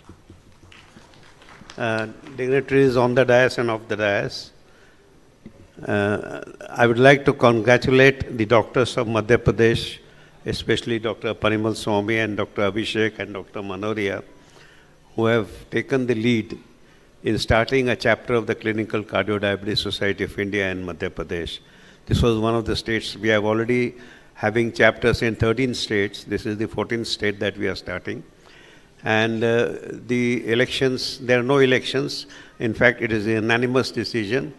And it has been decided that Dr. PC Manoria will be the chairman of the MP chapter. Dr. Parimal Swami will be the vice chairman and chairman elect. Dr. Abhishek Srivastava will be the secretary, and Dr. Ashish Dhengra will be the treasurer of this. And I once more congratulate them, and I would like to take this opportunity to express my gratitude to the judiciary for taking care of the doctors, and to the Vidhayak ji and our Honorable Prime Minister, who has really improved the healthcare system in our country by drastic leaps and bounds in the last 10 years. Thank you. Jai Hind.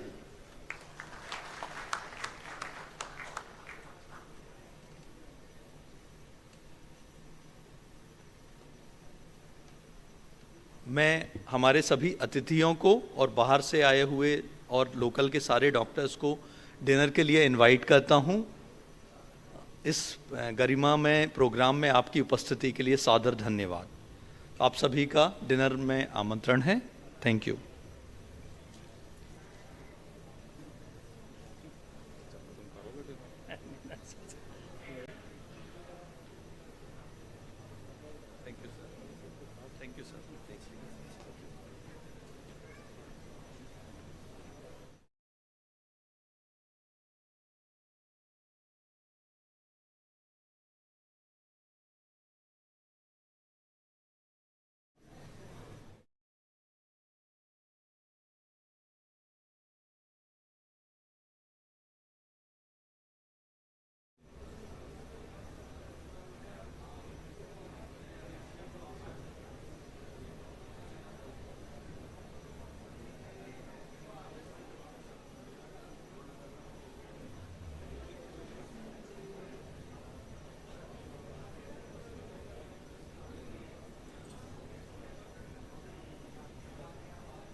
भैया after full of academics अब थोड़ा chill किया जाए.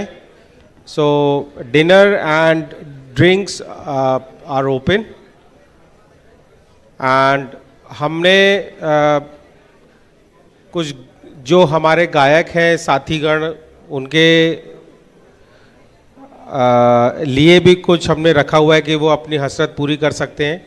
तो karaoke भी हमारा है. जो जो इच्छुक हैं गाने के वो please the stage is open. आप लोग आइए, गाना गाइए, एंजॉय करिए.